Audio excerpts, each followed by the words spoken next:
Chapter 1. Ouch. My head hurts. The bright sunlight pierced Lin Ming's eyes, and he fought against his botus fatigue, instinctively stretching his hand to the right. Why does my cup feel so soft? Lin Ming muttered in confusion. What the hell? Why is there a big man lying next to me? Wait, where am I? Dazed, Lin Ming surveyed his surroundings, finding a large group of burly, fearsome-looking men sprawled on the ground. Fast asleep, some of them had long knives strapped to their waists, and quite a few even carried handguns. What the hell? Is this a terrorist organization? Lin Ming stammered, but this place looks oddly familiar. He glanced beneath him, realizing he was sitting on a makeshift wooden deck, the air around him carrying a faintly bitter scent. Is this a ship? Lin Ming wondered. Hey, Teach, you're awake. A familiar voice called out. Lin Ming turned back in curiosity, only to freeze in place in shock. What's wrong with you? The newcomer was bare-chested, his muscles perfectly proportioned. He wore a cowboy hat adorned with a strikingly expressive face, and a string of prayer beads hung around his neck. That familiar face wore a well-known smile, and even the freckles felt oddly comforting. You're Lin Ming stammered Ace. You're alive. This is amazing, Ace. In an astonishing burst of speed, Lin Ming clung to Ace like a sloth. Hey, what's wrong? Teach.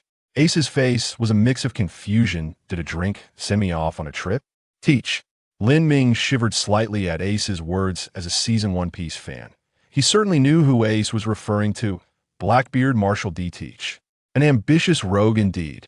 Lin Ming examined his body. His upper body was surprisingly robust, while his limbs appeared exceedingly slender. He touched his teeth, only to realize, where are my teeth? If that's the case, this must be the Moby Dick. Truly, fate plays tricks. After downing 2 bottles of alcohol, I've crossed over into the world of One Piece. Haha, Teach, what's wrong? Could it be that something's brewing between you and Ace? A man, arms crossed, looked at Ace and Teach with a mischievous grin. Hey, Sachi, don't say such things. Lin Ming chuckled, finding peace in the situation. Perhaps I can make up for my previous regrets regarding this anime. Teach, get off already. Ace's face turned crimson as he forcefully pulled Teach off him. What's wrong with you this early? Are you sick? Ace felt Teach's forehead. You don't have a fever, do you? I'm fine, just had a bad dream. Teach waved his hand dismissively. He will be referred to as Teach from now on. Sachi. Do you have any cherry pie? I'm starving. Of course. Do you think I'm anyone less than the strongest chef on this ship? Sachi tousled his hair and laughed heartily. Fantastic. Our captain Sachi never disappoints. Ha ha ha. For some reason, Teach's laughter was always this boisterous, perhaps an inherited trait. Don't ignore me. I just became the second team's captain yesterday. I demand double breakfast today. I can't believe you two, the dignified captain and vice-captain of the second team, are teaming up to bully me, the poor captain of the fourth team. The 3 exchanged glances, and their hearty laughter echoed once more. This is delicious. Truly, Sachi is the best. Teach devoured the cherry pie, a hint of surprise in his eyes. Why does this cherry pie taste so amazing? It seems I've inherited Teach's tastes. Teach mused inwardly. Hey, don't take the meat from my plate, you jerk. Sachi, ever the gentleman, prepared to eat, only for the meat on his plate to vanish in an instant. Haha, don't sweat the small stuff. You bastard Ace. Get back here. As Teach watched their playful bickering, he contemplated. I am still unfamiliar with this body, and I can probably only exhibit the strength of a Navy headquarters major for now. Once I get accustomed, I might even reach the level of a rear admiral. In normal circumstances, I could defend myself, but if I were to face a top-tier admiral or a prominent figure from the Navy headquarters, alas, my strength would still fall short. Just as Teach was deeply engrossed in strategizing how to enhance his strength, a sudden voice interrupted him. Host detected to be in distress. The God-tier check-in system is activating and binding. A clear voice rang out, and a gleam of uncontainable joy appeared on Teach's face. Binding successful. Hello, host. This system is known as the God-tier check-in system. By simply checking in daily, you can obtain various miraculous items. The more renowned the location, the more substantial the rewards. I look forward to serving you in the days to come. Upon hearing this, Teach exclaimed excitedly, System, can I check in now? Detected location, Moby Dick. Would you like to check in, host? The system's voice was devoid of emotion. Check-in. Congratulations, host. Check-in successful. You have received the nature-type devil fruit, swamp fruit. As this is your first check-in, an additional system space has been granted. All rewards from check-ins will be stored in the system space, accessible at any time. The swamp fruit, belonging to Caribou, is indeed a nature-type devil fruit, though Caribou's mastery of it is lamentably poor. The fact that such a powerful fruit is merely used for thievery is a true waste. Teach's initial excitement waned slightly. He had hoped for the darkness fruit. It seems the darkness fruit remains unchanged by my arrival and will likely still fall into Sachi's hands in the future. Pondering this, Teach cast a complex glance at Sachi, recalling a question that had plagued him in his previous life. If Blackbeard were to ask Sachi for the darkness fruit, would Sachi willingly part with it? Forget it'll deal with future matters when they arise. Teach's heart regained its calm. He then made his way to the deck, leaning against the ship's edge as he gazed out at the sea, while his companions gradually woke up, their cheerful laughter filling the air. Would I harm those closest to me for a mere fruit? Perhaps the old Teach would, but the present Teach certainly would not. Good morning, Teach. Good morning, Vice Captain Teach. The surrounding crew greeted Teach with smiles, and everything felt so delightful. I wish to become a different kind of Blackbeard. As the corners of his mouth slowly lifted, Teach's mood lightened. Ha ha ha, good morning, my comrades. Hey, Teach, why the sudden burst of motivation? Ace inquired, observing Teach exercising on the deck in Ace's memory. Teach was merely an easygoing old crew member with no ambitions. Ha ha ha, it's Captain Ace. I just had a sudden urge to work out. Teach replied cheerfully while doing push-ups. Glancing up at Ace, where's Sachi? I haven't seen him all morning. Sachi went out on a mission. He probably won't return until tonight. Ace's words plunged Teach into silence. When Sachi returns from this mission, he will likely acquire the darkness fruit. Teach felt a mix of emotions. He faced two choices. First, consume the swamp fruit. Although its powers aren't particularly impressive in the original story, it remains a nature-type devil fruit, which would significantly enhance his abilities. The second option is to request the darkness fruit from Sachi. However, Teach lacked confidence. Such a treasure as a nature-type devil fruit would be hard for anyone to relinquish. What to do? After contemplating for a moment, Teach ultimately decided to abandon the first option for some reason. He felt a strong urge. He must obtain the darkness fruit. The allure of the darkness fruit was simply too great. Ha ha ha, what a pity. I won't get to enjoy fresh cherry pie for lunch today. Teach stood up, wiping the sweat from his face. Ha ha, all you think about is cherry pie. Can't you have some other aspirations? Ace teased lightly. I think life is pretty good as it is. Teach replied slowly. All right. By the way, our second team will be going out on a mission soon. You better prepare yourself. You can't back out this time. Ha ha ha, understood, Captain Ace. Once Ace left, Teach resumed his training. I'm still weak. I need to grow stronger. Having read the original story, Teach pondered the Navy's 6 powers. This body already possesses formidable martial skills, but learning additional techniques would certainly be beneficial. With a sudden surge of power, Teach propelled himself forward, his feet striking the deck in rapid succession before he appeared several dozen meters away. With the enhancement of this physical form, mastering the 6 styles has proven to be quite straightforward, Teach remarked, surveying the fruits of his training with a satisfied nod. He then began to explore the remaining 5 styles, deciding to take a rest as evening approached.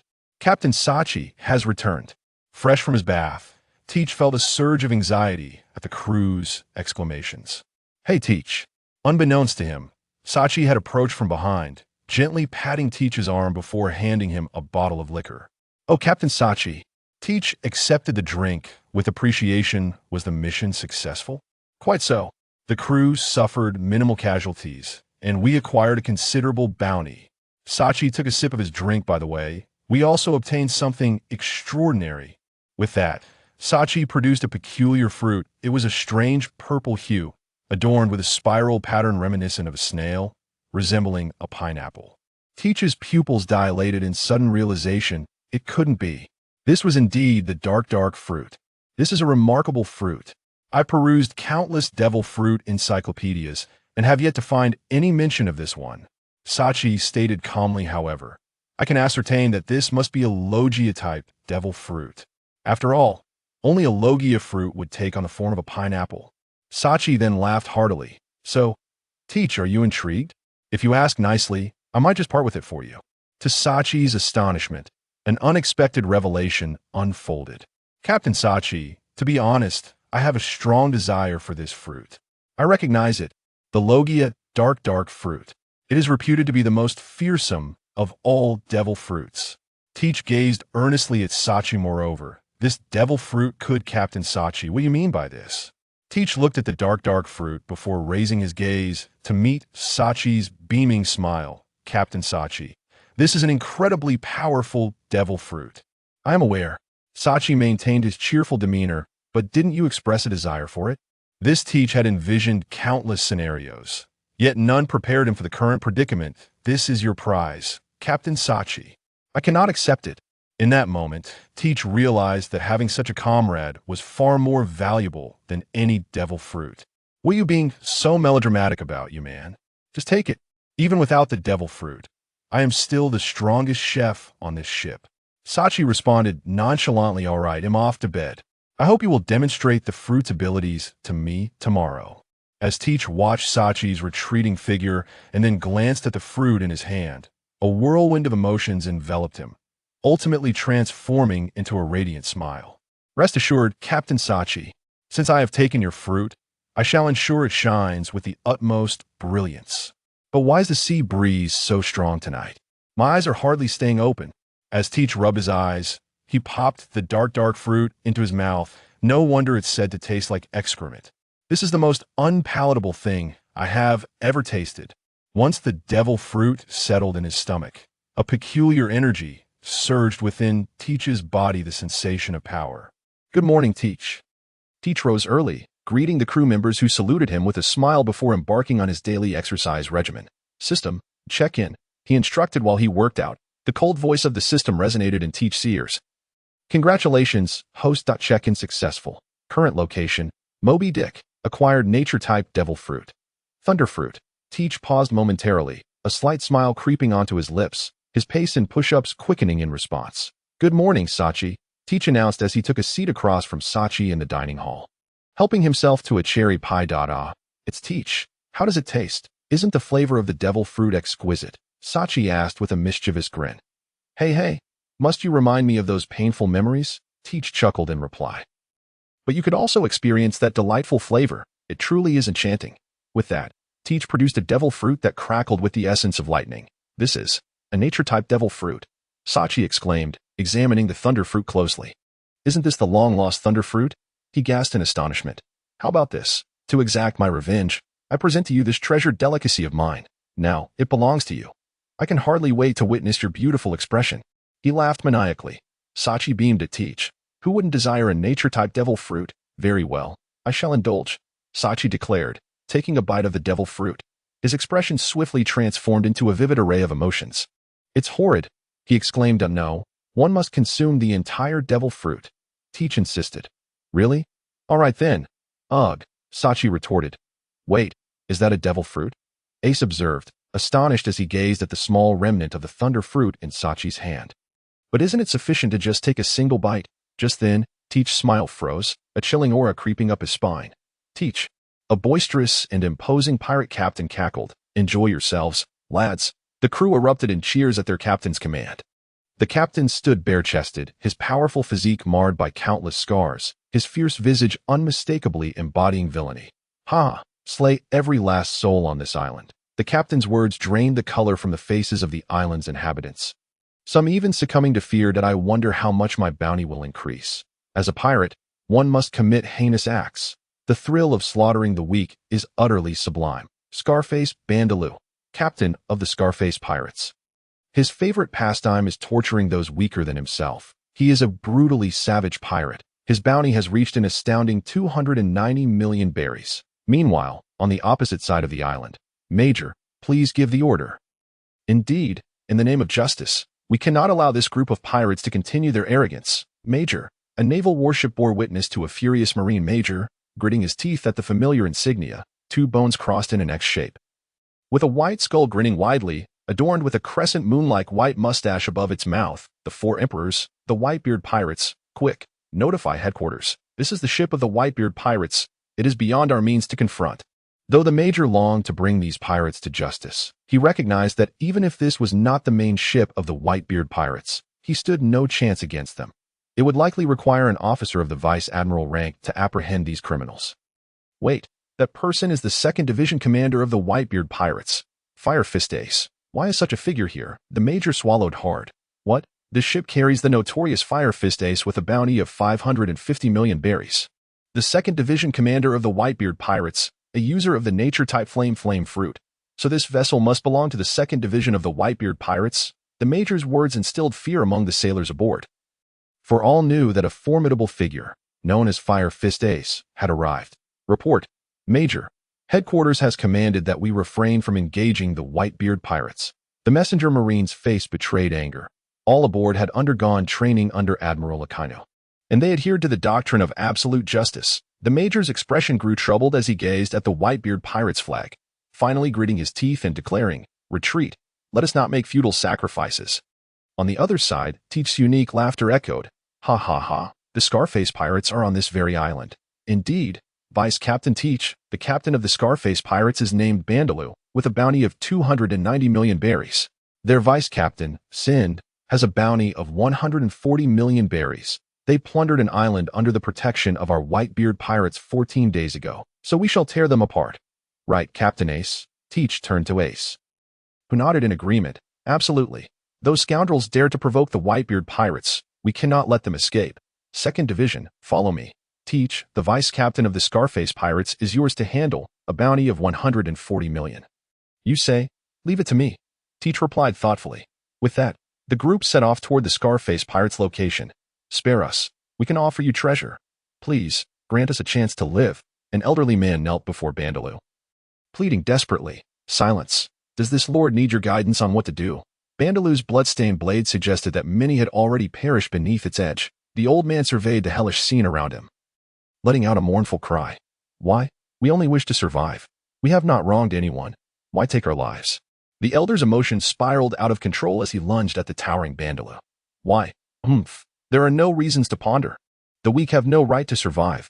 Bandelou extracted his blade from the old man's body, carelessly flicking the blood from it. Only the strong can dictate their own fate. Is that so? Do you think yourself strong? A peculiar laughter echoed through this realm of despair. Suddenly, a band of armed pirates appeared before Bandelou. Why your logic? Does that mean someone as weak as you has no right to live? Teach bellowed with laughter. You are the Whitebeard pirates. Bandelou's pupils dilated. What?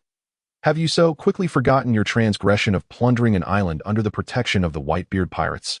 Ace's fiery aura blazed as he glared at Bandelou, his eyes filled with murderous intent. This is a misunderstanding. We are willing to compensate. Bandelou recognized Ace, breaking into a cold sweat. The rest of the Scarface crew rushed to their captain's side, their faces pale and devoid of the earlier ferocity. Compensate? Certainly. How much can you offer? Teach stepped forward, questioning Bandelou. Ace watched Teach with curiosity, while Teach signaled him to remain calm. 600 million berries. I can offer you 600 million to compensate for your losses.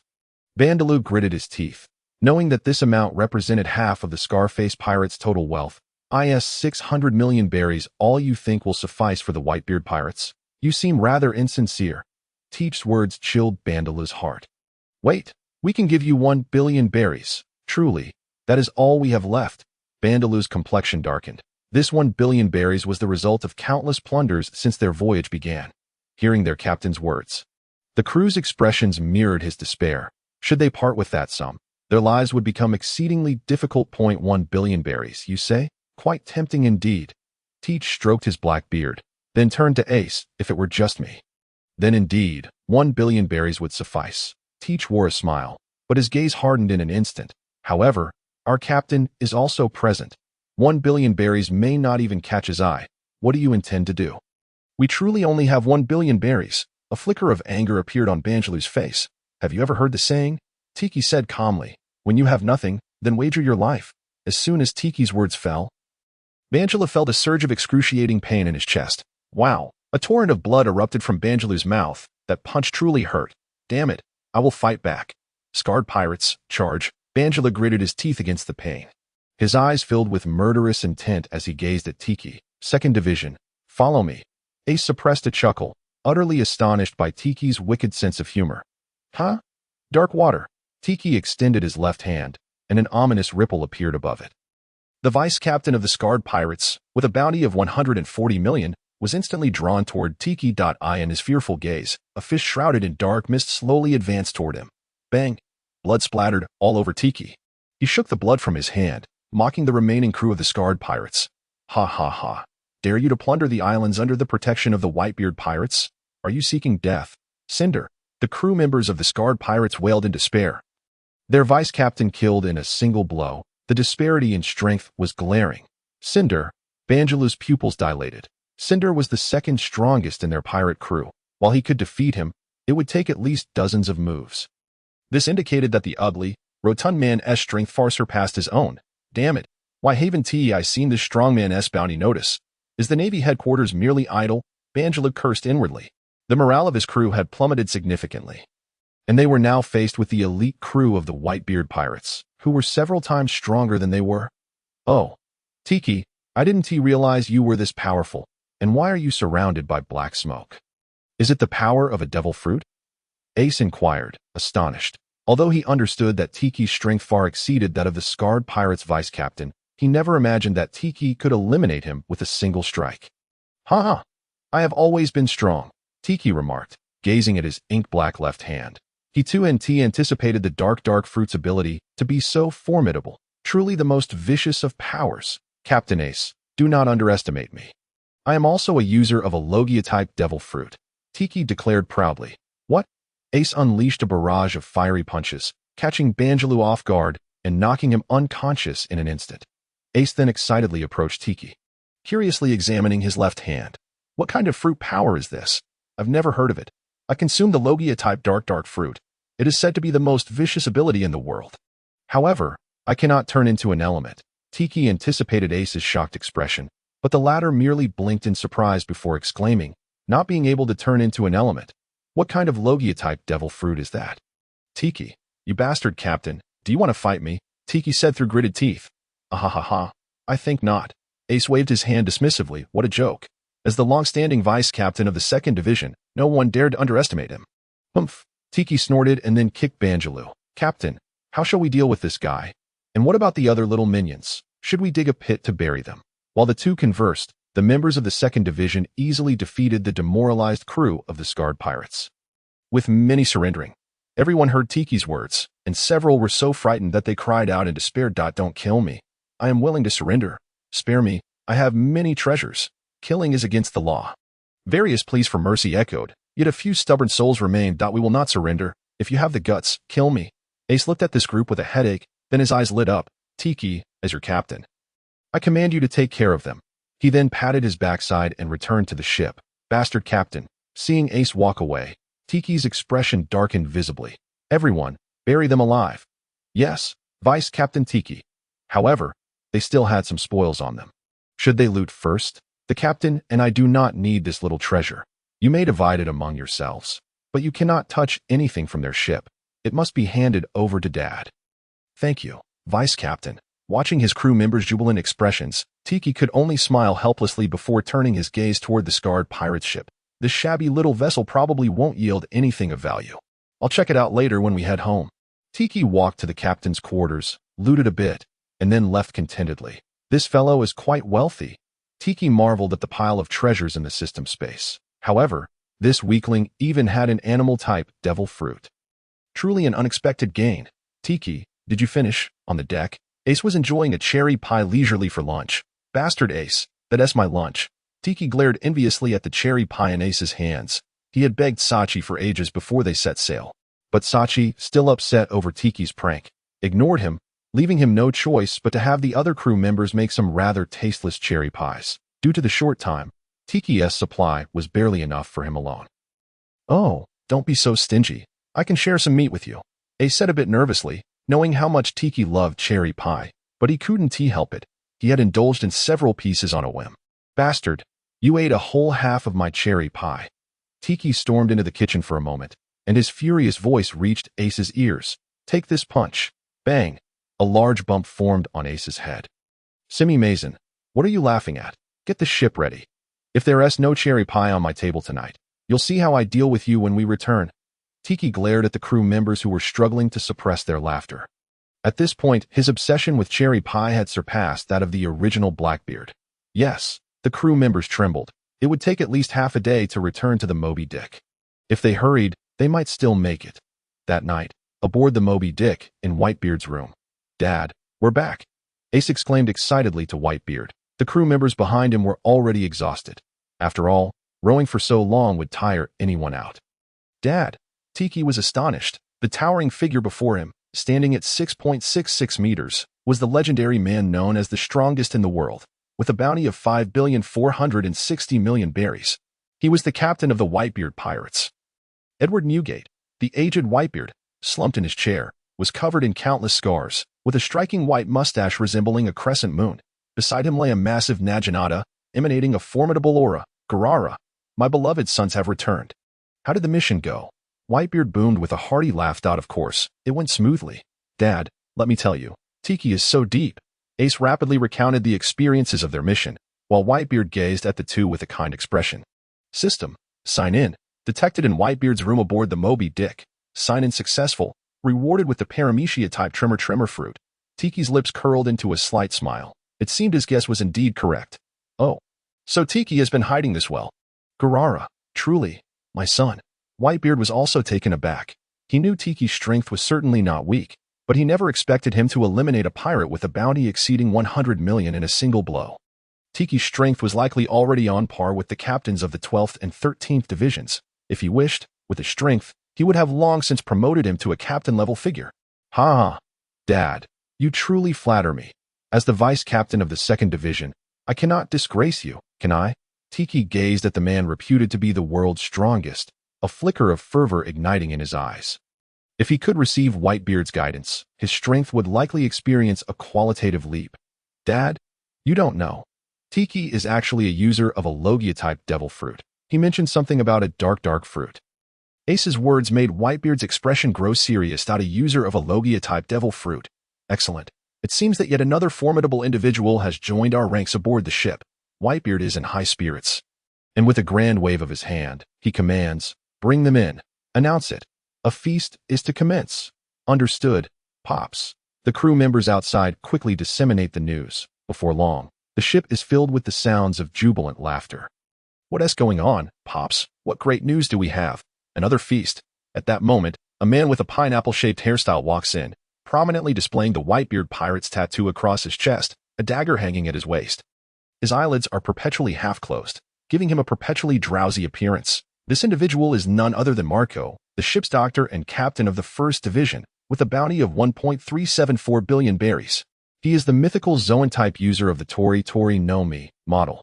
Phoenix, Whitebeard's right-hand man. "Hey, Ace and Teach are here too." A hint of curiosity flickers in Marco's not-so-large eyes. "Marco, you want to believe how strong Teach has become." Ace exclaims excitedly, eager to share tales of Teach's prowess. "Teach? Oh, I know him. He has always been quite formidable." Marco's reaction surprises Ace, considering Teach has been a member of the Whitebeard pirates for quite some time now. Back when they clashed with the Roger pirates, Teach's opponent was none other than Red-Haired Shanks. Moreover, the scar on Shanks' face was inflicted by Teach himself. "Ah." Ace is momentarily taken aback, glancing back at Teach with a questioning look. To which Teach responds with a smile and a nod. "What, Teach, you're that powerful?" Ace is utterly thrilled, realizing that Red-Haired Shanks is one of the current 4 emperors. "Haha, I've always enjoyed the protection of Pops. So my strength is naturally formidable." Upon hearing this, Ace is filled with envy. "All right, my beloved sons, it is now time for the feast. Marco, fetch 2 bottles of wine for Pops." Whitebeard interrupts the ongoing discussions. Rising to his feet and striding towards the deck. "Wait for me, Pops. You mustn't drink too much. Cherry pie. Cherry pie." The mere thought of cherry pie sends Teach into a frenzy, and he dashes towards the kitchen to find Sachi. "Sachi, I want to eat cherry pie." Teach sits before Sachi, his eyes wide with anticipation. "Oh, is that you, Teach?" Sachi's anger surges as he sees Teach as a chef. His sense of taste is exceptionally acute. Thus, the damage inflicted upon him by the devil fruit exceeds ordinary imagination. "Really? My dear 4th Division captain is still upset with me." Your second division vice captain? Teach chuckles. Sachi, you wouldn't be so petty. Would you? Humph, I am the best chef aboard. Why would I bicker with a mere Teach? Sachi snorts, eventually producing some cherry pies. You only think of cherry pies day in and day out, but in Teach's eyes, there is only the cherry pie. He pays no attention to Sachi's words, eagerly devouring the delicious treats. Indeed, Sachi, this cherry pie is far superior to any others. Observing Teach's voracious appetite, a sense of pride swells within Sachi. As a chef, the praise of a guest is the highest honor. Sachi, you have no idea. Teach here once gave me a thorough beating over a few cherry pies. Ace, holding a large chicken leg, had unknowingly wandered into the kitchen, glaring at Teach with indignation. What, you dare to steal Teach's cherry pie? Sachi is momentarily stunned. Teach's cherry pie is something even he, as a chef, would not dare to take. Of course, Ace. The atmosphere among the three is delightfully harmonious, filled with laughter. Several hours later, the feast comes to an end. Later that night, in Whitebeard's quarters, Pops, may I come in? Teach's voice echoes, causing Whitebeard, mistaking it for Marco, to nearly drop the wine jug in his hand.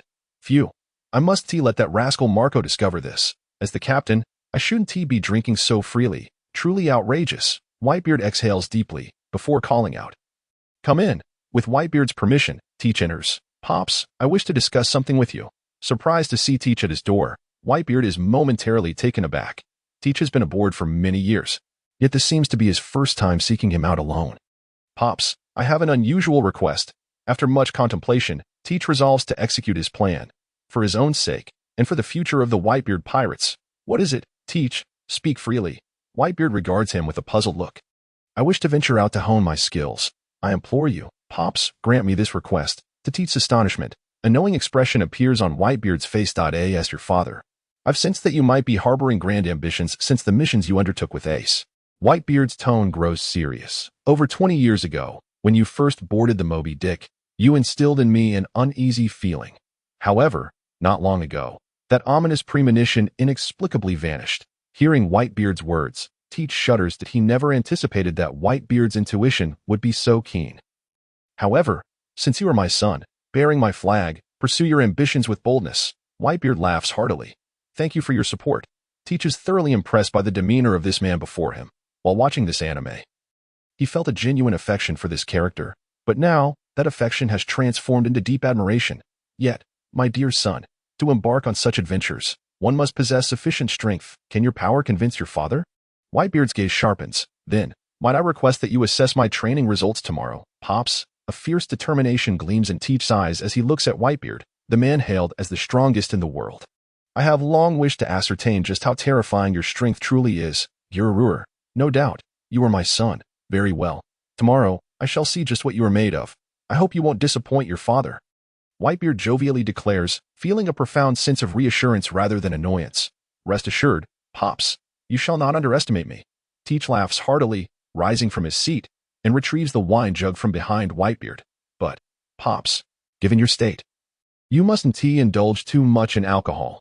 I shall be taking this. Wait. Just as Whitebeard reaches out, Teach swiftly vanishes from his quarters. Damn that little rascal, my treasured vintage. Whitebeard grimaces in pain, but after a moment, his expression shifts back to a smile as he murmurs to himself, Marshal D. Teach, could you be the fated? The following day, hey, have you heard? Teach is challenging Pops. What? He is the vice captain of the 2nd Division. How could he dare to commit such an act of rebellion? Come on. Teach merely wishes for Pops to provide him with some guidance. Don't spread rumors, exactly. Teach is a veteran member of our Whitebeard pirates. The news of Teach's impending duel with Whitebeard spreads throughout the ship, with many deeming his actions excessive. However, the vast majority believe it to be a display of Teach's formidable strength, prompting Pops to personally mentor him. Teach, are you truly going to fight Pops? Sachi inquires during mealtime. Haha, Sachi, do you think I could possibly be a match for Pops? I merely wish to gauge the disparity between my own strength and that of the most formidable forces upon this sea, and perhaps solicit Pop's guidance in the process. Teach replies, his words muffled by a mouthful of cherry pie. I envy you. Teach, Ace exclaims, his face brimming with admiration. Pop's guidance is invaluable. I wonder what you said to persuade him to agree. Haha, you are overthinking it. Captain Ace, Pops is quite gentle. If you were to request guidance from him, I believe he would acquiesce. Teach, satisfied, pats his belly after finishing his meal. Really, a glint of excitement flashes in Ace's eyes. Just in time, as I feel I've reached a bottleneck in my Mera no Mi development. Ace, Teach looks at him, speaking slowly. I believe you should focus on honing your martial arts and Haki for now. Your fruit has already been developed quite well. However, your martial arts and Haki are exceedingly lacking. This will be detrimental to your future battles. The serious demeanor of Teach plunged Ace into deep contemplation, and he could not help but inquire. Yet, I still feel that the power of the fruit is somewhat greater. Upon hearing this, Teach sighed. With the capabilities of a Logia-type fruit, it is indeed formidable against those weaker than oneself. Yet, it merely serves as an auxiliary function. The true strength lies within you. At this moment, Sachi also spoke up. However, I feel that my fruit does not require profound martial arts to possess remarkable combat power. Teach rolled his eyes at him.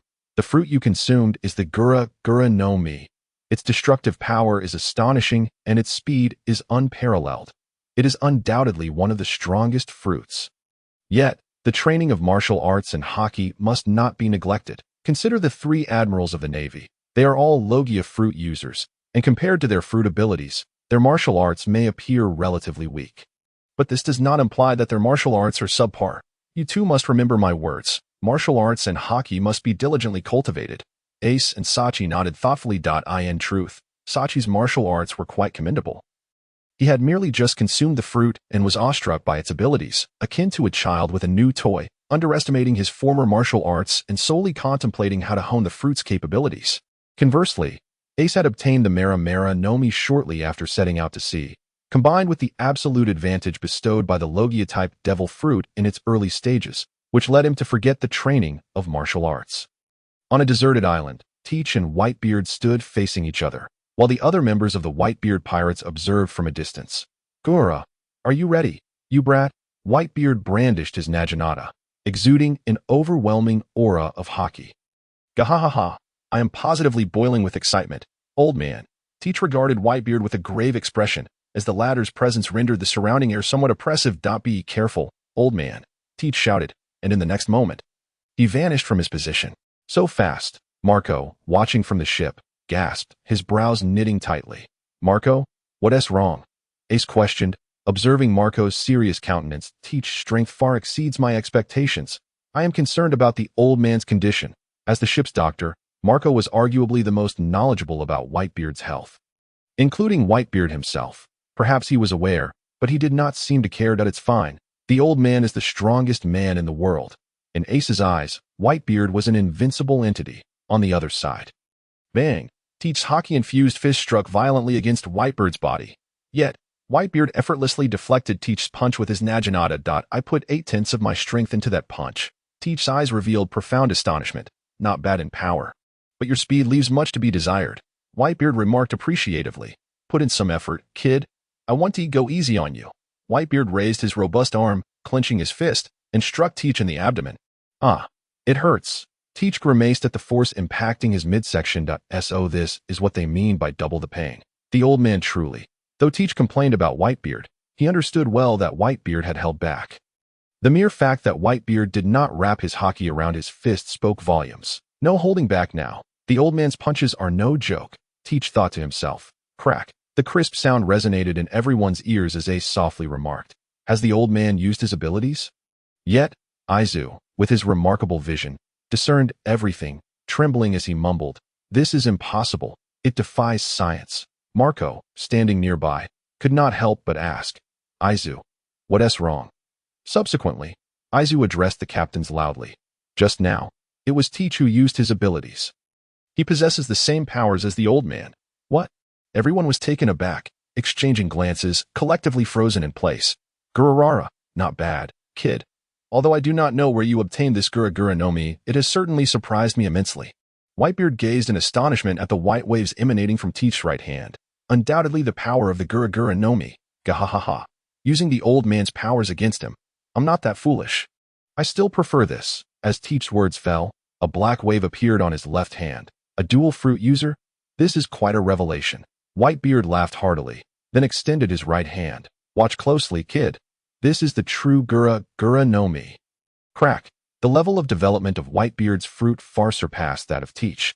This one strike alone demonstrated that. The very air grew tumultuous, and Teach's expression turned grave. Gura. You think you can defeat me? You brat, you're still 100 years too early. Whitebeard's legs surged with power as he charged at Teach. The muscles in his right arm bulged, crashing down towards Teach. I absolutely cannot allow him to land that blow.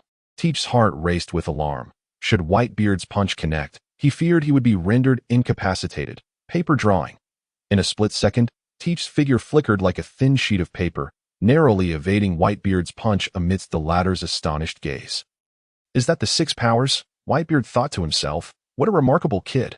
Dark hole, Teach shouted, as darkness gradually enveloped his feet, and in the next moment, he vanished within it. Seeing this, Whitebeard tightened his grip on his naginata.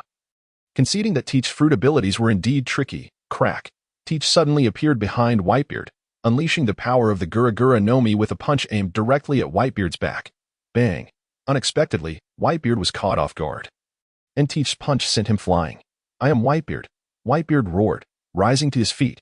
The overwhelming presence of his conqueror's Haki descended upon Teach. Ugh!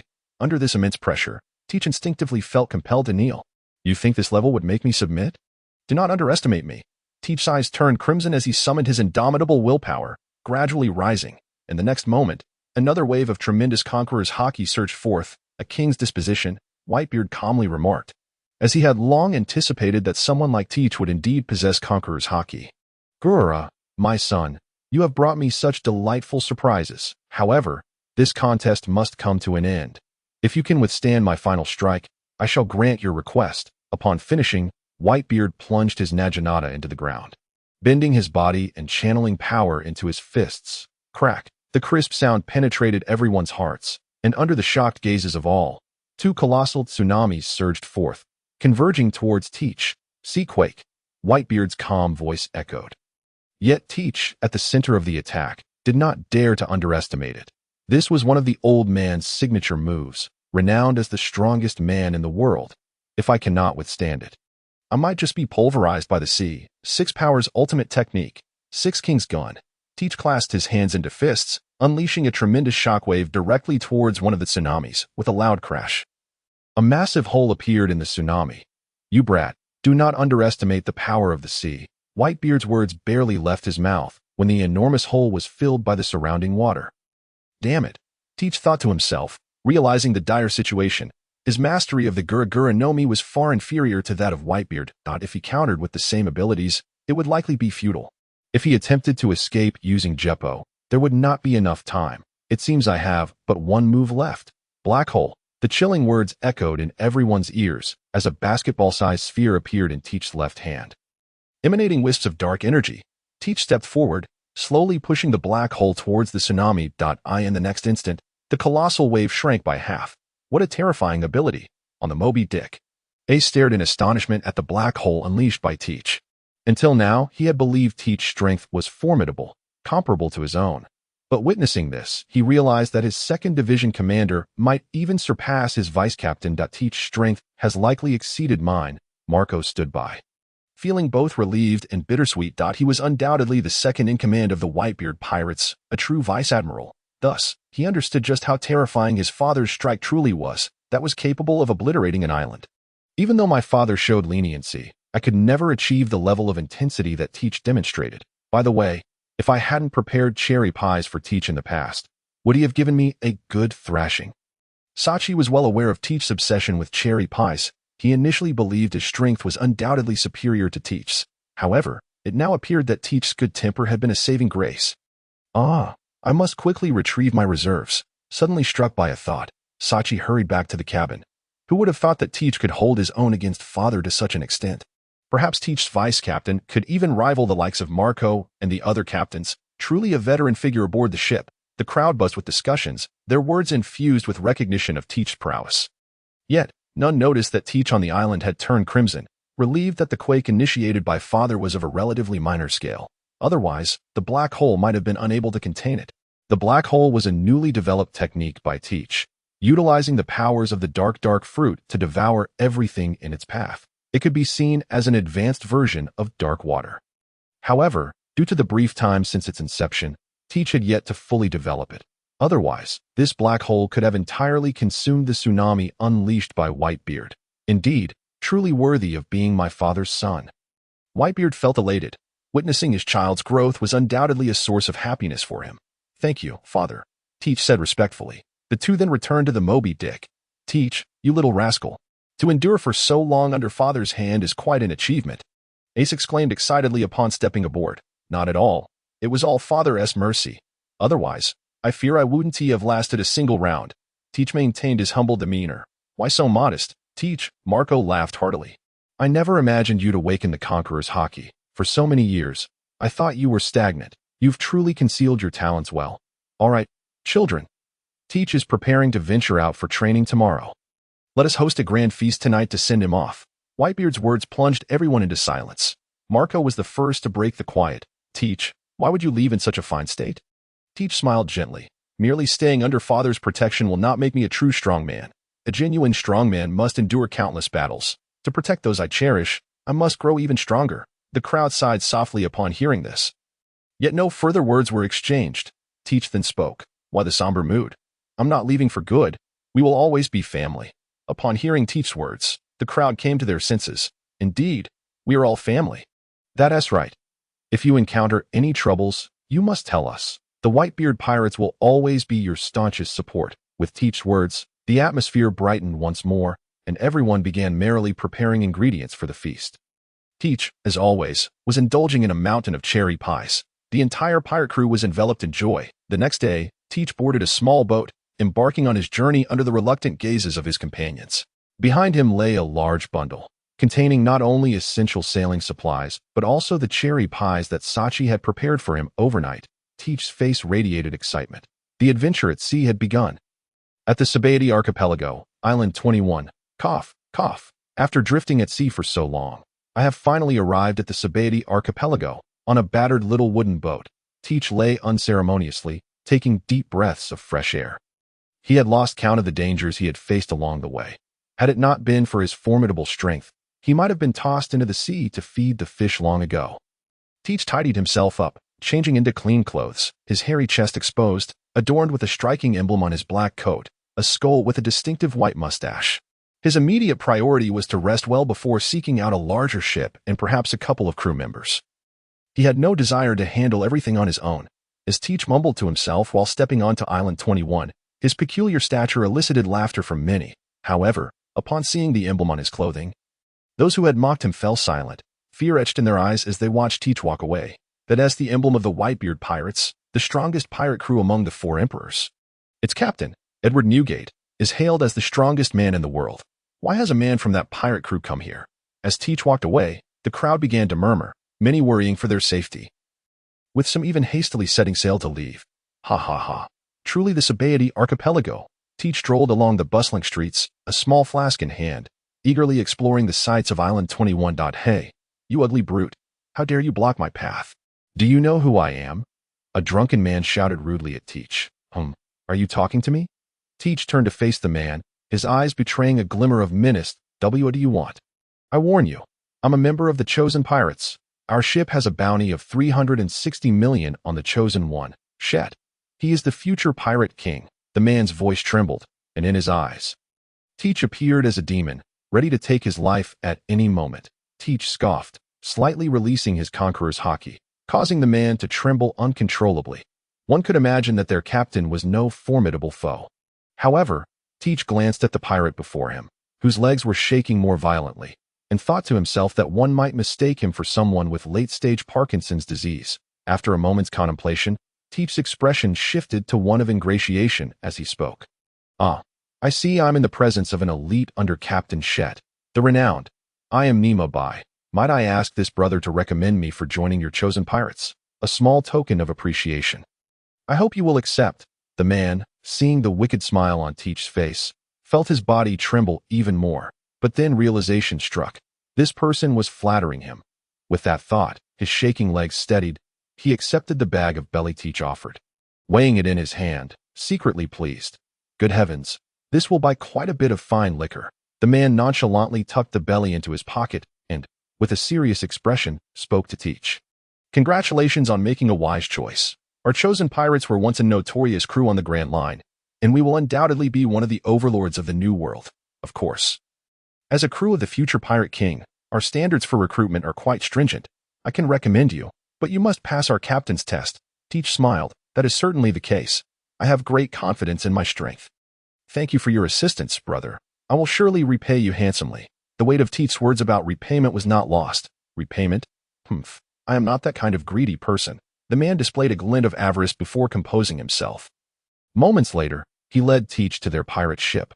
Unbeknownst to him, throughout their interaction, Teach had either faced him or followed closely behind him. Captain, the man shouted upon boarding. Fack you. You better give me a reason for disturbing my nap. Otherwise, I'll toss you into the sea to feed the fish, a grim voice responded, and the so-called captain of the chosen pirates, the chosen one Shet, appeared before Teach. Captain, I didn't mean to. It is just that a newcomer wishes to join our pirate crew out of admiration for your great name. The man introduced himself as Facu. Teach inwardly scoffed, with names like Shed and Facu. What a treasure trove of talent aboard this ship. Oh, we have a new member. A glimmer of light appeared in Shet's somber eyes. Indeed, Captain, our chosen pirates are finally gaining a third member. Facu was thrilled. Until now, he had been responsible for all the dirty work, but with a new recruit, things would certainly ease up. Young pirate, what is your name?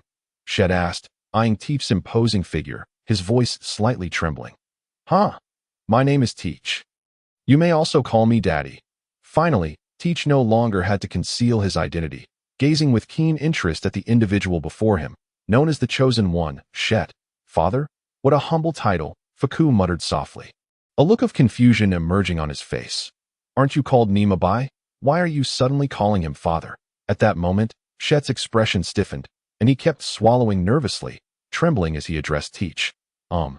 Lord Teach, we did not intend to offend you. Please, grant us a chance to live. With that, the once imposing Captain Shet slowly bent down and knelt on the ground. Oh, you know me, Teach exclaimed in surprise. Yes, your name is like thunder, echoing in my ears. Cold sweat poured down Shet's forehead. In truth, he did not recognize Teach. However, as a user of the Paramecia-type devil fruit, he could sense everything within a 10-meter radius, including Teach's coat. Captain, isn't merely a rookie pirate. Why is Faku looking so bewildered? Shut up. Kneel before this esteemed gentleman and beg for his forgiveness. Shet snapped angrily at the drunken man. If it weren't for him, I wouldn't have landed in this predicament. Despite his confusion, Faku knelt down, trusting his captain. I initially intended to have some fun. Teach slowly began to speak, looking at Shet. Since your little brother is so curious, allow me to introduce myself. I am Marshal D. Teach, the vice captain of the 2nd Division of the Whitebeard Pirates. Teach's words struck the hearts of the two like a heavy hammer. In an instant, the cold sweat pouring from both of them completely soaked their garments. Yet what followed shocked Teach's very core. Both men spoke in unison. Lord Teach, this matter is my fault. If anyone is to be punished, let it be me. This has nothing to do with Captain Faku. Teach was taken aback. Were these two really pirates? At that moment, the kneeling men began to argue. Captain, you gave me this life. It is also my fault. Out of both emotion and reason, I should atone with my life. You fool. How dare you disregard the captain's orders? I said this is my mistake, so it is my mistake. Lord Teach, please spare my foolish subordinate. Not allowed. Be quiet, Teach said, rubbing his temples. Truly, you are two peculiar individuals. Stand up. I never said I would take your lives. Suddenly, the air fell into silence as the two men gazed at Teach in disbelief. Then, in unison, they expressed their gratitude. Thank you for your mercy. Enough. I am curious. Why did you both behave in such a manner? Teach inquired, puzzled. Ever since he embarked on his solitary training journey, he had encountered numerous pirate crews harboring malevolent intentions. In the final moments, countless individuals only cared for their own lives. Who would ever care for their comrades? Lord Teach, hear us how it is. Under Teach's watchful gaze, Shet slowly recounted the story between the two. We hail from the North Sea. I am the captain of a somewhat renowned pirate crew in the region, with a bounty of 36 million berries, and he was one of my crew members. Shet fell into reminiscence, murmuring, we made a name for ourselves in the North Sea and later sought to venture into the Grand Line. However, the perils of the Grand Line exceeded our wildest imaginations. We encountered a formidable pirate crew, and after a fierce battle, only the two of us remained. Shet's words brought tears to Faku's eyes as he choked back sobs. Our chosen pirate crew once boasted over 20 members, and we fought together countless times in the North Sea. Yet perhaps it was divine fate that led us to this place. What luck indeed. Teach replied nonchalantly. The Grand Line is indeed perilous for you. Yes, that is why we decided to settle here temporarily. resorting to robbing passing merchant ships to survive, Shet sighed. What? One of the North Sea's overlords has sunk to the level of a petty thug. Do you truly wish to die like this? Teach exclaimed, his eyes widening in shock. Of course not. Shet lost control of his emotions, shouting, but those monsters are relentless. With my strength, I cannot protect my crew. Shet broke down in tears. You imbecile captain, what foolishness are you spouting? As pirates, do you think we fear death? We must live with dignity, fulfilling the promises we once made. That is how we honor our comrades. Isn't it? Fuku seized Shet by the collar, vehemently shaking him awake. Is that so? Right, I promised them, Shet murmured, then suddenly turned to Teach. Lord Teach, please help me. I wish to follow you. I want to grow stronger, immensely strong. Lord Teach, please allow us to become your subordinates, Fuku shouted, kneeling on the ground. Are you truly willing to follow me? Yes. X2 it will be perilous. Are you certain? Absolutely. X2 there is a possibility of death. We are willing. X2 Lord Teach, where are we headed? Shet and Fuku followed behind Teach, who remained silent. Responding solely through his actions, the three entered a dining establishment. Boss, bring me 50 cherry pies, Teach called out loudly. Pfft. Is this guy here to amuse us? Who in their right mind would enjoy such garbage? Shh. Are you trying to get yourself killed? Don't you recognize the insignia on that man's back? The uproar within the Whitebeard Pirates restaurant suddenly ceased as Teach approached the first man who had spoken. Just now, did you say cherry pies were garbage? Teach fixed a steely gaze upon the man. Spare me, my lord. It was unintentional. I had too much to drink and inadvertently offended you. My sincerest apologies, the man stammered, his eyes brimming with palpable fear. Huh? You too. Go and cut out his tongue. Teach commanded Shet and Fuku, his tone leaving no room for refusal. Yes, Lord Teach. Shet produced a dagger, slowly advancing towards the man. The man attempted to resist, but with a bounty of 36 million berries, Shet had no difficulty subduing an ordinary underling.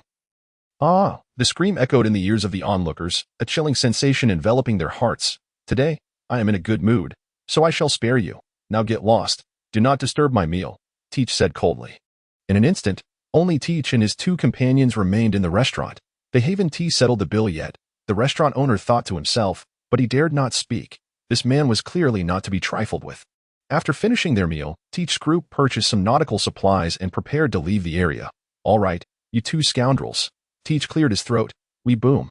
A cannonball struck the side of Teach's pirate ship, the splashing debris showering the deck. To the ship ahead, do not resist. Surrender at once. A naval warship approached slowly, and Fuku froze, shouting, Fire, Fire Mountain. It's actually Vice Admiral Fire Mountain from the Navy headquarters. Bang. A bump appeared on Fuku's head as he turned to see Teach. Fists clenched, calmly gazing at him. What's wrong? Are you frightened by a mere Vice Admiral? Teach stepped onto the ship's bow, laughing heartily at Fire Mountain. Ha ha ha. It's Vice Admiral Fire Mountain. Might I inquire if you would allow us to depart? Fire Mountain shook his head. Although I merely chanced upon your pirate ship while returning from a mission, as a Vice Admiral of the Navy headquarters, it is my duty to apprehend you for the sake of my justice.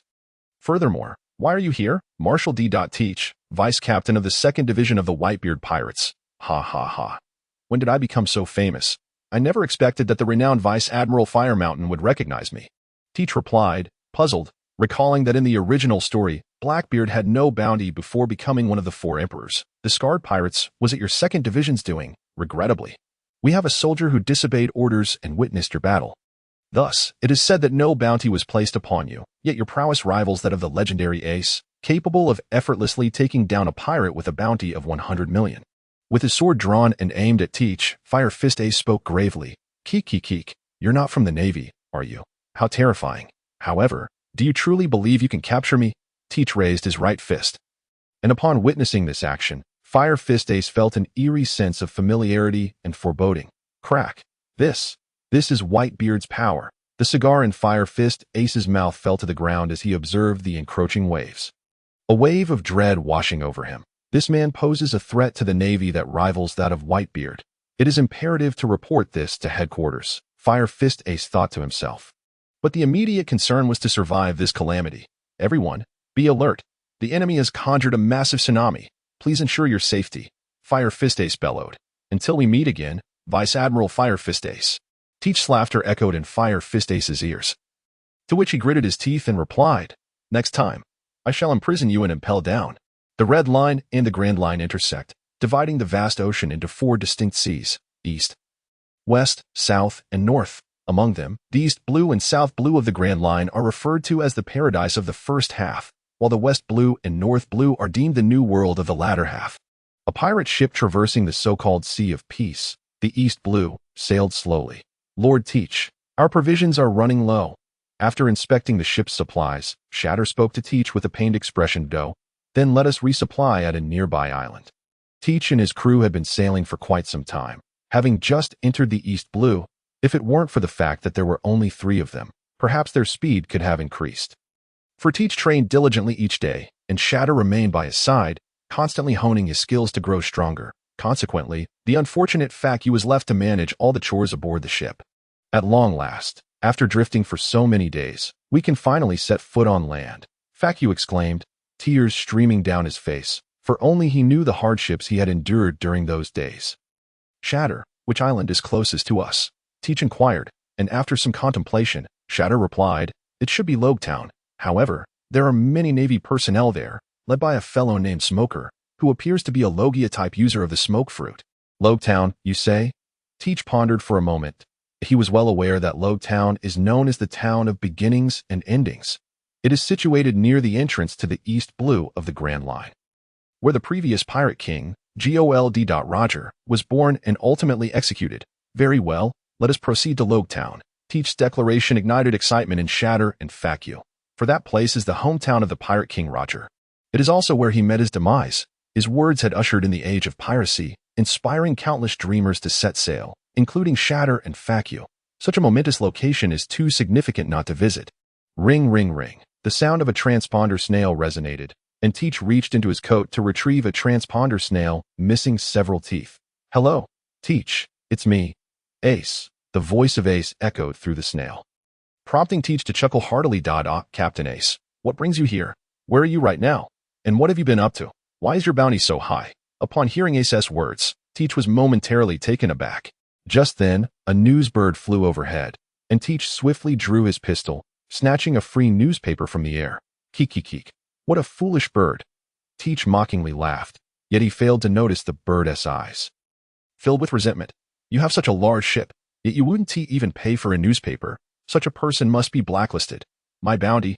How delightful," Teach mused as he scoured the newspaper for bounties. Suddenly, a beaming face caught his eye. "Marshal D. Teach, bounty, 700 million berries." Teach smiled with satisfaction. "Not bad. The photo turned out quite well. I didn't expect my first bounty to reach 700 million berries." "You've embarrassed me as the captain of the 2nd Division." A voice filled with grievance came from the other end of the line. Keek. Perhaps it was my unintentional destruction of a ship belonging to Vice Admiral Fire Fist Ace of the Navy. However, 700 million berries, the Navy truly is generous. You encountered an elite Vice Admiral from the Navy, and you destroyed their ship. Only you, Teach. Indeed.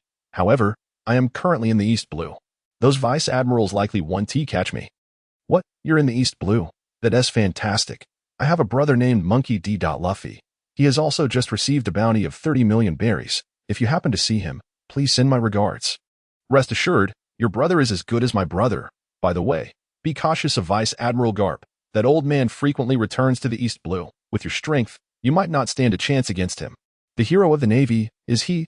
Truly a dangerous figure." After chatting for a while, they hung up, and Teach's crew set off for Loguetown to procure supplies. "Boss, do you have any cherry pies?" "I'm sorry. We don't have cherry pies." "Boss, do you have any cherry pies?" "Who would make such a thing?" "You bastard, a trash restaurant that doesn't even have cherry pies. You should be obliterated, damn restaurant. How can you not even have cherry pies?"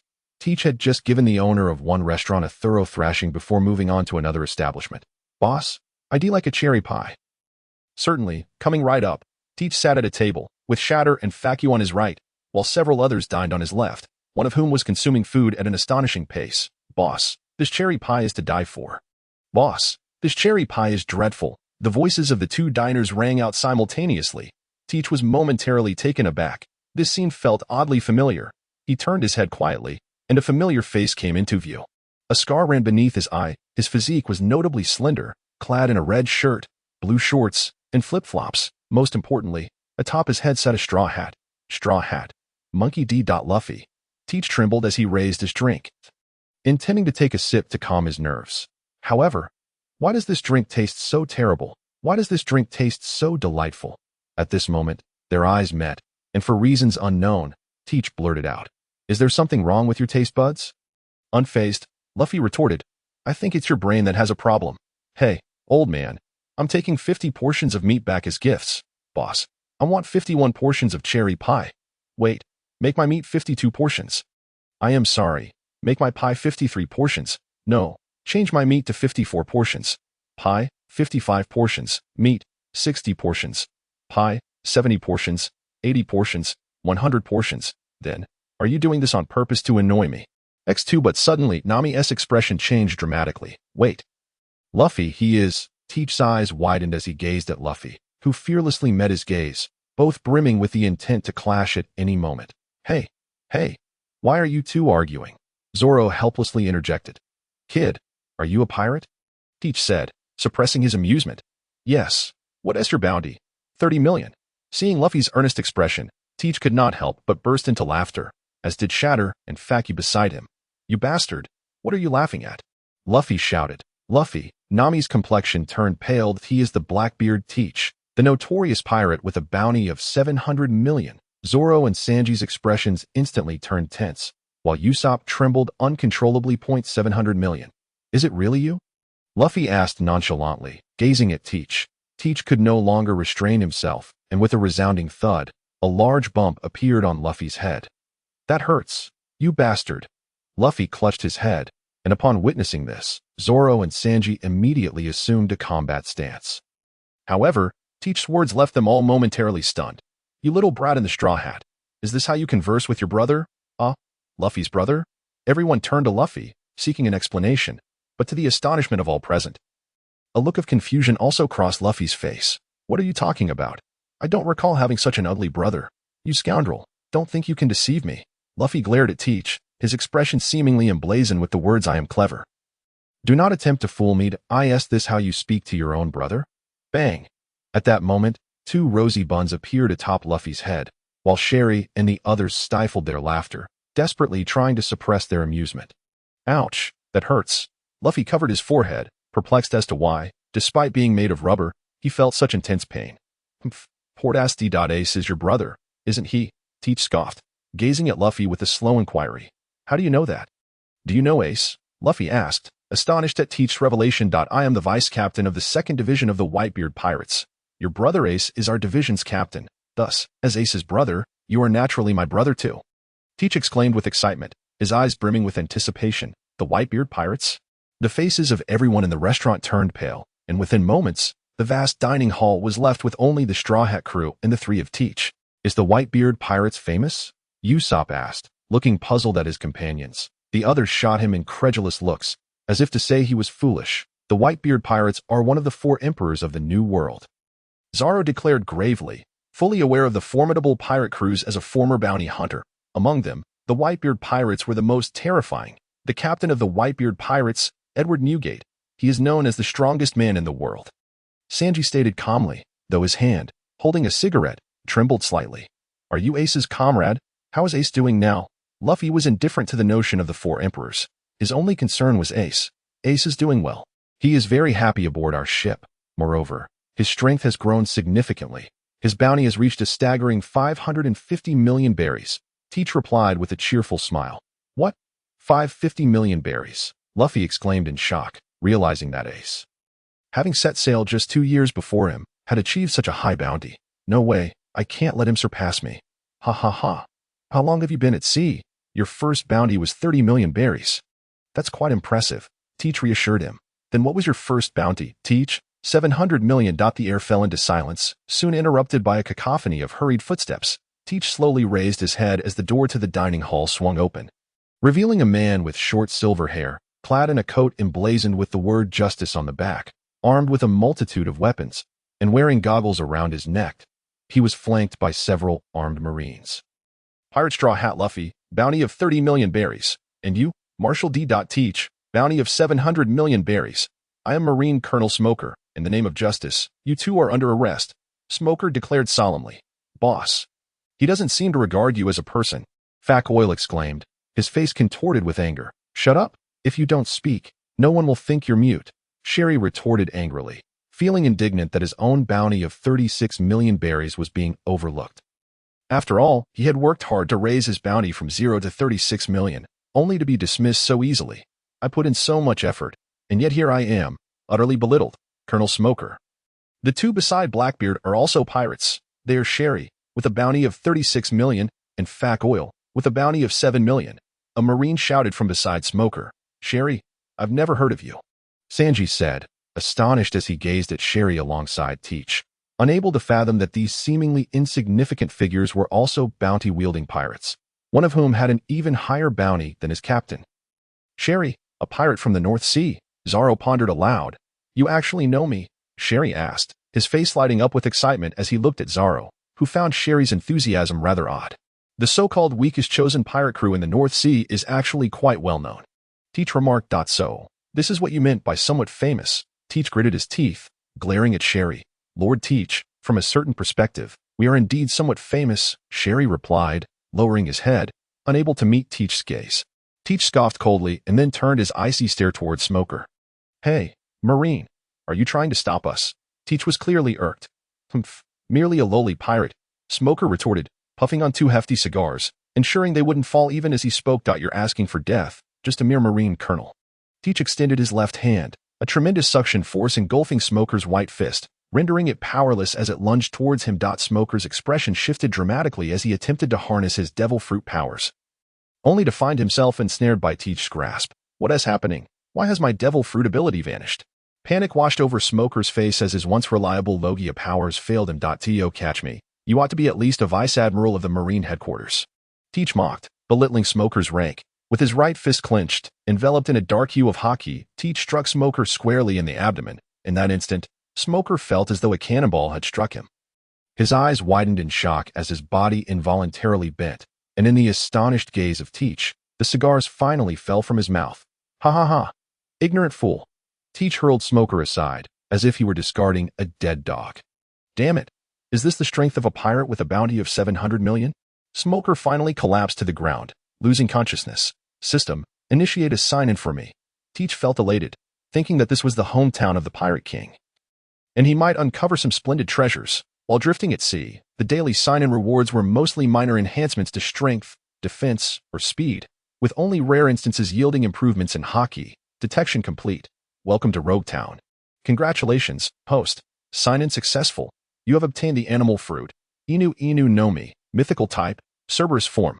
Teach's pupils dilated sharply, followed by his signature boisterous laughter. The most fearsome Logia type dark fruit. The strongest Paramecia type tremor fruit. And the exceedingly rare animal type Cerberus fruit. It is hard to fathom how terrifying Teach's power will become with these 3 devil fruits. As for the Cerberus, Teach had some knowledge in ancient Greek mythology.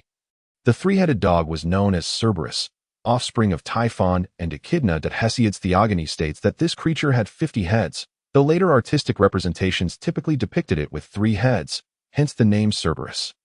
Ha ha ha. Is this the terrifying nature of animal-type devil fruits? Teach took a bite of the devil fruit, feeling a surge of overwhelming power within him. Simultaneously, his physical resilience saw a notable enhancement. Yet, Teach was astonished to discover that, according to Greek mythology, Cerberus was said to emit venom while barking. Yet, his devil fruit did not possess any venomous attacks. Moreover, he sensed that if he desired, he could sprout 2 additional heads beside his own.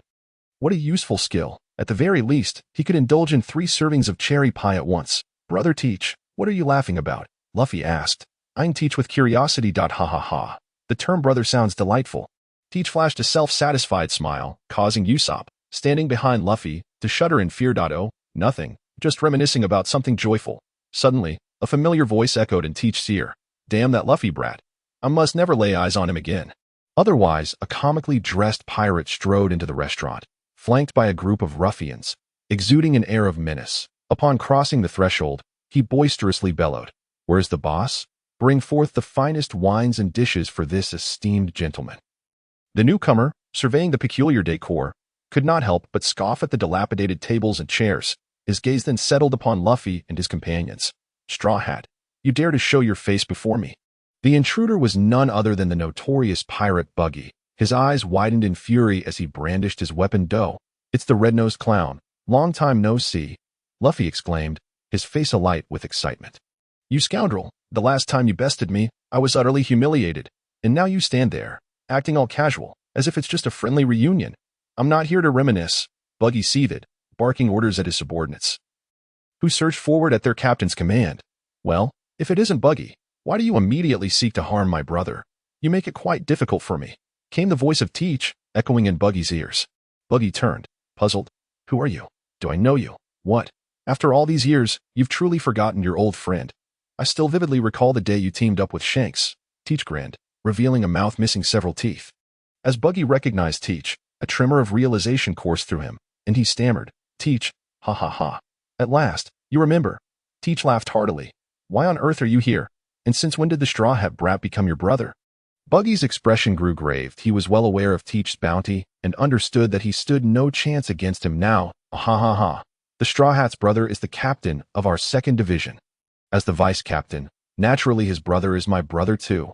Yet, I must say, I never anticipated that you would devolve into such a pitiful state. You can't even best a mere rookie. Teach's words struck deep, piercing Buggy's heart. Many years ago, Buggy had been nearly equal in strength to Shanks, but ever since the dissolution of Roger's crew, Buggy had devoted himself to treasure hunting, and over the years, he had fallen far behind Shanks. Ah, how nostalgic. I still remember when you and Shanks knocked out 2 of my teeth. That grudge has lingered with me. Teach glared at Buggy, his teeth clenched in anger. He certainly did not possess Luffy's ability to grow teeth back simply by drinking milk. Hey, I was seriously injured back then. You can't bully me now. I'm just an ordinary little pirate. Buggy sweated profusely. Teach, what are you two talking about? You seem to have known each other for ages, Luffy interjected, observing the exchange with curiosity. Ha ha ha. Luffy, do not underestimate Buggy. He was quite formidable in his youth. Had he not neglected his training, with his talent, he might have been on par with the current Shanks. Teach clenched his fist and slowly advanced toward Buggy. Hey, Teach, don't do anything rash. Bang. Wait, don't hit me. Bang.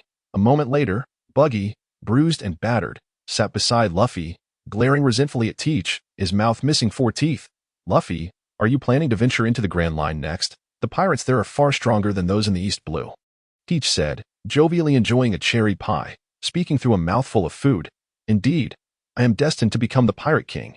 How could I fear them? Luffy declared, fervently tearing into a large piece of meat. Mr. Teach, Usopp, gritting his teeth, addressed Teach. I was wondering if you have ever seen my father. His name is Yasopp. Teach looked at Usopp with surprise. Until now, he had been rather intimidated by him. But the timid boy was now speaking to him, clearly missing his father. Yasopp, you say? I do know that fellow. He is quite renowned. He serves as the sniper for the red-haired pirates. Really? Usopp's father is the sniper aboard Shanks' ship, Luffy exclaimed, eyes wide with astonishment. Usopp, it seems the path to surpassing your father as a warrior of the sea will be quite challenging. A spark of determination flashed in Usopp's eyes. I will definitely surpass my father. Thank you, Mr. Teach. To aspire to surpass Yasopp.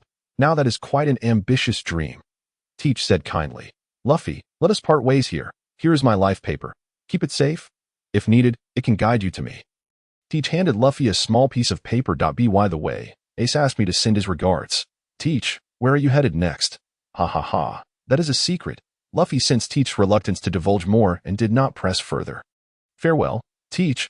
Luffy and his companions waved as they stood aboard the Going Merry. Ha ha ha. Best of luck, young man. I shall await your arrival in the New World. As Luffy and his crew sailed away, Shatter turned to Teach and asked, Master Teach, where are we headed now? Where? We shall have a little chat with this gentleman first. Wouldn't you agree? Teach glanced over his shoulder, a dangerous aura emanating from him. Truly, the notorious Blackbeard, with a bounty of 700 million, was exceptionally alert. The sudden appearance of a figure sent tremors through Shatter and Fakey. Impossible. How could he be here? Admiral Aokiji. Shatter gulped. Why would a high-ranking admiral appear in the East Blue? That's a statement I should be making. Why does the notorious pirate Blackbeard, with a bounty of 700 million, find himself in the East Blue? Aokiji lazily regarded Teach, his half-closed eyes glinting with a hint of menace. Ha ha ha. Is it a crime to wander aimlessly? Surely, the Navy wouldn't intervene in such trivial matters, Teach replied, fully aware of Aokiji's formidable strength, although he was not as powerful as Whitebeard. He certainly posed a threat that Teach could not dismiss lightly. If you were an ordinary person, we wouldn't interfere. However, you're a pirate, and I am a Navy officer. So, Shall I invite you to impel down for a cup of tea? Aokiji slowly approached Teach, frost beginning to coalesce around him. Fear etched itself on the faces of Shatter and Fakey as they instinctively moved behind Teach. Hey, aren't you too eager to grow stronger? Teach said calmly, his voice devoid of emotion. Unleash your signature moves, and take him down. Teach's words plunged Shatter and Fakey into silence. Master Teach, we cannot possibly compete with him. Shatter gritted his teeth. What, as pirates, do you retreat at the sight of someone stronger? Teach turned to face them. Fakey began to speak but was interrupted by Shatter. Understood. Fakey, let us go. With that, Shatter charged at Aokiji, and Fakey followed suit. Shatter clenched his fists, enveloping them in a dark hue of Haki, aiming a powerful strike at Aokiji's lower body. Intent on delivering a crushing blow, Fakey retrieved a bottle of liquor, similarly coated in Haki. Summoning all his strength to leap up and smash it down onto Aokiji's head, his Haki deeper in color than Shatter's.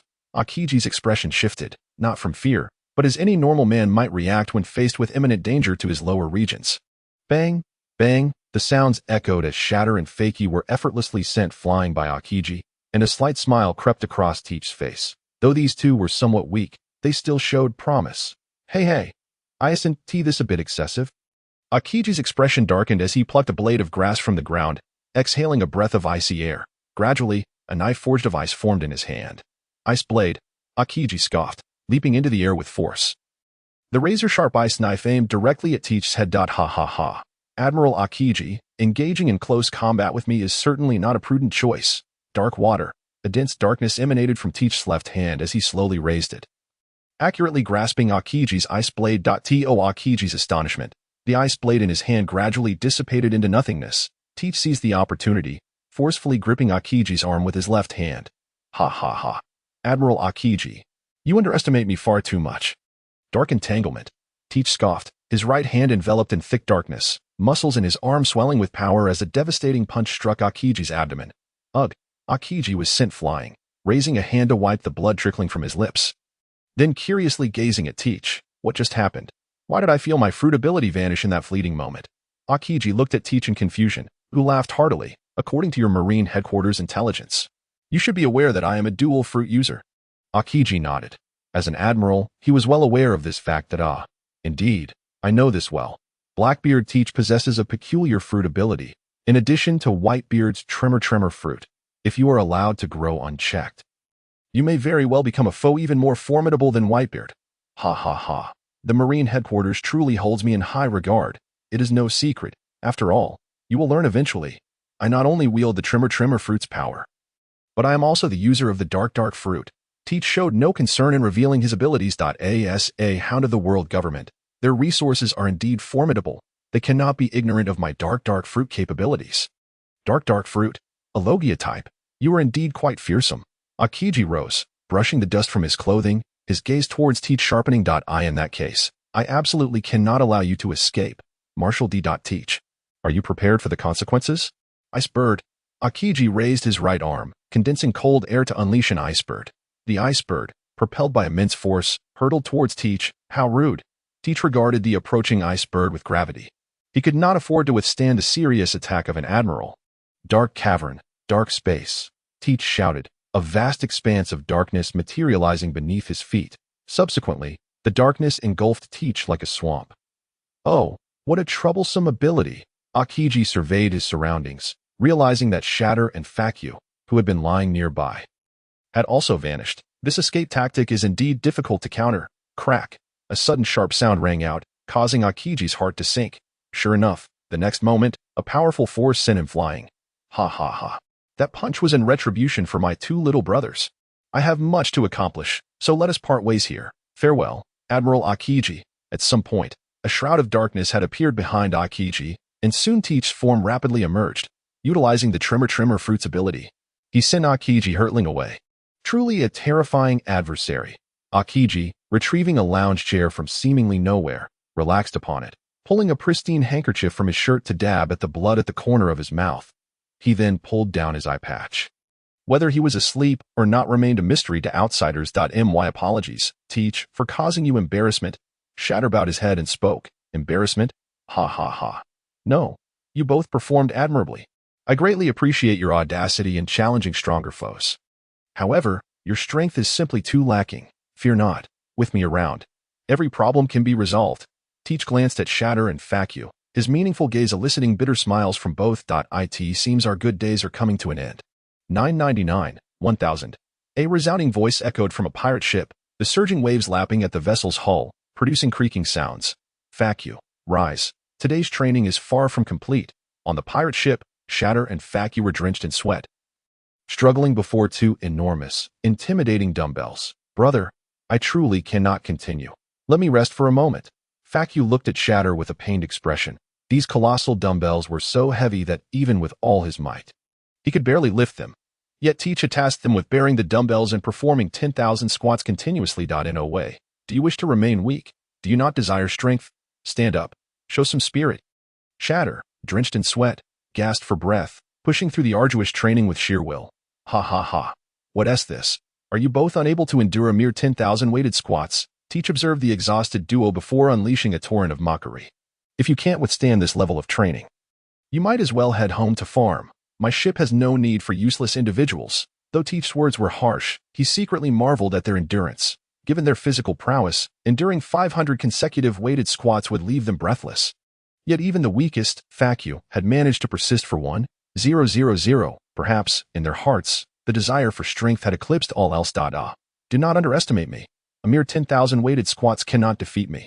Facu exclaimed, invigorated, as he hoisted the dumbbell onto his shoulders and resumed his fervent training. I promised my crew. I cannot simply give up. Shatter admonished himself, his previously trembling legs once again squatting and standing. Excellent potential. Teach thought to himself. Given time, these two could indeed make a name for themselves. However, he would never voice such sentiments. You're so slow.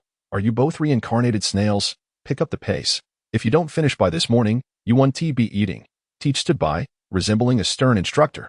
Meanwhile, in the office of Admiral Sengoku at Marine Headquarters, Marineford. What? Teach actually escaped from your subordinates? Sengoku exclaimed in shock, his braided beard quivering uncontrollably. Ha! Sengoku, you old fool. Your expression is absolutely priceless. Beside Sengoku sat a tall, broad-chested elder with well-defined muscles. The scar adorned his left eye, his blue eyes complemented by a head of short, gray-white hair. He was currently devouring a bag of senbei with no regard for decorum. Marine Headquarters Rear Admiral, Iron Fist Carp. The world knows him as the Marine Hero. Shut up, Carp. You rascal. Do you even understand what is happening? Sengoku angrily snatched the senbei from Carp's hand. That rascal Aokiji encountered Blackbeard Teach. After a clash, it was Aokiji who was injured. Teach emerged unscathed. Do you realize what this implies? Having said that, Sengoku furiously stuffed the remaining senbei into his mouth, swallowing the entire bag under Carp's mournful gaze. You scoundrel Sengoku, that was my limited edition senbei. Carp raised his massive fists, lunging at Sengoku, who retaliated without hesitation. The chief of staff and the marine hero engaged in a brawl over a bag of senbei. If anyone were to witness this, they would surely find it laughable. Carp, Sengoku, are you two done yet? A dignified elderly lady interjected. Hawkeye, do not try to dissuade me. I am determined to teach Sengoku a lesson today. Humph. We shall see who teaches whom a lesson. Prepare yourself. The sound of clashing rang out as Vice Admiral Tsuru's temples throbbed, and in an instant, she vanished from her seat, following two sharp cracks. Sengoku and Carp clutched their heads, sitting obediently in their chairs like 6-year-old children. Haven't you both been bickering for decades? Tsuru lamented. It's that scoundrel Sengoku who stole my senbei, Carp grumbled. What of it? I merely took a few of your senbei. Besides, you pilfered those 3 packets of fine tea from my cupboard, didn't you? Sengoku retorted defiantly. Enough already. It was Tsuru who ultimately intervened to quell the dispute between the two. Sengoku, I hear that the bounty of 700 million on Blackbeard not only allowed him to escape unscathed from Aokiji, but also left Aokiji injured. Sengoku's demeanor grew serious, as he solemnly stated, Indeed. That Blackbeard has somehow acquired the Tremor Fruit's powers from Whitebeard, and furthermore, he has consumed a Logia-type devil fruit known as the Dark Fruit. These 2 supreme abilities are, without a doubt, exceedingly troublesome. Upon hearing Sengoku's words, Carp's expression shifted to one of disbelief. Impossible. Is it not the case that no individual can consume more than 1 devil fruit? Furthermore, Whitebeard has yet to meet his demise. How could his fruit's abilities possibly fall into another's possession? Vice Admiral Crane fell into a contemplative silence, and her tone took on an unprecedented gravity. The dark fruit, I have encountered it in a devil fruit compendium. Renowned as the most malevolent of powers, merely possessing this singular fruit should suffice to raise our vigilance against him. Yet, he also wields the formidable powers of the Quake fruit, should he be allowed to develop further. We may very well witness the emergence of a second Whitebeard. Crane's words plunged Sengoku and the others into deep thought. Blackbeard is currently in his prime, and it will not be long before he fully matures. At that juncture, we shall not be contending with an aged and frail Whitebeard. Is there a possibility that we could win him over to our side? Sengoku's remark ignited a spark of interest in the two. I believe we could allure him with a position in the Seven Warlords, thus granting us ample time. Crane pondered for a moment, expressing her concern. Should we succeed, that would indeed be splendid. But Blackbeard is the son of Whitebeard. The likelihood of his acquiescence seems slim. Let us at least attempt it. Sengoku sighed, stating that if all else fails, we may have to eliminate him in his infancy. He then turned his gaze towards Garp. Garp, his current strength is formidable. Akainu and the others would likely find it challenging to eliminate Blackbeard. Therefore, it shall fall upon you to take action. Garp nodded. Rest assured. If such a time arises, I shall handle it. Suddenly, the office fell into silence. The bounty for Blackbeard, Vice Admiral Crane began to speak slowly. Let it rise to 1.3 billion berries. I heard from Kazan that he has 2 small pirates by his side.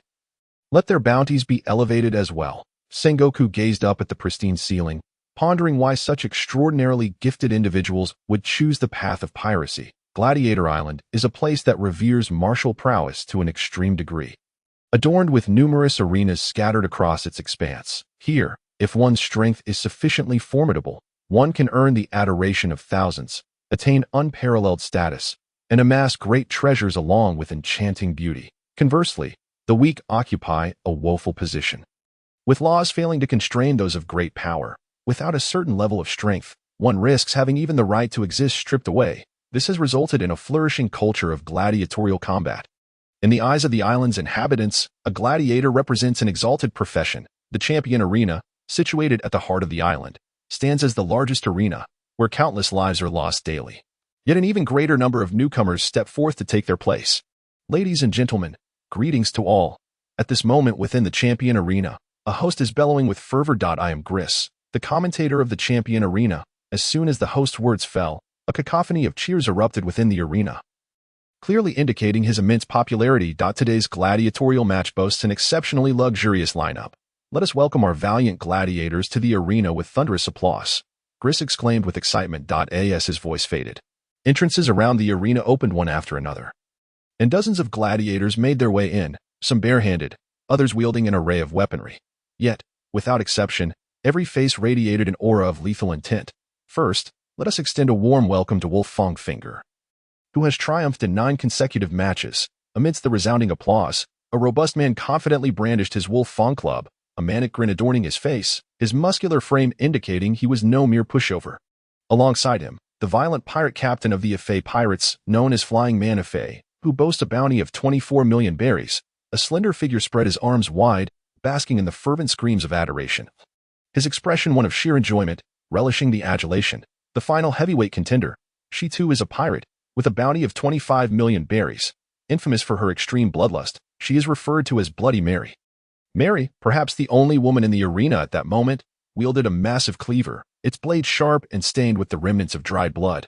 What a bunch of trash! A disdainful voice rang out from the audience, eliciting angry glances from those seated nearby. The speaker remained seated, yet his towering stature demanded that most would need to stand to look him in the eye. His gaze was icy, radiating an overwhelming dominance. Draped over his back was a black cloak, emblazoned with the emblem of a pirate ship. 3 crossed bones forming a character, topped with 3 skulls, with the 2 on the sides slightly furrowed. Casting their gazes left and right, the central skull, however, bore a faint smile, adorned with a streak of white whiskers. Flanking him were 2 men, their eyes sharp, and their attire also marked with the skull insignia. Unmistakably formidable opponents, the crowd quickly withdrew their furious glances. After all, it was evident that those 3 were not to be trifled with. On this island, weakness is a sin. I need not elaborate, for it is clear that seated upon the platform are none other than Teach and his 2 companions. These 3 have traversed the seas for a week to reach this island, and after a week of training, Shatter and Fak Oil have clearly grown much stronger, their presence more imposing, their demeanor more composed.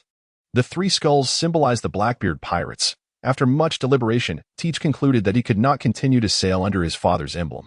Thus, he adapted the original emblem of the Blackbeard pirates, with the sole alteration being the replacement of the central skull with that of the Whitebeard pirates. Exemplifying the distinction between Teach and the original Blackbeard, he has not betrayed his father. He did not slay Thatch. Now he stands as Ace's ally, Luffy's brother. Simultaneously, he embodies a completely different Blackbeard. Captain, which of our new members are you referring to? Fat Oil inquired, surveying the gladiators below with a look of scorn. What? Has your bounty risen to 50 million berries due to Captain Teach's influence, and now you are puffing yourself up? Shatter retorted with disdain. Yet, boss, was it not also thanks to Captain Teach that your bounty has reached 80 million berries? I recall you were so excited that you struggled to sleep for 2 days. Fackwell questioned. Puzzled, silence. I have always been diligently training. My strength has long since reached the level of an 80 million berries bounty. You know, Shatter's face flushed crimson, angrily snapping at Fat Oil. The spectators beside Teach Trio turned pale. Gazing at the two pirate captains wreaking havoc on the arena, their own bounties a mere 20 million berries. Just how formidable are these two? And what terrifying power does their captain possess? Wahahaha. A unique laughter echoed through the arena as smoke began to billow, and the audience's eyes widened in anticipation of what would emerge once the haze cleared. This is impossible. That is Wolf Fongfinger, who has won 9 consecutive matches. As the smoke dissipated, the scene left the crowd in shock. A robust man with long purple hair, donning a gladiator mask, stood triumphantly over Finger, his powerful arms raised high, proclaiming his victory to all. Ha ha ha. What a splendid fellow. Teach gazed at the man in the arena, a hint of satisfaction flickering in his eyes. Shatter and the others followed Teach's gaze to the arena, recognizing the newcomer as none other than Burgess, their expression shifting to understanding. It seems this fellow is the new member, in the original narrative, the first ship's captain and helmsman of the Blackbeard pirates. A fervent admirer of the Four Emperors, Blackbeard, known for his generous spirit yet ruthless methods to achieve his goals, he is also a hunter of abilities. Champion Giza's Burgess. Teach observed the jovial Burgess in the arena, noting that his current power was still in its infancy, far from what he would be as the first ship's captain of the Blackbeard pirates. However, Teach had faith that after enduring battles with the strong, Burgess's abilities would see significant enhancement. Yet, Burgess now faced a precarious situation. The remaining 2 pirate captains, upon witnessing Burgess's prowess, chose to join forces against him. Nevertheless, Burgess felt no fear. He slightly bent his stout right arm, a tremendous wave of energy gathering at his elbow. Unyielding ship elbow strike. With a thunderous roar, a thick cloud of smoke once again enveloped the arena. As the haze dissipated, the 2 pirate captains lay on the ground, blood streaming from their mouths and noses, their eyes glazed over. The Colosseum fell into a profound silence, only to be shattered by the resounding shouts of the warrior, Yulong, champion, champion, champion. Amidst the overwhelming cheers of the crowd, Burgess claimed his well-deserved championship gold belt. Thus, the champion Burgess was born. As Burgess surveyed the raucous crowd, a flicker of disappointment crossed his face. He yearned to engage in combat with a worthy adversary. Yet these opponents left him utterly unfulfilled. Kekiki, not bad, kid. What do you say? Care for a match with me? A brazen voice rang out, and Teach stood within the arena, his gaze fixed intently on Burgess, his conqueror's Haki unconsciously radiating from him. Wahahaha. A formidable opponent. I accept your challenge, Burgess exclaimed, excitement igniting within his eyes, brimming with the spirit of battle. How about we add a wager to the mix? What wager? If you win, I'll offer my life to you. But if you lose, you must call me captain and join my crew. Champion's elbow strike. With a mighty shout, Burgess launched into combat. His robust right arm bulged with muscle as his hardened elbow hurtled toward Teach's face. Teach laughed heartily, effortlessly evading Burgess's fierce attack. Bang! Burgess's elbow collided with the ground of the arena, creating a massive crater that sent countless fissures radiating outward. Wow! Gasps erupted from the audience, their eyes wide as they beheld the enormous pit, all cheering for Burgess's raw power. Yet, Burgess's expression turned serious. The man before him wore a calm demeanor, having effortlessly sidestepped his assault, moving with a speed beyond his comprehension. Kekiki, a commendable strike. But alas, it was a tad too slow, Teach remarked, his arms crossed over his chest, adopting the posture of a teacher critiquing a student. Wahahaha. Truly a remarkable warrior. However, mere evasion will not secure victory. Come, let me witness the extent of your strength. Burgess's face contorted with madness. He relished the thought of challenging a powerful foe. The stronger, the better. Since his youth, he had longed for immense power, yet he had never encountered an opponent formidable enough to leave him breathless. He had defeated many whom he deemed strong, yet they had all fallen beneath his feet. Kekiki, do you wish to witness my strength? As your future captain, I must display my might. Teach's gaze turned icy as he regarded his prospective loyal fan. But tell me, are you prepared to meet your demise? Burgess' smile stretched to the roots of his ears, that frenzied grin sending a jolt through the audience. Prepared for death, now that was truly exhilarating. Indomitable fleet destruction elbow strike. Burgess exerted every ounce of strength. Concentrating it in his right elbow. As a dark hue began to manifest upon it. Teach's eyes widened in surprise. Kekiki, have you unexpectedly awakened your armament Haki? What a delightful surprise. Teach observed Burgess with satisfaction. However, the game must come to an end. Iron block fist just. The pitch-black armament enveloped Teach's fist as it collided with Burgess' robust elbow. With a resounding crack, Burgess' towering form was propelled backward at great speed. Bang! He crashed against the arena's surrounding wall, a massive indentation marking his impact, his body embedded within the stone that it seemed he would be unable to extricate himself. Wah! What a powerful man! Burgess gritted his teeth through the pain. Managing to free himself from the wall. I concede. I agree to become your crew member. I look forward to your guidance, Captain. Teach's eyes gleamed with amusement as he appeared before Burgess in an instant. Extending his right hand to help him up, Kekiki, I am Marshal D. Teach, Captain of the Blackbeard Pirates. From this moment forth, you are one of us. Blackbeard. That man is actually Blackbeard. Gasps of terror rippled through the audience. After all, he was a notorious pirate with a bounty of 1.3 billion. Humph. Teach snorted dismissively, his conqueror's Haki exploding outward from him, silencing the crowd. Countless individuals fell unconscious, their eyes rolling back in their heads. What a terrifying aura. It radiated a primal fear. Burgess felt a bead of cold sweat trickle down his brow, yet within his gaze toward Teach, a fervor ignited. A bunch of weaklings, like dust. Shet. Faku. Let us go. Teach declared, sweeping his cloak as he strode forward. Shet and the others exchanged friendly smiles with Burgess, following Teach to the pirate ship. System, check-in. Teach called out midway. Location detected. Gladiator Island. Congratulations, host. Check-in successful. Mastery of the Marine 6 styles elevated to top tier. The mechanical voice of the system momentarily startled Teach, who felt a surge of power within him. The once unrefined Marine 6 styles now flowed through him as effortlessly as his own limbs. Has my physical prowess been enhanced? Teach mused inwardly, realizing that with 3 Devil Fruit abilities, his combat level needed to rise accordingly. After consuming a Zoan-type Devil Fruit, his physical capabilities had undoubtedly multiplied. This latest enhancement was a significant leap forward for Teach. The 4 men boarded the pirate ship, setting sail leisurely toward the open sea. Cherry Pie, the one made by Sachi. Teach lay in his bunk, saliva pooling at the corner of his mouth. Captain Teach, a loud knocking jolted Teach from his slumber. He blinked blearily at his hands, and a violent aura began to emanate from him. My cherry pie. The thunderous roar sent a shiver down Faku's spine, an ominous premonition creeping into his heart. Faku, you'd better give me an explanation. Otherwise, I'll toss you into the sea and make you swim to the next island. Teach flung open the door, his expression dark as he confronted Faku. Faku's clothes became drenched in cold sweat as he pointed toward the sea. Captain Teach, a pirate ship is approaching us. And it seems they do not come in peace. Teach followed Faku's and indeed spotted a peculiar pirate vessel drawing near. How dare they disturb my beauty sleep? I'll send them to the depths of the ocean. A chilling aura enveloped Teach as a murderous intent cloaked the rival pirate crew. Captain Teach, what is happening? Shet and Burgess sensed Teach's murderous intent and rushed over. Teach did not respond. Instead, he launched himself into the air with tremendous force, creating sonic booms as he soared through the sky. The Marine's moonwalk.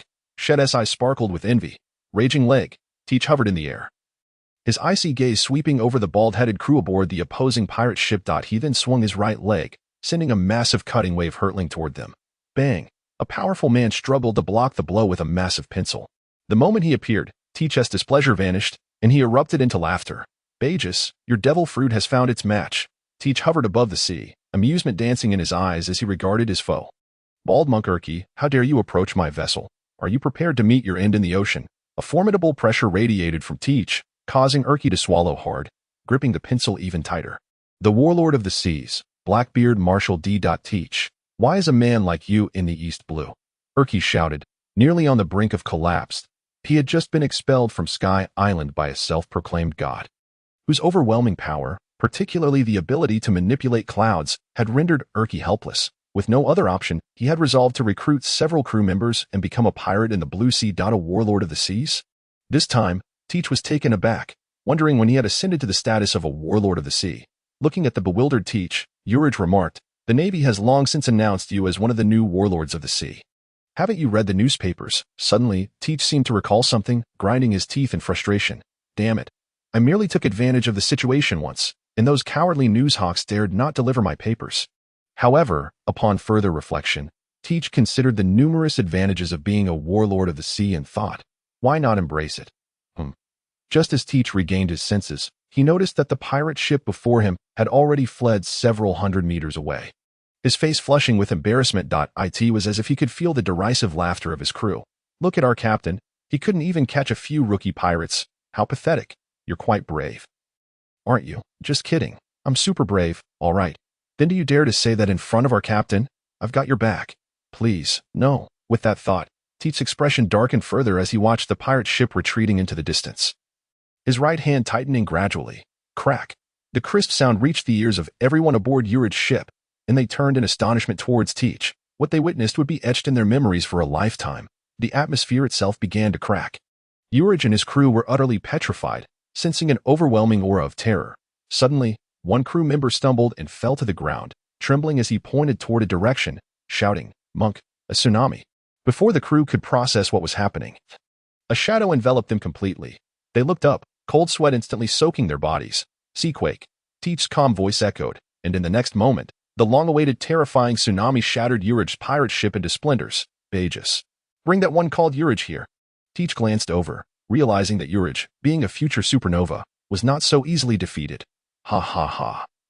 Captain," Burgess exclaimed excitedly, fully aware of the tremendous power a devil fruit could bestow upon an individual.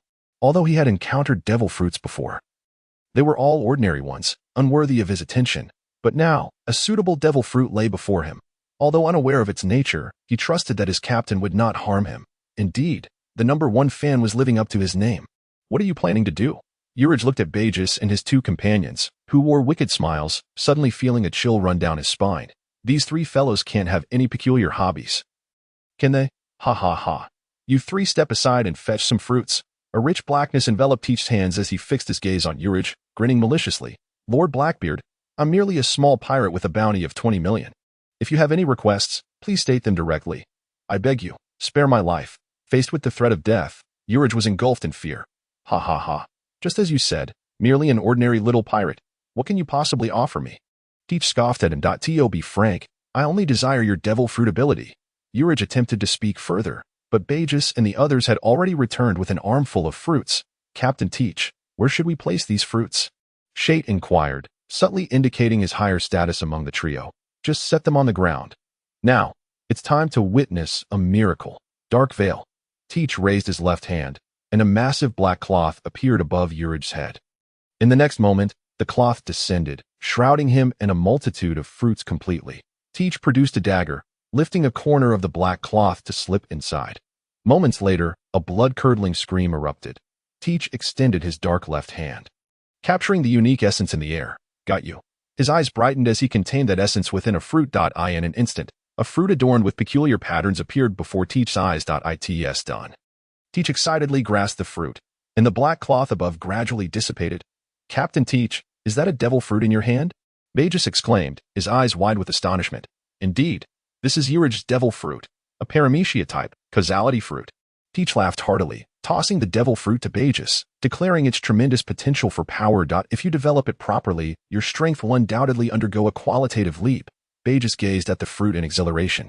"Thank you, Captain Teach." Without hesitation, he devoured the entire fruit, chewing eagerly. "Ugh." Teach and Shade exchanged peculiar glances. Both being devil fruit users, they were well aware of the strange taste. "Damn, this tastes awful." Burgess's expression contorted in disgust. "It's like eating feces."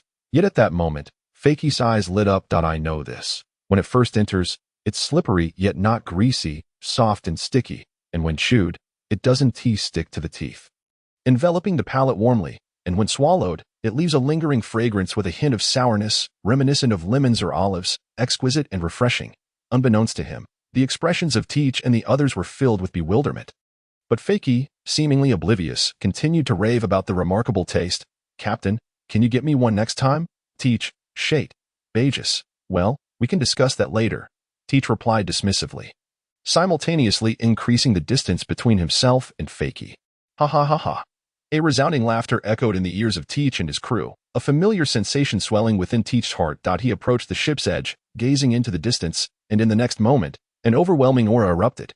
Red-haired, the deafening roar naturally reached the ears of the red-haired pirates, leaving them exchanging glances in confusion as a black figure rapidly charged toward their vessel. Give me your teeth. Teach hovered in the air, his icy presence sending shivers down the spines of many ordinary crew members aboard the red-haired ship. Ha ha ha. Long time no see. Red-haired. Teach leered at Shanks, the fury in his eyes nearly palpable. Blackbeard, what brings you here? Shanks rested his remaining left hand on his sword, slowly drawing the griffin, one of the 12 supreme-grade swords, its formidable aura evident, clearly indicating his seriousness toward Teach. Ha! You, with a bounty exceeding 4 billion berries, are afraid of me, a mere pirate with a bounty of 1.3 billion. If this gets out, people will surely laugh until they cry. Teach mocked, gazing at the powerful man before him. In the next moment, a suffocating conqueror's haki erupted from Teach, the dark aura crushing toward Shanks's ship like a shadowy tide. Thud thud.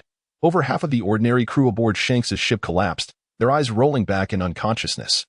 Shanks was momentarily stunned. He had not anticipated that Teach possessed Conqueror's Haki, and at such a formidable level. Yet, who was Shanks? His Conqueror's Haki was the strongest among the 4 emperors. Humph! Shanks snorted, releasing his own Conqueror's Haki.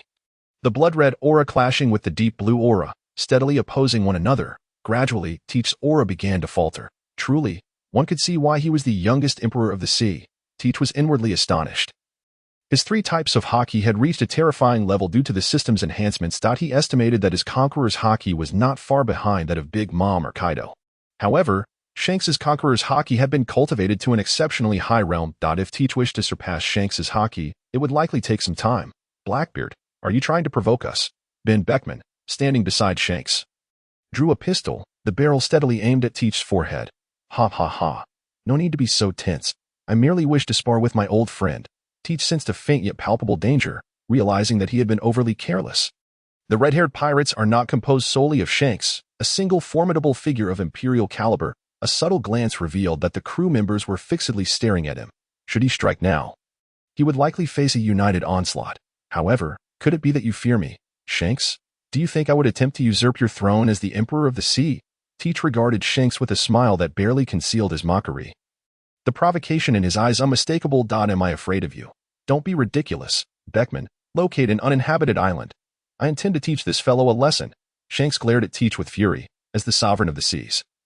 His dignity would not be trifled with. What a foolish captain. Beckman lamented, recognizing Teach's obvious taunting strategy. Yet, there was no escaping it. Even as one of the emperors of the sea, Shanks could not refuse the challenge. Ha ha ha. Burgess, follow their lead. Teach returned to his pirate ship, filled with eager anticipation for the impending battle.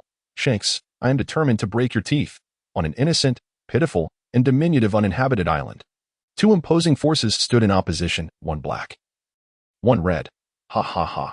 Shanks, after all this time, has your strength truly grown? Moreover, with one arm severed, how much power do you even retain? Teach's gaze fixated on Shanks' left eye, the 3 gruesome scars serving as quite the embellishment. Humph. Last time, you gained the upper hand. This time, prepare to face my wrath. Shanks noticed Teach's gaze and glanced at his empty sleeve, a flicker of anger igniting within him. There is no point in further words. Blackbeard. Teach, prepare yourself. Clearly unwilling to engage in further verbal sparring, Shanks unsheathed his griffin and vanished in an instant.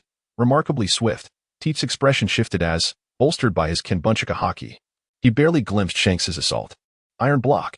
Teach extended his right hand. The dark hue of his Busashoka Haki combined with the Navy's 6 powers technique to barely deflect Shanks' strike. The level of Busashoka Haki exhibited was at the level of flowing cherry blossom. Shanks was taken aback. He understood that Teach's martial arts were formidable, yet during their last encounter, his Busashoka Haki had been far less resilient than it was now. It seems you have made significant progress as well. Shanks steeled himself, his aura sharpening, akin to a razor-sharp sword. Ha! Do you think you are the only one capable of improvement? I have not slackened in my training for even a moment. Teach raised his right hand, assuming a perplexing stance. What does this fellow intend? This gesture seems oddly familiar, Shanks pondered, but in the next instant, a shocking sound reverberated. Crack. The sound of space fracturing echoed across the sea. and the once unshakable red-haired pirates erupted into fervent discussions. Is that not Whitebeard's tremor fruit? How could Blackbeard possibly possess such power? This formidable force is undoubtedly from the tremor fruit, albeit not as terrifying as Whitebeard's. But why does he possess such an ability?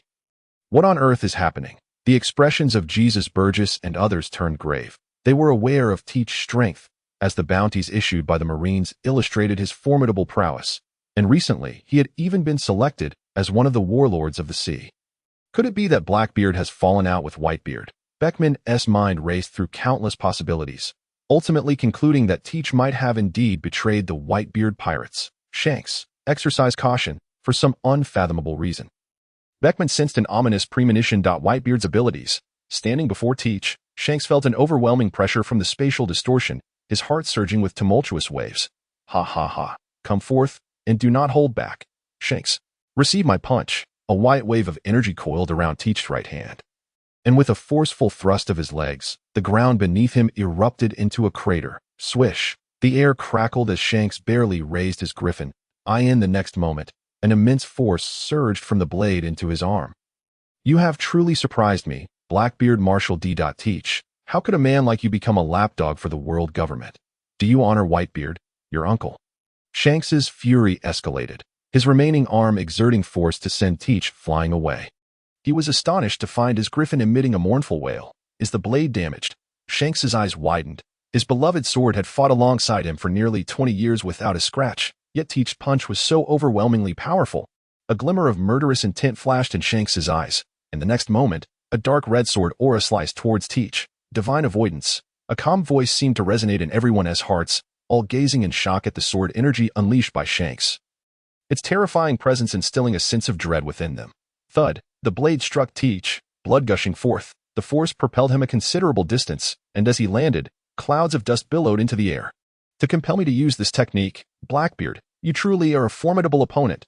Shanks sheathed his griffin and turned away, embodying the spirit of a true man who never looks back at explosions. However, a powerful aura emerged from within the dust cloud, the overwhelming presence chilling to the bone. Shanks turned in shock to see 6 crimson lights emerging from the haze. What a remarkable slash.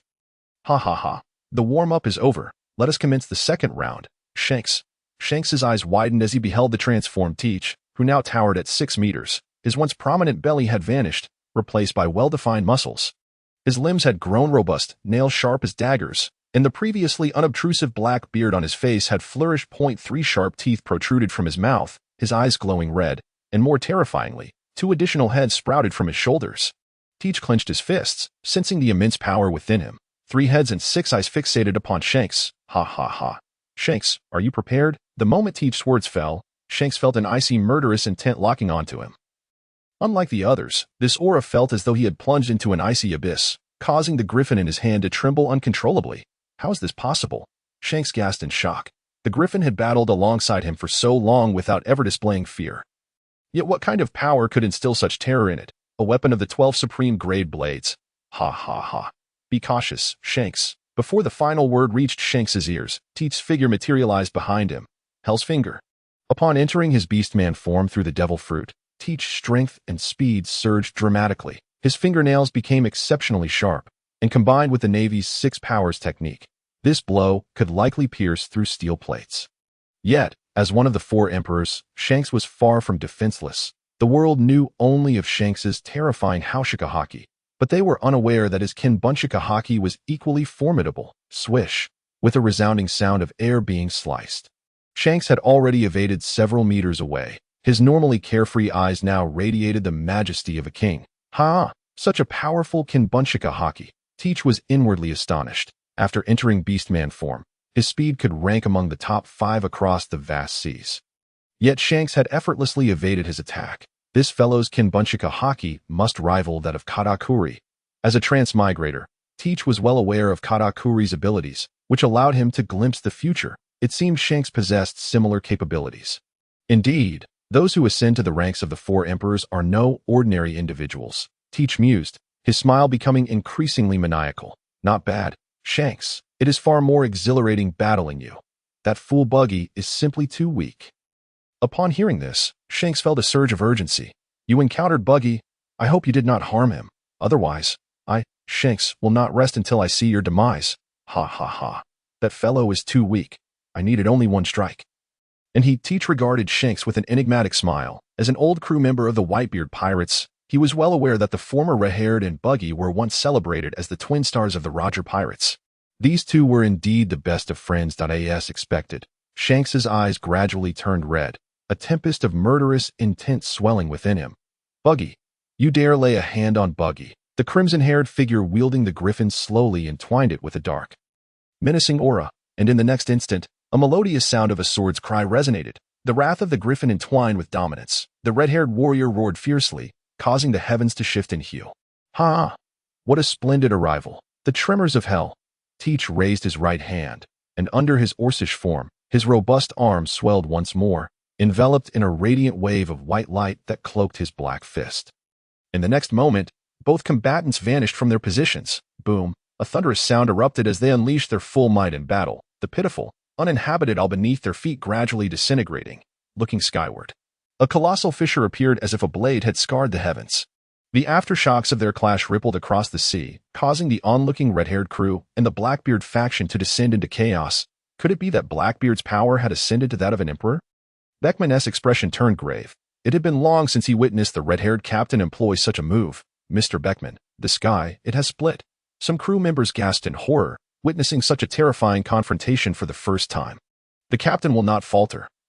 Burgess murmured beside them, seemingly trying to reassure himself. Indeed, our captain is the Emperor of the Seas, Shanks, under the leadership of the officers. The previously restless atmosphere aboard the ship began to settle. Beckman, do you think the captain will be all right? Loguetown quietly voiced his concern to Beckman. I cannot say for certain. Beckman's tone was somewhat somber. Let us prepare for the rescue of the captain. Understood. Loguetown nodded in agreement and began to relay instructions to the other officers. Boss, what shall we do? On Blackbeard's ship, Fac Oil nervously inquired of Shatter. What do you mean? What shall we do? Regardless of whether the captain wins or loses, we must exert every effort to ensure his safety. We must repay Captain Teach's kindness, even if it costs us our lives. Determination filled Shatter's eyes. In his view, if it were not for Teach's assistance, he and Fac Oil would still be meandering through life, incapable of attaining their current strength. Our captain will not lose. All we need to do is wait quietly for his safe return. Burgess was brimming with confidence in Teach's abilities, believing that even if Teach were to falter against the red-haired captain, he could still protect himself. Damn Teach, the red-haired warrior was astonished by Teach's prowess, realizing that his strongest technique had been withstood. Yet, the thought of his red-nosed companion only fueled his fury. Truly, one of the four emperors of the New World. What a terrifying attack. Teach, observing the man's perfectly aligned teeth, felt an overwhelming surge of anger. Damn Red-Haired Shanks. I have two hands, you know. No sooner had Teach uttered these words than a warning surged in Shanks's heart. Yet, he could not evade. The griffin in his grasp collided with Blackbeard's right fist, rendering the possibility of him rebounding almost non-existent. In mere seconds of contemplation, Teach's left fist landed solidly against his abdomen. Dark, binding crush. With a forceful swing of his left arm, Shanks was sent soaring into the air. Sarah, Teach exclaimed, and before Shanks could comprehend, Teach appeared before him. In the next instant, his fist crashed into Shanks's face, causing Shanks to taste the metallic tang of blood in his throat, and under Teach's keen gaze. For teeth were perfectly embedded within the crimson spray. A euphoric thrill coursed through Teach as he gazed down at the fallen red-haired captain, a grin spreading across his face. You insisted on my teeth. And now you have none left. Aboard the Red Force, Beckman and the others watched in shock as Shanks lay on the ground, a myriad of emotions swirling within them. Captain, Loguetown dropped his chicken leg, eyes wide with disbelief at the sight of the formidable leader defeated by a warlord of the sea. Shanks had actually lost. Burgess was diligently cleaning his firearm as the ship's sharpshooter. He had to remain ever vigilant. After all, the man before them had just vanquished Shanks, and no one could guarantee he would not turn his sights upon them. Meanwhile, Beckman puffed on his cigarette, his gaze fixed ahead, lost in thought. Splendid. Captain Teach has triumphed. Fac Oil raised his arms in celebration. The captain has won. He truly has defeated one of the four emperors. Shanks. Shatter rubbed his eyes vigorously. Having considered numerous scenarios, including the possibility of their captain overcoming Shanks. Yet, despite his mental preparations, witnessing it unfold before his eyes left him speechless with excitement. Truly, Teach is remarkable. Burgess's laughter boomed, his admiration for Teach reaching unprecedented heights. Aboard the two pirate ships, contrasting scenes unfolded, yet upon the isle, Teach clutched Shanks's head with one hand, a maniacal laugh escaping his lips. Huh. Decades have passed, Red-Haired Shanks. I have awaited this moment for far too long. Teach's laughter was audacious, for the victor naturally possessed the right to revel. Decades prior, you and that scoundrel Buggy had forcefully knocked out my 4 teeth. Do you know how I have endured these years? I, the illustrious Blackbeard Teach, have been missing 4 teeth. As he spoke, Teach's fury intensified. Shanks gasped for breath, his mind reeling as he stared at Blackbeard. So all your persistent troubles were for those 4 teeth. You killed Buggy over those teeth. Shanks's agitation rose as he summoned his remaining strength to grasp Teach's collar, shouting hoarsely, "When did I ever say I killed Buggy?" Teach replied, a smirk playing on his lips. "I merely knocked out his 4 teeth and gave him a good thrashing. Rest assured, he is unharmed." "Really?" Shanks's expression relaxed instantly, as long as Buggy was fine. He then turned to Teach, speaking calmly. "I in the struggle between kings and the vanquished. You have won. The title of Emperor is now yours." "Emperor? A tempting title. Yet, I do not require it just yet." Teach mused, "You may keep the title for now. However, the news of our duel will inevitably reach the Marines." Releasing his grip on Shanks, Teach contemplated for a moment before saying, "I have not taken your title as Emperor. Logically speaking, should you not owe me a favor?" Shanks looked bewildered. "Why should I owe you anything?" "That is inconsequential. What matters is that you remember you owe me a favor. I may require your assistance in the future, and at that time, we shall consider ourselves even." The thought of an impending matter made Teach uneasy. It was the greatest regret of his past life while watching this anime. If his arrival did not amend it, he feared he would regret it for a lifetime. "No, I, Shanks, do not like being indebted to others. Moreover, stop right there. As one of the 4 emperors, you wouldn't go back on your word, would you? You must repay this favor." Finally, after an intense debate lasting half an hour, Shanks reluctantly conceded that he owed Teach a favor. "Ha ha ha. That is more like it." Teach chuckled inwardly at the visibly disgruntled Shanks, recalling his past life as a salesperson. "A 20-year-old lad could be persuaded to buy a mobility scooter under my guidance. Let alone you, a mere red-haired pirate. By the way, Shanks, I need you to find someone for me." Teach suddenly remembered something, addressing the perplexed Shanks. "The lad's name is Kazuki Momonosuke. He should appear as a 5 or 6-year-old child, with his head completely shorn, tied into a top knot at the back, and he favors wearing pink clothing and wooden sandals. Be sure to inform me upon seeing him." "A child? What do you need him for? Is he your illegitimate son?" Shanks's curiosity momentarily overshadowed his previous concerns, his eyes widening in intrigue. Teach's lips twitched as he regarded Shanks as if he were simple-minded. "He is my junior. As his only living elder, I must ensure he receives proper guidance from his parents." As he spoke, Teach could not help but recall that as his elder, inflicting a modicum of pain during the teaching process was unavoidable. Yes, indeed. It is certainly not for any other reason. Sigh. A being as charming and noble as I is quite rare. For a child, it is essential to be gentle. Very well, I shall keep an eye out for that child. Shanks reluctantly agreed, his brow furrowing in confusion as he regarded Teach. "Why? What do you mean? Why? Why would a man like you willingly choose to become one of the 7 warlords of the sea? If you so desired, with your strength, it would not be impossible for you to rise as a new sovereign, would it?" "Humph. I cannot fathom how it came to be that the Marine headquarters never sought my consent. I became a warlord in a state of utter confusion. So, what do you intend to do? Do not concern yourself with it, since the Marines are inclined to refer to me this way. Let it be so. However, now that I hold the title of a warlord, I naturally must exercise some legitimate rights." Teach revealed a peculiar smile, causing the red-haired figure to shudder. This lad might have concocted yet another scheme. "Marines, as one of the 7 warlords, I shall certainly prepare an extraordinary gift for you." A plan began to form in Teach's mind, and in a buoyant mood, he decided to check in. "Captain, I'm here to sign in. Detection of an unnamed island. Check-in successful. Congratulations, host. You have acquired the masterpiece of the previous life's online community, The 100 Ways of Death of Momonosuke." Teach paused for a moment, and the next second. "This is not my fault. As the protagonist, one must consider the dear readers, after all. West Sea. Ha ha ha.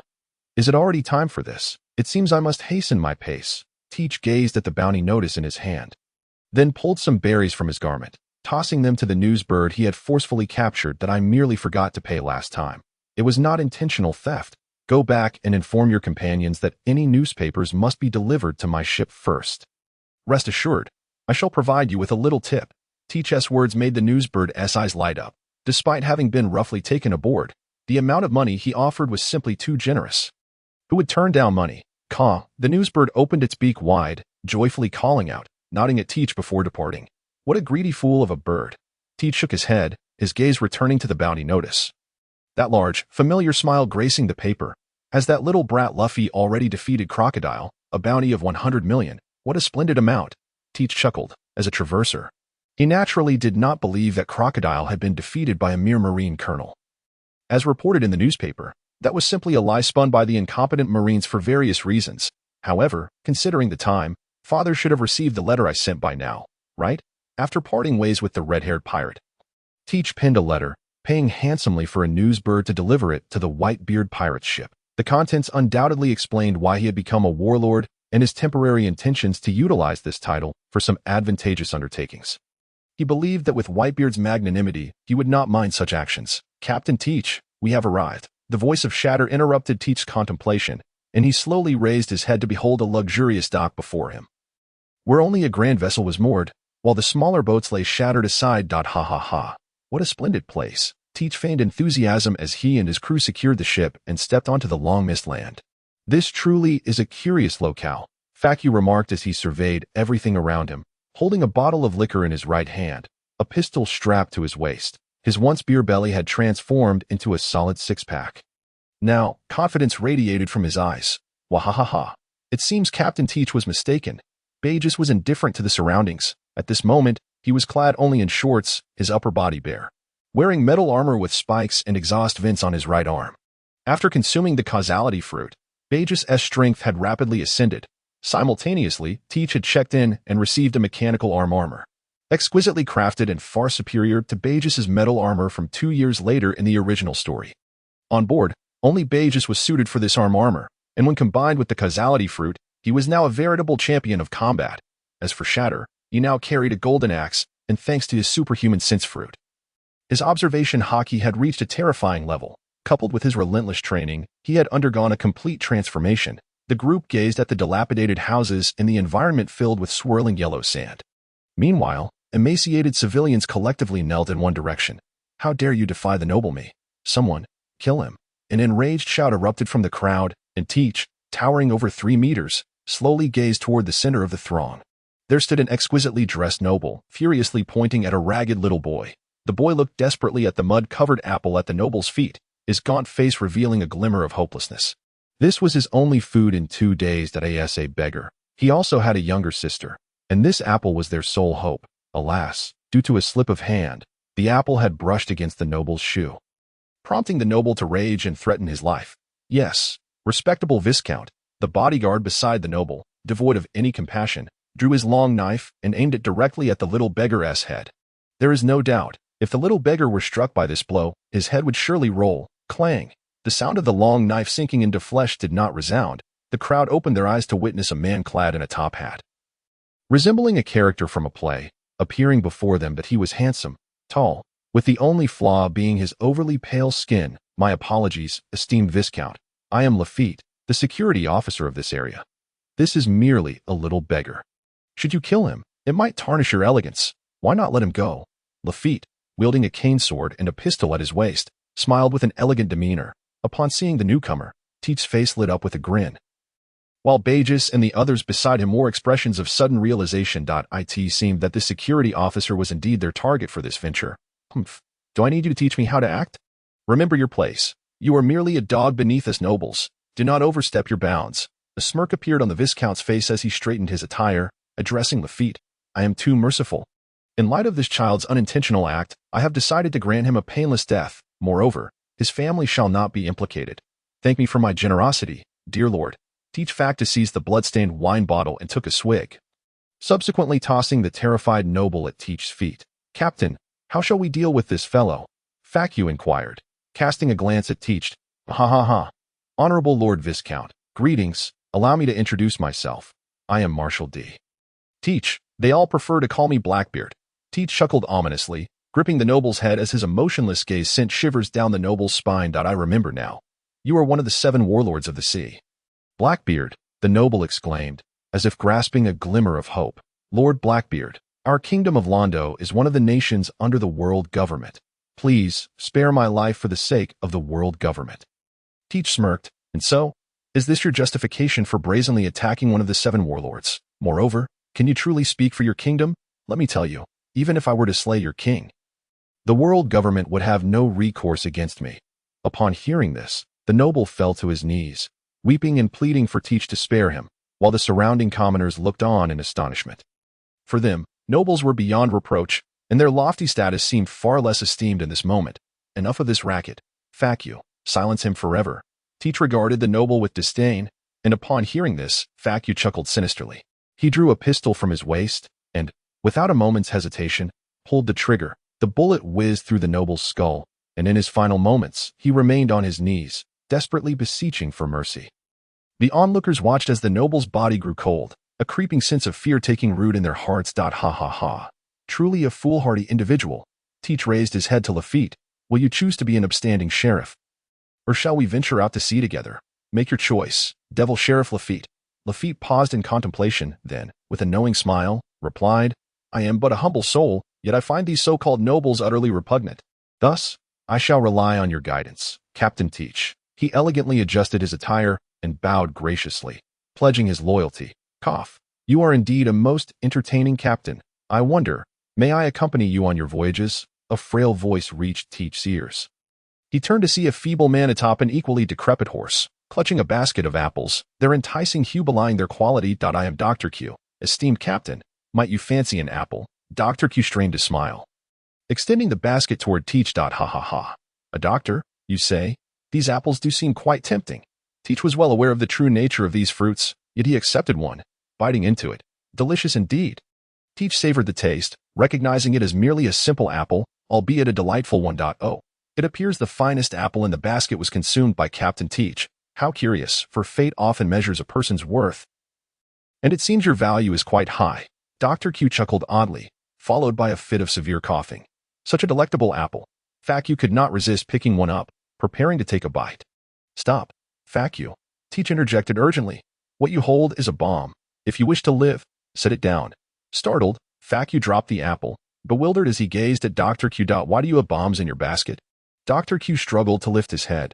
Because I wish to discern the worth of others. Fear not. What you held was not a bomb, merely poison. Fuck you's face turned pale. Why not just be normal? Ha ha ha. Now that we have found our companions, as pirates, we must certainly pay a visit to the royal palace of this kingdom. Teach strode purposefully toward the palace, with Buffett and the others hastily trailing behind. The royal palace of the kingdom of Londo was easy to locate, being the most opulent and towering structure in the realm, its surroundings of dilapidated houses mocking the incompetence of its rulers. Ha ha ha. The heavens have smiled upon me. I have acquired a devil fruit, such is the treasure of the sea.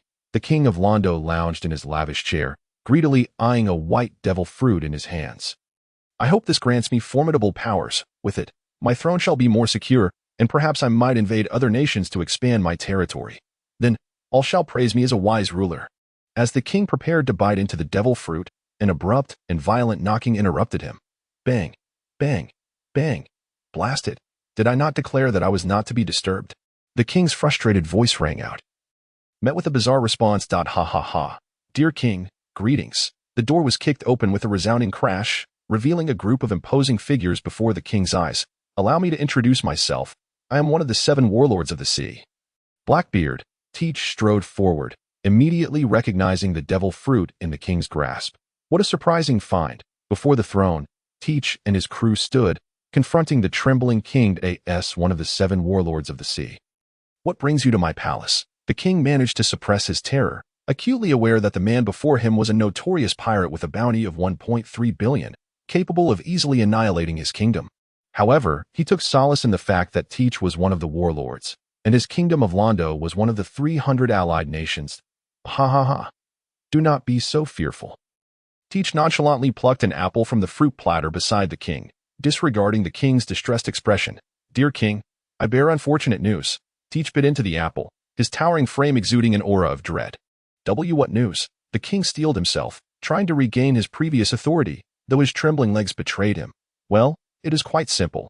Your noble has harmed a crew member of the Blackbeard pirates. What do you propose we do about this matter? Teach's gaze was laden with malice as he turned to the king, gesturing for Lafitte to step forward, revealing a barely perceptible wound on his arm. This grievous injury will necessitate a considerable medical expense. Teach feigned concern, then fixed the king with a cold stare. As a member of the world government, your nation has brazenly assaulted one of the warlords. If this were to be reported, how do you think the world government would act?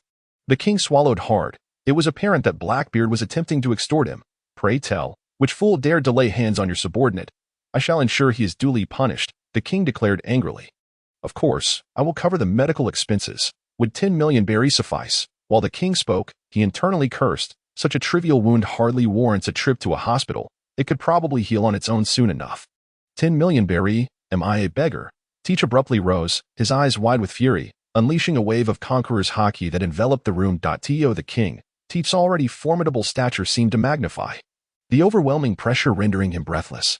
Then, Captain Blackbeard, how much do you deem appropriate? The king's authoritative demeanor evaporated, replaced by a subservient tone, as he dared not meet Teach's gaze. Ha ha ha. Wealth is but a trifle. A token sum for medical expenses will suffice. Truth be told, I do not wish to demand much, but 10 million berries is simply insufficient. Let us increase it. My dear king, 50 million berries would be more fitting, and let us add a zero to that figure. A fixed price of 1 billion berries, plus the devil fruit you possess. Teach wore an expression of mock indignation, leaving Lafitte and the others speechless. Goodness, it seems Captain Teach truly is formidable, Shatter exclaimed in shock.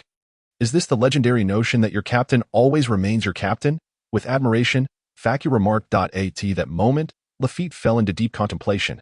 Perhaps I should inflict a few more wounds. The king of Londo was left aghast, his jaw nearly grazing the ground, before he promptly retorted, Impossible. Captain Blackbeard, please, do not jest. What does 1 billion berries even signify?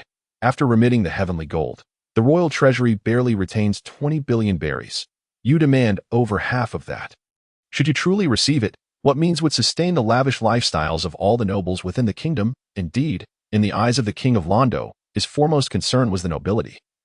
Without their backing, his throne would be precarious. As for the commoners, what did their fate matter to him? Merely a host of feeble-minded rabble. Even if the populace were to rise in rebellion, he could simply summon the navy to quell them.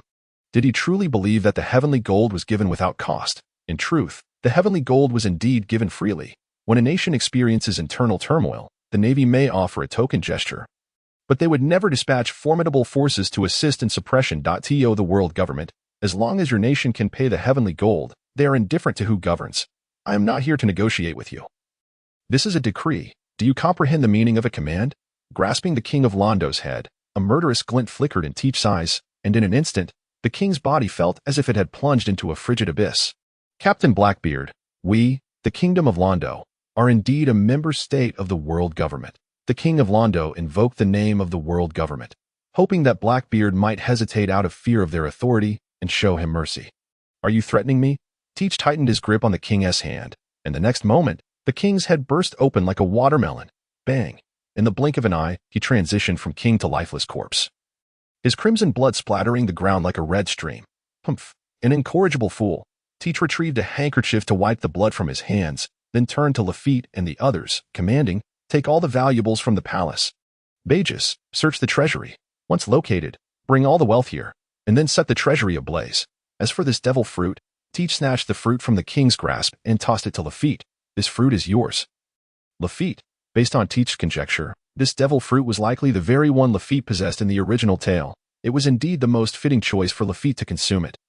Captain, without hesitation, Lafitte swallowed the pristine devil fruit whole, prompting astonished gasps from his companions. By the heavens, what a daring individual. Ugh, truly revolting, Lafitte muttered, as he sensed the surge of power within him, and in the next moment, pristine wings unfurled. The mythical zoan-type bird fruit. Angel form, Lafitte gazed at his comrades, exuding a blend of pride and elegance. Ha ha ha, a splendid ability. Teach praised, now that you've consumed the fruit, let us proceed to collect our treasures. Captain Teach, moments later. The bounty amassed by Blackbeard and his crew was seamlessly absorbed into his dark space. As for the royal palace, it was already reduced to ruins amidst the raging inferno. Ha ha ha. Judging by the time, it should be imminent. Teach laughed maniacally. The colossal waves of this era are indeed tumultuous. Teach glanced at his companions, an involuntary smile creeping across his lips. Prepare yourselves, we embark at once. Next stop, Water 7. Water 7, located along the Grand Line, is renowned for its thriving shipbuilding industry, where countless formidable pirate vessels are crafted. Even more terrifying is that the legendary warship Pluton was also constructed by the shipwrights of this very place. Dock 1 is the premier dock of the Carrera Company in Water 7, boasting numerous seasoned shipwrights, and it is Teach's destination. Captain Teach, this place is quite peculiar. So many people riding strange creatures. Facu, still clutching his bottle, had consumed several swigs along the way, prompting Teach to wonder if Facu's bottle was a portal to another realm. The creature in question is known as a Bruel, a beast raised by the locals for waterborne transport. In addition to its transport capabilities, Bruels possess significant strength, making them useful for moving goods. Lafitte explained proudly from the side. Wow, old Lafitte, you know so much, Facu exclaimed, patting Lafitte's arm with admiration, his expression seemingly conveying, I have high hopes for you. Facu, I have reminded you countless times. Please address me as Lafitte. The title Old Lafitte lacks elegance. Lafitte's veins bulged with indignation, yet he wore a smile as he regarded Facu. Understood. Understood. Facu replied dismissively, hastily taking another swig of his drink, the euphoric expression on his face clearly disregarding Lafitte's words. Ha ha ha. You two, stop your bickering. Teach interjected, sensing the tension rising in Lafitte. Once Lafitte took a deep breath to calm himself, Teach finally spoke with relief. We are here to commission a pirate ship. Not for sightseeing. You both need to tone it down. Otherwise, when we return, I will devise a devilish training regiment for you. At the mention of the last sentence, both men visibly flinched. Captain, rest assured. You will find no one more discreet than I. Facu quickly replied, his laughter echoing, Teach training regimen is truly lethal. Understood, Captain. A few beads of cold sweat appeared on Lafitte's elegant visage, as the journey from the kingdom of Londo to Water 7 had been lengthy. With every moment spent under the rigorous training of their captain, though he could distinctly feel his strength increasing, the agony he endured was enough to drive anyone to the brink. Humph, good to know. As they arrived at the shipyard of Dock 1, Teach ceased further elaboration, and the group ventured inside. The sight of countless shipwrights laboring fervently was awe-inspiring. Greetings, gentlemen. Teach and his crew stood in place, observing, when a young man, seemingly in charge of hospitality, approached. Welcome to Dock 1 of Carrera Company, home to numerous skilled and experienced shipwrights. May I inquire if you are here for repairs, or to place an order? The young man swallowed hard, gazing at the towering figures before him. No need to be nervous, young lad. Teach's massive hand landed on the young man's shoulder. We are here to place an order for a ship. I require someone competent to discuss the details with me. The aura emanating from Teach caused the young man's legs to tremble slightly. Although Teach's request was somewhat unconventional, the weight of his formidable presence compelled the young man to acquiesce. Good day, sir. I am the foreman of Dock 1. How may I assist you? A robust middle-aged man approached. I wish to order a pirate ship. The requirements are simple. I want your finest shipwrights, using the best materials and the shortest construction time, Teach declared, tossing 2 chests of treasure from his dark space. Money is no object. These 2 chests are worth approximately 500 million berries, serving as a down payment. Should the ship meet my satisfaction, I shall pay an additional 1 billion berries. Teach provocatively fixed his gaze on the man before him. What say you? I wonder if you possess such capability? The moment Teach's final words fell, the hesitation on the middle-aged man's face swiftly morphed into fury. Rest assured, such an order is merely a piece of cake for us at Carrera Company. The ship we craft will undoubtedly compel you to part with your coin willingly. For a seasoned shipwright, questioning their shipbuilding skills was an egregious affront. Bidding on a shipwright's honor, this order must be executed flawlessly. Witnessing the anger etched on the middle-aged man's face, Teach erupted in laughter. Excellent. Your spirit is commendable. By the way, I forgot to introduce myself. I am Marshal D. Teach, but you may call me Blackbeard.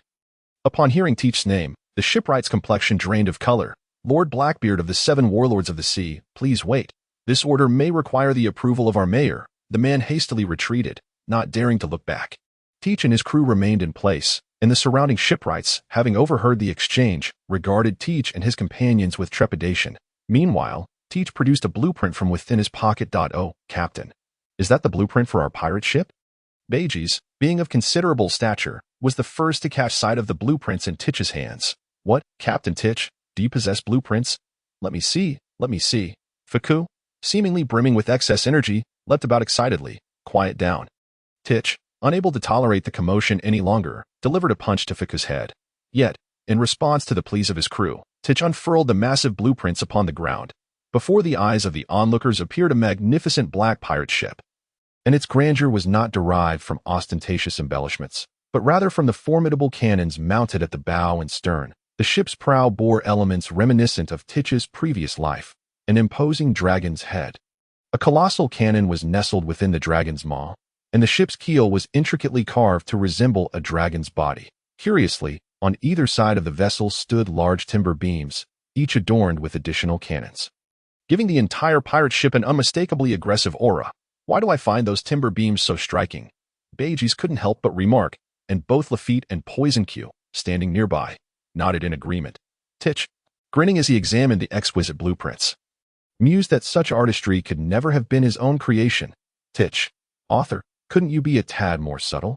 Does my esteemed persona as Blackbeard not deserve some dignity? Indeed, these were the blueprints acquired after signing in at Water 7. The ship was named Thunder Gaba. Greetings, Mr. Blackbeard. A voice interrupted Titch's conversation with his crew. Titch looked up to find it was Iceberg, the president of the Galilok Company. Regarding your pirate ship, we anticipate it will take approximately 1 week to complete. Naturally, the materials will be of the highest quality. Iceberg, having spotted the blueprints laid out on the ground, continued, this must be the design of your vessel, and what a truly unique design it is. Ha! Speaking with Mayor Iceberg is always a pleasure. Indeed, this is our ship's design blueprint. I trust your craftsmanship will astonish me. Titch proceeded to discuss some specifics about the pirate ship with Iceberg. Due to the necessity of constructing the keel from atom wood, the total expenditure for the vessel reached 1.8 billion berries. 7 days hence, we shall return to collect the ship. This implied that Titch's funds were now severely depleted. Ladies and gentlemen, an unfortunate situation has arisen. In the restaurant, Titch addressed his crew with a grave expression. What has happened, Captain Titch? Shed asked, his heart racing. This marked the first instance since his joining Titch's crew that his captain had uttered such words. Titch surveyed the room. Noting the anxious expressions on everyone's faces, he sighed and slowly articulated. Our Blackbeard pirates now possess less than 100 million berries, and after yesterday's lavish purchases of cherry pies and supplies, we are nearly penniless, Titch stated with utmost seriousness, prompting a collective gasp from the rest. But Captain, aren't all the treasures kept by you?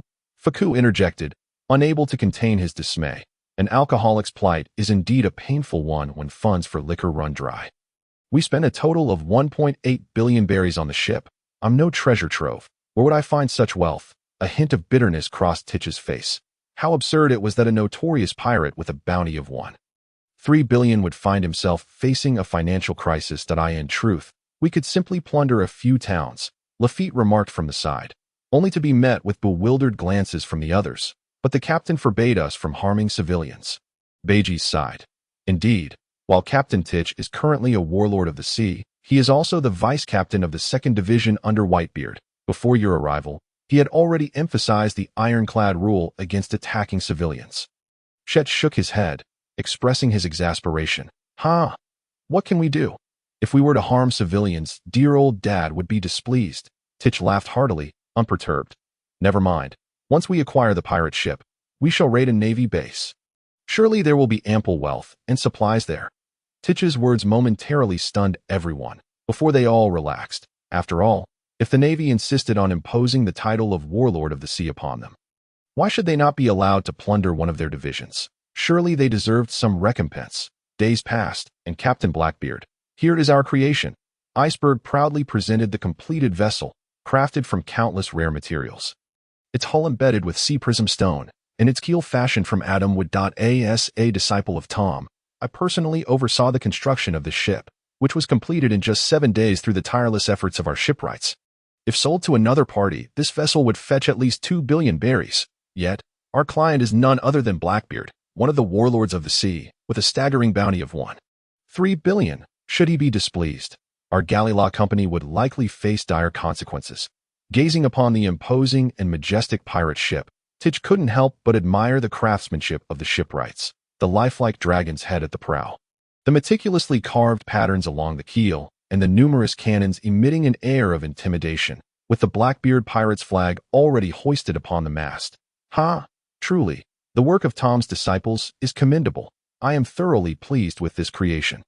Titch laughed heartily, then retrieved several chests from the shadowy space. Here lies 1.6 billion berries worth of treasure. Mr. Iceberg, please verify. As a great pirate, Titch had no intention of resorting to deceitful practices. Iceberg gestured. And a dozen robust shipwrights approached, each opening a chest to confirm its contents before nodding at Iceberg. Thank you for your patronage, Mr. Blackbeard. Iceberg bowed respectfully. Titch waved dismissively and stepped aboard their new Thunder Gabba, with Lafitte and the others eagerly following in his wake. Men, set sail. At Titch's command, Buggy hoisted the anchor, while Shet and Faku raised the sails. Titch stood at the bow, reveling in the invigorating sea breeze. For the soldiers stationed at the G3 base, today was a splendid day. Do you see that enormous warship?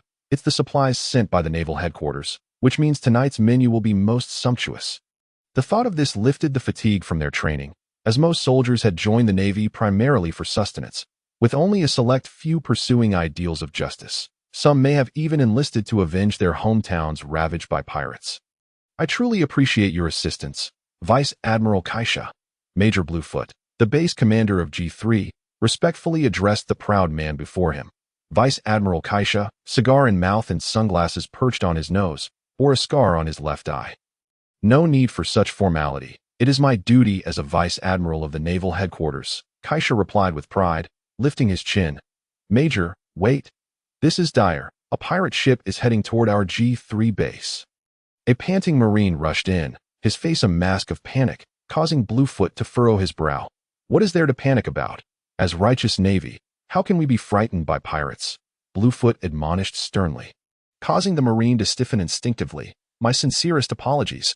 As Bluefoot's expression softened slightly, he regarded the Marine seriously. You say a pirate ship is approaching our G3 base. Pray tell, which pirate crew does it fly the flag of? A hint of skepticism crossed Bluefoot's face, for this was the first time he had heard of a pirate crew daring to approach a Navy base since his appointment. What could be their intent?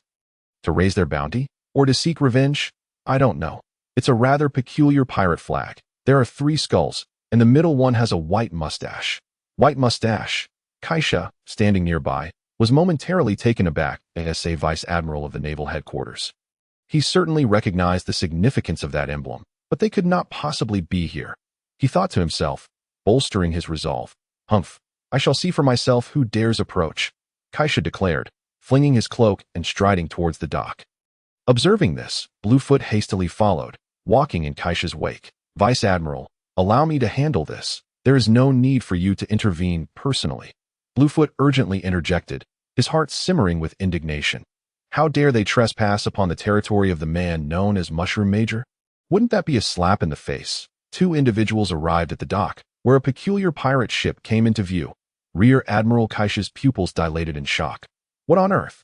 Why is that man here? Kaisha and Major Blue Show were fixated on the pirate vessel drawing ever closer across the sea. The menacing ship was riddled with numerous cannon ports, its prow adorned with a dragon's head gaping wide, while the hull was intricately engraved with dragon scales. Coupled with the pirate flag featuring 3 skulls atop the mast, this vessel exuded the aura of a ferocious beast poised to devour its prey. What a formidable pirate ship! But why were 2 massive logs placed on either side of the ship? Who was the fool that designed this? Major Blue Show sighed as he gazed at the logs on either side of the Thunder Gabba. Lamenting the sheer waste of resources, the 7 warlords of the sea, Blackbeard Marshal D. Teach, what brings you to our Navy's G3 branch? Rear Admiral Kaisha took a deep drag from his cigar, slowly drawing his sword from his waist, adopting a stance of readiness. What? One of the 7 warlords of the sea, Blackbeard, the very pirate with a bounty of 1.3 billion. How infuriating. Why has such a man appeared at our G3 branch? Stay calm. We have Rear Admiral Kaisha here. With his strength, we need not fear a warlord of the sea. Upon hearing Kaisha's words, the sailors fell into disarray in their eyes. A bounty of 1.3 billion was far beyond their capabilities to contend with. Even though he was one of the warlords, a pirate remained a pirate. No one could predict his next move. Ha ha ha. Teep's figure suddenly appeared atop the dragon's head, observing the terrified sailors before him with sudden amusement. Buzz, The ominous aura of Conqueror's Haki erupted from Teach, enveloping the area. The once sunny morning was instantly swallowed by darkness, and the terrifying presence felt like a colossal hand squeezing the hearts of the sailors. In the next moment, bang, bang, bang, damn it. Most of the weaker sailors collapsed, rendered unconscious, leaving only the officers barely able to stand. The overwhelming Conqueror's Haki, Rear Admiral Kaisha felt a wave of dizziness, yet as a Vice Admiral of the Navy headquarters. He possessed considerable strength, and after a few moments, his mind regained clarity. Blackbeard, what is the meaning of this? Do not forget, you are one of the 7 warlords of the sea, Kaisha exclaimed, both astonished and furious. For a Blackbeard-wielding Conqueror's Haki posed a far greater threat than one without. Ha ha ha. I am well aware of my identity, Teach replied with a sly grin, gazing at the Navy personnel before him. We are comrades, are we not? Rear Admiral Kaisha paused, realizing the bitter truth. Despite his reluctance to admit it, the warlords did indeed belong to the Navy's camp. At this point, a flicker of anger ignited within Kaisha. Aligned with the hawkish faction. Why? Why must the righteous Navy acknowledge these despicable pirates? In the name of absolute justice, is this not a disgrace to the Navy? Ha ha ha. If that is the case, then it should be no problem to assist us with some supplies, right? Teach addressed Rear Admiral Kaisha, his tone firm despite the guise of a request. Meanwhile, Lafitte and others appeared behind Teach, casting malicious glances at Kaisha. Rear Admiral, you wouldn't want your beloved subordinates to come to harm, would you? Teach said, cracking his knuckles, and that remark became the proverbial last straw. I never imagined that the infamous Blackbeard would resort to such despicable tactics. Indeed, a pirate is a pirate. Just as Kaisha's words fell, a sense of impending doom enveloped him. Crack. How swift was Teach, having consumed the Zoan-type devil fruit. The Rear Admiral had no time to react.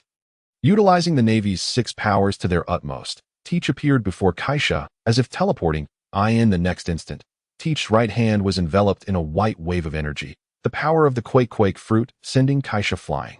How could it be that a Vice Admiral of the Navy headquarters, who had always been confident in his strength, was so easily defeated? To him, even with Teach's bounty of 1.3 billion, he should have been a match. At the very least, not to be dispatched in an instant. Yet reality dealt him a harsh blow. The Quake fruit, renowned for its destructive power, was not something an ordinary Vice Admiral could withstand. Even though Teach's powers had not yet reached awakening, his continuous training had greatly enhanced his strength and speed. In the wake of his own strength's augmentation, the dark fruit had long awakened. The Quake fruit was but a step away from awakening as well. Ha ha ha. Rear Admiral, your words truly vex me. Teach exclaimed, his eyes flashing with anger. Justice? What is justice? Only the victors are worthy of righting justice. Now that I have defeated you, I, too, am justice. Teach regarded the humiliated Kaisha with a feigned smile. That's so. Rear Admiral, please present all your treasures and supplies, using them to buy the lives of your subordinates. What do you say?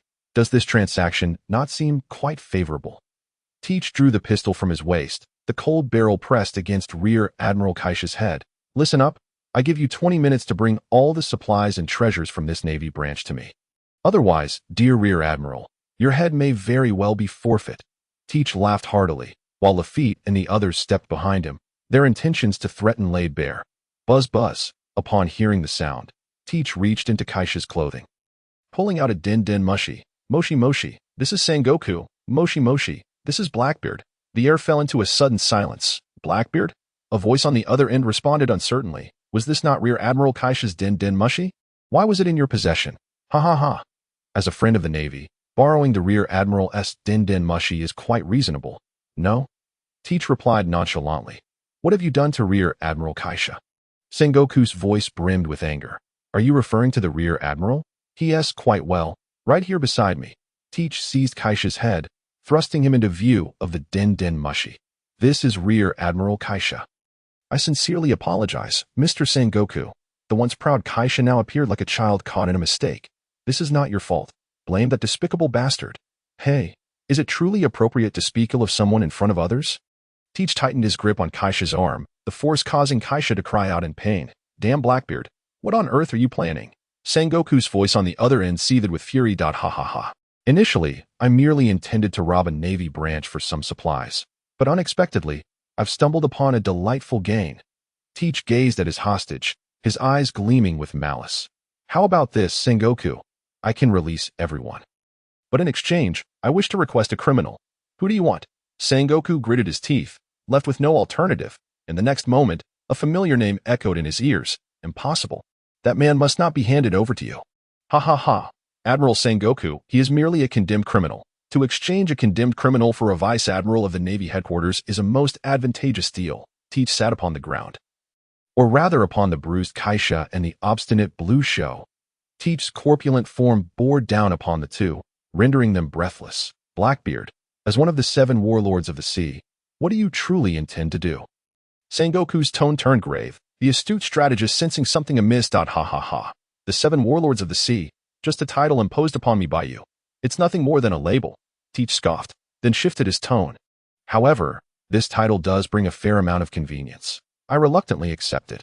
If it weren't for that damn old man of mine being so stubborn, I would never have set sail.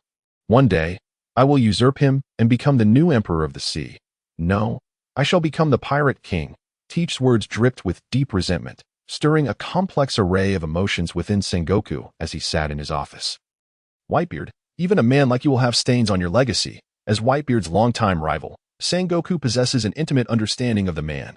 Though he is a pirate, Whitebeard shows little regard for the legendary One Piece. His true concern lies solely with his thousands of sons. Furthermore, although they are pirates in name, the Whitebeard pirates rarely harm innocents, preferring instead to raid merchant ships or rival pirate vessels. It could be said that Whitebeard embodies the least piratical essence of a pirate. Yet, paradoxically, his power is capable of annihilating the world. The title of the world's strongest man is not one bestowed lightly. Decades of battle have honed his Haoshiku, Busashoku, and Kinbunshika Haki, along with his devil fruit abilities. To a terrifying pinnacle, he is a fearsome entity with a bounty of 5 billion berries. The world government would never permit him to continue living. Reflecting on this, Sengoku turned his gaze toward a document on the table, its contents stirring a tumult of emotions within him. You have one, Blackbeard. Sengoku sighed heavily and spoke calmly. We can acquiesce to your demands, but you must ensure the safety of all Navy personnel. Otherwise, even if I must traverse the ends of the earth, I shall capture you and cast you into Impel Down. Sensing the anger in Sengoku's tone, the 2 men seated beneath Blackbeard were taken aback. It is well known that Admiral Sengoku is typically quite amiable. However, those familiar with him would never wish to provoke his ire. Should they truly incite his wrath, they would bear the brunt of the great Buddha's fury. Kekakekaha. Then shall we toast to our fruitful collaboration, Blackbeard remarked nonchalantly, a glint of cunning flickering in his eyes. Humph. In 2 days, the individual you desire shall be delivered. And take this den mushy. As a warlord of the sea, we must have a method to contact you. With that, Sengoku hung up the phone and called out loudly to the soldiers at the door, summon Admiral Borsalino. Yes, the soldiers responded promptly. Sengoku then picked up a document to his right, skimmed its contents, and sighed heavily once more. As a righteous navy, we resort to such despicable methods to deal with others. Truly pathetic and ridiculous. Sengoku couldn't help but reminisce about the past, when he and Garp joined the navy together, filled with the purest ideals of justice in their youth. Yet, as his status gradually ascended, his concept of justice became increasingly ambiguous, to the point where he was close to forgetting his original intentions. Sengoku opened the drawer to his left, only for his expression to shift dramatically. The next moment, a furious roar erupted. Damn you, Garp, that was my last pack of senbei. After Sengoku hung up the phone, Blackbeard slowly rose from his seat, casually tossing the den mushy to Lafitte. He surveyed the Navy personnel around him, who were busily moving supplies and treasures, a flicker of malice surfacing in his eyes. A day prior, he had signed in as usual, but this time the item he received was not one that enhanced his power, nor a devil fruit or other treasure. It was an utterly ordinary card, known as a spoiler card. From the spoiler card, he learned that his arrival had not prevented the impending Marineford War. The vague corpses and anguished cries all bore testament to the brutality of the future conflict. Blackbeard dared not gamble. He could not risk that this war would not involve the Whitebeard pirates. As a transmigrator, he had greatly admired the Whitebeard pirates in his previous life. The virtual characters had felt so real to him, and like many fans, he lamented Whitebeard's demise and grieved for Ace's departure. However, now that fate had granted him this opportunity to traverse to this world, He could not allow such tragedies to unfold. That kind, gentle face, that hearty laughter, the joyous feasts, the deep bonds of friendship. The bloody battles and reliable comrades. This time, he was not merely an observer. He possessed the ability to change everything, to protect his home. A gunshot shattered the silence of the base, as a bullet tore through the thigh of Rear Admiral Blueshot, who had been seated beneath Blackbeard. Who did that? Rear Admiral Blueshot gritted his teeth, clutching his leg.asa. Rear Admiral, the weight of justice on his back prevented him from crying out in pain. Such is fate. Rear Admiral, a tall figure emerged slowly from a nearby building. You once heeded the vile words of a group of fools and imprisoned me here. Today, I shall finally escape. Blackbeard fixed his gaze on the newcomer, who wore a peculiar hat, sported monocle glasses, had a long face, donned a black cloak, and wielded a long spear. Inu, Venoka, damn it, how did you manage to escape? Rear Admiral Blueshot seethed, struggling to rise while blood continued to flow from the bullet wound. As a civilian, carrying a firearm is quite audacious. How could the other civilians not fear you? A naval soldier mustered the courage to speak. Kekakekaha. You call yourself Venoka? You seem like a sniper. What do you say? Care to join my ship? Blackbeard opened his arms, disregarding the astonishment of the others, and directly extended an invitation to Venoka. Such is fate. Venoka adjusted his glasses and replied with calm composure. I never expected to find fortune in misfortune, receiving the recognition of a warlord of the sea. The power of fate is irresistible. Captain, please allow me to board. Venoka removed his hat in salute to Blackbeard. And amidst the astonished gazes of the Navy personnel and the puzzled expressions of Lafitte and the others, the Blackbeard pirates welcomed a new member. Bang! A plume of smoke billowed from Venoka's prized firearm. Qianlu, as a seabird plummeted from the sky. Wow, old Van, your marksmanship is truly impressive. Faku exclaimed, standing beside Venoka with a bottle of liquor in hand, excitement written all over his face, hearing his comrades' praise. Venoka proudly produced a handkerchief to gently wipe his beloved gun. This is nothing. With my skills, I could easily take down a target even at 10,000 meters. Originally, Venoka was a rather taciturn individual.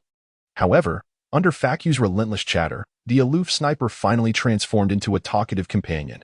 Faku, could you refrain from giving everyone nicknames? You should learn from that training fanatic, Bayas, who trains tirelessly for 24 hours a day.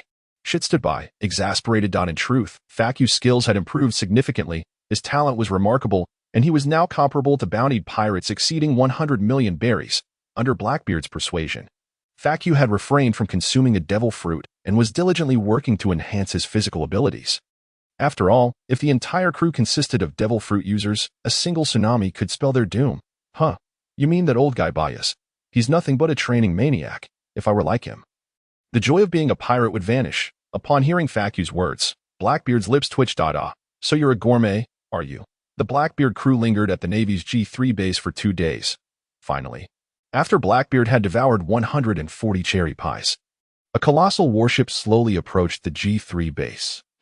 As he savored his cherry pie, Blackbeard's expression suddenly sharpened. With his formidable observation Haki, he sensed a powerful presence drawing near. Admiral? Unfazed, Blackbeard swallowed the pie, wiped his mouth, and rose to greet the approaching dignitary. Captain Teach, Captain, Lafitte and the others had already gathered on the deck, their eyes wide as they beheld the man clad in a yellow suit with a lewd expression aboard the warship. Kekakekaha, Admiral Kizaru, we've got a formidable character here. Blackbeard retrieved a bottle of rum from his waist, swigged it like mouthwash, and fixed his gaze intently on Kizu. There stood Kizaru at the bow of the warship, nonchalantly trimming his precious nails with a pair of clippers. Though his expression remained placid, he exuded an overwhelming aura of pressure upon the others. Wah! Is this truly one of the strongest forces of the Navy? I yearned for a chance to engage him in combat. Baya's eyes sparkled with intense fighting spirit, for in his mind, challenging formidable foes was the best way to enhance one's strength. Big brother, that guy seems awfully lewd. Faku remarked disdainfully, eyeing Kizaru from a distance. If he were to face Kizaru alone, he certainly would not dare to utter such words.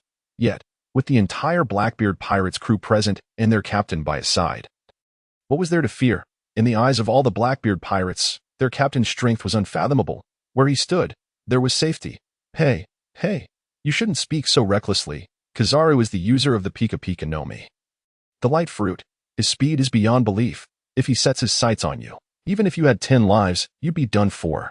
After mingling for such an extended period in the Sabaody archipelago, Shete naturally possessed far more knowledge than the average person. He was acutely aware that the strength of an admiral was far more terrifying than they could possibly imagine. Oh, are you Blackbeard? How truly frightening. A lascivious voice suddenly echoed from behind the crowd, causing everyone to gasp and turn around in unison, only to be greeted by a lewd visage. Jia ha ha ha, the Admiral of the Navy headquarters. Kizaru Payasalino, it is indeed a pleasure to finally meet you. Tiki curiously scrutinized the man before him, living up to his reputation as the most lascivious character in the entire anime.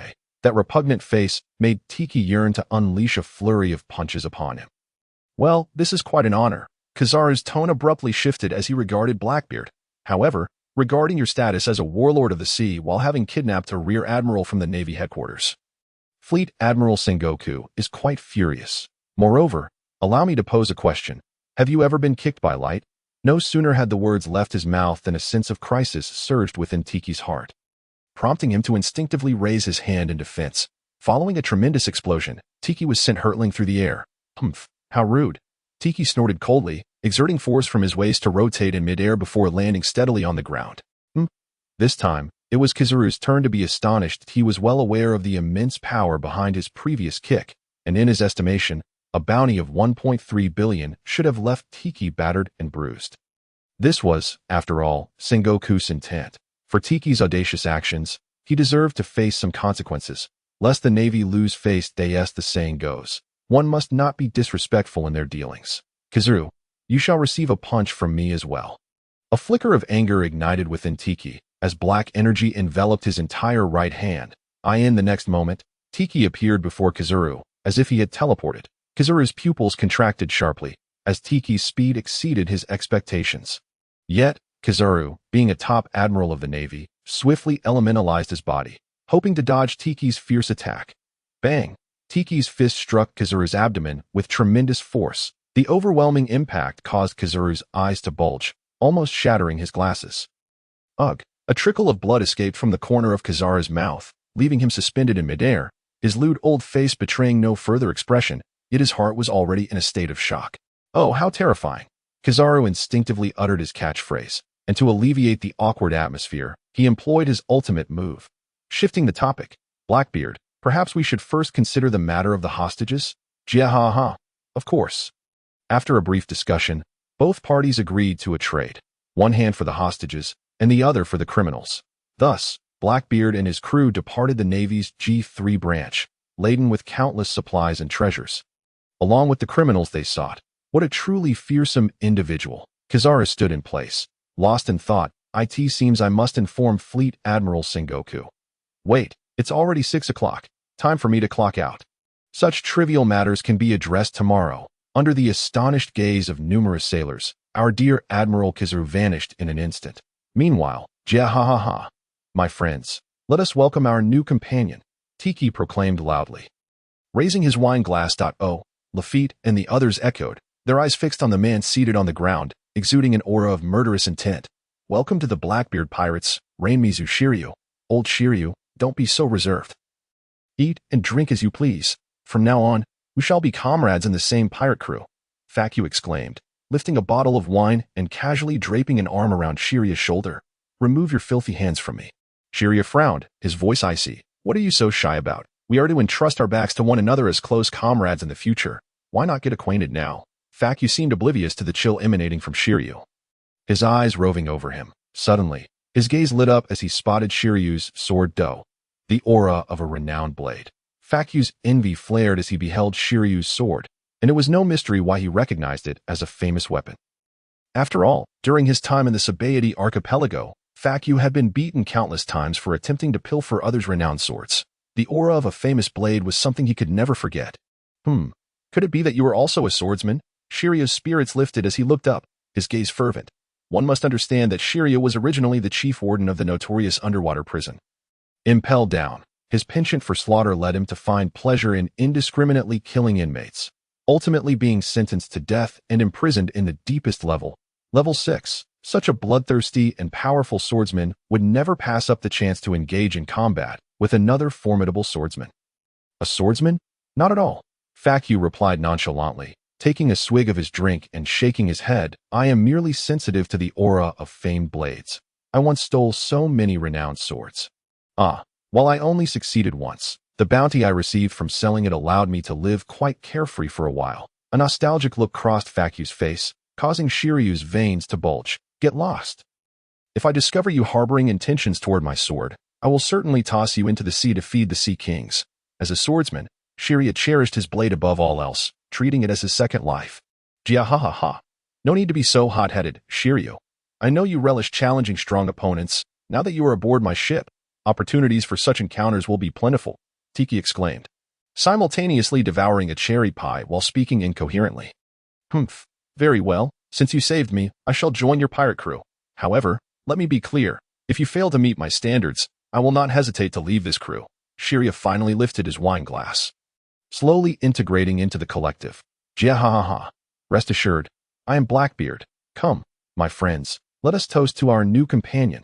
Tiki and the others raised their glasses, clinking them together with vigor, the spillage evaporating slowly, enhancing the allure of the evening sky. Simultaneously, within the expansive conference room of the Navy headquarters, numerous high-ranking officers were convening at tea first glance. The formidable Fleet Admiral Sengoku occupied the central position, flanked by Vice Admiral Great Strategist Tsuru and Vice Admiral Hero Garp, as well as the 3 admirals of the Navy headquarters and other elite vice admirals alongside ordinary vice admirals. In this assembly, the lowest rank was still that of a vice admiral. Blackbeard's recent actions had undoubtedly affronted the dignity of the Navy. In my view, it would be best to eliminate him outright to prevent any future troubles, Vice Admiral Sakazuki declared coldly. To him, pirates represented evil.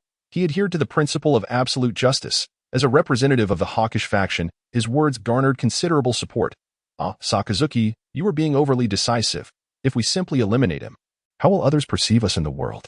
Vice Admiral Kazan countered. Unlike Sakazuki, he espoused a lazy justice and represented the dovish faction. Supporters echoed his sentiments, and the atmosphere in the conference room became increasingly tense. So, we are to simply disregard Blackbeard's blatant disrespect for our Navy's dignity? What a joke. He is merely a warlord of the sea. Sakazuki exploded in fury, his eyes locked in anger upon Kazan. Enough, let us cease this bickering, Sengoku groaned, massaging his temples and loudly intervening to halt their quarrel. Kazan is correct. Blackbeard is indeed a member of the Warlords of the Sea. Should we wish to eliminate him, the remaining warlords may stir unrest. We are not yet prepared, and a direct conflict could lead to significant consequences. Furthermore, the world government would not approve. Upon hearing Sengoku's words, Sakazuki snorted in frustration, crossing his arms and falling silent. Sengoku, what is the world government's stance on that matter? Tsuru inquired with a serious expression. They believe we should execute him publicly to incite a war and wipe out the Whitebeard pirates in one fell swoop. Sengoku replied, his expression complex. If this occurs, many lives will undoubtedly be lost. Such is the way of things. Since the world government has made its decision, our efforts will be in vain. For now, we can only meticulously strategize to enhance our chances of victory while minimizing casualties. Vice Admiral Tsuru stated slowly, as a member of the Navy, one must be prepared for sacrifice. Their sacrifice is indeed glorious. The Navy will remember them, Sakazuki coldly declared. Each naval officer has their family. They are all the pillars of their homes, as the Admiral of the Navy. I bear the responsibility of minimizing the losses from this operation, Sengoku sternly reprimanded. Ultimately, the meeting concluded on a sour note, as Sengoku found himself powerless against the unwavering righteousness of Sakazuki. Sengoku, do not dwell so much on it. We shall address future matters later. With a smacking sound, the meeting came to an end. And Garp finally awoke, sitting on a stool and addressing Sengoku with the demeanor of an experienced veteran. I am well aware, yet I cannot shake this ominous premonition, Sengoku pondered, and in the next moment, he exclaimed, damn Garp, that was my senbei. If you wish to eat, go buy your own, and no stealing my tea leaves. Sengoku, you truly are stingy. Oh dear, please refrain from tugging at my clothes, my tea leaves. Sengoku, let me explain. Damn Garp, Sen. Ha! Boys, we have reached the shore. The fearsome pirate ship docked beside an unnamed small island, where Blackbeard and his crew slowly disembarked. The island was desolate, with towering trees exuding an ancient aura, and the jungle echoed with the roars of various beasts. As Blackbeard's crew walked along the beach, a faint outline of a small town could be seen in the distance. All right, Lads, each of you come and take 200,000 berries to relax on the island. Lafitte, you take 500,000 berries and procure some supplies while you're at it. Blackbeard distributed some pocket money to each crew member, as they had been sailing the seas for over 10 days. And the supplies from their last plundering were nearly exhausted. It was time for a proper resupply. Captain, didn't we acquire a considerable amount of supplies last time? How could they be gone so quickly? Facu asked, a puzzled expression on his face. Humph, you should ask Poison Q about that. That fellow accidentally leaked poison into our supplies during the last batch. A significant portion of our provisions was wasted just like that. Blackbeard replied irritably, as he was the custodian of all the treasures aboard the ship, and anyone would be displeased to suddenly lose over 1,000,000 berries. Cough, don't dwell on it too much. Captain, it's just fate. It seems these supplies were not worth much after all. If they are lost, then so be it. Poison Q's pallid face rarely exhibited a hint of color, and his weak response made one worry he might ascend to the afterlife at any moment. Understood, Captain, leave the procurement to me. Lafitte smiled elegantly, his pale complexion rivaling that of Poison Q. The crew agreed to reconvene in 5 hours at this spot before heading off to various locations in the town. Boss, 1 cherry pie and a glass of cold beer. Please. Certainly. Please hold on a moment. Blackbeard entered a relatively decent little restaurant, as per usual, ordering a cherry pie. Customer, here is your cherry pie. Enjoy, the restaurant's owner. A kind old man wore a bright smile on his face. Thank you, Blackbeard exclaimed, eyeing the delectable cherry pie in front of him and eagerly taking a bite. The pastry was delightful, and the flavor was truly exceptional. Oh, this cherry pie is absolutely delicious. Blackbeard devoured it with gusto. Cherry pie paired with beer was indeed a heavenly combination. Of course, I am the finest chef in this town. The owner beamed with pride, clearly confident in his culinary skills. Ha ha ha. You seem to be in a good mood, boss. Has something wonderful occurred? Blackbeard casually engaged the owner in conversation. You must be visiting our town for the first time? The owner confidently inquired. Huh, how did you know?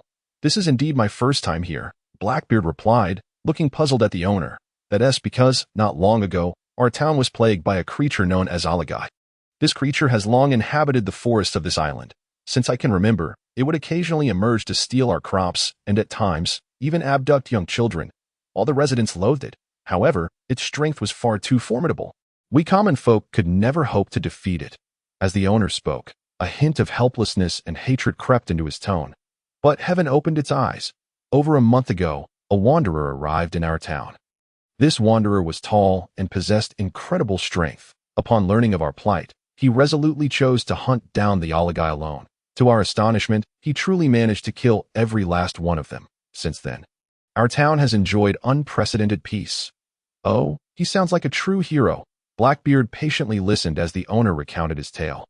Hey, Boss Brilly, look what I caught today. Just as Blackbeard finished speaking, a robust voice boomed from the entrance. In the next moment, a towering man dragged a large fish into the restaurant. Yo, Lando, out hunting again. Huh, that's quite a big fish. Upon seeing the newcomer, the owner immediately rose to greet him, while Blackbeard turned slightly. Spotting a man approximately 4 meters tall, muscular, holding a massive spiked club in one hand, and dragging a fish about 5 meters long with the other, proudly showcasing his catch to the owner. How about it, Boss Brilly? This big fish should keep us fed for quite some time, right? The man named Lando said, a radiant smile lighting up his rugged face. Certainly. Just wait. I'll go prepare your lunch right away. Moreover, you need not toil daily hunting to as the hero of our town. The townsfolk have filled my granary with food to repay you. That won't do. Boss, you also need to live. I can't stay at your home every day without contributing at all. Through their conversation, Blackbeard soon realized that this strong man was indeed the hero of the town.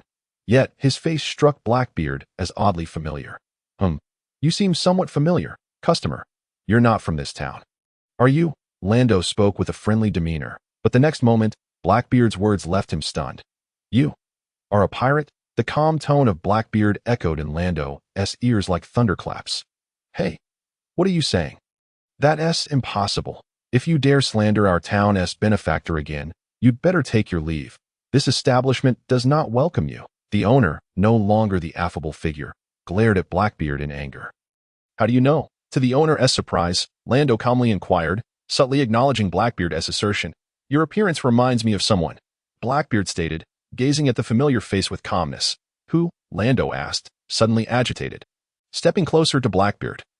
Seeking an answer he had pursued for a decade. Ha ha ha.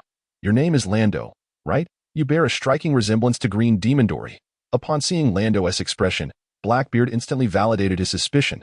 Sir, have you met my father? Lando's eyes welled with tears. After 10 long years, he finally received news of his father. You are a giant? Blackbeard inquired, perplexed, as adult giants typically towered at least 12 meters tall.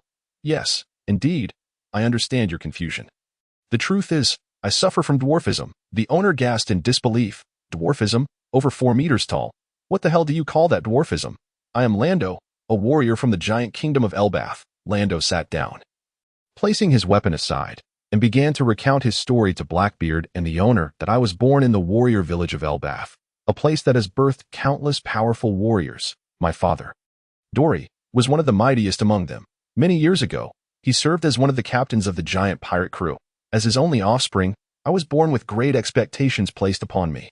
A look of pride crossed Lando's face, clearly in awe of his father's strength. But fate can be cruel. Lando's tone suddenly shifted to one of sorrow, his pride transforming into anguish. I was born with dwarfism, meaning my starting point was far below that of my peers. Although my height is terrifying in the outside world, among my village, I can only be compared to the children. Due to this, I endured the ridicule of my peers during my formative years. Ha ha ha. So, you chose to set sail. With a glint of gold in his eyes, Teach inquired with a look of bewilderment. Not at all. Lando's emotions suddenly surged, his fists clenched tightly, his veins bulging. I am the child of the mightiest warrior. How could I possibly be defeated by congenital disadvantages? So what if I suffer from dwarfism? Even if my innate stature and strength are far inferior to my peers, what of it? I have exerted efforts 100-fold beyond theirs, and in the end, despite my dwarfism, I stand as the strongest among my contemporaries. Moreover, I have mastered all the formidable techniques that proud warriors cherish, dominating the nation. How remarkable that is. If your father were to learn of this, he would surely be filled with pride, wouldn't he? Teach's words momentarily stunned Lando, who gazed at him with wide, bewildered eyes, his voice trembling as he asked, Is that true? Do you truly believe that? Ha ha ha. Of course. With a heart befitting a champion, you will one day surpass your father. But young lad, the world is vast. Though your father is powerful, there are individuals upon these seas far stronger than he, and they are not few in number. Is your ambition limited to this alone? Answer me, young man. Teach regarded Lando as if he were a raw gem, a youth endowed with immense willpower and extraordinary talent. His congenital disability had not defeated him. Rather, it had purified the impurities within this gem. Now, all he requires is to undergo refinement, and he shall undoubtedly emerge as a dazzling treasure in the future. Do not underestimate me. I am destined to be the strongest warrior of the giant tribe. In that moment, Lando truly appeared as a towering giant, his intense resolve igniting his hidden potential. A palpable aura emanated from him, spreading outward. Though faint, it was unmistakable in the presence of Teach's formidable observation Haki. Ha! Ha! Teach laughed maniacally as he rose to his feet, extending his right hand towards Lando, a broad smile gracing his face. Young man, I am Marshal D. Teach, commonly known as Blackbeard. Now, I extend an invitation to you as the captain of the Blackbeard pirates. Join us. Let us sail into the vast ocean and witness the wonders of this world. Defeat those powerful foes one by one, and let your name shake the very heavens. You are Blackbeard. The boss, who had been standing nearby like an invisible man, finally spoke, his eyes filled with terror as he gazed at the man before him. A bounty of 1.3 billion, one of the 7 warlords of the sea. Blackbeard, your bounty is a staggering 1.3 billion. Lando exclaimed in shock, fully aware that his father also had a bounty, but it was merely 100 million berries. This meant that the man before him was indeed one of those stronger than his father upon these seas. Fear not, my friend. I merely came to dine, harboring no ill intentions. Upon encountering this young man, I felt a sense of admiration for his talent. Teach said with a cheerful demeanor, By the way, boss, prepare me 50 cherry pies to go. Certainly. Please wait a moment. The boss, as if granted a reprieve, hurriedly departed, casting a worried glance at Lando, who remained deep in thought. Teach's outstretched hand remained, his smile unwavering as he patiently awaited Lando's response. Here are your cherry pies, Mr. Blackbeard. The preparation time for 50 cherry pies was considerable. Yet, when the boss tremulously emerged from the kitchen carrying the pies, the two had not changed their positions. Thank you. Teach nonchalantly tossed a wad of berries, likely around 30,000, but, Mr. Blackbeard, this is far too generous. Our little establishment does not have sufficient funds to provide you with change, the boss protested, his face a mask of concern. Ha! No worries. Consider the excess a tip, Teach replied, though his gaze never strayed from Lando's face. What is the ocean like? Lando suddenly asked. I have drifted upon the seas for quite some time, yet my only impression is that it is perilous. The ocean? Ha ha ha. Indeed, it is fraught with danger, yet its significance varies for different individuals. Teach declared with profound wisdom, it is this ocean that has granted me a home, once an orphan. I now have many brothers and sisters and a kind old father. Furthermore, it is this ocean that has shaped who I am today. I now possess formidable strength and reliable comrades. This ocean is rich and vibrant. Is this what my father once felt? A myriad of experiences? Lando seemed to grasp a glimmer of hope, his eyes suddenly alight with vitality. It would be quite impolite to keep my captain waiting for so long. Therefore, allow me to become one of your trustworthy companions and take me to witness the wonders of this ocean. Lando grasped Teach's hand, his massive form rising in an instant. Captain, I look forward to your guidance. Ha! Welcome to the Blackbeard Pirates. Greetings, everyone. My name is Lando, hailing from the land of giants. However, I suffer from dwarfism, which makes me a bit shorter. Nevertheless, my ambition is to become the strongest warrior of the giant tribe. I humbly seek your guidance, as the youngest member aboard the ship, at merely 56 years of age. Lando appeared bashful like a child. The lifespan of the giant tribe is quite lengthy, averaging around 350 years, thus 56 years is indeed quite young. Captain, are you certain he has dwarfism? On the deck of the Thunder Gabba, the relaxed crew collectively observed the so-called dwarf standing beside their captain. Indeed, I assure you, Lando is a giant, and at his height, he is indeed considered to have dwarfism among his kin. Teach nodded affirmatively. Goodness, who would have thought that at a towering 2 meters, I would be the shortest in the entire pirate crew. At 4 meters tall, you call that dwarfism. By that measure, my 2-meter height must be akin to that of a liquid. Fuka's mental state crumbled entirely. Hurry up, all of you, get into the water. On an island imbued with primal energy, Blackbeard and his crew's vessel docked at the shore, everyone standing by the coastline, with thick ropes tied around their waists. Captain, we are devil fruit users. Why must we all plunge into the sea? Is that not courting death? Shetta swallowed hard, staring at the turbulent waves. Humph. Although we are devil fruit users, despised by the sea. Attempting to train in the ocean will enhance our resistance to sea stone. You all must have experienced it. Being shackled with sea stone does render one weak, but it does not leave one entirely incapacitated. What you need to do now is to acclimate to that sensation of weakness, preparing yourselves for various unforeseen circumstances in the future, Teach explained to the group gathered by the shore. The Blackbeard pirates currently consist of 9 members, 5 of whom are devil fruit users. If a tsunami were to strike, saving anyone would be a challenge. But Captain, what are you rambling about? Get in the water. Be gentle, Captain. Plop, thud, thud, thud. Teach kicked the hesitant Shetta into the sea, then fixed a stern gaze on the remaining 3. Waha. Get in the water, you lot. Ah, Captain, do you no longer care for me? Plop, thud, thud, thud. Cough, cough. Captain, I am gravely ill. If you cannot endure, just let Faku pull you up and give you mouth-to-mouth resuscitation. Off you go. Wait, Captain, my horse. Plop. Thud, thud, thud. Captain, there's no need for you to do this. I can jump in myself. Truly, Lafitte, you are a worry-free member. That is. Ah. Captain, why did you kick me?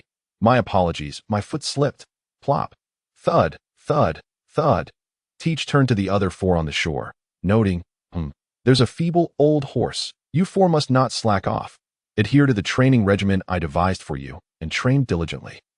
Old Fan, as our sharpshooter, observe our conditions closely. If you see anyone struggling, pull them up. Remember, our lives rest in your hands. Understood, Captain, but could you please refrain from calling me Old Fan? Goodness, Old Fan, I assure you I shall never refer to you as Old Fan again. Rest assured. Observing Fan Oka's darkened countenance, Teach felt an ominous premonition rising within him. Yet, having already kicked his crew overboard, he, as captain, could not yield. Onward, brothers, Teach shouted exuberantly, then leaped into the sea. Thud, thud, thud. Indeed, the seawater is exceedingly salty. Onward. Might there be strange creatures on this island as well? Standing to the side, Lando was deeply immersed in contemplation. Teach's body made contact with the ocean's waters. An overwhelming sense of helplessness surged through him. Within the depths of the sea, even the slightest movement of his arms demanded an effort hundreds of times greater than usual. Teach acutely sensed his stamina rapidly depleting. Such was the so-called side effect. Truly, it could cost one their life. Turning his gaze toward Burgess and the others, who were not far from him, Teach found he could still manage to flail about in the water. However, it was evident that Burgess and Luffy were struggling. They had consumed their devil fruits much later than both Poison Q and Shade. Meanwhile, that fellow Poison Q, who usually appeared to be on the brink of death, now bore an unprecedented flush of vitality. As time passed, Luffy was nearing his limit. His constitution could be described as the weakest among them, and having ingested the devil fruit relatively late, he was on the verge of losing consciousness. Finally, Luffy's mouth involuntarily opened, releasing a multitude of bubbles that ascended to the surface. In the next moment, the rope around him abruptly tightened, propelling him out of the water like a sharpened arrow. Cough, cough, cough. Thank you, old fan. Luffy cast a grateful glance at Vanoka. I must say, is there a possibility that my name is Vanoka? Vanoka gritted his teeth, while inwardly vowing, damn it, one day, I'll give you a good beating. The remaining few in the sea soon could no longer hold out. As their oxygen was depleted, they were sequentially pulled up. Out of a sense of pride as captain, Teach gritted his teeth and persevered until the very end. But, glug, damn it, that old fan had the audacity to settle scores. I must. Just before Teach felt his lungs would burst, at last, the rope around his waist shifted. Whoosh, whoosh, whoosh. Well done, old fan. A glimmer of danger flickered in Teach's eyes as Vanoka stood to the side. Tightening his grip. Captain, let me explain. Explain? You need not explain. Out of my concern for you as captain, I have decided to increase your training. Teach tilted his head toward Lando. Bring me 20 kilograms of gold. Although Lando was filled with doubt, he complied. Moments later, several pieces of gold lay before Teach. Captain, what do you intend to do? The ever-curious Shade approached with a gleam in his eyes. What will I do? You'll find out soon enough. Teach raised his right fist, enveloped in a wave of white light, and in the next instant, crack, a crisp sound of shattering echoed as Teach's fist struck the gold before him. Bang! With a muted thud, 20 kilograms of gold transformed into golden sand, and Teach extended his hand to stir it into the beach sand. Old fan, as a sniper, I wish to train your vision. Captain, Teach's spring-like smile made Vanoka break into a cold sweat. Before nightfall, separate all the golden sand for me, and count precisely how many grains there are. Remember, this is your training. At that moment, Teach seemed to embody the fearsome visage of a three-headed hellhound, for in Vanoka's eyes, their captain appeared no different from a demon. Understood, Captain. What are you staring at? Rest up. We'll head back into the sea in 5 minutes. Old fan, if your vision falters again this time, Captain, I will make you work with even more gold. Fear not. I am willing to spend any amount on you. Shoo, don't be idle either. Soon, go catch a sea king of about 100 meters and slice its body into 1 millimeter thick pieces. Tonight, we feast on sashimi. Damn it. What are you looking at? Do you see that mountain? One a day, train your Haki properly, and turn it into powder. Ah, what a harmonious and loving pirate crew. Yet, such blissful moments are always fleeting. Amidst the reluctant expressions of Luffy and the others, the 7-day devilish training came to an end. How I long for this place, as the Blackbeard crew officially landed on the Sabaody archipelago. Seeing this peculiar yet familiar locale, Shade couldn't help but exclaim, "We ha ha ha. What a splendid place." Burgess and the others, who had never been here before, gazed around with wide eyes, akin to children entering a new city. Captain Teach, it seems some formidable pirates have arrived here. Luffy snatched a newspaper from a passerby, the headline boldly proclaiming the era of great evil. 11 supernovas land on the Sabaody archipelago. Passerby politely, "Excuse me." "Oh, it appears we have arrived just in time," Teach exclaimed excitedly, sensing that they would soon encounter the so-called supernovas. TSK, TSK, TSK, this group of newcomers is indeed quite terrifying. Shade observed the 11 bounty posters displayed in the newspaper, all boasting sums exceeding 100 million. He felt a twinge of envy at his own bounty of only 70 million. "Sigh, Captain, your brother is among them," Shade remarked in astonishment, noting the bounty of 300 million berries, placing him second among the 11 supernovas. A rather impressive fellow. Brother? The others in the Blackbeard crew exclaimed in surprise, while Luffy couldn't help but inquire. The Straw Hat Kid, Monkey D. Luffy, is your brother? Kekiki, one could say that. After all, his brother and I are good friends, Teach stated with brazen pride. What an intriguing relationship. Luffy replied with an elegant smile. As the Blackbeard crew gradually moved on, only the unfortunate passerby remained. Standing in the wind, bewildered, that newspaper was quite expensive. Boss, 9 cups of rum. The Blackbeard crew entered a small tavern, causing the expressions of the other patrons to freeze, transforming the once lively establishment into an eerie silence. Oh, what an uncommon guest. A woman of lingering beauty emerged slowly from behind the bar, exhaling a puff of smoke from her lips. Marshal D. Teach, warlord of the sea, with the gasp of one patron. The entire tavern erupted in commotion. The bounty of 1.3 billion on Blackbeard. Why has he come to the Sabaody archipelago? Damn it, the Blackbeard crew must have set their sights on my bounty of 1 million berries.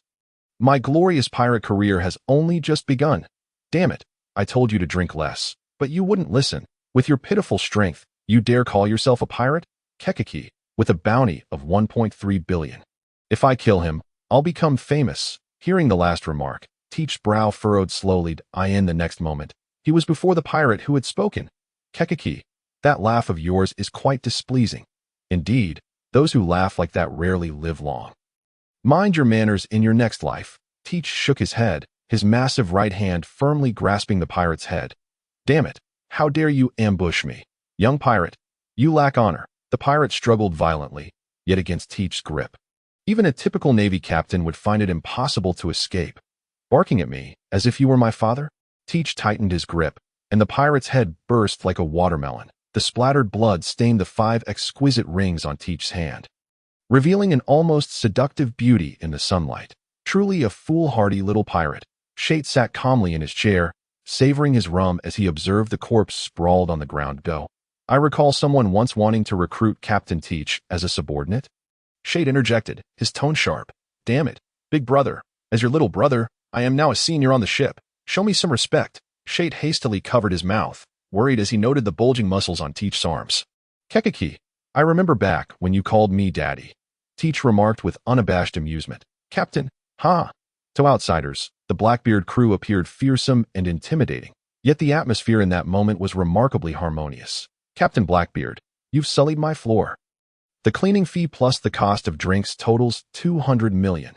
Thank you for your patronage. The tavern owner's words left many in deep contemplation. Take a look at the sign at the entrance. Shaki's Bart. Meanwhile, on an unremarkable street. What? Do you need directions? As the 3 sword-wielding, directionally challenged swordsman posed his question, the so-called noble celestial dragon standing before him appeared utterly bewildered. Subsequently, the celestial dragon withdrew a resplendent pistol. Bang! Bang! The golden firearm discharged 2 searing bullets that sliced through the air, aimed directly at the swordsman's form. Humph! The swordsman let out a disdainful scoff, his body suddenly swaying, causing both bullets to miss their target entirely. However, what astonished the onlookers even more was that the swordsman drew the long blade from his waist, seemingly intent on slaying the celestial dragon before him. Just as the situation reached a critical juncture, a little girl darted forward, clinging tightly to the swordsman's waist, toppling him to the ground. Brother, how did you get lost again? Upon witnessing this, the celestial dragon raised his pistol, aiming it at the two. Just as he was about to pull the trigger, one of his subordinates bent down and whispered a few words to him. You lowly commoner, if it weren't for that mermaid, I would have relished the opportunity to flay you alive. The celestial dragon snorted coldly, then led his subordinates away. The crowd, relieved, straightened their bodies, their spirits unassisted, and hastily departed the scene. Hey, are you out of your mind? If anything happens to the celestial dragon on this island, it will surely attract the attention of the marine admirals. The little girl gradually stood up, her youthful form suddenly exuding a sense of maturity. Jolie Boney, known as the Great Eater, one of the most notorious figures of this era. With a bounty of 140 million berries. Oh, thank you. The swordsman turned his gaze towards the departing celestial dragon, muttering, an auction house. Luffy and the others should be there, right? Never mind. I'll just follow them. Pirate Hunter Rorinoa Zoro. Can't you at least say thank you? Arigato. How dismissive. Meanwhile, Captain, what kind of bar is that? So expensive. Facu couldn't help but voice his thoughts. though the drinks were exquisite and the proprietress quite beautiful. Yet, spending 200 million berries on a single outing felt rather extravagant, didn't it? Young man, do you know the identity of that proprietress? Teach shook his head, adopting an enigmatic demeanor. She is a legendary crewmate. Many years ago, there existed an immensely powerful pirate crew, comprising numerous terrifying figures, including 3 of the 4 emperors of the New World. Teach's words stirred a tempest within the hearts of his companions, their eyes widening in disbelief as they exchanged glances. Even the usually aloof and silent Shiryu was similarly affected. Could it be the fabled Rocks pirates? Shiryu suddenly spoke, his trembling cigar betraying his inner turmoil. Ah, Shiryu, you actually know. Teach mused, as the former warden of Impelled Down. You would naturally be privy to more information. The Rocks pirates? Such a formidable crew. What kind of person was their captain? Burgess spoke fervently, filled with admiration. Well, I don't know much either. However, one thing is certain. Rocks was once referred to as the king of the world. The crew was filled with countless formidable individuals, including the 4 emperors Whitebeard, Kaido, and Big Mom. Additionally, there were the Flying Admiral, Don Quixote, Captain John, Silver Axe, and Wang Ji. What? Shade's eyes widened. These infamous pirates were indeed legendary figures. But why did such a powerful crew vanish into the annals of history? I cannot say. What I just relayed is all I know. Shiryu tightened his grip on his sword, pondering what life would have been like had he lived in the same era as them. The demise of the Rocks pirates stemmed from 2 primary reasons. Firstly, despite their overwhelming strength, their hearts were not united. Secondly, their adversaries were formidable in their own right. The final battle of the Rocks pirates occurred in a place known as God Valley, where the Marines, utilizing around 20 celestial dragons, lured the entire crew out, ultimately teaming up with the Roger pirates. In the end, it was Garp and Roger who combined their might to defeat Rocks. Thus, the Rocks pirates disbanded, and each member went their separate ways to amplify their achievements. The Marines reported Garp's exploits, elevating him to the status of a naval hero, while Roger remained indifferent to this day. Very few are aware of the once mighty Rocks pirates. Teach's lengthy narrative opened a portal to a new world for his crew. Simultaneously, he noted an increase in the number of Marines surrounding them. Captain Teach, this is the auction house owned by the Don Quixote family, Lafitte remarked, observing the throng of Marines. But it seems something is amiss inside at O. Then let us take a look. Teach, being Ace's close friend, naturally felt compelled to assist Luffy. Inside, the commanding Marine colonel, brandishing a megaphone, repeatedly called out, "You are surrounded. Do not resist futilely. Release the esteemed St. Charlos at once and surrender." Suddenly, he felt a tap on his shoulder and instinctively turned to see a furry, rotund figure. He blurted out, "Why are you wearing a sweater on such a hot day?" Yet, in the next moment, he regretted his words. An overwhelming aura of murderous intent locked onto him, despite the sweltering heat and bright sun. The malice felt as though it had emerged from the depths of hell, bringing with it a chill from the underworld. I'll give you a chance to rephrase that. Teach drew the pistol from his hip. The cold barrel pressed against the colonel's head, his gaze resembling that of a grim reaper. Warlord Blackbeard, my sincerest apologies. My previous words were ill-chosen. Please do not take offense, faced with such a ferocious pirate. The colonel had no confidence in his ability to prevail. Humph, if there's a next time, I'll blow your head off. Teach returned the pistol to its holster, eyeing the anxious Marines before addressing the colonel. What is going on? Why are so many of you blocking the entrance? It was the straw hat brat who attacked St. Charlos. This has severely threatened the personal safety of the celestial dragons. Therefore, we were ordered to surround this area and await the Admiral's support. The colonel shivered, revealing no hint of concealment. In the next moment, you two, step aside. I alone can send all of them flying. Humph, self-important fool. I could take them all down with one hand. You two, just sit back and relax. I can handle this alone. What did you say? X2 the door burst apart with a resounding crash, sending a cloud of dust swirling into the air. All the Marines stood alert, weapons drawn towards the entrance of the auction house, sweat pouring down their brows. They were merely ordinary Marines. Facing a bounty of over 100 million was beyond their capacity. Even stalling for time posed a threat to their lives. Moreover, they were up against a figure with a bounty exceeding 300 million. As the dust settled, 3 silhouettes emerged into view. There stood Eustace Captain Kidd, the leader of the 11 supernovas boasting a bounty of 315 million berries. Next to him was the infamous Straw Hat Luffy, with a bounty of 300 million berries, and alongside them was Trafalgar Death Law, the Surgeon of Death, with a bounty of 200 million. Are these truly adversaries we can contend with? Fear not, we have Colonel Dono with us, and we also have the assistance of Warlord Blackbeard, while fear coursed through the hearts of the Marines. None dared to retreat out of duty. Kekiki, Luffy, Sashabradana. To everyone's astonishment, Teach laughed heartily as he approached. Teach, what are you doing here? Luffy exclaimed, his fists unclenching in surprise as he beamed at Teach. Just passing time.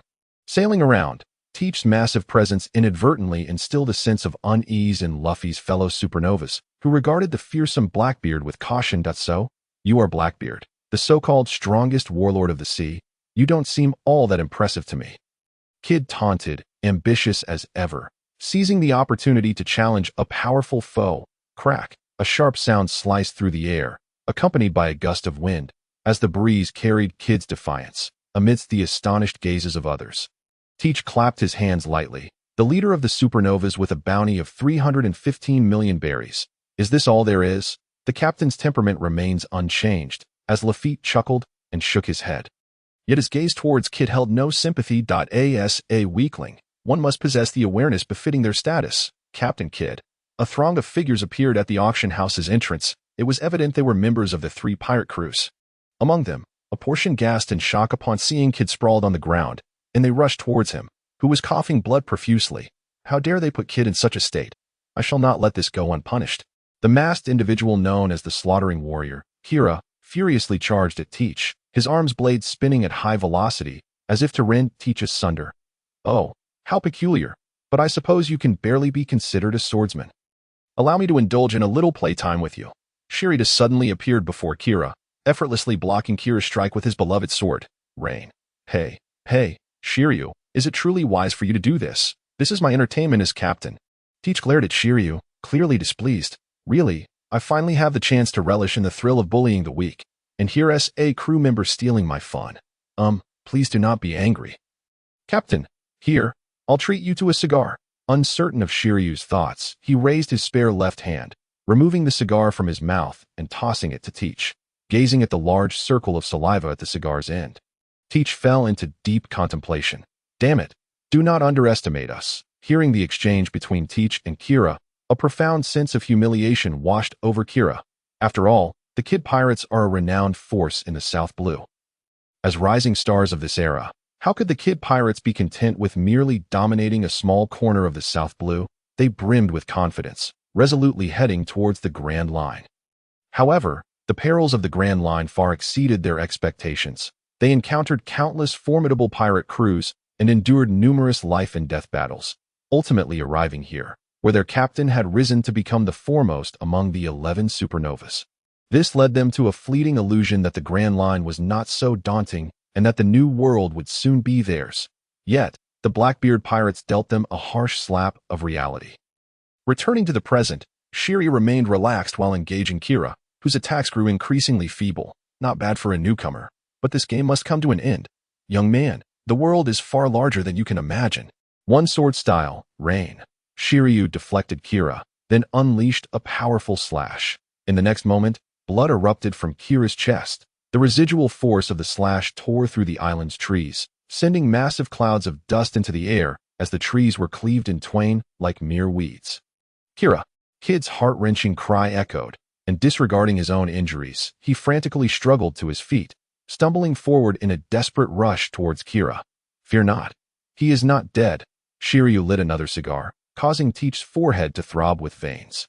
Kid, we are still too weak. Kira lay in Kid's arms, uttering weakly. Indeed, it appears we are ultimately but frogs at the bottom of a well. I believe it wise to take a step back and train ourselves.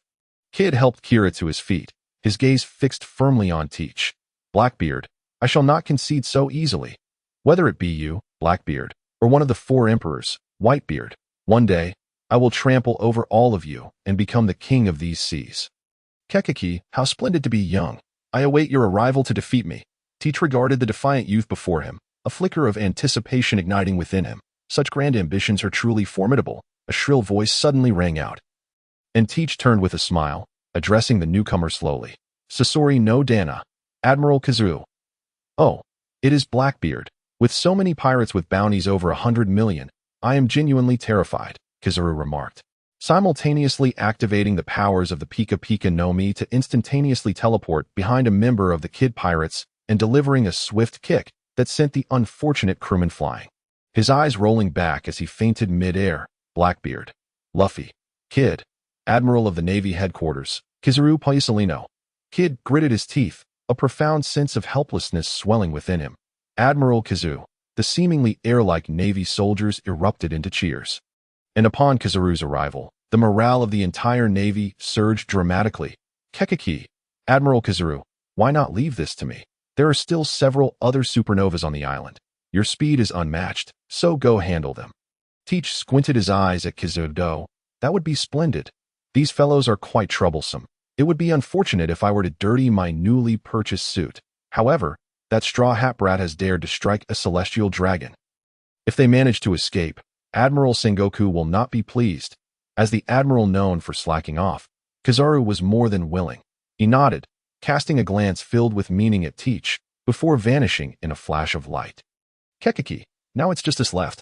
Boys, let us see what the younger generation is made of. Teach beckoned, and the 9 members of the Blackbeard pirates squared off against the 9 members of the Straw Hat crew.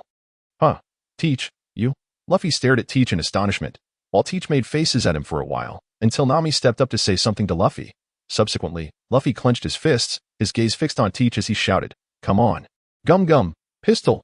Teach laughed heartily, charging forward to meet Luffy's punch. Their clash signified the commencement of battle. As the Straw Hat crew formally engaged the Blackbeard crew, Zoro faced off against Shiryu, another young swordsman, quite impressive indeed. Shiryu wielded rain with one hand, fiercely clashing with Zoro, who brandished 3 swords. Sanji confronted Buggy. The invincible fleet's son never sets elbow strike. Buggy's attack created a massive crater in the ground, while Sanji utilized his agility to counter Buggy's onslaught. Lando battled Frankie. The 2 muscular men brawled fiercely, creating a bloody spectacle. Q versus Chopper. Dear little raccoon, would you like a delicious cotton candy? I'm a reindeer. Then Oka faced Usopp. Usopp fired bullets from his slingshot, but each one was shot down mid-air by Van Oka. Lafitte clashed with Nami. Nami wielded her weather stick, barely fending off Lafitte's assaults. Fackwell faced Robin. Bottles imbued with Haki wreaked havoc upon the ground beside Robin. Shet battled Brook. A golden axe struck Brook's nose rest, sending shudders through his bones. Nearby, a Navy colonel stared in shock, exclaiming, "Goodness, this is blatant favoritism." Gum Gum, giant pistol. Luffy jumped into the air, biting down on his right thumb. His once slender arm swelled like a balloon. Ah, Luffy bellowed, launching his gigantic fist towards Teach. The colossal shadow loomed over Teach, the force of air sending his clothes billowing. The fist descended like a meteor from the heavens. Kekeki, it looks quite impressive.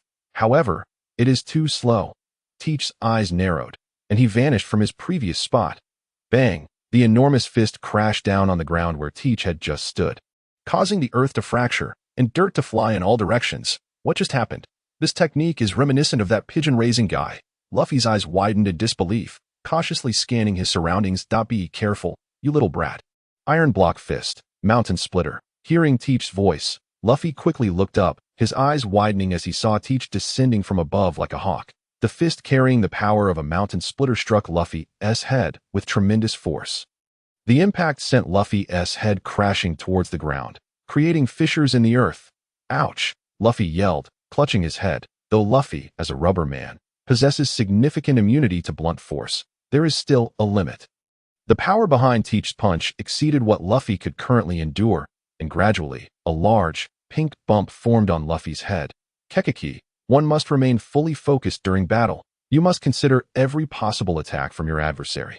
Otherwise, you will suffer greatly in the future. Teach lectured Luffy in a teacherly tone, leaving the surrounding Navy momentarily stunned. Blackbeard Teach, you are one of the warlords of the sea, aligned with our Navy. Please cease this antics and swiftly capture the Straw Hat crew. A Navy colonel chimed in, unable to contain himself, only to be met with Teach's icy gaze. Navy, are you instructing me on how to conduct myself? Teach's voice dripped with murderous intent, causing the Navy colonel to tremble, bowing his head in fear to avoid Teach's piercing glare. It was my folly to speak. Please, do not take it to heart. The colonel gritted his teeth and declared that he dared not gamble. He feared that in a fit of rage, Teach would mercilessly slay all the naval officers present. He had long since lost the fervor of his youth. And now it seemed he could scarcely feel his own heart. Very well, Luffy, let us disregard those around us and continue our battle. Teach turned to face Luffy, an invisible aura enveloping the air. Young swordsman, your slashes are commendable, Shiryu remarked as he observed Zoro. With each swing of his blade, Thunderstorm, Zoro acquired yet another wound. Do not underestimate me. I refuse to be defeated again. 36 troubling winds. Zoro's garments lay tattered. His chest, once scarred by Hawkeye's blade, now exposed, revealing a grotesque scar that spoke of his past trials and underscored his resolve. A blue slash surged toward Shiryu, its sharpness widening his eyes in surprise. Clang!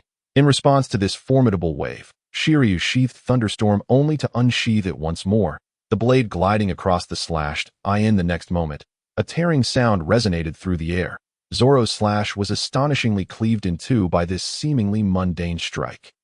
Yet, the bifurcated attack did not cease its assault, rapidly advancing toward Shiryu's rear. One sword style, stream. The calm utterance accompanied the sound of the slash meeting the earth, igniting a tempest of emotions within Zoro. Ha ha ha, your kicking technique lacks power. The rugged beggars ferociously pummeled Sanji, who, despite missing his mark, appeared quite intimidating nonetheless. Cursed be this fellow. How can his defense be so formidable? Sanji cursed inwardly, realizing that with his current strength, his kicks felt akin to mere scratches against beggar's hide. What? You ask why my defense is so high. Well, I am merely the captain's sparring partner. If my defense were weak, could I possibly have survived this long? In truth, Beggars was quite swift, but he was merely fulfilling the captain's request to go easy. Come, Earth, taste my unyielding battleship. Sun never sets elbow strike. As for the battles among others, it would be somewhat impractical to hold back.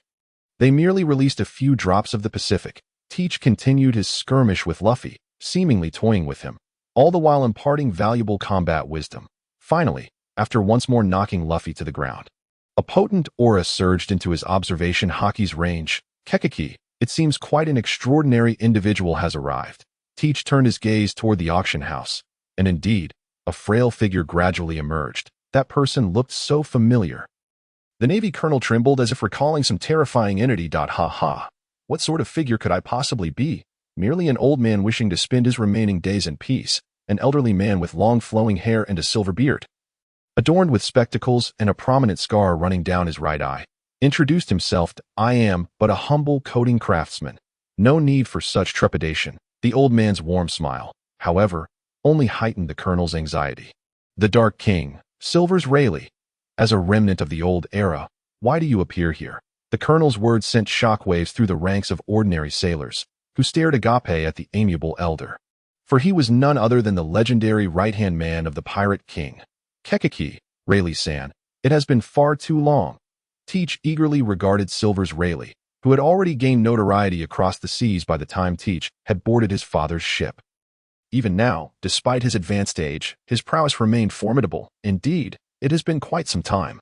I recall you as merely a fledgling intern aboard Whitebeard's ship. I never anticipated you would evolve into such a formidable pirate.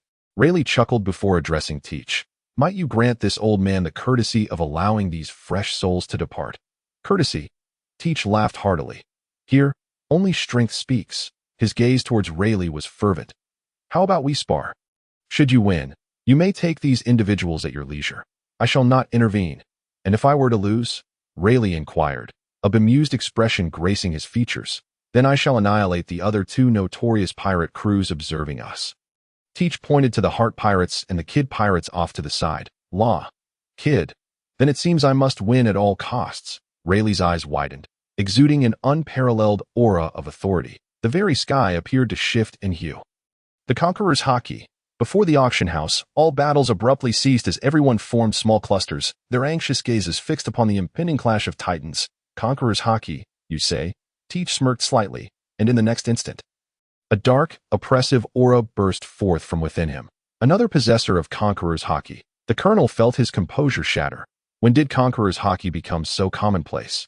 Teach's pitch-black Conqueror's Haki clashed with Rayleigh's nearly translucent embodiment, creating a shockwave that left the onlookers momentarily blinded. Truly formidable, Rayleigh marveled, astonished that the once unremarkable individual aboard Whitebeard's ship had now awakened Conqueror's Haki. Could it be that I am truly growing old? Rayleigh pondered, yet his adversary would not grant him such luxury. Kekiki, Rayleigh-san, I shall not hold back. Quake fist, Teach's right hand enveloped in white light. Imbued with the powers of the quake fruit, he launched a colossal fist towards Rayleigh. Rayleigh's reflexes were sharp. He calmly clad his right leg in armament Haki, executing a flying kick that met Teach's fist head-on. The clash of these two titans unleashed a shockwave that knocked several onlookers off their feet. Keen-eyed observers noted that a significant gap remained between Teach's fist and Rayleigh's foot, with the air between them being compressed, generating an increasingly terrifying aura, truly a remnant of the old era. The Pirate King's right-hand man, such overwhelming power, is exhilarating. Teach cackled, his frenzied gaze tightening Rayleigh's heart. Could it be that I shall fall here today? Rayleigh questioned inwardly, yet this thought was swiftly cast aside. For he was none other than Silver's Rayleigh, the Dark King. It seemed the reports in the papers held true. Teach had indeed acquired Whitebeard's quake fruit abilities, while he was curious about how Teach came upon such power. It seemed less significant at this moment. With a powerful thrust of his right foot, Rayleigh sought to create distance from Teach, yet Teach possessed more than one devil fruit ability. Kekiki, trying to escape? Not so easily. Dark water. Teach would not allow Rayleigh to escape. He extended his free left hand, and darkness, as if alive, enveloped it. Simultaneously, an immense pulling force surged forth, causing Rayleigh, who had intended to retreat, to feel his body sink. A second devil fruit ability. Rayleigh's eyes widened in disbelief as he beheld this reality that surpassed his comprehension. Kekiki, I possess the most destructive quake fruit and the most nefarious dark fruit in existence. Rayleigh-san, you must tread carefully. Dark bind. Void quake. Teach's right hand, once clenched into a fist, slowly opened, then clenched fiercely once more, visibly fracturing the air around him. The fissures spread rapidly, and in the next moment, they reached Rayleigh. Swish. Blood erupted forth as the stunned crowd witnessed the legendary right-hand man of the Pirate King, Silver's Rayleigh, falter in a contest against a younger opponent, sustaining injuries. The pain coursing through Rayleigh ignited his instincts. Seeing the fissures expand, he disregarded all else and exerted his utmost strength to kick Teach away. Teach, caught off guard, was propelled nearly 10 meters by the sheer force of Rayleigh's surprisingly potent, frail physique. Teach's gaze sharpened, and he swiftly stepped back, coming to a halt at for Rayleigh. He examined the wound on his body, incredulous as he gazed at the crimson stain upon his hand. That I am injured? How many years has it been since I last bled? This sensation of pain is quite nostalgic. Ha ha ha ha. Rayleigh laughed heartily. What a remarkable lad. Your abilities are both powerful and peculiar. Furthermore, your martial arts training has not waned. Truly an exceptional successor. Kekiki, Rayleigh-san, you remain impressive as ever. Teach chuckled, then suddenly shifted his tone. So, are you still reluctant to employ your exceptional swordsmanship? Are you perhaps underestimating me? Rayleigh was momentarily taken aback. Then he chuckled helplessly. Indeed, how could I have forgotten? Many years ago, we had crossed paths, and on that occasion, you witnessed my swordsmanship. Very well, allow me to demonstrate why I am referred to as the king of the underworld. Casually, Rayleigh approached a Marine. Young man, may I borrow your sword for a moment? The Marine was taken aback, glancing at his commanding officer, who could only nod in resignation. Please, go ahead, before the words could fully escape his lips. Rayleigh swiftly drew the military sword from the Marine's waist. What had appeared to be an ordinary naval blade transformed in Rayleigh's grip, enveloped in the aura of Haki, emanating an essence not belonging to it. This aura bore a resemblance to that of a famed blade. As a master swordsman, Shiryu possessed the keenest perception of swords among the onlookers. He distinctly sensed that the moment Rayleigh grasped the sword, his entire presence sharpened like a blade. Under the enhancement of Rayleigh's Haki, the naval sword had likely become comparable to some renowned blades. Blackbeard, you must tread carefully with this strike. The smile on Rayleigh's face had vanished, replaced by an intense confidence.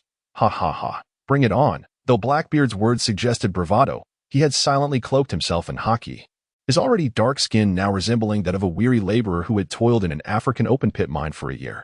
Ha ha, prepare yourself. Dark water. With both hands imbued with the powers of the Yami Yami no Mi, Blackbeard slammed the ground, and darkness swiftly consumed the surrounding earth. In the next instant, the ground transformed into a liquid state. Roiling under Blackbeard's command, The dark water surged, forming a colossal wave akin to an ancient beast opening its gaping maw to devour the sword energy. As the two forces collided, a piercing sound erupted. The spectators stood frozen, not daring to blink, fearing they might miss the climactic conclusion. The aftermath of their clash resonated with overwhelming power, sending tremors through the very fabric of space. Yet, Rayleigh's strike, while formidable, eventually became akin to water without roots. As time progressed, the potency of Rayleigh's attack diminished, while Blackbeard's complexion grew increasingly pale, beads of cold sweat streaming down his face. Ultimately, Blackbeard's stamina reached its limit, and Rayleigh's energy had nearly been expended. With a tremendous roar, the earth was left scarred and battered. The audience gazed in astonishment at the wounds upon the ground. If merely the residual force of their confrontation could wreak such havoc, what would a direct assault do to the land? This island would likely be torn asunder. Truly, Mr. Rayleigh, your strength is indeed formidable. Blackbeard managed to rise again, showing no signs of defeat. What an admirable junior you are. Rayleigh retrieved a bottle of liquor from his waist and gulped it down in one go. This time, I concede. The moment Rayleigh's declaration fell, an eerie silence enveloped the surroundings. Did they hear correctly? The legendary right-hand man of the Pirate King, the ancient Pirate King of the underworld, Rayleigh, had admitted defeat to a junior. There is no need for modesty, Mr. Rayleigh. This can only be considered a draw at most. I am completely drained of stamina, Blackbeard remarked, recovering his strength as he spoke. Indeed, the powers of a mythical Zoan-type devil fruit are remarkable. In just a short time, I've regained a third of my stamina. Rayleigh regarded Blackbeard with a knowing glance, then burst into hearty laughter. Very well. Let us consider this a draw. I shall take these young lads with me. Should the opportunity arise, I shall treat you to a drink. With that, Rayleigh rose and waved to Luffy and the others, intending to escort the new blood of piracy away. However, the observing navy would surely not permit such an escape. The naval colonel anxiously turned to Blackbeard, urgently imploring, Mr. Blackbeard, the Straw Hat Boy has attacked a celestial dragon. If we let them go, Admiral Sengoku will surely be furious. Please, take action with your crew and apprehend them. You want me to take action? I already have, but I am facing the king of the underworld, Rayleigh. I have single-handedly held him off, while you lot merely stood by and watched. Now, with the Straw Hats about to escape, you're blaming me? What use are you Navy fools? Blackbeard's tone grew increasingly grim, while the colonel's expression turned one of humiliation and anger. Let me make it clear, this failure of a mission has nothing to do with me. I have fulfilled my duties as a warlord of the sea, and even Sengoku cannot fault me for this.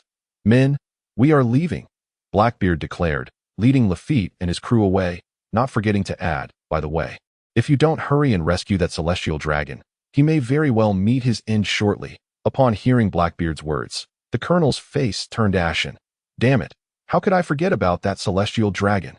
Quick, we must rescue that esteemed Saint Charlos. In his haste, the colonel inadvertently revealed his true thoughts, but fortunately, all the Marines present were his subordinates if such words had reached the ears of the celestial dragons. His life would surely be forfeit. Captain, why didn't you use your third devil fruit ability during the duel with Rayleigh? Fak Oil queried, confusion etched on his face, while Burgess chimed in. Yeah, Captain, you should have won that match. Blackbeard, looking at the two dim-witted crew members, sighed in exasperation. You fools, the Navy has long been aware of my powers. The Yami Yami know me and the Gura Gura know me. That is why I could use them so openly. As for my third ability, it is not that I do not wish to use it, but rather that I cannot. Observing the still bewildered expressions of Fak Oil and Burgess, Blackbeard scolded, remember this. Always keep a trump card up your sleeve when out in the world. That hidden card might be the key to your survival in a dire situation. Do you understand? Finally grasping the meaning. Fak Oil and Burgess nodded slowly, understanding they needed to conceal their true abilities. So, we must hold back, right? Blackbeard let out a relieved sigh, but just then, a phone bug in his pocket began to ring. Boroboru, Boroboru. Blackbeard reached into his pocket and pulled out a distinctive phone bug, not the one he had seized from Rear Admiral Kesha, but rather his personal device, known only to a select few members of the Whitebeard pirates. Moshi Moshi, this is Blackbeard. Upon answering, the phone bug transformed into the image of a man sporting a distinctive pompadour hairstyle. Hey Blackbeard, the familiar voice on the other end belonged to Sachi. You rascal, What made you think to call me? Is there something on your mind? Blackbeard retrieved a small, pristine phone bug that could not communicate, serving only to prevent eavesdropping. Given his current status, any discovery of his contact with Whitebeard's crew would undoubtedly lead to trouble. Weren't you out honing your skills? I wanted to ask if you had seen that rascal. Curries.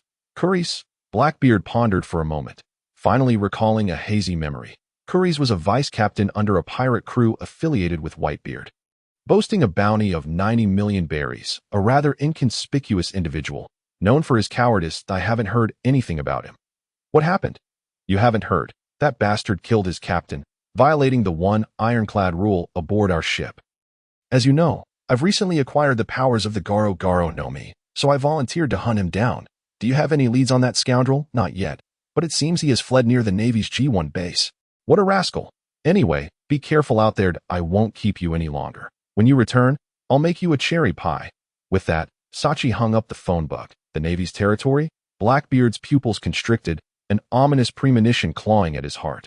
What in the world was happening? That scoundrel Curries had ventured to such a wretched place.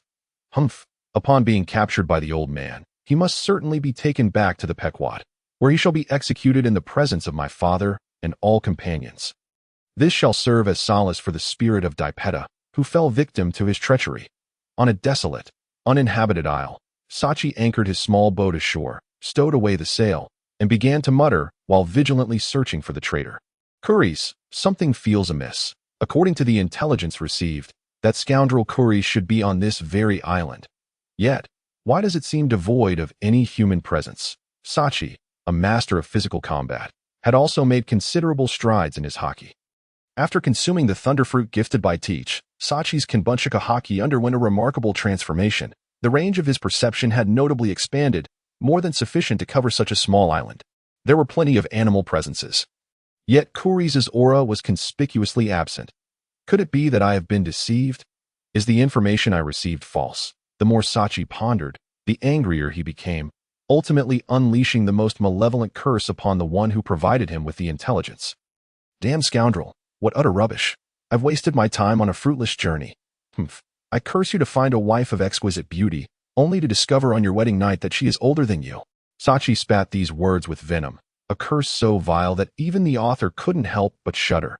However, in the next moment, Sachi's expression shifted abruptly. Come forth, I know you are there, Sachi called out to a massive boulder on the beach. As blue sparks of electricity flickered in his palm. Ah, this young man is quite perceptive. A languid voice emerged from behind the stone, followed by a tall figure slowly revealing himself before Sachi. You are. Upon seeing the newcomer, Sachi's pupils dilated in shock. It was Admiral Kazan of the Navy headquarters. What brings you here? A sense of foreboding washed over Sachi, even with the powers of the Logia Thunderfruit. He could never hope to contend with an admiral. Moreover, given his current mastery of the fruit, transforming into electricity to navigate the clouds and escape was beyond his capabilities. His stamina simply would not allow it. Ah, fret not, young man. I harbor no malice. I am merely acting on orders from our admiral to invite you to the Navy headquarters as a guest for a time. A chilling aura emanated from Kazan as he approached Sachi. Ha. I never imagined the Navy would send an admiral to capture me. They truly hold me in high regard. Sachi's body crackled with electricity as he utilized the speed of the thunderfruit. Instantly appearing beside Kazan, armed cherry pie, Sachi shouted, his right foot enveloped in Haki as he delivered a powerful kick to Kazan's abdomen. But what a formidable kick! Kazan lazily regarded Sachi, his left hand gripping Sachi's right leg tightly. As waves of cold emanated from the activation of his fruit's ability, slowly creeping up Sachi's leg. Damn it! In an instant, Sachi transformed into an elemental state, evading Kazan's grasp, and then a surge of lightning coalesced in his palm. Palm thunder, a deluge of lightning rained down upon Kazan, a display both powerful and fearsome. The Logia Thunderfruit, the strongest natural-type devil fruit, has indeed manifested. A cryptic smile crossed Kazan's face as he extended his right hand gently iced time. All right, I understand. Bring him back promptly. He is the most crucial element in our current plan. Sengoku hung up the din mushi, casting a serious gaze upon the generals gathered in the conference hall. The first phase of this operation had been successfully completed. Now, the outcome rested upon the shoulders of those present. Sengoku's unease lessened slightly as he surveyed the elite forces of the Navy headquarters before him. Indeed, with such stalwart pillars in place, this operation would not falter. Whitebeard has grown old. Let us proceed according to plan. Sengoku, Chief of Staff Tsuru mused for a moment before speaking. Yes, everyone, summon the lieutenants from each branch. Totaling 100,000 elite sailors, all rear admirals and vice admirals, stand ready. Assemble all the warlords of the sea. Should they refuse, we reserve the right to strip them of their titles. The scientific division must also prepare. With that, Sengoku slammed his hand on the table and rose to his feet.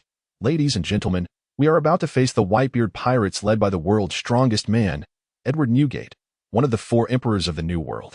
The victory of this war is imperative for our navy. Sengoku's gaze swept over all the commanders present. Aside from Garp, every face bore a profound seriousness. In the name of justice, this war must be won. Sigh, why engage in futile struggles? In the end, the one who suffers is oneself. Kazan observed Sachi, trembling from the cold, bound to the back of a bicycle with his hands shackled in sea stone, and shook his head in resignation. Humph, if I were to surrender without a fight, how could I maintain the honor of the Whitebeard pirates? Furthermore, is the Navy so impoverished that they can only afford a bicycle to transport a prisoner? Despite being Kazan's captive, Sachi's tongue remained as venomous as ever. This is merely a personal preference. There's no need to be so irate, my thunderous friend, Kazan replied nonchalantly, pedaling the bicycle without glancing back. Throughout the lengthy and monotonous journey, Sachi incessantly utilized his talents to vex Kazan. Finally, just as Kazan teetered on the brink of eruption, the vessel designated to retrieve him arrived. Quickly, confine this individual.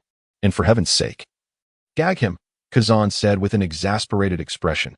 Hey, you're stripping a prisoner of his right to speak. Is that truly acceptable? I curse you to have children with no genitals. The moment Sachi's mouth was silenced, Kazan sighed with relief, his mood lifting once more as he hummed a refined melody he favored. Today is a splendid day, where all my wishes may come to fruition. Captain, what are you doing? What do you mean? Take off your outer garment. Let me see. No. Obey. Let me see.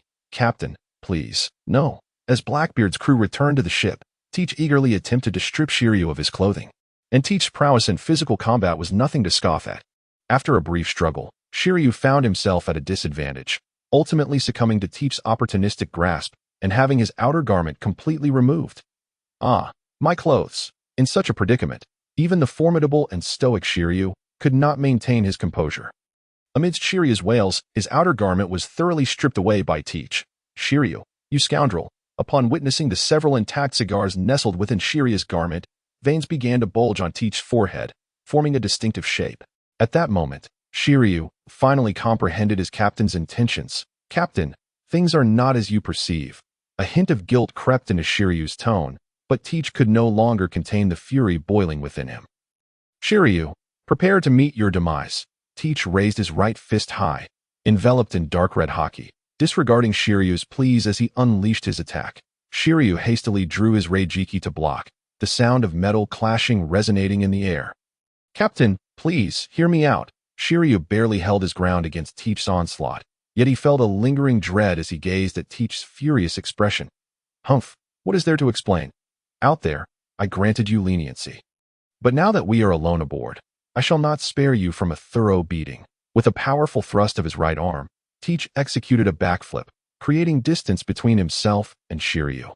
Then coated his small right leg once more with Haki, delivering a Spartan kick aimed squarely at Shiryu. The remaining members of Blackbeard's crew stood nearby, each adorned with a question mark above their heads.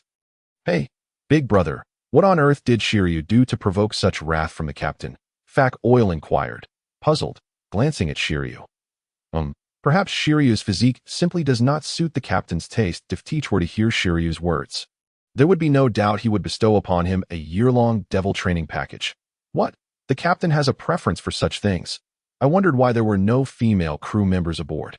Fak Oil shivered involuntarily, then cast a terrified glance at Teach. It's over. A dashing and charming fellow like me, strong and charismatic, might just be at risk. Could it be that the captain brought me on board for this very day? No, I must resist. Yet, the captain's strength is overwhelming. Aside from the wildly speculating Fak Oil, the others remained fixated on the beleaguered Shiryu, who was about to receive a thorough thrashing. There exists no other rationale. Merely the fact that during the Devil's training, Shiryu endured significantly fewer tribulations than the rest. After all, aboard this vessel, aside from Teach, the mightiest warrior is none other than Shiryu. He is, without a doubt, a true swordsman of exceptional caliber. However, Captain, I concede, I should not have been so petty. How about this? I shall share with you 13 of my cherished cigars, Shiryu lamented with a mixture of agony and reluctance. Shiryu possesses but two passions, slashing foes and savoring cigars. During his tenure as the warden of Impel Down, the entirety of his salary, after accounting for daily necessities and the upkeep of his thunderstorm, was devoted to procuring the finest cigars. Every single one of his treasured cigars is a masterpiece of the highest quality. He was so reluctant to indulge in them himself, yet to quell Teach's fury, he resolved to part with 13. Only 13. Are you aware of the immense effort I expended to procure a suitable devil fruit for you?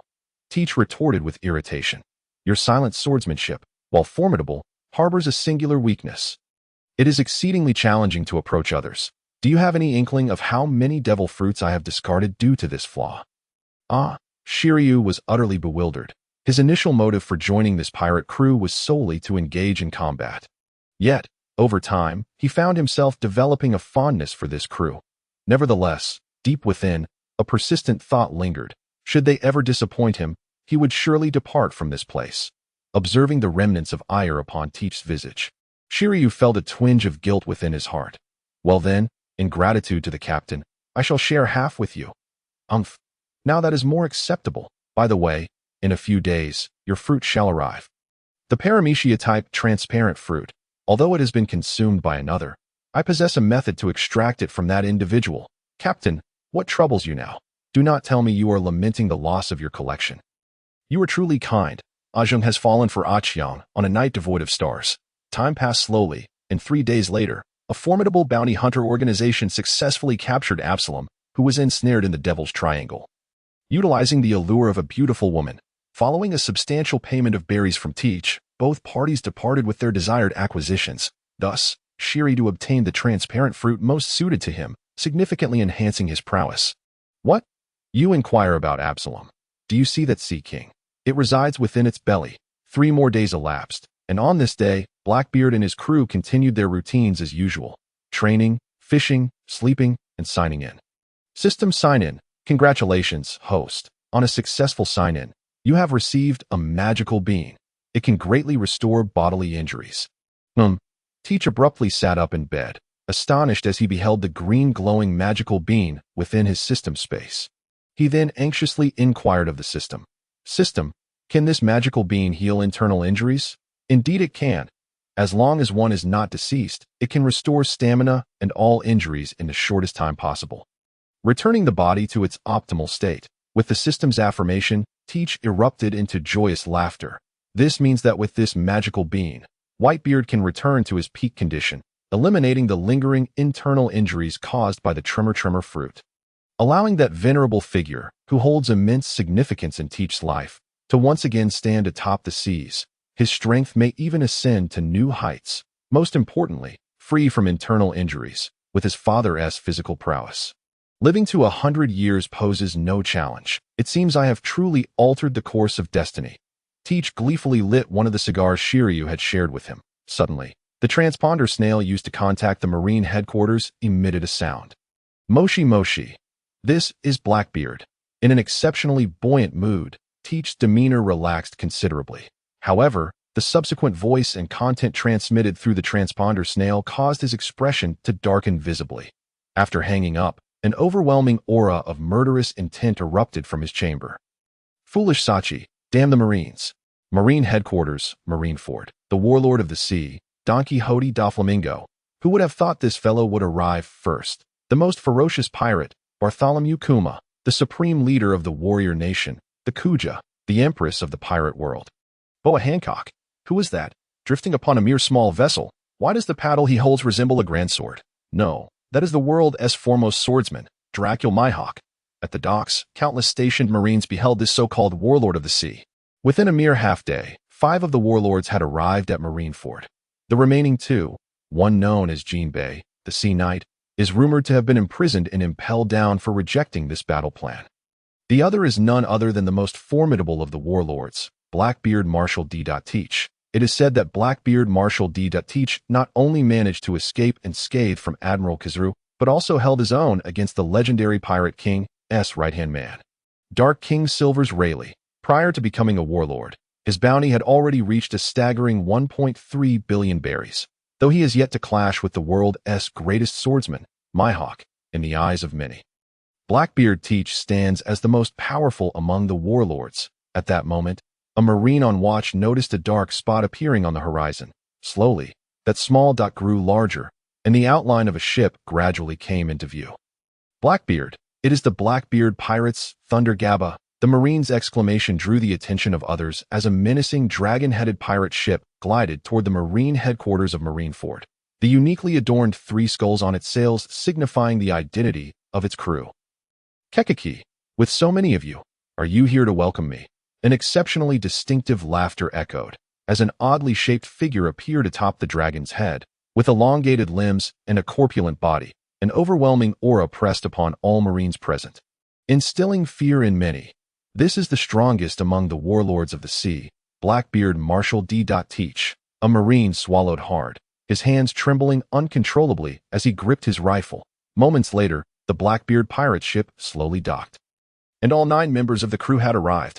Gazing upon the eclectic assembly of Blackbeard's crew, all present marines fell into deep contemplation. There is no need for me to describe the appearance of the Blackbeard pirates' captain, Teach, but regarding the others, Shiryu, as the former chief warden of Impel Down, possesses a reputation for being extremely bloodthirsty, as most marines present have long been aware. In summary, the entire Blackbeard pirates crew presents an exceptionally peculiar sight. Greetings, Mr. Blackbeard. I am Colonel Nosh, assigned to assist you. Please follow me, and your companions will be escorted to the rest area by dedicated personnel. Kekiki. Nosh, pray tell, do you know how to operate a guillotine? Teach inquired with great interest. I do not. Colonel Nosh, quite perplexed, questioned why Teach would pose such a query. However, he did not dare forget his task, and, after responding, led Teach toward the warlord's conference hall. Along the way, Colonel, do you know how to deliver crippling blows? No. What about the merciless iron hand? Neither. Then, Mr. Blackbeard, we have arrived, and I have other duties to attend to, so I shall take my leave. Colonel Nosh ushered Teach to the door of the conference room before hastily departing. Kekiki, what a tedious marine. Teach shook his head and then pushed the door open. Upon entering the conference room, the first sight that greeted him was an enormous table surrounded by several chairs. With the remaining warlords seated, Mihawk and Hancock were both meditating, while Bartholomew Kuma perused a book in hand, and Moria was stuffing his face with food. Regarding Doflamingo, he is currently utilizing the powers of his devil fruit to manipulate a member of the Navy, forcing him to engage in combat with his comrades. Haha, what a pretentious fellow. Your amusement truly is elementary. Without the slightest hint of hesitation, Teach unceremoniously pulled out the chair next to Doflamingo and settled his massive frame upon it. Hee. Blackbeard Marshal D. Teach. From what I gather, your entertainment seems rather sophisticated. However, I wonder why you chose to betray that old coot, Whitebeard. Could you enlighten me on the reasons behind your treachery? Doflamingo, having noticed Teach beside him and wary of his strength, refrained from any physical altercation, opting instead to retort with even sharper words. Haha. What is it to you? My affairs are of no concern to you. I disdainfully refuse to answer your inquiries. Why don't you go ask Whitebeard yourself? At Doflamingo's words, the veins on Teach's forehead bulged, yet he quickly regained his composure, regarding Doflamingo with a sardonic smile that betrayed a flicker of murderous intent in his eyes. You dare speak of my father as that old fool? Just wait until I find the opportunity. I'll tear you apart. At that moment, the large door of the conference room swung open once more, revealing a gaunt old woman clad in the Navy's distinctive justice cloak. Exuding an air of authority despite her age, Teach narrowed his eyes. It was Vice Admiral and Chief of Staff Tsu.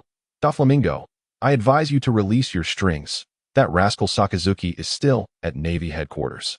If he were to learn of this, it could very well become a headache for you. Wouldn't he it? Vice Admiral Tsuru took her seat at the head of the table, calmly addressing Doflamingo. There's no need to be so irate, Vice Admiral Tsuru. Doflamingo chuckled as he retracted the strings connecting him to the Navy man, his gaze towards Tsuru laden with palpable caution. Humph. Tsuru snorted coldly. then wrapped her fingers against the table before speaking to the assembled warlords of the sea. Everyone, I have summoned you here primarily to discuss the public execution of Sachi, the captain of the 4th Division of the Whitebeard Pirates.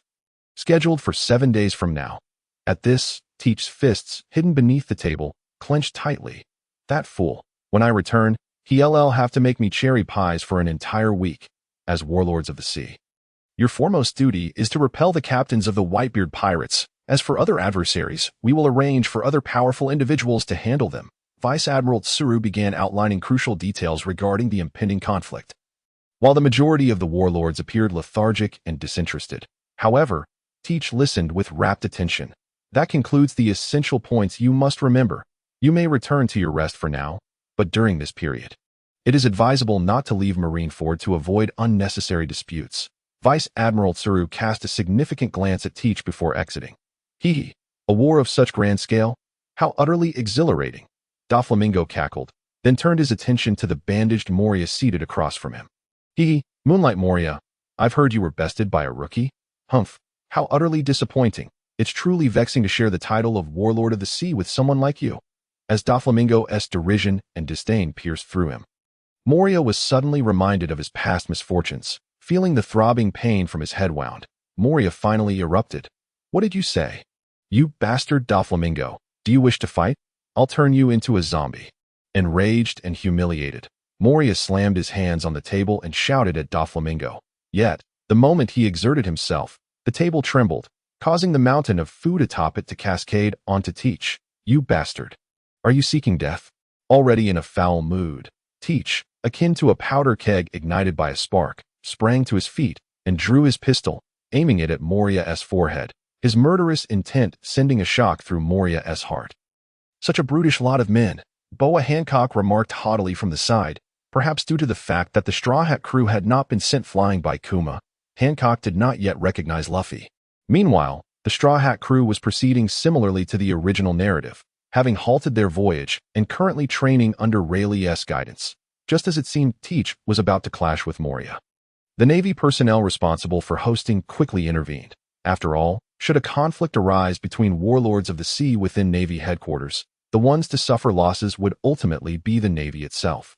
Humph, Teach scoffed, declining the subsequent banquet for the warlords of the sea. How could he possibly have an appetite at this moment? Navy, I'm heading to Impel Down, Teach declared as he stepped out. The Navy officer looking troubled as he cautiously inquired, May I ask why you wish to go there? The environment is quite harsh. Must I explain myself to you? Regardless, we warlords of the sea are allies of the Navy. What? Do you intend to deny your own ally this trivial request? This, I will need to consult with my superiors. Then hurry along. Very well, please wait a moment. Impel Down, reputed as the world's foremost prison, is situated in the calm belt of the first half of the Grand Line, with exceptionally tight security. The prison houses the most notorious criminals, and the atmosphere is chillingly sinister, filled with various monstrous guards and numerous den mushy monitoring the premises. While countless colossal sea kings lurk in the depths outside, earning Impel Down its reputation as an impregnable fortress. At the entrance of Impel Down, greetings, Mr. Blackbeard. I am Hannibal, the warden of this facility, a man with a head adorned with horns, resembling a grotesque fusion of a demon and a pharaoh, presented himself before Teach. Hey, Hannibal. A man with a devilish visage yet a corpulent physique appeared behind Hannibal, his authoritative voice sending a shiver down Hannibal's spine. You can step aside. I am the true master of this prison, while you are merely the deputy warden. The newcomer was Magellan, the warden of the world's foremost prison. He glanced at Teach, opened his mouth to speak, but was abruptly interrupted by a sharp pain in his stomach. Ugh, I apologize, Mr. Blackbeard. My stomach is acting up again. I must leave my subordinate, Deputy Warden Hannibal, to show you around the prison. I must take my leave. Magellan's towering frame now appeared comically awkward as he tiptoed away. Humph, it's always like this. Magellan should just hand over the warden's position to me, Hannibal muttered to himself. Then, oh dear, I've accidentally revealed my ambitions again. After undergoing a series of inspections upon entering Impel Down, Teach finally found himself within the so-called world's foremost prison. The distribution of prisoner floors is typically determined by their bounty amounts. In addition to various cells for the incarcerated, each level features a unique form of torment. Thus each is dubbed with names signifying hell. The first basement level is known as the Red Lotus Hell, where the prisoners are generally of lower strength. They are even incapable of defeating the blue gorillas on this level. Buggy, I feel offended. The second basement level is called the Beast Hell, where a variety of ferocious beasts reside, including chicken snakes, human-faced lions, and venomous scorpions, ruled by a beast known as Sphinx. The third basement level is the Hunger Hell, primarily housing vicious criminals with bounties exceeding 50 million berries, where they endure the punishment of starvation and dehydration, with the next level being the Scorching Hell, where the rising heat torments them relentlessly. The fourth basement level is the Scorching Hell, where Magellan's office is located, along with the kitchen and storeroom. The temperature on this floor is exceedingly high, resembling a massive iron cauldron filled with bubbling pools of blood and searing flames. One can only imagine the plight of the prisoners. The fifth basement level is the Extreme Cold Hell, where those with bounties exceeding 100 million berries are confined, subjected to temperatures lower than that of a vast ice house. As time passes, they would freeze to death. The sixth basement level is the fabled Infinite Hell.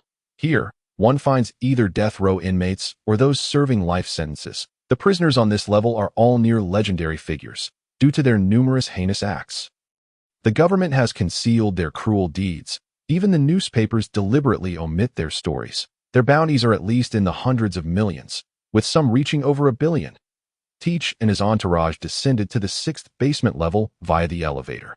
As an important execution target, Sachi was imprisoned here. Mr. Blackbeard, we have arrived, Hannibal announced as he led the way. The moment they stepped out of the elevator, Teach sensed the malevolent aura permeating the air. Haha, yet another greenhorn has arrived. Hey, that fatso, what kind of mother did you have to end up looking like that? Hey, you ruffians, do not be disrespectful to our esteemed guest. Hannibal was furious. The actions of these criminals undoubtedly slapped the faces of the guards advancing into the city. Ha! Pay no heed to those ruffians. They are merely a bunch of soon-to-be decrepit wastrels. Teach waved his hand dismissively at Hannibal, regarding most of the individuals present as nothing more than the detritus of a bygone era. Ignoring the curses hurled at him, Teach hurriedly searched for the figure of Sachi. At last, he spotted Sachi, bound in chains within a dimly lit cell. Hey, you bastard, who dares curse me? Sachi, bleary-eyed, opened his gaze. Teach took a closer look. It seemed that those who entered the grand prison either wore expressions of despair or anger, yet here was this old man, having come to the depths of the sea prison merely to take a nap. Huh? Sachi, you fool, captured in the underwater prison and still able to sleep. You truly are something else. Seizing the moment when others were distracted, Teach's eyes conveyed a frenetic message to Sachi. Teach, Sachi blinked in surprise. Then noticed the myriad expressions on Teach's face, which resembled a ton of flies having invaded his eyes. However, having known Teach for many years, Sachi could still perceive some subtle hints. Above all, Sachi implicitly trusted Teach, believing he understood him quite well. On the surface, Teach, as one of the 7 warlords of the sea, belonged to the Navy's faction. Thus, he could not linger there for long nor engage in any suspicious behavior. If he were to attract suspicion, it would spell disaster. After mocking Sachi for a brief moment under the scrutiny of the crowd, Teach returned to his quarters and summoned Lafitte and the others. Captain, do you have some instructions for us? As the navigator and strategist of the Blackbeard pirates, Lafitte naturally anticipated that Teach was plotting something. Everyone's here. Please take a seat. Teach roused himself from his contemplation. Are there others present? Rest assured, Captain, this residence has a radius of 50 meters that is entirely ours. Furthermore, I have thoroughly inspected it. There are no surveillance snail devices lurking about. As Lafitte and the others settled before their captain, they beheld the profound glint in Teach's eyes, igniting the bloodlust in the warriors among them. Friends, you should all be aware that I am the son of Whitebeard. While I have ostensibly accepted the title of Warlord of the Sea under the Navy, I will forever remain a member of the Whitebeard Pirates. Teach surveyed the room, finding all faces devoid of expression, as if they had anticipated this all along. In light of this, I shall be succinct. Teach retrieved a peculiar white snail from the shadowy recesses of space. This was a high-priced device capable of disrupting electromagnetic signals. With this snail, even if the Navy concealed their listening devices in the most secretive of places, they could not possibly eavesdrop on our forthcoming discussions. Firstly, our Blackbeard pirates will assuredly stand alongside the Whitebeard pirates. However, we must not reveal ourselves too early. we shall strike a decisive blow against the Navy at the opportune moment, securing victory in this war. Yet, this victory is merely to rescue our comrades. As for the extent of damage we inflict upon the Navy, that shall depend on the prowess displayed by each of you.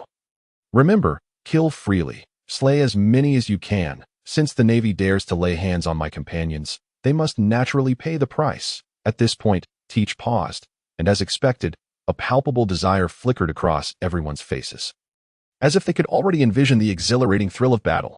Furthermore, Fakyu, I have a most crucial task to assign to you. Teach fixed his gaze upon Fakyu, whose face flushed with excitement. What important task is this? Captain, I can't believe you hold me in such high regard, Fakyu exclaimed with self-admiration. Teach smiled, then produced a strangely shaped fruit. This is the nature-type swamp fruit. The moment Teach's words fell, a fiery light ignited in Fakyu's eyes. Is this for me, Captain? Fakyu pointed at himself, incredulous as he glanced at the swamp fruit in Teach's hand. A nature-type devil fruit for me. Is that not a bit too extravagant? Nonsense, Teach thundered suddenly. As my crew member, how can you utter such ungrateful words? Mark my words. My crew is comprised of exceptional individuals. It is this devil fruit that aspires to be worthy of you, not the other way around. Do you understand? If you dare speak such words again, I shall toss you into the sea to experience the taste of being dragged along by a ship. Teach's furious outburst sent a shiver through Fakyu, yet simultaneously filled him with warmth. Thank you, Captain. Fakyu accepted the devil fruit, but did not consume it. What is the matter, Captain? You once stated that there must be members on our ship who have never consumed a devil fruit. Yet now, so many of our crew are devil fruit users. If I were to become a devil fruit user as well, what would happen if an unforeseen situation arose? You truly are foolish. Isn't Lando far superior to you? It is precisely because you are the weakest among us that I have chosen to bestow this devil fruit upon you. Hurry and eat it. Don T. Dawdle, you big man. Oh, crunch crunch, Teach. The others. This flavor is truly marvelous. Watching Fakyu savor the moment, Teach and the others fell into deep contemplation. By the way, Captain, you haven't yet informed me about the important task you wish to assign to me. Fakyu, somewhat disgruntled, withdrew his tongue from licking his fingers, reminiscing about the taste. To return to the matter at hand. Since the Navy headquarters intends to engage in battle with the Whitebeard pirates, their defenses in other areas must be significantly weakened. Fakyu, your task is to infiltrate the Navy's supply warehouse and seize all their provisions. Teach observed Fakyu with a sardonic smile, and in a moment of distraction, Teach abruptly pushed his chair back. Does that mean I won't be able to join the battlefield? Nonsense. With your weakness, you would merely serve as cannon fodder. In truth, Fakyu is not weak. His strength is roughly equivalent to that of a pirate with a bounty of around 300 million. But Captain, how am I supposed to transport all that material? Do you think I gave you that devil fruit for no reason? The swamp fruit can create a storage space. Fakyu. So, does that mean my position on the ship will become that of a warehouse keeper? After discussing matters with the group, Lafitte and the others departed from Teach's quarters. Meanwhile, Teach retrieved 2 small snails. Red-haired, it is time to repay your debt.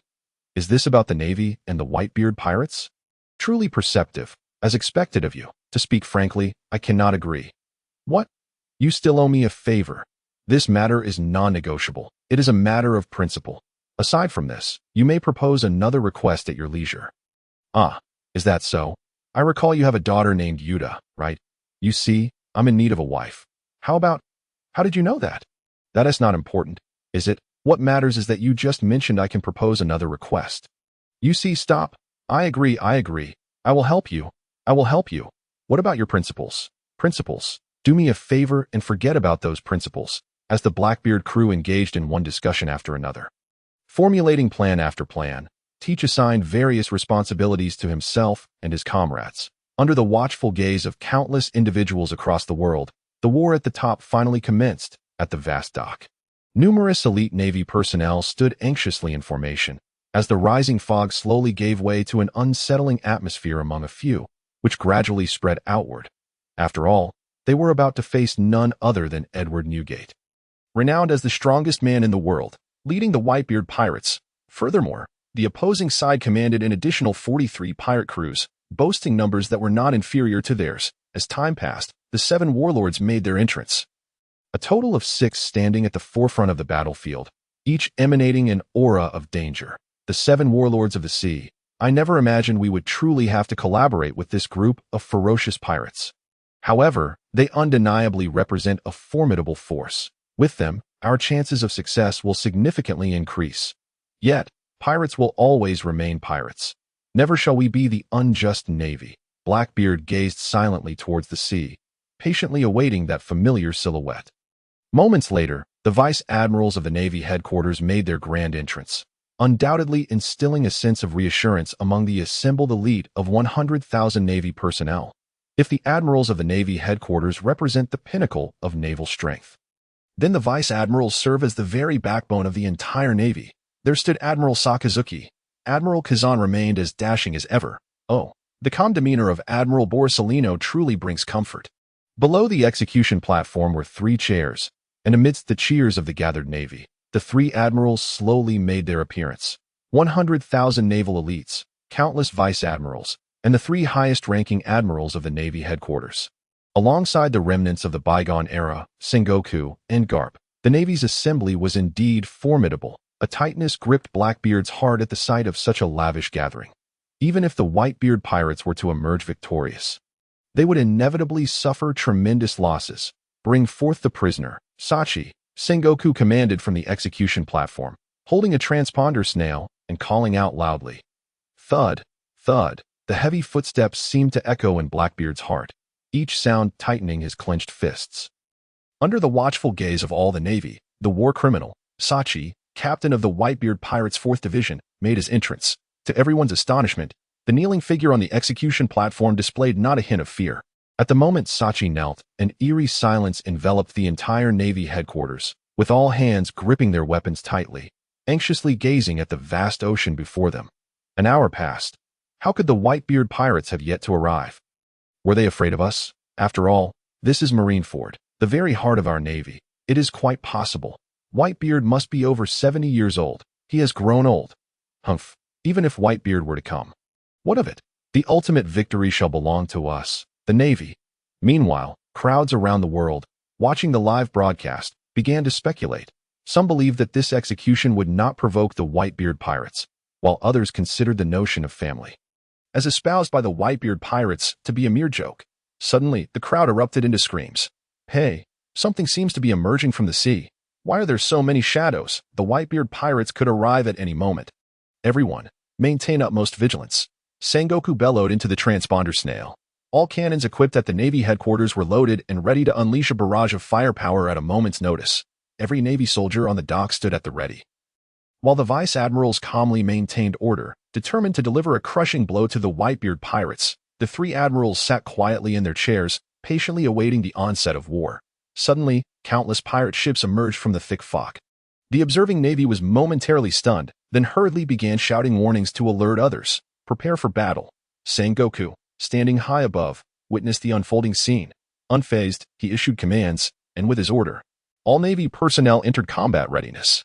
Strange, why do we not see the Moby Dick of the Whitebeard pirates? Could it be that their ship is concealed behind these pirate vessels?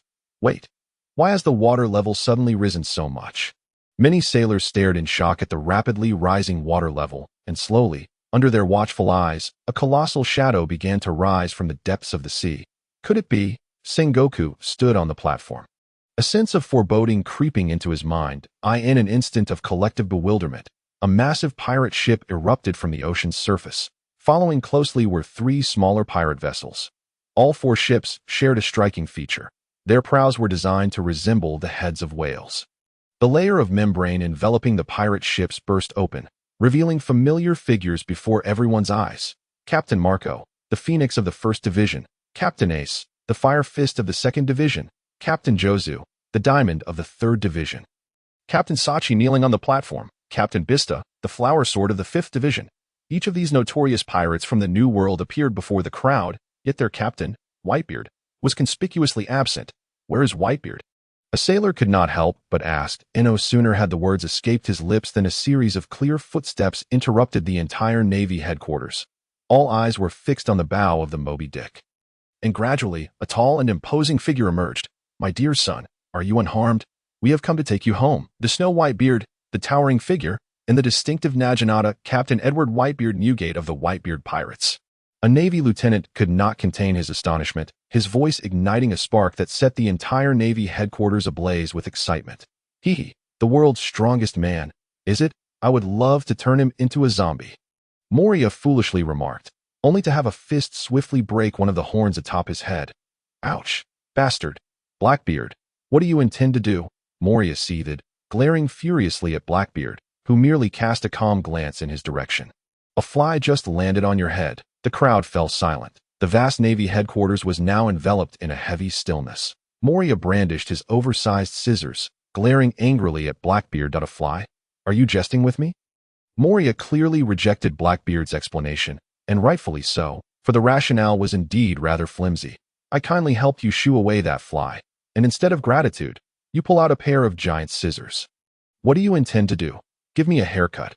A dangerous glint flickered in Blackbeard's eyes, and under his gaze, Moria felt as if he had fallen into an icy abyss. Humph, with a formidable foe before us. I shall not stoop to your level.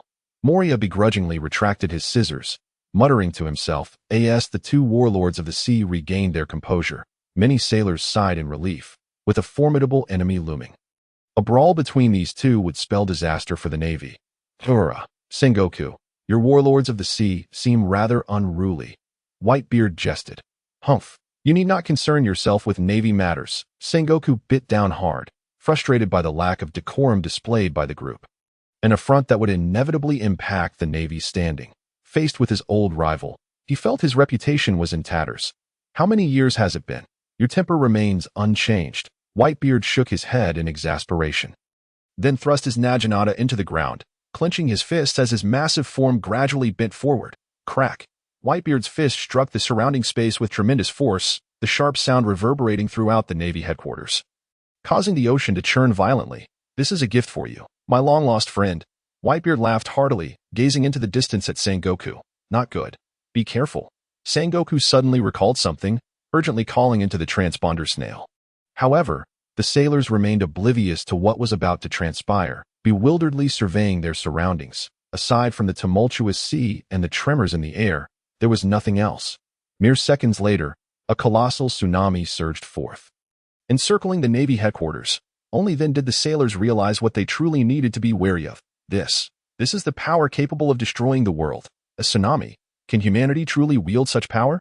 The roiling tsunami caused every sailor to tremble uncontrollably, fully aware that if they allowed the wave to strike, the entire Navy headquarters would surely sink into the depths. Hey, Whitebeard, this is the Navy headquarters. You cannot destroy it. As fear gripped everyone, Aokiji leaped into the air, gathering an immense amount of cold energy in his hands. Ice Age. A torrent of frigid air surged forth, instantly covering the ocean's surface with a thick layer of ice upon contact. In just seconds, the tsunami and the sea were completely frozen. It was Admiral Kazan who had intervened. Witnessing the Admiral's prowess, the spirits of the Navy personnel soared. Indeed, they had a formidable ally. Gura, Kazan, you little brat. Whitebeard glared at Aokiji in the sky, a slight smile tugging at the corners of his mouth. Lads, the Admiral has created solid ground for us. Show them your mettle. Charge. Oh, rescue Ace. You fool. This is not the original story. It is to rescue Captain Sachi. Charge forth, my brethren. Let them witness the might of the world's foremost pirate crew.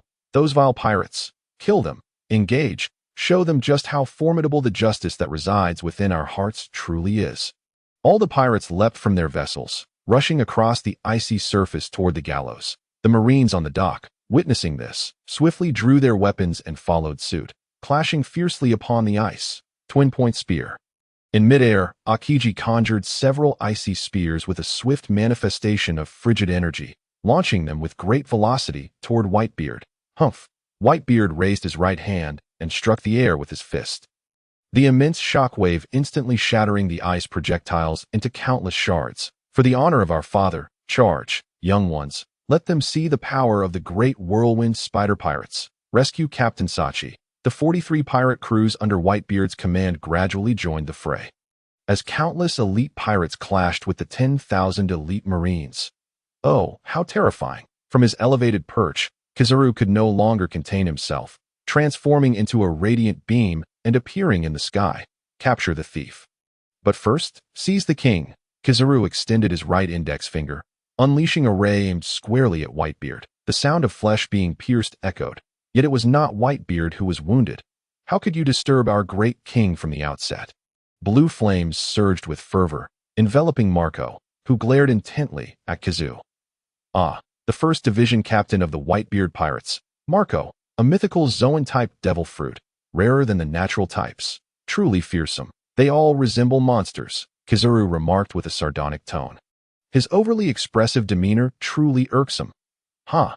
Marco instantaneously transformed into his phoenix form, raising his powerful right leg to deliver a kick to Kizu. Kizaru raised his hand to block, but in the next moment, he was sent hurtling backward, crashing into a wall, his legs flailing as if severely injured. Admiral Borsellino, seeing Kizaru's plight, the Marines momentarily faltered, granting their adversaries a fleeting opportunity, resulting in a spectacular scene of bloodshed. We shall join in. Unable to remain idle, several captains aboard the ship, led by Fire Fist Ace, leaped into the fray, engaging each of the rear admirals. Ha! Young ones, proceed with the plan and slay them. Blackbeard commanded his crew, observing the chaotic battlefield filled with carnage. Those who received the order, including Lafitte, eagerly rushed into battle against the captains of the Whitebeard pirates. However, the immortal fleet's seismic elbow strike. Burgess exerted all his strength, aiming a blow at a pirate crew captain before him. But perhaps due to a restless night, this powerful elbow strike veered off course, striking a nearby group of Marines wielding cannons instead. Wah! I had a restless night, so a misfire is quite reasonable, no? The Marines, toxic miasma. Usually lethargic, Toxic Q unleashed the powers of his gas fruit, combining it with his self-developed poison to create a lethal gas. Ugh, the agony, my skin. What is happening? Why does the air taste so metallic and sweet? Observing the Marines writhing in pain, Toxic Q shook his head apologetically. My apologies, my eyesight isn't quite what it should be. Surely you'll forgive me. The Marines. In contrast, Shiryu activated the powers of his transparent fruit, complementing them with his silent slashes. With a single stroke, he gravely wounded a rear admiral. Then, he delivered a finishing blow, claiming the life of his foe. Damn Blackbeard. What on earth is happening? Moments later, Sengoku finally noticed the actions of Blackbeard's crew, shock quickly morphing into fury. I fear Blackbeard has played us for fools. Vice Admiral Thru also recognized the situation, picking up the transponder snail, speaking sternly to Sengoku. That treacherous traitor. I shall ensure they are cast into the depths of the sea. Sengoku glared at Blackbeard, his murderous intent palpable. On the battlefield, swish, a blade struck the very spot where Blackbeard had just stood, causing him to turn and realize the gravity of the situation. You damned fool. Are you not going to explain yourself? Blackbeard teach. Ha! What more explanation do you seek? Shouldn't your heart already be well aware? Teach directly addressed the corpulent Moria before him. You are correct. Shiryu's transparent fruit was indeed taken from your subordinate. This fruit is perfectly suited for Shiryu. Only in his hands can its true potential be realized. You scoundrel. Absalom was my subordinate. How dare you kill him? You wretched Blackbeard. Prepare to meet your end. In that moment, Moria could no longer contain the fury boiling within him. In his eyes. You may mock him. You may show him disrespect. But as long as your strength is sufficient, he would not mind. However, should his subordinates be slain, he would seek vengeance at any cost. Perhaps Moria is not a successful pirate, but he is undeniably a competent captain. I've been displeased with you for quite some time. Prepare yourself. A glint of murderous intent flashed in Teach's eyes as the dark, crimson hue of his haki enveloped his right fist. Die. Moria snapped his giant scissors in half, the razor-sharp blades aimed directly at Teach's neck. You two scoundrels, this is a battlefield. You are comrades. Cease this at once. Sengoku knew his words would have little effect, yet as the fleet admiral of the Marines, he felt compelled to speak at the same time. He was genuinely curious about the extent of Teach's strength. Teach's hardened fist met Moria's sharpened blade, and many spectators momentarily forgot their own battles, fixated on the clash between these two warlords. Crack! To everyone's astonishment, Moria's scissors shattered within less than a second. Teach's fist struck Moria's massive abdomen with unrelenting force. Ugh! The tremendous impact forced blood from Moria's mouth, and he looked at Teach in shock, unable to believe his ears. How is this possible? Your strength cannot be this formidable. He had only ever felt such helplessness before that man, but that man is one of the 4 emperors. Ha ha, a worthless fool who cannot even wield Haki. I truly wonder where you found the courage to confront Kaido head-on back then. Teach taunted, delivering blow after merciless blow to Moria's face, seemingly intent on beating him to death. Damn it! Shadow gathering. Moria summoned every ounce of strength to push Teach away, and, driven by the pain of loss, he hastily seized several Marines who were spectating, retrieving a new pair of scissors to cut their shadows, swiftly consuming them. Ah, you killed my comrade. I will take your life in return. Moria's body swelled like an inflated balloon, his form growing larger, and his confidence returning. Bang! Moria clenched his fist and struck Teach, the tremendous force shattering the ground beneath Teach's feet. Yet, to everyone's astonishment, Teach effortlessly blocked Moria's massive punch with but a single hand, a worthless fool who can only rely on his devil fruit. Without your fruit, let us see what other tricks you possess. Dark water. A deep black hue enveloped Teach's hand as he reached for Moria. In the next moment, Moria's colossal form reverted to its original state. Then, Teach delivered a punch that sent him flying. What is happening? My fruit ability. Moria gazed in disbelief at his hands. In that brief moment, he felt his shadow fruit severing its connection with him. He looked up, astonished, at Teach, seeking an answer. Ha! Want an answer? Seek it in hell. Teach showed no mercy, drawing a pistol from his waist and pulling the trigger at Moria's head. Bang! The gunshot reverberated through the battlefield, plunging all into shock. How is this possible? Moria, despite his weaknesses, is still a member of the Warlords of the Sea. How could he be dispatched so swiftly by Blackbeard? Indeed, Blackbeard's strength has surpassed that of the Warlords of the Sea. But does Moria's demise not weaken our marine forces? The crowd buzzed with speculation, while Whitebeard aboard the Moby Dick watched Blackbeard from afar with a satisfied expression, feeling a sense of relief. My son, you have become a formidable force in your own right. It seems even if something were to befall me, you would survive unscathed. Has Teach truly grown this powerful?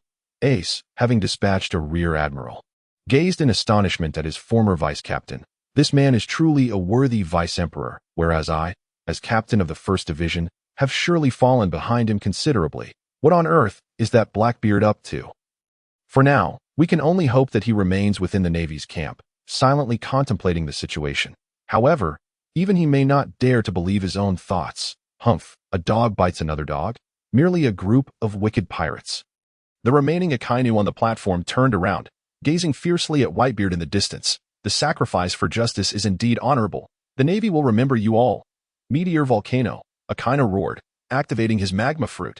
Vast torrents of magma surged forth like a meteor shower, indiscriminately heading towards the Whitebeard pirates. Humph, a mere candle in the wind. Whitebeard clenched his right fist, gathering strength, then struck fiercely at the air beside him. Airquake, the sound, seemingly mundane, unleashed a tremendous roar as cracks in the air spread wildly. The meteoric magma collided with the vibrating space, both forces resisting and canceling each other out. Whoosh, at that moment, a cerulean sword aura sliced towards Whitebeard, the strike of the world's greatest swordsman. Mihawk, a pirate shouted in shock. Old man, watch out. Yet, Whitebeard aboard the Moby Dick remained calm, observing the sharp sword aura. Simultaneously, a radiant figure appeared, shielding against the sword's strike. Get away. The sword aura clashed against that figure, but the sound of flesh being cleaved did not resonate. Instead, accompanied by a furious roar, the sword aura was forcefully deflected into the air. The captain of the 3rd Division, Diamond Jozu. The exclamations of the Marines echoed as Jozu grinned, his right fist suddenly crashing down upon the ice. Come on, Marine Headquarters, feel the wrath of the Whitebeard pirates. A massive block of solid ice was lifted by Jozu's astonishing strength, and with a roar, the colossal ice shard plummeted towards the Marine Headquarters like a meteor, a truly detestable bunch of brats. An older voice emerged, followed by a bang. A muffled sound resonated as the meteor-like solid ice shattered into fragments. As the ice dust settled, a tall and robust figure gradually emerged, Vice Admiral Garp. The legendary Marine, now a Vice Admiral of the Marine Headquarters, Marine Hero Monkey D. Garp, The emergence of such a legendary figure has truly taken the field by storm. Titch's pupils constricted sharply. If there was anyone he feared the most within the Marine headquarters, it was undoubtedly this legendary Marine hero standing before him. Monkey D. Garp is not a devil fruit user. Yet, his reputation instills terror in countless pirates. He has reached the pinnacle of power in this world solely through physical prowess. He is undoubtedly one of the strongest of the strong. Even though Titch had defeated one of the 4 emperors, Red-Haired Shanks, and had once clashed with the Dark King Rayleigh, he felt utterly uncertain facing Garp. However, the more he encounters such monstrous beings, the quicker his own strength would grow. That was precisely what Titch desired. But there is one prerequisite. He must survive. Has Garp also entered the fray? How rare indeed. Sengoku stood upon the execution platform, his eyes gleaming with sharpness. Undoubtedly, with Garp's involvement, the pressure on the others would significantly diminish. Indeed, as Sengoku anticipated, upon laying eyes on Garp, many pirates began to tremble uncontrollably. However, this cannot be blamed on them, for the Pirate King, Gold. Roger, was defeated by this very Marine. The world government publicly claims that Pirate King Gold. Roger was defeated and imprisoned by Garp. The Whitebeard pirates. Wagering the honor of this old man, Vice Admiral of the Marine headquarters, you shall not take another step forward, Garp declared with immense authority before the gathered pirates. No sooner had Garp's words fallen than an ordinary pirate raised his right foot and slowly placed it upon the ground before him. Garp. Meanwhile, on the other side of the battlefield, several warlords of the sea were showcasing their formidable powers. I never expected even legendary figures to join the fray. Don Quixote da Flamingo observed the battlefield with manic delight, relishing the sight of severed limbs, and swiftly kicked through the body of a pirate attempting to ambush him. Da Flamingo, your opponent is me. A towering man wielding dual swords erupted with a speed entirely unbefitting of his corpulent frame. You were the captain of the 13th Division of the Whitebeard Pirates, a splendid opponent indeed. Da Flamingo cackled as they engaged in combat. The world's greatest swordsman, Mihawk. As a swordsman myself, I've longed for a duel with you. The captain of the 5th Division, Vista, brandished his 2 sabers, challenging Mihawk, a powerful swordsman. A flicker of emotion finally crossed Mihawk's wooden expression, akin to a hunter spotting its prey. As for Titch, he feigned combat with the captain of the 8th Division, Namur, while accidentally injuring several soldiers of the Marine headquarters. Meanwhile, the 3 admirals of the Navy found themselves embroiled in a fierce struggle.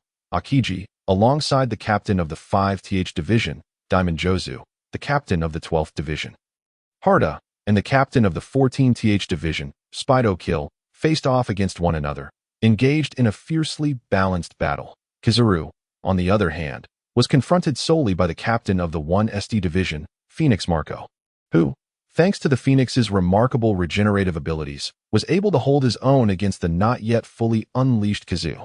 Meanwhile, Akainu was tackled by the captain of the 2nd Division, Portgas D. Ace, and the captain of the 16th Division, Aizu. Although Ace's fruit abilities paled in comparison to Akainu's, with Aizu's sea stone bullets assisting him, they were still managing to hold their ground for a time. As for Garp, he faced off against Whitebeard himself. The sight of these 2 legendary figures from the bygone era clashing was nothing short of spectacular. Even the residual waves of their confrontation caused many to spit blood. Gurara. Garp, you old-timer, your fists remain as hard as ever. Whitebeard wielded his bicento with ferocious might. Humph. Yet, your attacks seem to grow increasingly feeble. What? Even a figure such as yourself cannot escape the ravages of time. Garp's fists, enveloped in Haki, landed with a resounding impact. In comparison to Whitebeard, Garp's fists appeared as diminutive as pebbles. Yet, even so, Garp's strikes caused Whitebeard considerable discomfort. However, Garp was not fully committed to this battle. After all, his grandson was also on the battlefield. Facing the formidable Akainu, who embodied absolute justice, Garp had to ensure that he could assist Ace immediately should he find himself in peril. To fight me while distracted. Are you underestimating me too much? I am Whitebeard.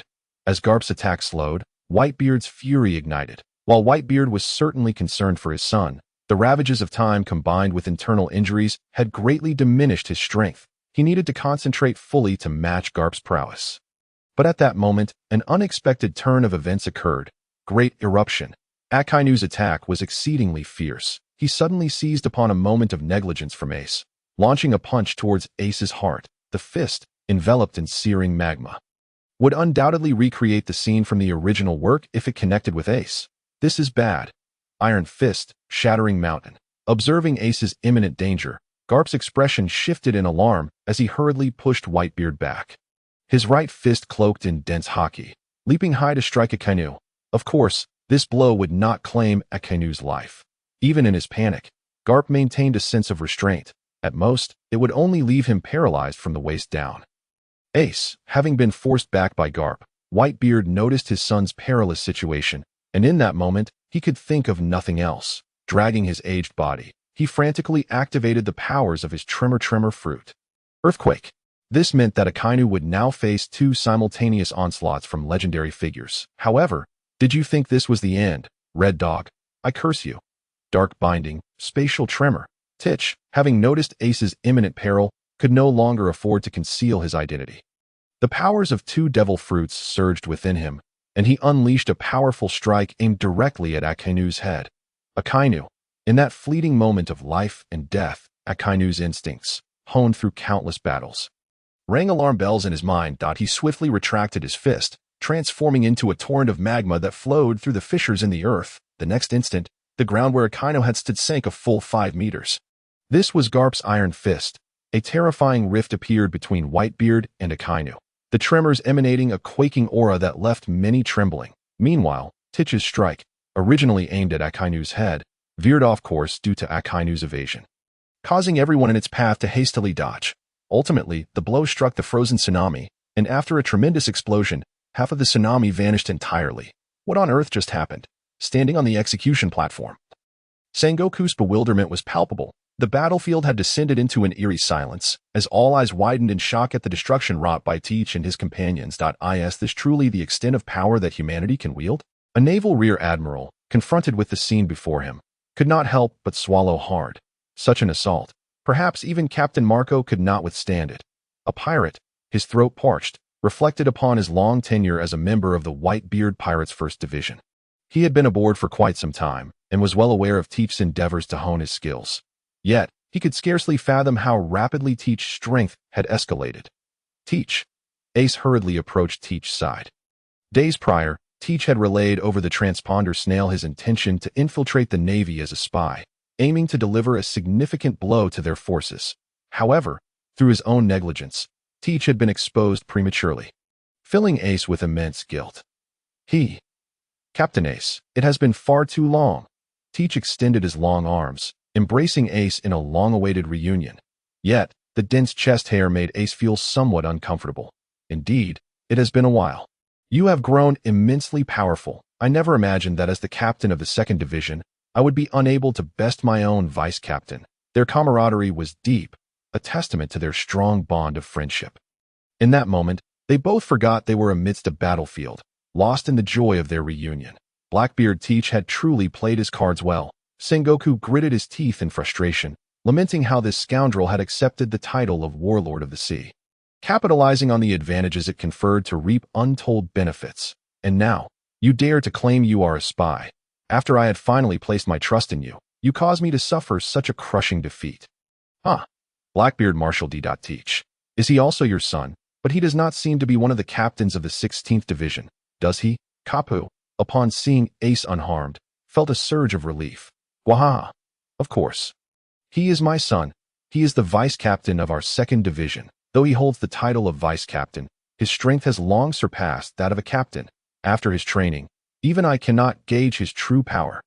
Whitebeard boasted proudly to Kapu, fully aware that Kapu's son was the arch-nemesis of the world government, the leader of the Revolutionary Army. He also understood that this was a source of torment for Kapu.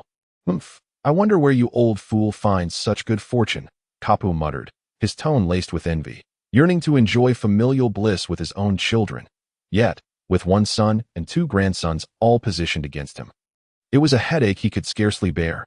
Just as Teach and Ace were engrossed in their joyful conversation, a wave of searing heat gradually enveloped them. Blackbeard Marshal D. Teach.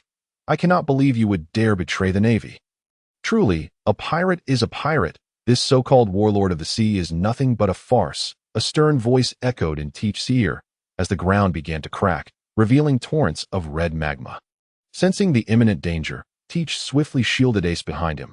Ace, I am still your captain. I possess combat prowess too. At the very least, I can defend myself, right? Ace timidly protested from his position behind Teach. Captain, his magma fruit is an advanced fruit. With your current strength, you cannot hope to defeat Akainu. You should assist the others, while I handle Akainu. A thick black mist enveloped Teach's hands, gradually shrouding him in darkness. Then he smirked coldly. Boys, no need to feign anymore. As Teach's words fell, all members of the Blackbeard pirates discarded their disguises and swiftly began to eliminate nearby Navy personnel. Just how formidable are Lafitte and the others? Listen to the increasingly intense cries of battle on the battlefield.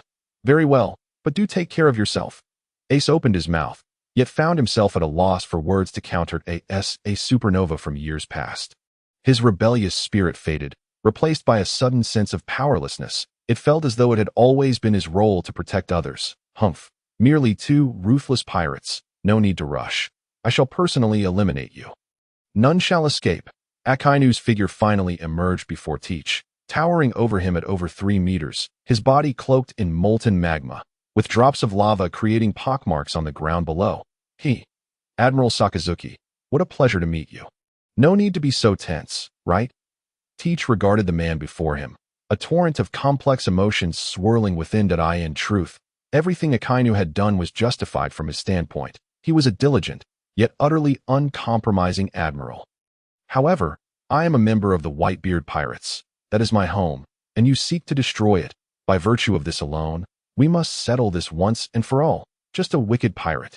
I have nothing to discuss with you. Prepare yourself. Akainu ceased conversing with Teach, his right fist enveloped in magma, disappearing from sight in the next instant.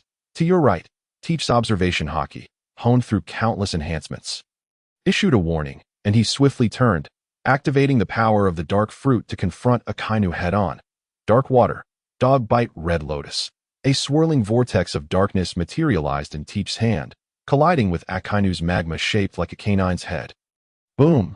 The clash of their techniques was a magnificent spectacle, with neither side yielding. Yet, the dark fruit was the bane of all devil fruits. How could this be? Why can I not sense the power of my devil fruit within? At the moment their attacks collided, Akainu felt as if the strength of his magma fruit had vanished. Not good. A seasoned warrior, Akainu was acutely aware that without the powers of his devil fruit, he stood no chance against Teach's abilities in a direct confrontation. The outcome was a foregone conclusion.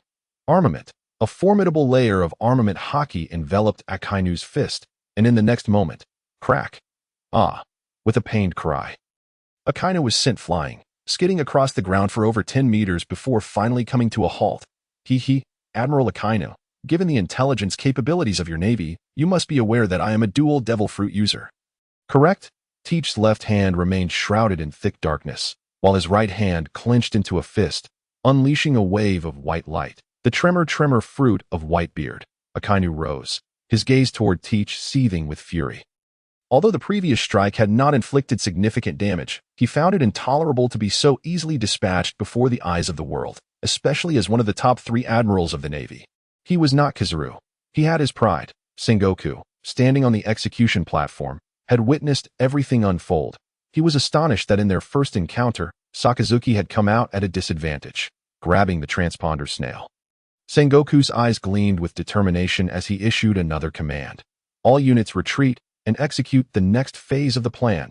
As Sengoku's words echoed, all Navy personnel, including admirals and warlords, hastily withdrew from their adversaries, retreating towards headquarters. Just as everyone was engulfed in confusion, Teach's expression shifted dramatically.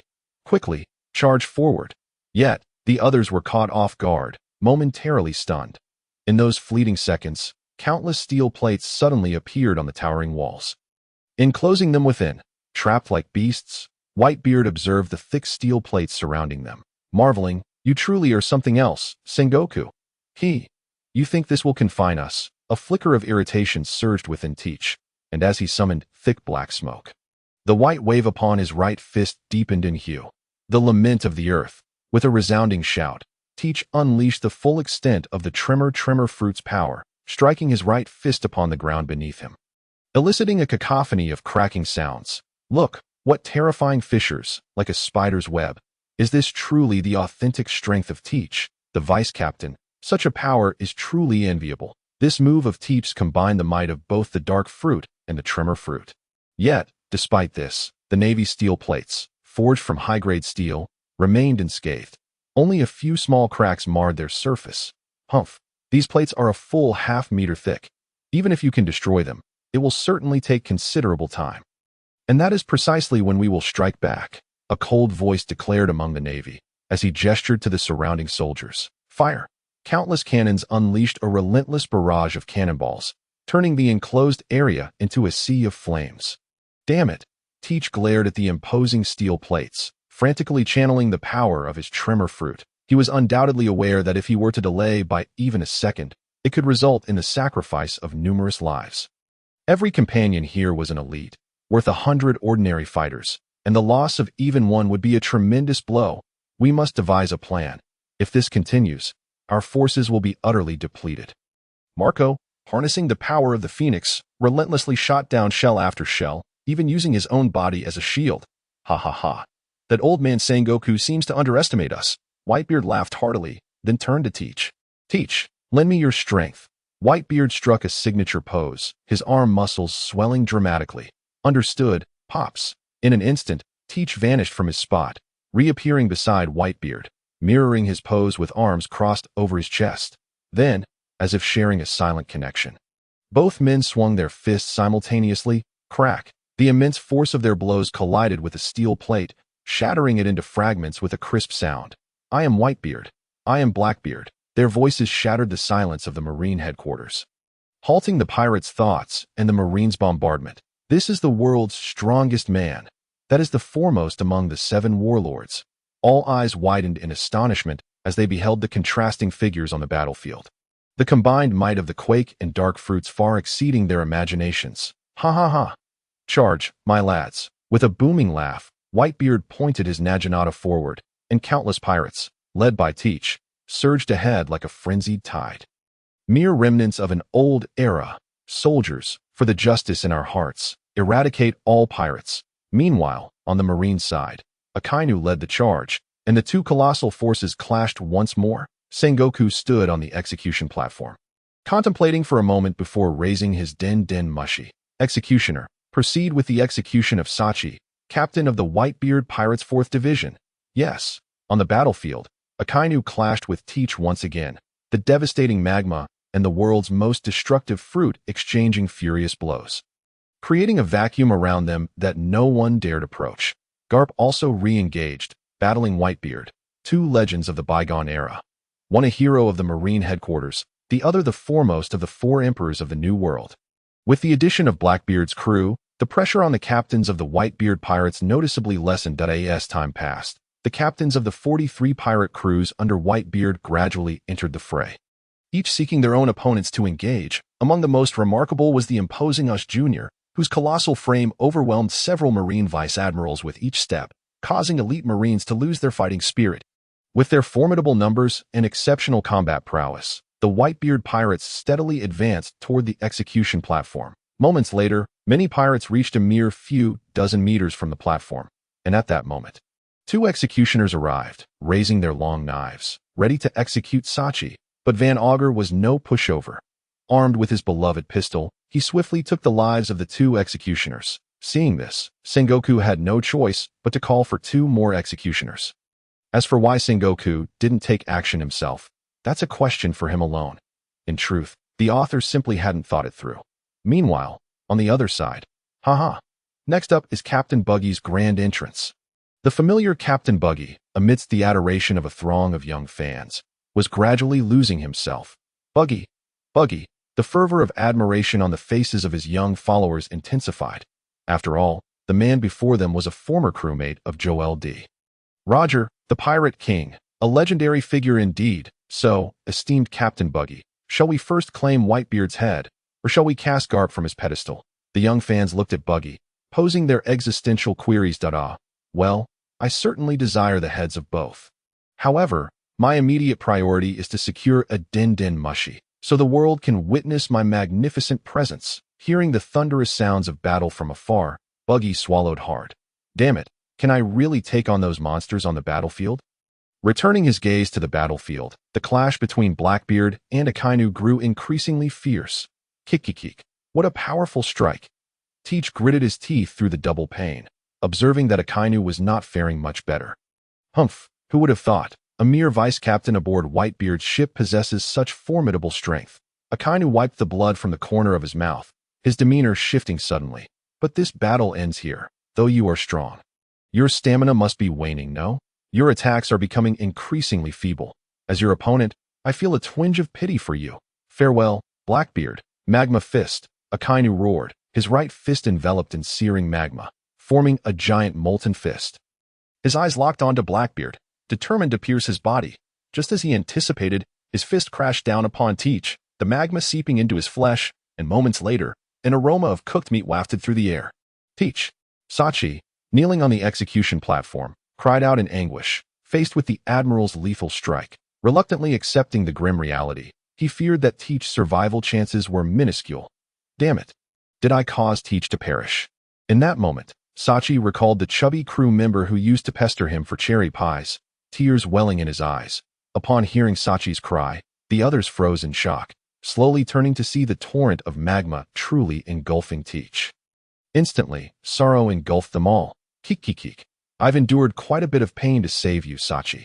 When we return, you must make me cherry pies for an entire week. A towering figure tore through the magma, an ominous aura enveloping him. I don't recall saying I'm merely a dual fruit user. The visage of a demonic figure materialized before everyone, his oppressive presence startling Akainu. I still possess the Hellhound fruit. Akainu, prepare for another bout. Impossible. There is no way anyone can simultaneously wield the powers of 3 devil fruits. Humph. Let me ask you, before encountering Blackbeard, had you ever heard of someone possessing the powers of 2 devil fruits? But 2 devil fruits is already the limit for a normal person. 3 devil fruits. What kind of physique could possibly bear such immense energy? Everyone gazed in shock at the godlike figure. An infernal aura radiating from him, with a head on each shoulder and a peculiar tail protruding from behind. Every characteristic unmistakably revealed that martial deed Teach possessed the abilities of 3 devil fruits. Moreover, they were 3 distinct categories. The most destructive quake fruit, the most malevolent dark fruit, and this beast-type fruit, perhaps a mythical variant, such terrifying potential. It seems I must ensure you remain here today. Akainu's pupils constricted, his resolve hardening. Bear in mind, Blackbeard is still under 40, yet to reach his peak. With 3 top-tier devil fruits, should he be allowed to grow unchecked, his future achievements may surpass even Whitebeard. Upholding absolute justice, it is imperative that such a dangerous existence does not continue to thrive. Dog bite Red Lotus. Akainu unleashed his power once more, the scorching dog head viciously biting into Teach. But the next moment, he was astounded, gazing at Teach, who had now grown to a height of 6 meters. Kick. Admiral Akainu, you truly enjoy jesting. Have you ever seen magma harm a creature from hell? The Hellhound thrives in magma. The terrifying sight of 3 heads speaking in unison was truly monstrous, especially Teach's fierce appearance. How should one describe it? Certainly not ugly. Damn it. I refuse to believe you can be immune to all magma damage. Akainu again summoned the searing magma, submerging Teach entirely. Ah, this is rather delightful, akin to soaking in a hot spring. Ignoring the future Marine commander's dignity, Teach luxuriated in the magma. Akainu was utterly dumbfounded at that moment. He deeply questioned his pride in the magma fruit. The Hellhound of the underworld is a creature of hell. Against magma, it is the absolute nemesis. It is akin to Luffy's gum fruit, which completely counters Enel's rumble fruit. Of course, should the temperature of the magma exceed the threshold that Teach can withstand, he would still sustain injuries. Well, perhaps a minor injury, but nothing severe. Kia, ha. Admiral Akainu, you have already attacked twice. Surely it is my turn now. Teach cast a malevolent glance at Akainu, his entire being suddenly radiating an intensely frigid aura. Upon hearing Teach's words, Akainu's expression abruptly shifted. And without further hesitation, he exerted himself to create distance between himself and Teach. However, how could Teach's dark fruit permit such a retreat? Don't run, Admiral Akainu. Dark water. Teach's enormous hand emitted a terrifying gravitational pull, significantly slowing Akainu's movements. In that seemingly inconsequential moment, Teach swung his right fist, the dirge of hell. Wow, how wonderfully dramatic. The combined powers of 3 devil fruits radiated a force potent enough to be lethal. Caught in Teach's grasp, Akainu had no choice but to unleash his not-so-impressive armament Haki, desperately defending himself. Crack. The immense energy collided with Akainu's chest, a sharp sound of breaking bones resonating, as Teach's punch drove Akainu down to the ground. Blood beginning to seep from his 7 orifices, the thunderous noise captured everyone's attention. The pirates wore expressions of excitement, while the Marines appeared apprehensive. Could it be that a figure of admiral caliber might meet their demise here? Buddha's impact, a powerful shockwave repelled Teach's form, revealing a golden figure upon the battlefield, the one and only Sengoku, the Buddha. With me here, Blackbeard Teach, you shall not act recklessly. Sengoku regarded Teach with a grave countenance. As the fleet admiral of the Navy, he had not intended to intervene. Yet, Teach's strength far surpassed his expectations. If he did not take action, Akainu's life would surely hang in the balance. The loss of an admiral-level combatant would be an unbearable blow to the entire Navy. Kia ha ha ha. The remnants of the old era. Sengoku the Buddha? How amusing that the esteemed fleet admiral would resort to ambushing a mere junior like me. Teach's 3 heads cackled in unison. 6 eyes mockingly scrutinizing Sengoku. Oomph. So long as I can detain you, victory in this war will belong to the Navy. For the sake of justice, I must engage in actions that may not be deemed honorable. Someone, cut off the visual den mushi. Even if Sengoku employs underhanded tactics to ambush Blackbeard, the ultimate narrative still rests with the Navy, does it not? As long as they can sever the visual feed. They can disseminate information favorable to the Navy. Admiral Sengoku, it seems the visual den mushi has been stolen. What did you say? Sengoku's expression morphed into one of shock and fury as he gazed at the Marine who had just spoken. If the den mushi had been stolen, the situation could spiral far beyond their expectations. Meanwhile, in a secluded location, Buggy and his crew were broadcasting the battlefield in real time via a den mushi. Hey, Captain Buggy, were we not meant to capture your heroic visage and claim the heads of Whitebeard and his crew? A fearsome-looking pirate questioned Buggy with confusion. What do you understand? The situation has escalated to this extent. The Navy will surely seek to suppress the information. By disseminating this news, are we not effectively declaring war on the Navy? Declaring war on the Navy is tantamount to declaring war on the world government itself. Is it not? A mere few heads of the remnants of an era are not worth my concern. My ambition is to make my name known across the seas and become the pirate king. Buggy lectured his young acolyte with a smug expression. Indeed, the fervor on everyone's faces intensified. Buggy. All right, everyone, let us refrain from further noise. Let us quietly embark on a grand endeavor together, and from now on, address me as Captain Buggy, not Buggy. Buggy could hardly endure the absurdity any longer. It felt akin to being insulted. Captain Buggy, why have several seemingly formidable individuals suddenly appeared on the battlefield? A young acolyte inquired with confusion. Following the direction of his finger, Buggy's jaw dropped in disbelief. Why? Why are those terrifying individuals here? Buggy stood frozen in shock, for several familiar, yet fearsome figures had emerged upon the battlefield. The Devil's Descendant, Douglas Bullet, the Solitary Red, Bartholomew Kuma, and the Truth of Range, Rip His. How could these 3 be present here? Buggy's eyes widened as memories flooded his mind, gazing at the 3 proud figures on the battlefield. Captain Buggy, who exactly are those 3? One of his young acolytes asked, noting Buggy's uneasy expression. Those 3 are monsters among monsters. Buggy swallowed hard, slowly responding. The Devil's Descendant, Bullet, was a crew member under our captain, Pirate King Roger. Just like me, back in the day, he was an exceptionally formidable member of our Roger Pirates. So many years have passed. I wonder how powerful he has become. He is a legendary crew member too? Does that mean he is as strong as you, Captain? Ahem. If we are to speak solely of strength, we are indeed on par. However, as far as I know, he is a criminal from level 6 of Impel Down. How did he escape? Buggy racked his brain, recalling that before he was imprisoned in Impel Down, he had not revealed his devil fruit abilities to the prison guards. Moreover, he was merely a minor pirate. No one would have paid him any mind. Thus, taking advantage of the guard's shift, he utilized his fruit ability to escape from the prison, stealing the guard's keys to create chaos, and under the cover of numerous criminals. He finally broke free, But how did Bullet manage to escape? Captain Buggy. I was the one who did it. A fearsome-looking pirate proclaimed proudly that T.O. create sufficient chaos. And in order to protect ourselves, I directly stormed from level 5 into level 6. Releasing a number of vicious criminals. I knew it. That's why Magellan didn't come to stop us. What a talented individual you are. I never realized you were a level 5 criminal. Hearing the praises from his companions, the pirate's pride only intensified. He was originally the weakest among the level 5 criminals, but he possessed a unique devil fruit ability, the animal fruit, pangolin. With this, he safely traversed to level 6 and ultimately escaped. By the way, Captain, you still haven't told us about those other 2 individuals? Those 2? Buggy's expression grew somber. The solitary red is even more legendary. He is also one of the great pirates of the old era. However, what is most terrifying is that he single-handedly matched the strength of our Roger pirates. He is a proud loner and an extraordinarily formidable individual. The expressions of his young acolytes gradually shifted from shock to numbness. Such fearsome beings were ones they had never even heard of before. Truly, Captain Buggy knows far more than we ordinary pirates.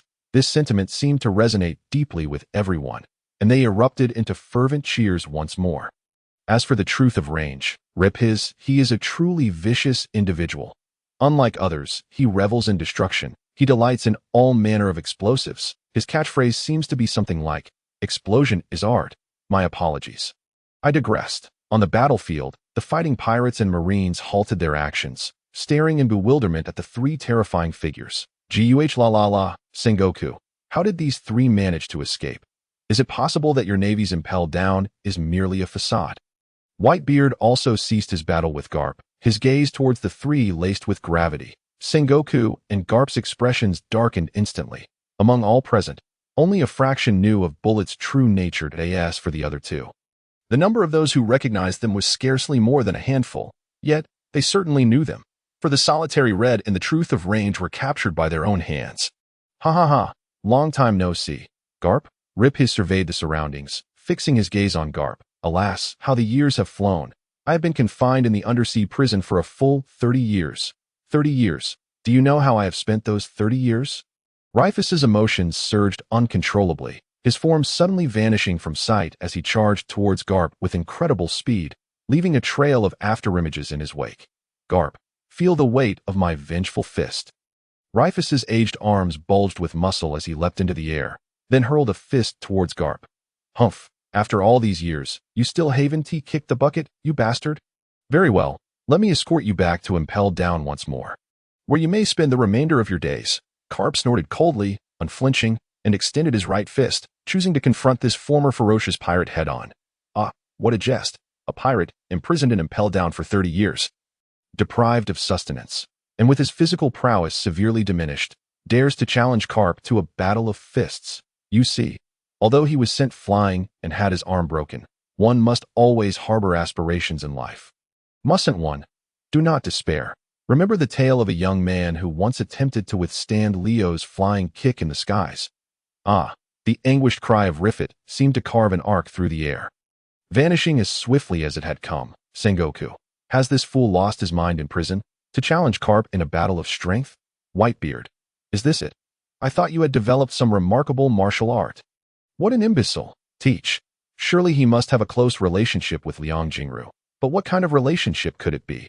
How could Liang Jingru bestow upon him such pure courage? Barrett, the proud red. Why did I even bring this 249 out? He.S. not even worth 250. Ha!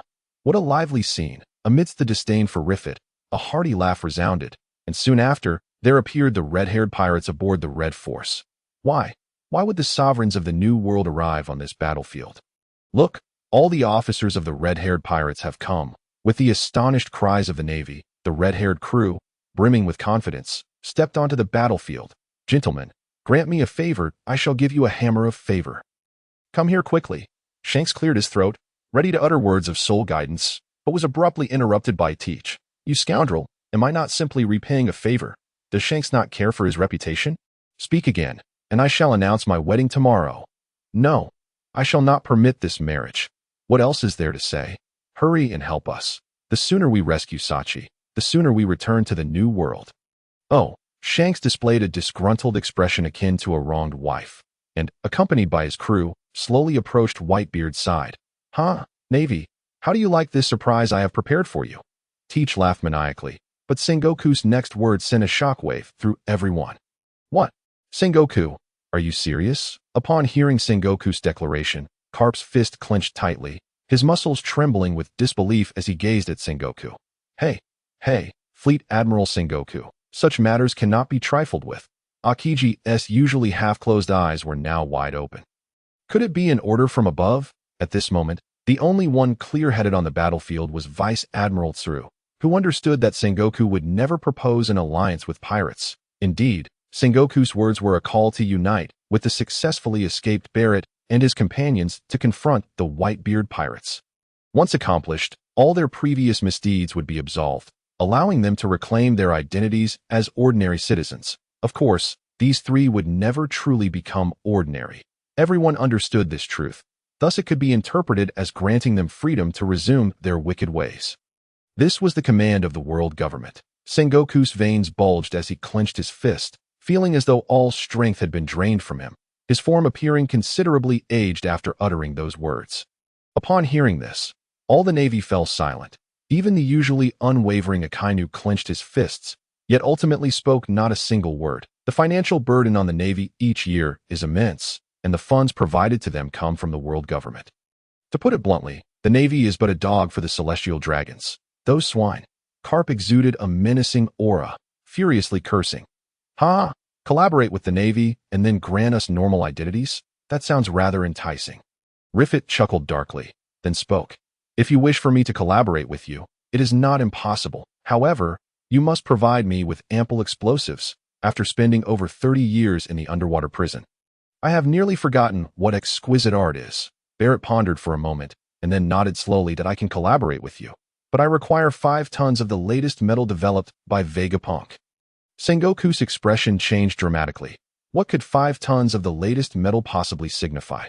Yet, the command received from above was to secure victory at all costs. Moreover, given the current lineup of the opposing side, they had no assurance of victory. As the fleet admiral, he could only nod in acquiescence. "Once this war concludes, I shall resign from my post as fleet admiral of the Navy," Sengoku mused inwardly.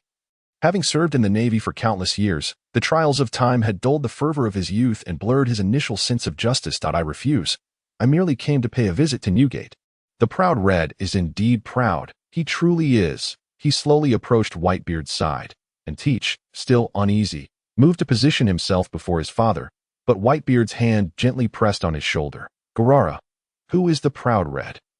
"I believe, Teach, you should know very well. He is not one to stoop to base deeds." Whitebeard laughed heartily, then turned to regard the skeletal old man before him. "That it has been quite some time. When I learned of your imprisonment, I was shocked for a long while. Garara, I can sense it. Whitebeard, your body cannot endure for much longer." The proud Red spoke to himself, possessing the innate ability of observation Haki. He was acutely aware of the ebbing vitality within Whitebeard. Upon hearing this, everyone, save for a few elders aboard Whitebeard's ship, shot furious glares at the proud Red. The wheel of time turns, and we old folks are destined to return to the earth. It matters not. As long as I can witness my sons living freely, that is sufficient. Whitebeard chuckled lightly, paying no heed to his own failing body. "Father, have a candy." Teach produced a candy and offered it to Whitebeard. "Ah, candy? I recall you used to despise candy." Whitebeard paused, knowing his son well. He vaguely remembered Teach once saying that candy was akin to pebbles, unpleasant to keep in the mouth, and easily dislodged from gaps between teeth. Nevertheless, the next moment, Whitebeard accepted the candy Teach offered without hesitation, unwrapping it and tossing the bean-shaped candy into his mouth, swallowing it whole. Whitebeard's eyes suddenly sparkled, feeling as though his body had become significantly lighter. Upon further reflection, he felt as if he had returned to the age of 40. Huh? How could this be? The proud Red could no longer maintain his aloof demeanor, his eyes wide and mouth agape, as he sensed Whitebeard's aura drastically intensifying, slowly approaching his peak. "What manner of candy is this? I feel as if I have returned to the age of 40, Whitebeard exclaimed, astonished, for he, too, did not wish for an early demise. After all, he had yet to witness the future of his sons, nor meet his countless grandchildren. "Ha! It is merely an ordinary candy," Observing Teach's reluctance to divulge, Whitebeard chose not to press further, and similarly. The proud Red refrained from inquiring.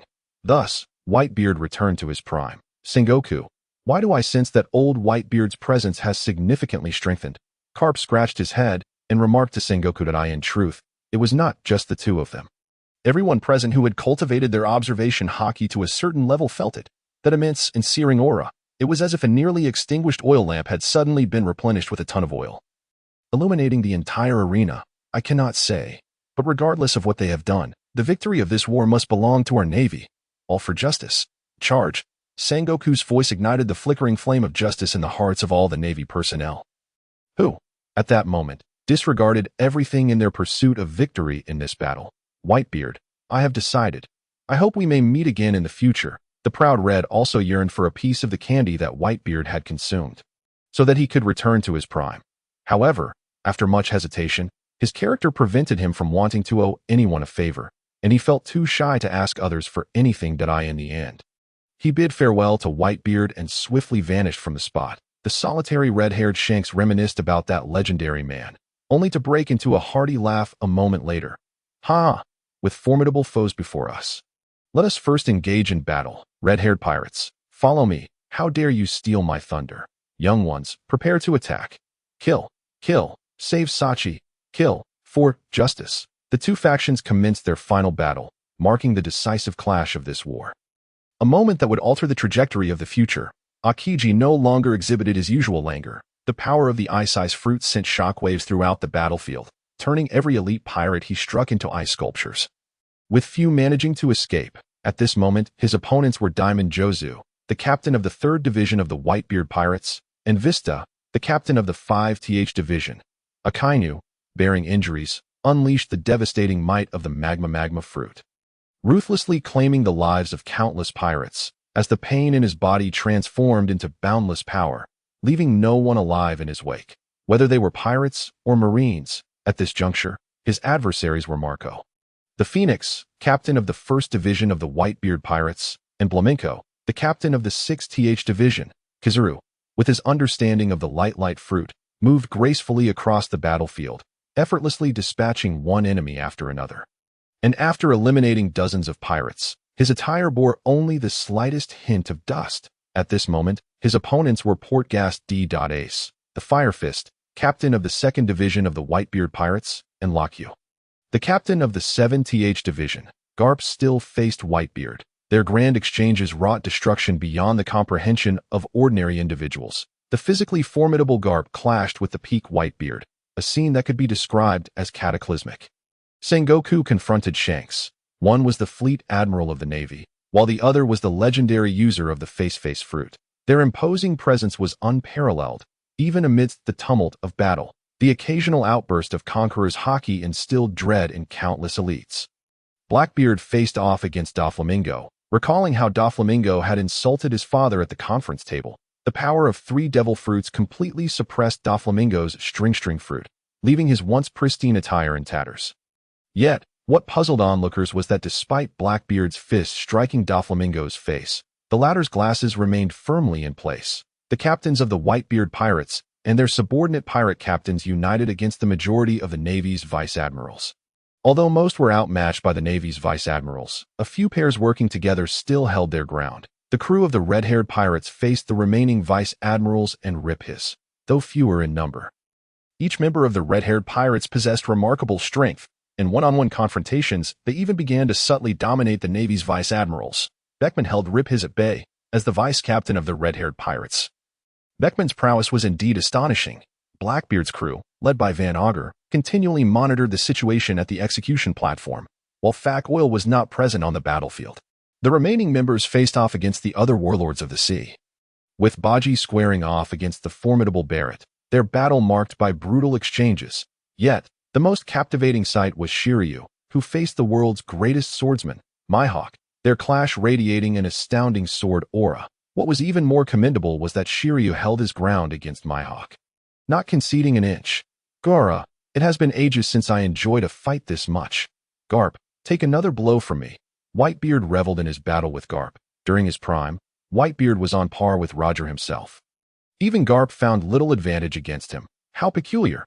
Yet, I haven't experienced such exhilaration in a long time. Today, I will show you the pinnacle of my iron fist after all these years. Garp's potent armament Haki was incredibly formidable. Undeterred by the sharpness of Whitebeard's blade as they exchanged blows head-on. What a thrill. Garp, there are few who can earn my respect, and you are one of them. As they fought and conversed. Had one not witnessed the deadly nature of their attacks, they might have thought them long-lost friends. To express my respect for you, I shall allow you a dignified farewell. Whitebeard wielded his blade with one hand. His right arm free, enveloped in the same dark Haki that covered his fist. Unlike Garp, Whitebeard's fist was shrouded in Conqueror's Haki. Upon witnessing this, Garp's smile widened. Ha! I still want to live a few more years. But today, you may very well stay here. The two unparalleled warriors cast aside all other techniques, channeling their entire strength into a single punch. Whitebeard's monstrous strength was beyond compare, while Garp's understanding of fists was truly unparalleled. The titanic clash of their fists created immense ripples, causing the ground beneath them to crack and the sky to shift, the atmosphere becoming chaotic. I am Whitebeard, Iron Fist. Bang! A tremendous roar erupted, as if the space itself could not withstand their power, involuntarily propelling them apart. This punch resulted in a stalemate. Both warriors raised their heads simultaneously, laughing heartily as they gazed at each other, their battle intent seeming to solidify into a tangible force. In the next instant, they both vanished from their locations, and the battlefield erupted once more with explosive sounds. Captain Buggy, is this truly the world's strongest man? Whitebeard. A young admirer of Buggy stared in awe at the clash between Garp and Whitebeard, swallowing hard in disbelief. Even the residual aura from their battle instilled profound fear within him. In his prime, Whitebeard was on par with Captain Roger. His power is beyond what you young pirates can fathom. As Buggy watched the fight with astonishment, he maintained a faade of calm while explaining to his young admirer.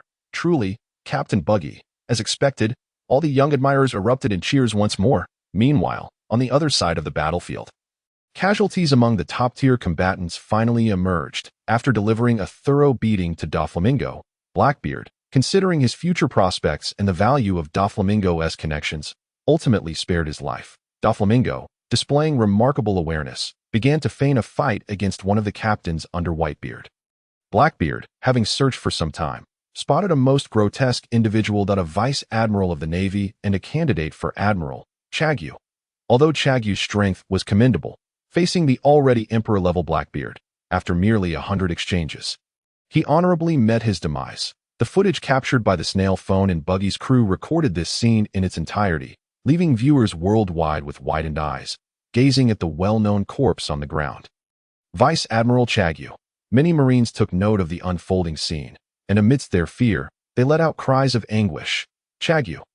Damn Blackbeard. Sengoku's eyes flared with rage. Although Chagyu was not particularly likable, he was an admiral candidate. A member of the Navy's high-tier forces, the loss of such talent was indeed a significant blow. Fleet Admiral Sengoku, do not lose focus. Red-Haired continued to unleash fierce attacks, completely ensnaring Sengoku. Jekahaha. Let me see which lucky soul will be chosen next. Blackbeard surveyed the battlefield, searching for his next target. You bastard Blackbeard. Have you forgotten something? This familiar voice echoed, and a sheepish grin immediately spread across Blackbeard's face. Jekahaha. My apologies. I forgot about you. Turning around, he saw our dear Captain Sachi kneeling pitifully on the execution platform, gazing at him with a look of deep resentment. Can you at least save me first? Sachi wore a helpless expression, realizing that in the heat of battle, they had completely overlooked him, an important companion. Do I, the esteemed captain of the 4th Division, have no pride? Jekaha. My bad, Sachi. I'm coming to rescue you right now, Blackbeard declared, dashing towards Sachi's direction. Stop him. Numerous Marines hurriedly positioned themselves in front of Blackbeard as he attempted to save Sachi. Jekahaha. What, you wish to obstruct me? Then let us see how that goes. Blackbeard sneered, enveloping his right hand in a wave of white energy, striking the air beside him with force. Crack. The shockwave surged forward, toppling the majority of the elite Marines standing in Blackbeard's way. Onward. We must stop him. Justice will prevail. The remaining Marines shouted fervently, rallying their spirits, charging resolutely towards the seemingly invincible foe. Should I call you foolish or responsible? Ah, whatever. Since you wish to thwart my rescue of my companion, then you all shall descend into hell. As a pirate, teach naturally possessed little patience. After a cacophony of crackling sounds and incessant screams, Teach broke through the encirclement of the Marines and arrived beneath the execution platform. Moonwalk. Gazing up at the towering scaffold, Teach forcefully stomped on the air with his feet, subsequently gliding through the sky with ease. Whoosh! A beam of yellow light sliced through the battlefield, hurtling directly towards Teach. Teach's observation Haki sensed the impending danger, and with a slight tilt of his head to the right, he narrowly dodged the moderately powerful beam. It was a pacifista? Excellent. With the pacifista's assistance, these pirates shall be brought to justice. Is this truly the human weapon of the scientific brigade? One by one, robots resembling the tyrant Kuma joined the fray. Led by a giant infant clad only in a loincloth and wielding a massive axe. I am Frankie, the battle cyborg of the scientific brigade. I am the most tight-lipped man in the Navy. You vile pirates, prepare to spend the rest of your lives in the undersea prison. Pacifista, charge. Frankie raised his great axe, and at his command, all the pacifista launched their assault. In an instant, countless beams illuminated the battlefield, followed by a tremendous roar. Damn it, these wretched robots, brothers, dismantle them. All the pirates present were elite members of their crew. A mere handful of pacifista could hardly dampen their fighting spirit. Indeed, armed with various weapons, they rushed forward to unleash their fury. Kekeki, what splendid tools of destruction. Teach finally reached the execution platform, but upon seeing the handcuffs on Sachi's wrists, he felt a pang of frustration. Hey, Teach, hurry it up. Sachi urged incessantly, his heart racing as he observed the chaos below. I know, stop nagging. Teach transformed into his hellhound form, his sharp claws swiftly slicing through the seastone handcuffs. Thankfully, my frequent training in seawater has made this task considerably easier. Otherwise, it would have taken a great deal of effort to free myself. And you, Sachi, make sure to train hard when we get back, with the formidable powers of the Rumble fruit properly harnessed. Even if you can't defeat an admiral, escaping should be no issue. If you perish, who will bake me cherry pies? Teach complained, his hands moving ever more swiftly. Understood. I am diligently training, you know. It's just that my training time has been a bit short. Next time we meet, I must give Aokiji a good thrashing. Sachi's face flushed suddenly. Indeed, he could sense the terrifying potential of the Rumble fruit. However, it was true that due to his own shortcomings, its abilities had not been fully developed. But Teach, you have truly exceeded all our expectations. At last, the handcuffs on Sachi's wrists were severed by Teach, and he turned to look at Teach, who resembled a demon, his eyes reflecting a complex array of emotions. Who would have imagined that the Teach who persistently begged me for cherry pies would now become a being capable of defeating a Marine admiral? Kekeki, people do grow. Nevertheless, now is not the time for such discussions. Let us eliminate all enemies obstructing our return home. Then we shall return to the new world and host a grand feast.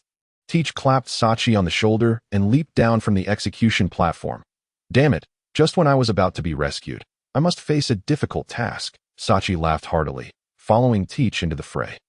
Thunder, quake, violent lightning accompanied by devastating tremors unleashed two powerful attacks that obliterated several pacifista. Captain Sachi, upon witnessing their comrades' liberation, all the pirates erupted into deafening cheers. In an instant, the morale of the pirates surged. Damn it! Is this war truly destined for failure? Sengoku gritted his teeth, helplessly watching as Sachi was rescued by Teach. On this battlefield, all of the Navy's elite forces were restrained, leaving others incapable of hindering Blackbeard. Sengoku, why not grant me this favor and end this war here? Shanks, who was engaged in combat with Sengoku, spoke, plunging Sengoku into deep thought. Hey Shanks, are you really the sun reflecting off Sengoku's glasses, obscuring his gaze? Does it matter? What difference does it make? Right now, I am merely a free pirate.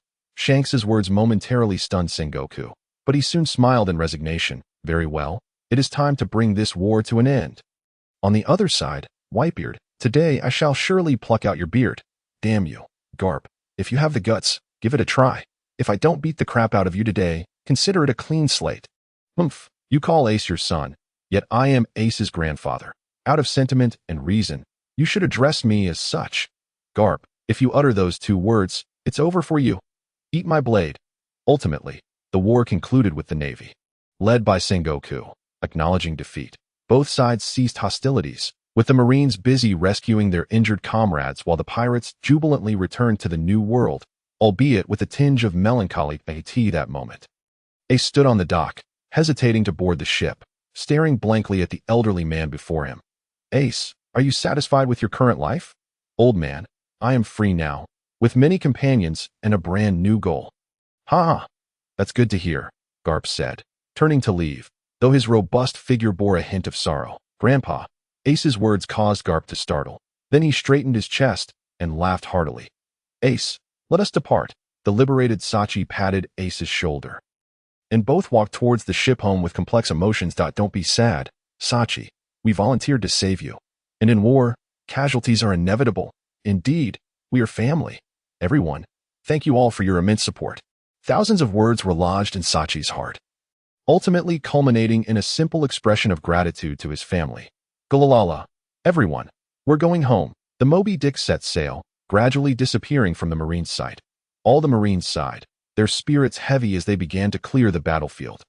But, bang, the ground of Marineford began to collapse rapidly, and amidst the angry shouts of countless individuals, Teach sneezed. Kekeki, dear Marines and cherished readers, you do not believe that the Earth's lament is merely a literal interpretation. Do you? Sachi, could you hurry up a bit? Who can eat 500 cherry pies? After all the effort I put into rescuing you, you won't even let me eat my fill. Teach swaggered into the kitchen, striding directly to Sachi, the chef. Teach, I've been making cherry pies for 4 continuous hours. Is your stomach a black hole? Sachi glared at Teach with a look of resentment. Ever since they returned to the New World, Teach had incessantly pestered him for cherry pies. Humph, I suffered grievous injuries to save you, even nearly perishing on the battlefield. Yet you, merely complaining about making 500 cherry pies. So, love inevitably fades, does it? Teach extended his right hand, pointing at a roughly 5-centimeter long wound on his arm, as if to say, Sachi, how could you be so ungrateful? In reality, during the battle at Marineford, Teach had indeed sustained significant injuries. However, the regenerative abilities granted by the Hellhound fruit were extraordinarily potent. Coupled with the Navy's 6 powers ability to return life, a mere 500 cherry pies restored him to his normal state. I owe you one.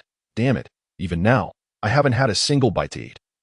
Not even a morsel from Pop's food. All this time has been spent on cherry pies, and more cherry pies. Sachi complained while hastening his movements that a grand feast unprecedented in scale was being held aboard the Moby Dick, with all members of the Whitebeard pirates, the Blackbeard pirates, and captains from 43 pirate crews under the Whitebeard banner gathered together. Meanwhile, other members celebrated on nearby pirate ships close to the Moby Dick. Ah, this is wonderful. Being aboard the Moby Dick is truly delightful. The red-haired pirates, as esteemed guests, were aboard the Moby Dick at that moment. Shanks raised his goblet high, his face flushed, as he clinked glasses with Whitebeard. Gulalala, the exquisite wines I've brought forth this time have been cherished for ages. Were it not for your timely assistance to the Whitebeard pirates, would you be privileged to taste such fine liquor?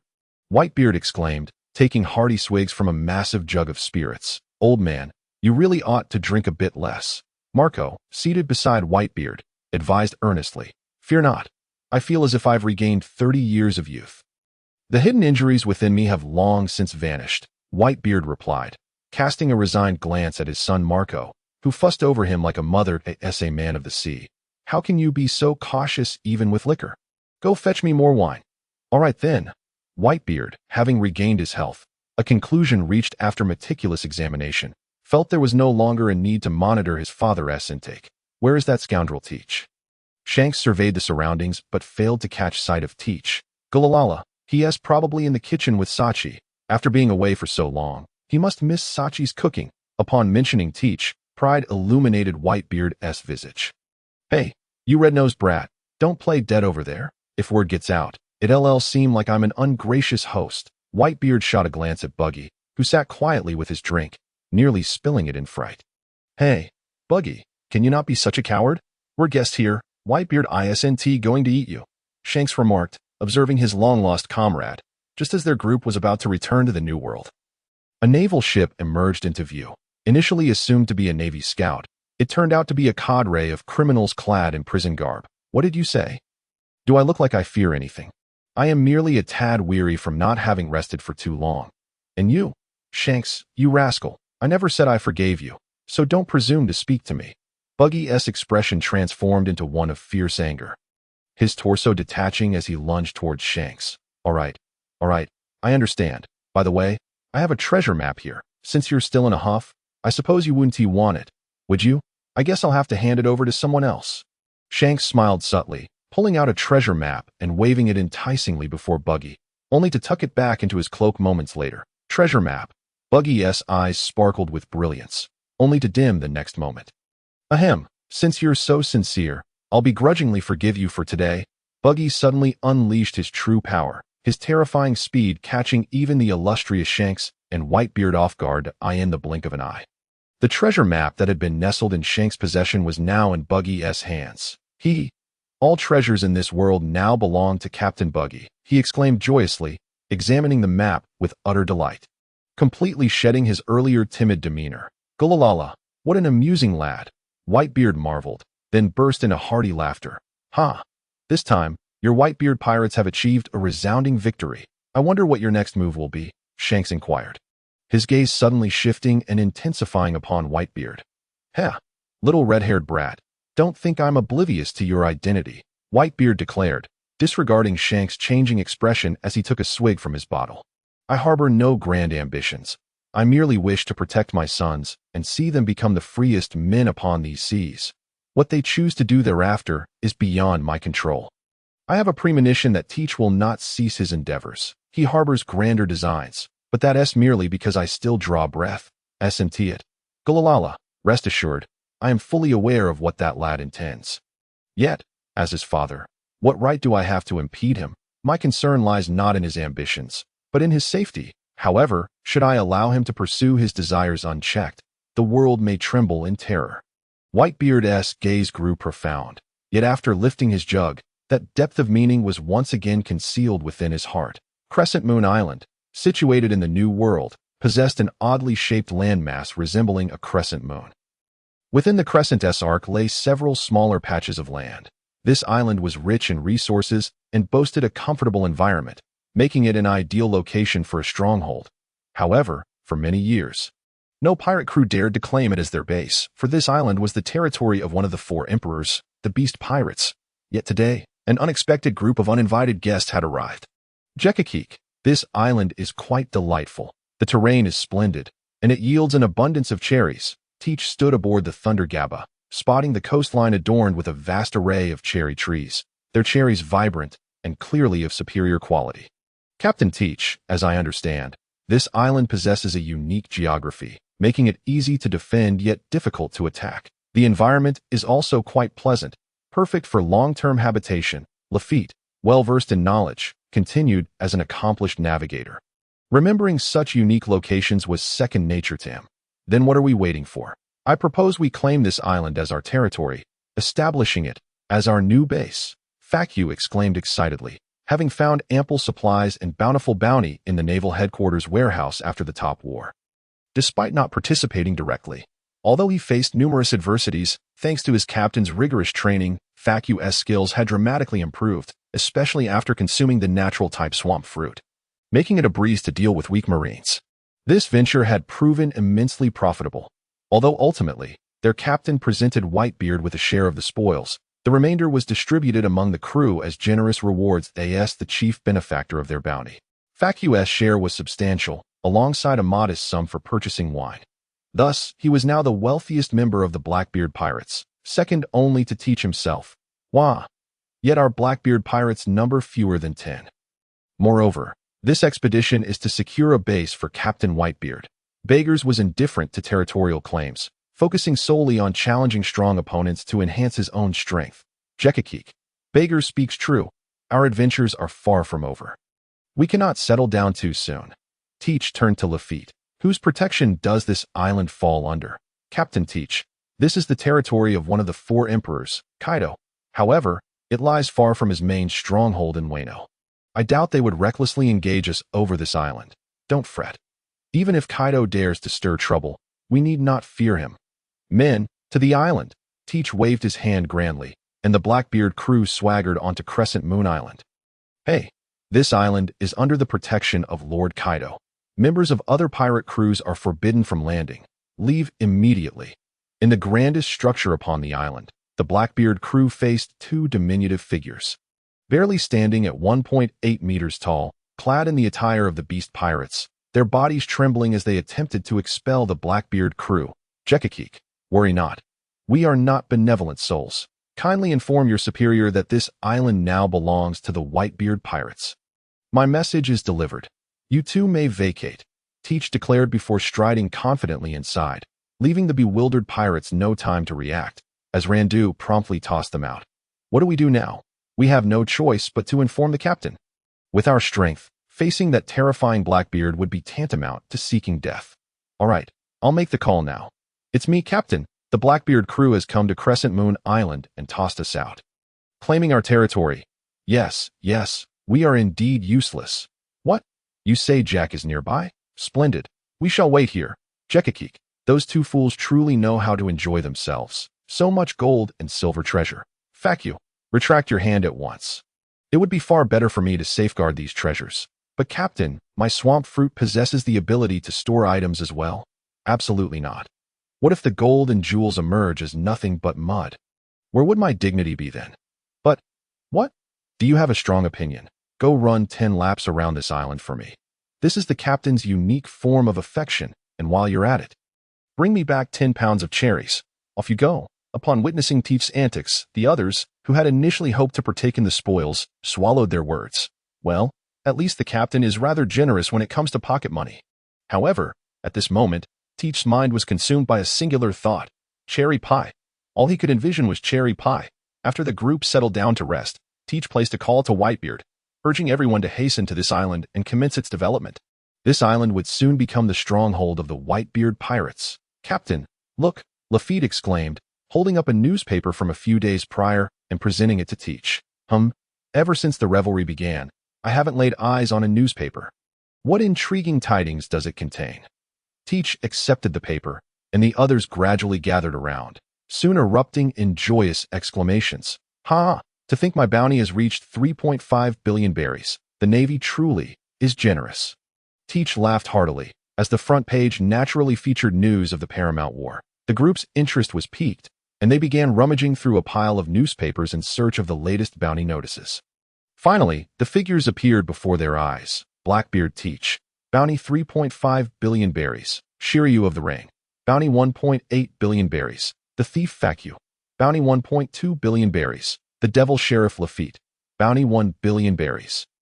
Champion Burgess. Bounty 1 billion berries. Deadly Poison Question. Bounty 700 million berries. Sharpshooter Van Auger. Bounty 700 million berries. Mighty Lando.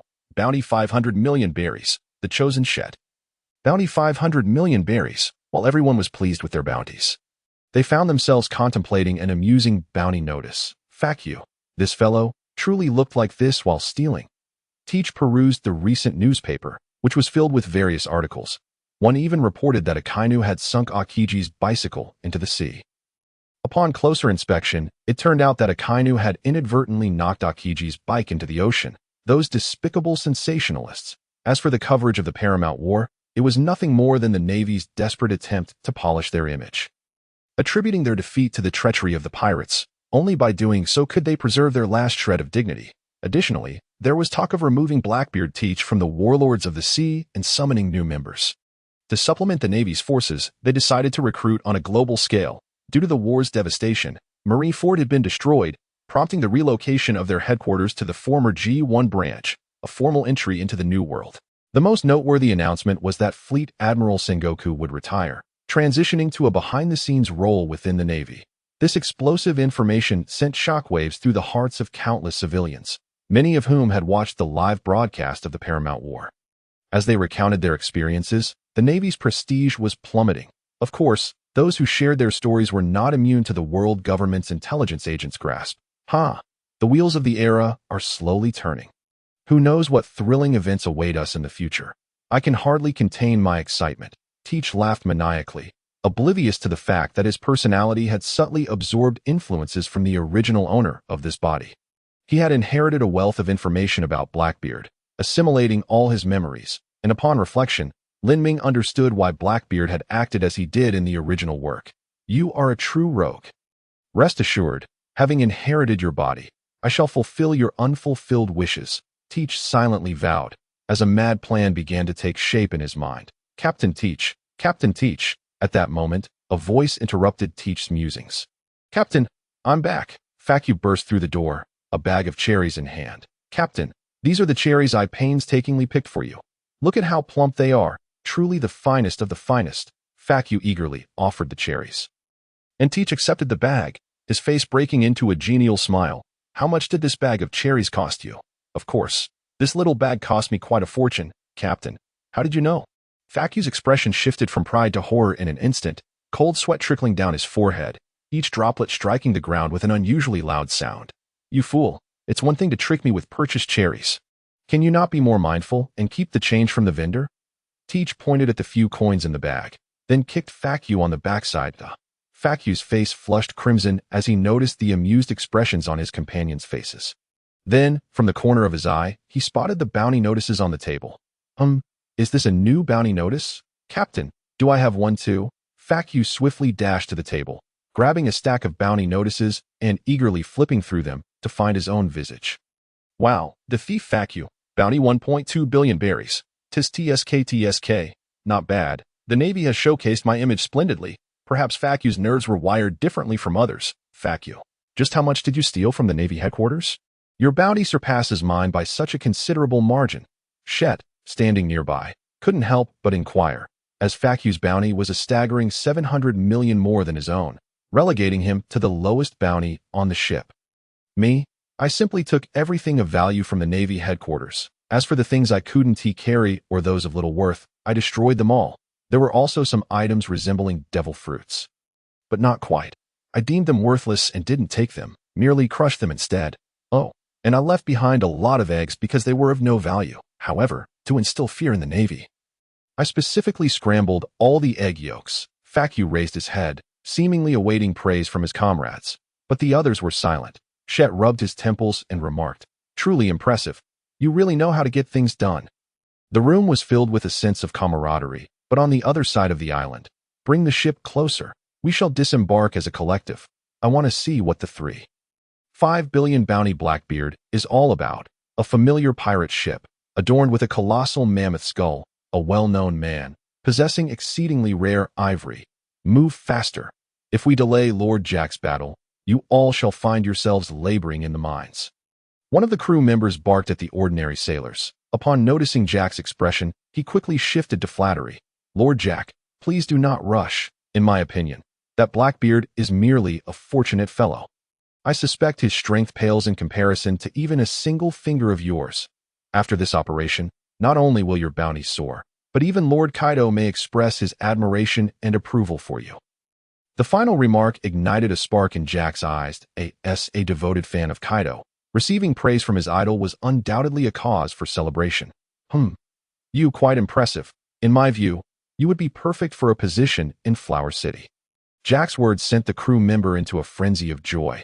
If he were assigned to Flower City, even if his position didn't elevate, life would surely be exceptionally comfortable in the eyes of all the beast pirates. Positions in Flower City were coveted beyond measure. Thank you, my lord, thank you. Subsequently, the crew member employed the abilities granted by his artificial devil fruit, the horse fruit, to shower more praise upon Jack. Goodness, he left Jack utterly flabbergasted. You are even braver than Away. Away? Who is that? He is the mightiest warrior from our hometown. He once faced the formidable mountain bandit Jekka all alone. After a grueling day and night, he finally defeated him. Since then, he has been revered as the bravest warrior in our land. And you are even braver than Away. Of course. Do you take me for someone else? I am none other than the Calamity Jack. Indeed, we jest. Our Lord Jack is incredibly courageous. Meanwhile, Burgess exclaimed, how I long for a formidable opponent. Is that the pirate ship of Blackbeard's crew? Quite impressive indeed. However, once I have vanquished them all, this ship shall be mine. Jack and his companions arrived at Crescent Moon Island, and upon landing, they immediately noticed the imposing pirate vessel as the self-proclaimed king of ships. Jack possessed a keen ability to discern the quality of vessels. In his eyes, Blackbeard's Thunder Gabba was undoubtedly crafted from the finest materials by a skilled shipwright. If he were to sail this magnificent pirate ship back, Both Jean and Quinn would be utterly envious. No one is allowed near the ship. Soon, it shall be my trophy, Jack declared, brandishing his two shotel knives. After assigning a few men to guard the ship, he led a band of underlings in search of Blackbeard's crew. What is happening? A resident of Crescent Moon Island, leisurely sipping tea while reclining in front of his shop, suddenly found the sunlight vanishing, replaced by an ominous shadow. He opened his eyes in confusion, only to gaze upon a towering figure before him, causing his teacup to shatter on the ground. Before him stood a colossal man wielding two glimmering blades, his icy gaze fixed upon him. And the emblem on his belt was unmistakable, Lord Jack. We are here. The two pirates stationed on the island rushed out upon seeing Jack. You two worthless fools. Where is Blackbeard's crew? Jack glared at the two weaklings before him, his shotel knives glinting ominously in the sunlight. Re-reporting, Lord Jack. After being thrown out by Blackbeard's crew, we have been monitoring them. It is confirmed that all members of Blackbeard's crew are at our stronghold. The two pirates, sensing Jack's displeasure, hastily relayed vital information, which, as expected, slightly improved Jack's grim demeanor. Humph, you two will work in the mines for a month as punishment. As for this place, I shall reclaim it and have others stationed here. Jack's words relieved the two, though they felt a tinge of disappointment over losing such a leisurely assignment. Yes, Jack ignored the rest, transforming into his mammoth form, striding swiftly towards the direction of Blackbeard's crew. Rander, come, let us have another bout. Burgess stretched his limbs, addressing the bruised Rander beside him. Old Burgess, I can't take it anymore. Your punches are simply too painful. My Haki has only just awakened, and fighting you is a significant disadvantage. Rander plopped down on the ground, gasping for breath. Both Burgess and Rander were fervent warriors, and remaining indoors was far too dull for either of them. Thus, they decided to spar in the garden behind the house. Despite Rander's bounty of 500 million, his Haki was woefully weak. This was the perfect opportunity for him to refine his Haki further against Burgess. As for Burgess, he simply could not sit still. Sparring with Rander allowed him to experience the thrill of battle while also helping his companion grow stronger. What could be better? However, possessing the powers of the Paramecia-type devil fruit, Burgess was even stronger than depicted in the original tale. With his innate strength and extensive combat experience, Rander found himself on the receiving end of a severe beating. Come on, let's fight again. Not again. The sight of two grown men grappling in broad daylight was indeed somewhat eye-watering. Blackbeard, come out. Burgess's furious roar interrupted the playful brawl between the two, and the once jovial Burgess now wore a face as dark as a pot's bottom. You have some nerve, Burgess muttered through clenched teeth. Striding towards the entrance, Rander quickly followed suit, and upon reaching the door, they found their comrades assembled, facing a seemingly foolish mammoth and a band of unremarkable underlings. Ha ha ha. One of the three great banners of the beast pirates. Disaster Jack, pray tell, what brings you to the territory of the Whitebeard pirates? Titch, munching cherries bought for him by Faku, was thoroughly enjoying himself. Humph, this is the domain of the beast pirates. What business do you Whitebeard pirates have here? Do you intend to raid our island without cause? Are you looking for a fight? Jack sneered at the rotund Titch, unimpressed. What audacity! Is it the soon-to-be buried old man you rely upon, or your hideous belly? Titch, who had been enjoying his cherries, suddenly emanated a menacing aura, his once smiling face now contorted with fury. Repeat what you just said. Titch glared at Jack, his heart filled with murderous intent. Humph. Do you think Disaster Jack is merely a figure of fear? If not for Mr. Kaido's reluctance to intervene, the title of the world's strongest pirate crew would belong to the beast pirates. Jack involuntarily trembled, then, filled with rage and embarrassment, bellowed in the next instant, "You seek death." Titch roared, his form blurring as he lunged forward, seizing Jack's colossal tusks. With terrifying strength augmented by the powers of the Quake fruit, it appeared he intended to wrench Jack's massive tusks from their roots. Do you think I am someone easily intimidated? I am Disaster Jack, Jack shouted, his mammoth form exuding immense power as he pushed back with his right foot, propelling himself and Titch toward the surrounding structures. Damn it, be crushed. Titch raised his right fist, imbued with the power of the Quake fruit, and struck fiercely at the base of Jack's tusks. Ugh, a violent tremor surged through Jack's teeth into his brain, leaving him momentarily dazed, and he stumbled to the ground. Damn it. I will make you regret your arrogance. Titch unleashed a flurry of punches upon Jack's face, and Jack's entourage, sensing the dire situation, rushed to assist. only to be halted by Lafitte and his crew. Perhaps we should toss them into the sea as fish bait. Foucault glared at the group of underlings that to insult our captain. I shall turn you into a pulp today. Burgess's face darkened as he raised his muscular arm. Indomitable fleet, vibrating elbow strike. Burgess bellowed, the armor on his arms slowly vibrating. The powerful elbow strike, combined with the strange vibrations, obliterated over half of the enemies in an instant. The bounty of 1 billion on Burgess's head was no mere coincidence. Impossible. The pirate's pupils dilated sharply, for within his perception, the force emanating from Burgess's attack rivaled that of Captain Jack. Yet, how could this be? Burgess's bounty was not even enough to place him among the top 3 of Blackbeard's crew. Meanwhile, I will silence you. I will make you regret your arrogance. After relentless effort from Titch, Jack's prized tusks were finally pried from his grasp. Titch stood there, admiring his hard-won trophy. These tusks are worth 900 million. Without them, Jack's bounty will dwindle to a mere 100 million. Damn you. Blackbeard, I will kill you. Jack, possessing the ancient Zoan-type devil fruit, exhibited formidable regenerative abilities. Swiftly rising to his feet after mere minutes. Captain, may I handle this fellow? Burgess's voice reached Titch, who paused momentarily. Of course. Then I entrust him to you. Shiryu, return and prepare me a cherry pie. Titch, well aware of Burgess's strength, recognized that he and Jack were closely matched. Captain, how many times must I say it? My thunderstorm is not a kitchen knife, Shiryu complained. What a surprise. I assent it. This bloodthirsty fellow can cook. Ha ha ha. Don't mind the details. Blackbeard and the rest of his crew retreated indoors, leaving Burgess to face off against Disaster Jack alone. You dare to send an unknown wretch to battle me.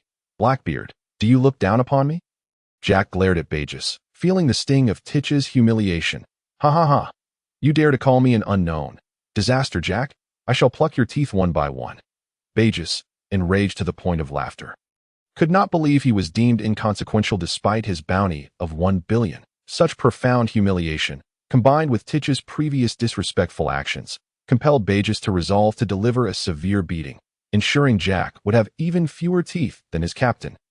Humph, since you seek death, I shall oblige. Jack raised his robust trunk, wielding it like a whip as he struck at Burgess. Weeha, Burgess, undeterred, stretched his long arms wide, seizing the moment to grasp Jack's formidable trunk with a vice-like grip. Get up! With a surge of strength, Burgess leaned back, his arms firmly encircling Jack's trunk, the sheer force lifting Jack's feet off the ground, culminating in a flawless takedown. Champion's elbow, Burgess sprang to his feet, his hardened elbow crashing down upon Jack's skull. Jack, lying on the ground, had no time to evade and could only muster his haki to endure the brutal blow. Boom! The tremendous impact caused the ground to fracture, Jack's head striking the earth with a resounding thud, raising a cloud of dust. Lord Jack, the remaining members of the Beast's pirates shouted anxiously. However, with the memory of previous events, none dared to advance. Waha! How dare you underestimate me? How dare you insult our captain? We're both bountied at 1 billion. What are you so proud of? Burgess laughed heartily, raising his hands in triumph, as if proclaiming his victory. But the next moment, you think you know who I am. Jack's thick trunk sliced through the smoke with astonishing speed, delivering a strike as powerful as a steel whip, causing Burgess to grunt in surprise. Bang! Burgess was sent sprawling to the ground by Jack's trunk.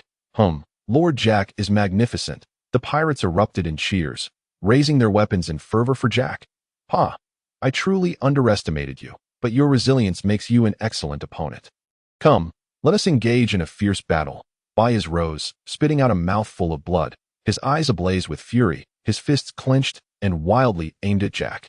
Come on, who is afraid? Jack roared, transforming into his human form.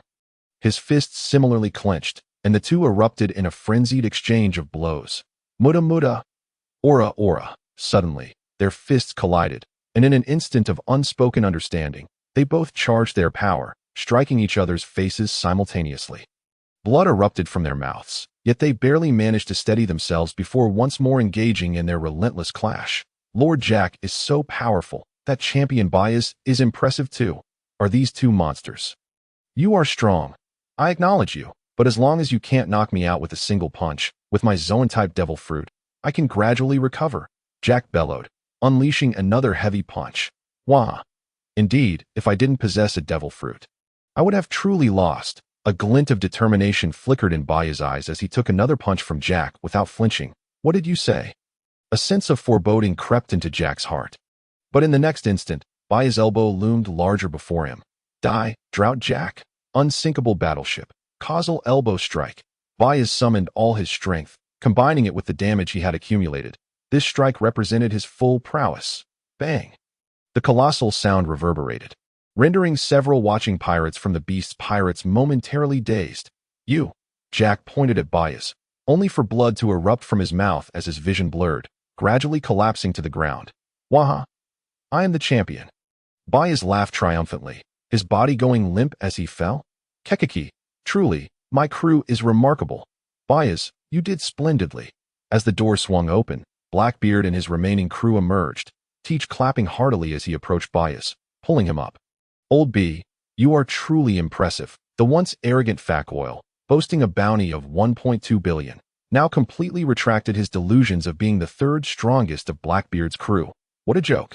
Baya's could send him flying to the East Blue with a single move. It seems his bounty was indeed a product of his nefarious deeds. Sengoku. You scoundrel. Do you know how we've been surviving after you took all the supplies from our naval headquarters? Thankfully, I've retired. Let this heavy burden be someone else's headache. Captain, what should we do about this guy? Should I chop him down? Shate brandished his golden axe, the sharp blade poised at Jack's neck, ready to execute. Indeed, Captain, this fellow has a bounty of 1 billion, right? Why not leave this unpleasant task to me? Fak Oil suddenly remembered the hefty bounty, his eyes gleaming with excitement. I think it's best not to take his life just yet. After all, his captain is one of the overlords of the New World. Killing him would surely incite a war. As the strategist Lafitte observed Jack, he pondered before speaking. I concur. Lando, fetch some sea prism stone chains. Let us bind this fellow and keep him as our temporary captive. After Teach finished issuing orders, he returned to his quarters, slowly plotting his next move. Meanwhile, at Mary Geos. This is the situation, sir. If outsiders were to witness those 5 venerable elders kneeling, they would surely be astounded. After all, they are the revered 5 elders of the world government. These 5 individuals, at the pinnacle of power, were now kneeling respectfully beneath a grand platform, upon which sat a figure obscured by shadows due to the sunlight. No need to stir up additional trouble. Let it unfold as it will. Following the directive, the 5 elders respectfully exited the palace. A thought-provoking phrase echoed in the empty hall. The compass slowly veering towards darkness. 2 days later, the Moby Dick of the Whitebeard pirates arrived at an uninhabited island, establishing their base, akin to a fortress. Yet, lacking the opulence of a castle, Whitebeard often remarked that there was no need for extravagant lodgings. Funds should be reserved for more meaningful endeavors, such as hosting banquets. Hey, it's time to eat. A crew member of the Whitebeard pirates delivered food to the imprisoned Drought Jack that you're in luck. Today's meal was personally prepared by our Captain Sachi. Enjoy. After handing the food to Jack, the crew member hurriedly exited. He had to act quickly, otherwise his favorite dish would be devoured by his companions. Do you think I am someone who would consume the enemy's food? I would rather starve to death or leap from 10,000 meters high than touch a morsel of your wretched offerings. Jack's forehead throbbed with indignation, his spirit unyielding as he bellowed. What a farce. He was one of the 3 calamities of the beast's pirates, and thus possessed his own pride. 2 minutes later, this smells incredible. Jack extended his tongue, savoring the grease on his lips. I am not a fool. Consuming the resources of my adversaries is indeed a venture I shall undertake. After satisfying his hunger, Jack closed his eyes to slowly recuperate his strength. Outside the prison, Kakeka? Ace, your drinking capacity is lacking. Teach, holding a wine glass, displayed a hint of inebriation. What did you say? How dare you underestimate me? Come, I will make you drink until you fall. Ace slurred, downing the contents of his glass. Sachi, are you tending to the fish? Hurry and drink. Sachi, who was devouring meat ravenously, quickly set down his food and chugged his drink. You scoundrel, Ace, after working so hard. You provoke me just as I take a bite. Today, you will submit to me. The atmosphere was lively when suddenly Teach's transponder snail rang. Hello? Who is it? Teach pulled out the snail, his face betraying his drunkenness. It's me. Red-haired. The transponder snail transformed, revealing scars and hidden antennae that unmistakably marked the identity of the caller. Oh, it's you. What's up? Teach replied nonchalantly. Not long ago, you asked me to help find a young lad named Momonosuke, right? Based on my intel, that lad is currently in Punk Hazard, which is under Doflamingo's territory. Red-Haired's information jolted Teach into sobriety, and he hastily inquired, Really? Is the information reliable? Absolutely. My intelligence network is quite adept. If they dare to share this information with me, it must be over 90 accurate. Since I have fulfilled my obligation, let us consider our past grievances settled, and do not lay a finger on my daughter. With that, Red-Haired hung up, leaving Teach standing alone, his gaze flickering as he pondered his next move. Is there news of Momonosuke? Alas, I am indeed too benevolent. After all, I am the son of Yutian. Fortunately, I possess a copy of the Sunflower Sutra obtained through signing in order to enhance his strength. I shall reluctantly part with it. The smile on Teach's face was not at all inferior to that of Kizuru, sinister and lecherous. Then, as if recalling something, he repeatedly rubbed his beard with his right hand. To speak candidly, Shanks' daughter appears truly exquisite. Teach, what are you doing? If you do not return soon, I shall devour all your cherry pies. Damn it. Ace, do not touch my cherry pies. On the following day, after bidding farewell to all his comrades, Teach set forth alone towards the territory of Don Quixote da Flamingo. For this journey, he only brought along a small boat, as operating the Thunder Gabbo alone was indeed a fanciful notion. Captain, safe travels, Facu, holding a handkerchief, wept as he spoke to Teach. Captain, do take care on your journey. Here, take this log pointer. Following its guidance will lead you to your destination. Lafitte worriedly handed Teach a log pointer, his expression akin to that of a father seeing his son embark on a long voyage. Teach, your current identity is quite sensitive. Do exercise caution. I await your return. Sachi held a large bundle filled with the cherry pies he had made for Teach. Teach, damn it, I'm not going to be gone forever. It is not my first time sailing solo. Do not look at me with such disdainful eyes. Teach, unable to resist, punched the sorrowful Facu. I am leaving. I shall return in due time. You must not slack off in your training. When I return, if I find any of you have dared to be lazy, humph, it shall not merely be a month of grueling training. On Onigashima, the stronghold of one of the four emperors, Kaido, situated near the land of Wano, the island resembles a monstrous horn. The entire island exudes a chilling aura, teeming with countless ferocious pirates. At this moment, a lowly subordinate hurriedly entered a vast chamber, which resembled more of a cave than a room. Trembling, he knelt before an exceedingly fearsome being. The figure was extraordinarily tall and robust, with long black hair cascading down his shoulders, sporting a pair of horns resembling those of a dragon, and a beard reminiscent of dragon whiskers. His left arm bore a dragon scale tattoo, and his right abdomen displayed an X-shaped scar, draped in a purple garment, adorned with 2 golden chains at the hem. His visage was ghastly, embodying the essence of a demon incarnate. The 4 emperors, Kaido, governor of the beast pirates, one of the 4 emperors of the New World, with a staggering bounty of 4.6111 billion berries. User of the fish fruit, mythical Zoan type, azure dragon form, referred to as the strongest creature, despite having faced defeat 7 times and being captured 18 times while challenging the Navy and the 4 emperors alone. Having endured over 1,000 torturous interrogations and sentenced to death 40 times, no execution method could strip him of his life. Even he himself was unable to take his own life. Kaido-sama, Jack has been defeated by Blackbeard. He has now become a captive of the Whitebeard pirates. The subordinate lowered his head upon finishing, fully aware that with Kaido's volatile temperament, he believed he would never return alive. Alas for the woman still dancing in the dust. Sawa, I am sorry. In the next life, I must meet you sooner. Contemplating this, a tear trickled down his cheek. What did you say? Kaido set down his wine jug, leaning in closer, his forehead bulging with veins. Clearly enraged, Kaido-sama, the subordinate trembled, fear palpable on his face. The next moment, woo-woo Jack, Kaido, Thunder Bagua. Dressrosa Kingdom, situated on a tropical island known for its vacation ambience, often referred to as the land of love, passion, and toys, is adorned with numerous mushroom-shaped rocks along its coastline, filled with the fragrance of blooming flowers, and renowned for its exquisite delicacies. Ha ha ha. What a splendid kingdom indeed. Teach strolled through the streets, continually gazing at the scenery lining the sidewalks. Although he was aware that the apparent tranquility of this kingdom was merely a facade, concealing boundless bloodshed hidden from outsiders, it mattered little to him.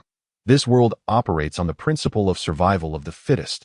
With injustices arising solely due to the weakness of the majority, Teach had no desire to intervene, nor was there any necessity to do so. As Teach continued his leisurely walk, he suddenly halted. Glancing back at the shadowy alley behind him, his expression filled with disdain. Ever since Teach entered Dressrosa, he sensed an invisible pair of eyes watching him from the darkness. One could hardly blame him. For this was the territory of Don Quixote da Flamingo, who, with his personality, had long since tightened his grip on the entire nation. Teach's arrival undoubtedly drew his attention, especially considering the thrashing he had received during the Summit War. Oh well, Teach shook his head and continued toward the royal plateau, meandering leisurely along the way. Within the castle of the kingdom, What? That rascal Blackbeard has arrived here. Quite the rare guest. Doflamingo rubbed his face. The shadow of the summit were lingering in his mind.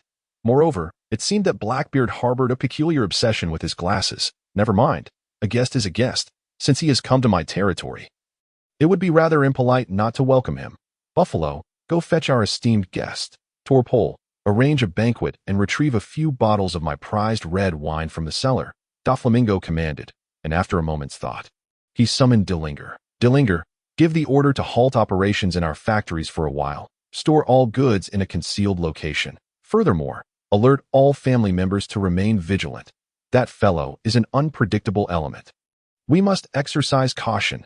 Understood, young master. The three promptly departed to fulfill Doflamingo's orders. In an instant, the entire Don Quixote family was enveloped in tension. Meanwhile, Kaido, acting on the information provided by his subordinates, rushed toward Dressrosa. The Azure Dragon's face still bore traces of intoxication, yet his speed remained undiminished. Damn Blackbeard. How dare he capture my most capable subordinate? However, I have heard that Whitebeard has regained his peak strength. Truly a headache. To outsiders, Kaido may appear reckless, but as a ruler of the seas, how could he stand firm without at least 800 wits? Engaging Whitebeard in a direct confrontation was out of the question. While his defensive and life force would prevent him from perishing in battle, he would inevitably endure a beating. Such a laborious and humiliating endeavor is not one he would undertake. Thus, he opted for what he perceived to be the simplest method. Capture Blackbeard, trade Blackbeard's life for Jack's. He had unwavering confidence in his strength, and thus did not fear a bounty of 3.5 billion on Blackbeard's head. After all, Blackbeard could not possibly be stronger than Whitebeard. Could he? Although Blackbeard possessed the abilities of 3 devil fruits, which posed a challenge, the memory of the terror he experienced under Whitebeard's command aboard the rock ship still sent shivers down Kaido's spine. After all, he was well aware of just how formidable Whitebeard was at his peak. With this thought in mind, Kaido quickened his pace. The sooner he rescued Jack, the less suffering Jack would endure. At the Crescent Moon Island prison, hey, where's my food? Can your ship's cook not exhibit a bit of responsibility? If news of your mistreatment of captives gets out, will the Whitebeard pirates still have any face left? Jack shouted loudly from within his cell, addressing the members of the Whitebeard pirates stationed at the entrance. Shut up! You've already had 5 meals today. Are you a pig? And remember your place. You are a captive. Do you understand what that means? A pirate shouted in frustration that on the first day of his captivity, Jack had maintained some dignity, rejecting the food with his words, yet his body betrayed him. After all, he had a reputation to uphold.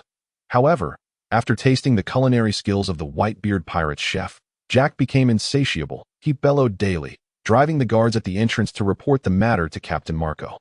Their captain's stance was that the Whitebeard pirates were not lacking in provisions, and if Jack wished for more, so be it. However, this fellow's appetite was astonishing. Each meal he consumed equated to what 5 ordinary members of the Whitebeard pirates would eat in 5 days. Moreover, he demanded several meals in a single day. The guards stationed at the entrance found themselves in utter misery. You are, after all, a prominent figure of the beast pirates. Can you not exhibit a bit of pride?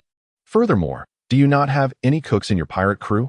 Each meal, you behave like a starving ghost. It truly leaves me at a loss for words. At the entrance, the pirate grumbled incessantly while sending someone back to the kitchen.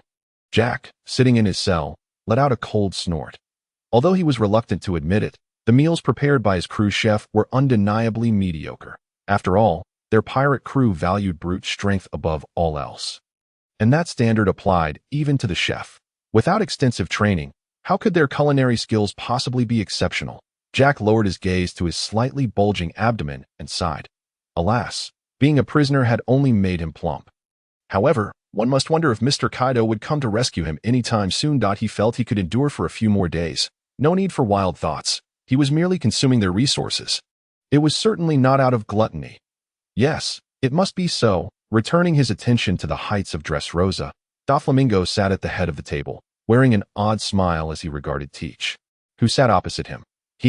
Blackbeard Teach, what a rare visitor indeed.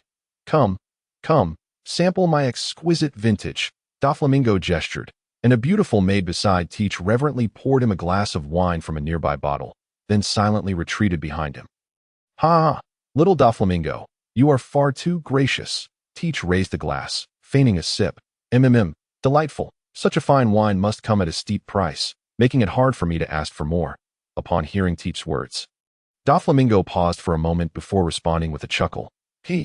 What nonsense. It's merely a few bottles of wine. If you fancy it, take some with you when you depart. Oh dear, how could I possibly accept such generosity? There's no need for formality. I can certainly afford to give you this much wine. Well, since you insist, it would be rather impolite of me not to accept. Perhaps I shall take a modest few hundred bottles. Doflamingo fought to suppress his rising anger as he observed Teach, who was enveloped by beautiful women and guzzling down his prized wine, the bottles visibly diminishing at an alarming rate. The thought of his already limited collection in the wine cellar and the prospect of gifting Teach 100 bottles sent a chill through him. For a fleeting moment, he almost believed that Aokiji had infiltrated his body. Otherwise, how could his heart feel so cold on such a scorching day? Little Doflamingo, what troubles you? Your expression suggests you harbor a secret burden. Teach's unexpected inquiry nearly caused Doflamingo to tumble from his chair. Wiping the cold sweat from his forehead, he forced a smile and replied, Mr. Blackbeard, you truly have a penchant for jest. How could I possibly have a secret? Yet your expression resembles that of someone suffering from constipation. Doflamingo, you jest indeed. By the way, our Dressrosa boasts another remarkable feature. Our gladiatorial arena is tremendously popular. The valiant warriors within are countless, and the battles are truly exhilarating. I wonder if Mr. Blackbeard might be interested? I am not interested. Ah, splendid. Wait a moment, Doflamingo faltered. Didn't you just say you were not interested? Just kidding. Why not take me on a little tour later? Teach regarded Doflamingo with a mischievous grin. Upon hearing Teach's words, Doflamingo's face brightened slightly, finding solace in the fact that he might save a few bottles of his cherished wine. The banquet concluded under such awkward circumstances, and despite Doflamingo's heartache. Teach only took over 200 bottles, which was hardly significant. Merely 23 from his collection. In his profound distress, Doflamingo feigned an excuse, sending his subordinate Delinger to accompany Teach to the arena. The moment the two departed, Doflamingo's furious roar echoed through the castle atop the heights. Mr. Blackbeard, here lies the grandest gladiatorial arena of our Dressrosa kingdom. The strongest champion within is none other than our Don Quixote family's very own Diamante. Delinger incessantly detailed the arena's features to Teach, yet Teach was lost in thought, for Delinger was a nightmare from his past life. Wow, the female cadre of the Don Quixote family is stunning. I'll have material for my dreams tonight. Those long legs, so exhilarating. Why? Why is he a man? My lady is gone. Booyah. Destruction. I'm tired. A personal experience of the author. Mr. Blackbeard, doesn't he seem very interested? Delinger chuckled awkwardly, only to be kicked aside by Teach. I absolutely despise sissies. Teach said with a cold expression, shut your mouth. Otherwise, I'll toss you into the sea to feed the fish. Delinger seethed with anger, but recognized that charging at Teach would only result in his own demise. Faced with the threat to his life, he fell silent, forcing a smile as he trailed behind Teach. The sky gradually darkened, and the atmosphere grew heavy, while a sense of foreboding stirred within Teach's heart. Oruro, Blackbeard brat, I've searched high and low for you. A booming, distinctive laughter resonated from the heavens, causing Teach's pupils to constrict as he looked up. A mythical creature loomed in the sky. A dragon soaring through the clouds, its enormous beastly eyes fixated on Teach, emitting its signature Oruro laugh. Beast Kaido? Why is he here? Delinger exclaimed, unable to contain his surprise. A cadre of the Don Quixote family. He was well aware of his family's greatest ally, and Kaido's reputation echoed across the seas. Even their captain wouldn't dare challenge Kaido's might. Bang! Dillinger was sent flying, spitting blood in midair, his eyes rolling back as he lost consciousness. I warned you. Keep your mouth shut. Your voice is truly irksome. Teach punched Dillinger away and then tensed, eyeing the dragon in the sky. Why had Kaido come looking for him? Teach pondered briefly before arriving at the answer. Unquestionably, Kaido's appearance was to rescue the drought-stricken Jack. Despite Kaido's many peculiarities and brutalities, Teach had to concede that Kaido valued talent and sought to recruit powerful warriors. He welcomed those wishing to become his subordinates and had no qualms about amassing a formidable army. His easygoing nature and lack of petty concerns made him remarkably tolerant of his subordinates. Clearly, Kaido was an extraordinarily charismatic figure, which explained Jack's unwavering loyalty to him. Huh? Beast Kaido, it seems we have no grievances between us. So why do you seek me? Teach feigned innocence, knowing full well the strength of the creature before him. Humph.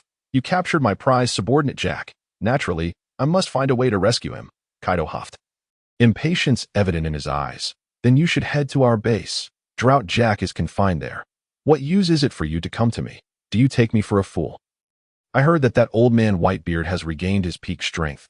Going there now would be akin to seeking a fight. Kaido replied, completely devoid of shame. Indeed, Teach anticipated Kaido's swift retort. With deception failing, he would have to devise another plan. Fine. I don't have all day to waste with you. Be wise and come along with me. Once I rescue Jack, I'll let you go. After all, I have no desire to face the wrath of Whitebeard. What if I refuse?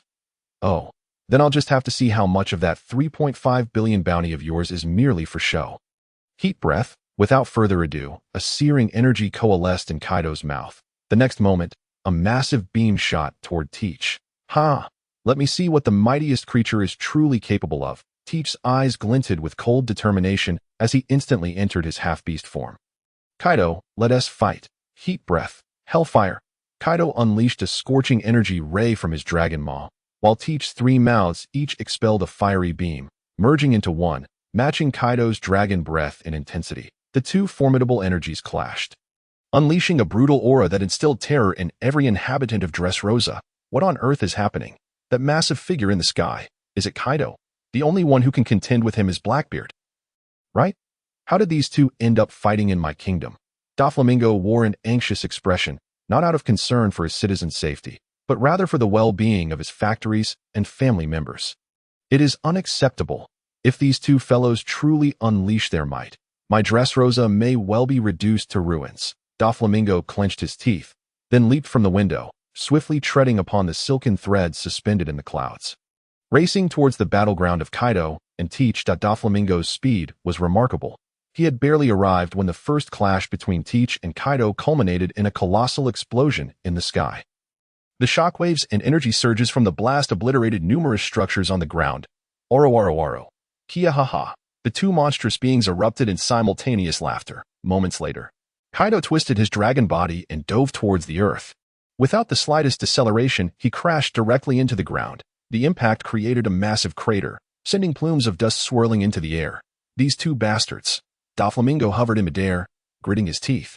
The residual energy from their confrontation made even him feel a sense of trepidation.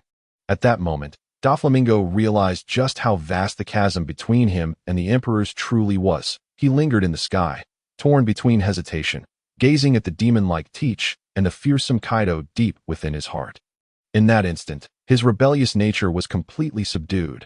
He had intended to intervene and halt this war, yet now he exerted every effort to conceal his presence amidst the clouds. After all, he had no desire to attract the attention of either of them, lest they casually obliterate him with a single strike.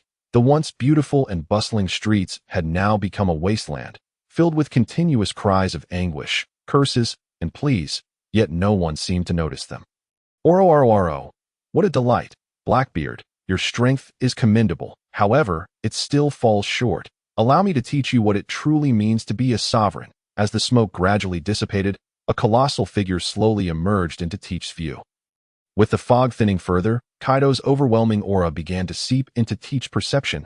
Kia, the strongest creature. To face an opponent bearing such a title is indeed exhilarating. Teach's expression turned frenzied, his aura escalating rapidly. As if the two were synchronized in their thoughts, in the next moment, two formidable waves of Conqueror's Haki erupted forth. The suffocating pressure exploded instantaneously. Countless civilians fell unconscious, their eyes glazing over. These two truly are monsters, Doflamingo remarked, drenched in cold sweat from his lofty vantage point. Though he was far removed from them and possessed his own conqueror's haki, in the face of their overwhelming presence, his own felt as feeble as that of a newborn. The black and blue conqueror's haki clashed against one another, tearing the sky asunder, as if it were being parted down the middle, while the earth cracked like a spider's web. The already ruined streets were now utterly shattered. Thunderbagwa. Kaido, unrestrained by any sense of chivalry, launched his attack while their haki collided, seizing his kanabo and ambushing the young Teach. Although Teach sensed Kaido's surprise attack, the distance between them was merely half a second. The gleaming kanabo struck Teach squarely on the head. It is well known that blunt instruments cannot kill in the world of One Piece. Yet, this is not without reason.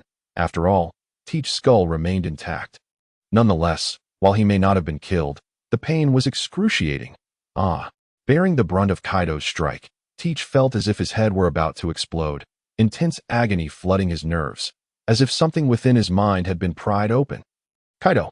Teach lifted his head once more, his 6 eyes turning crimson. In that instant, he summoned the powers of the dark fruit with his left hand and the tremor fruit with his right.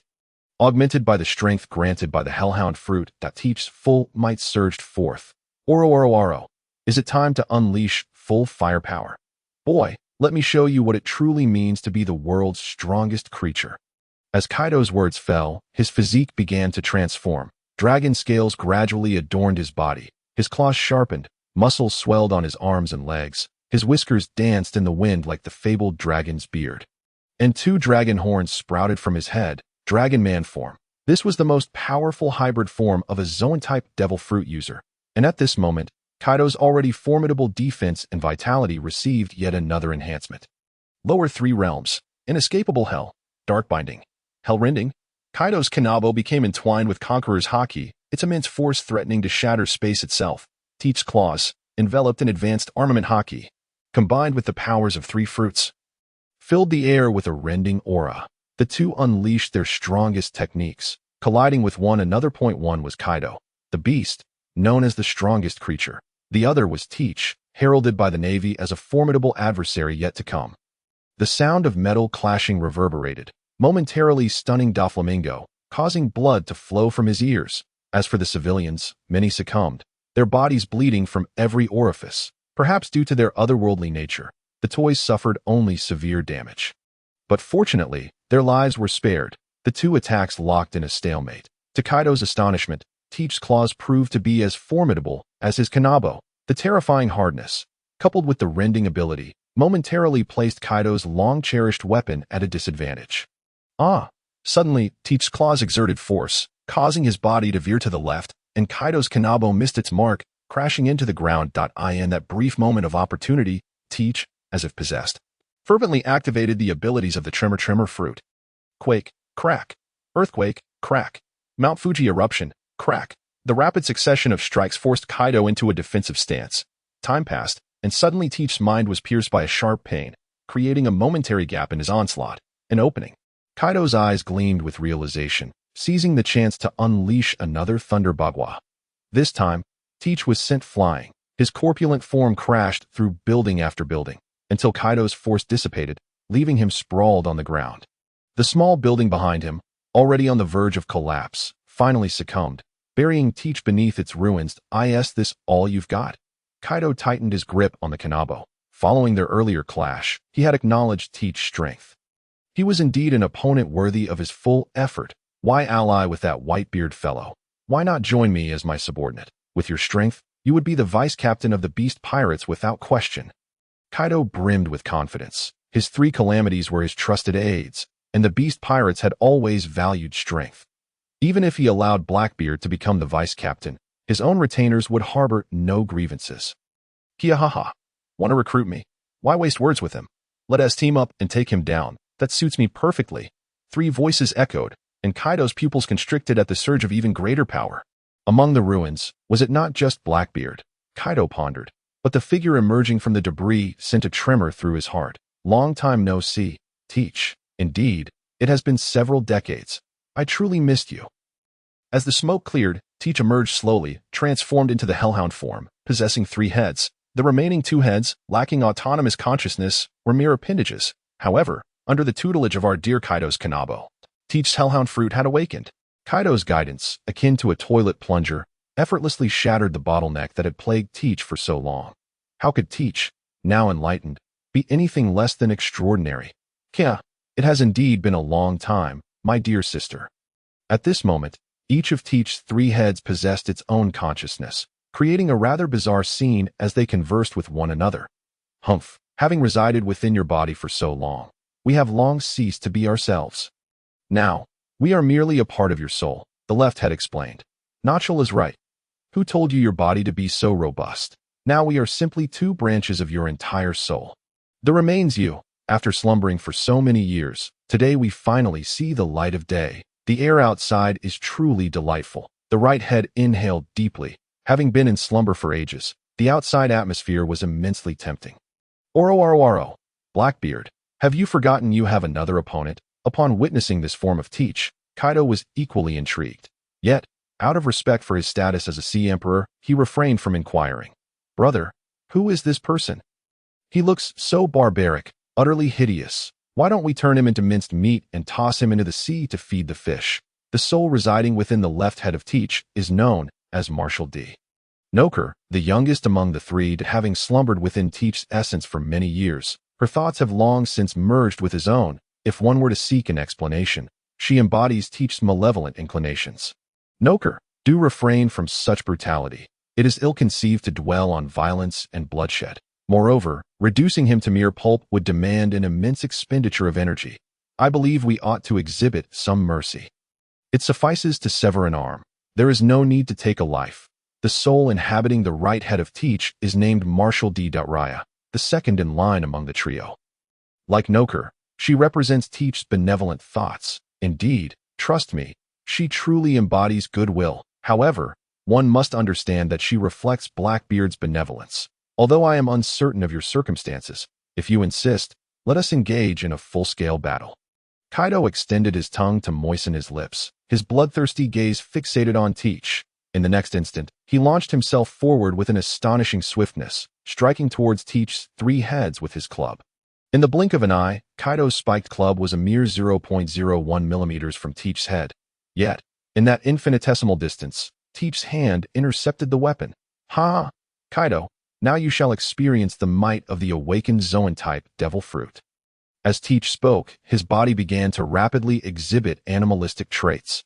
This transformation was unlike any prior. It was a remarkable metamorphosis. Sharp fangs protruded from his mouth, and his previously corpulent limbs became robust. The bulging belly gradually vanished, replaced by muscles covered in animal fur.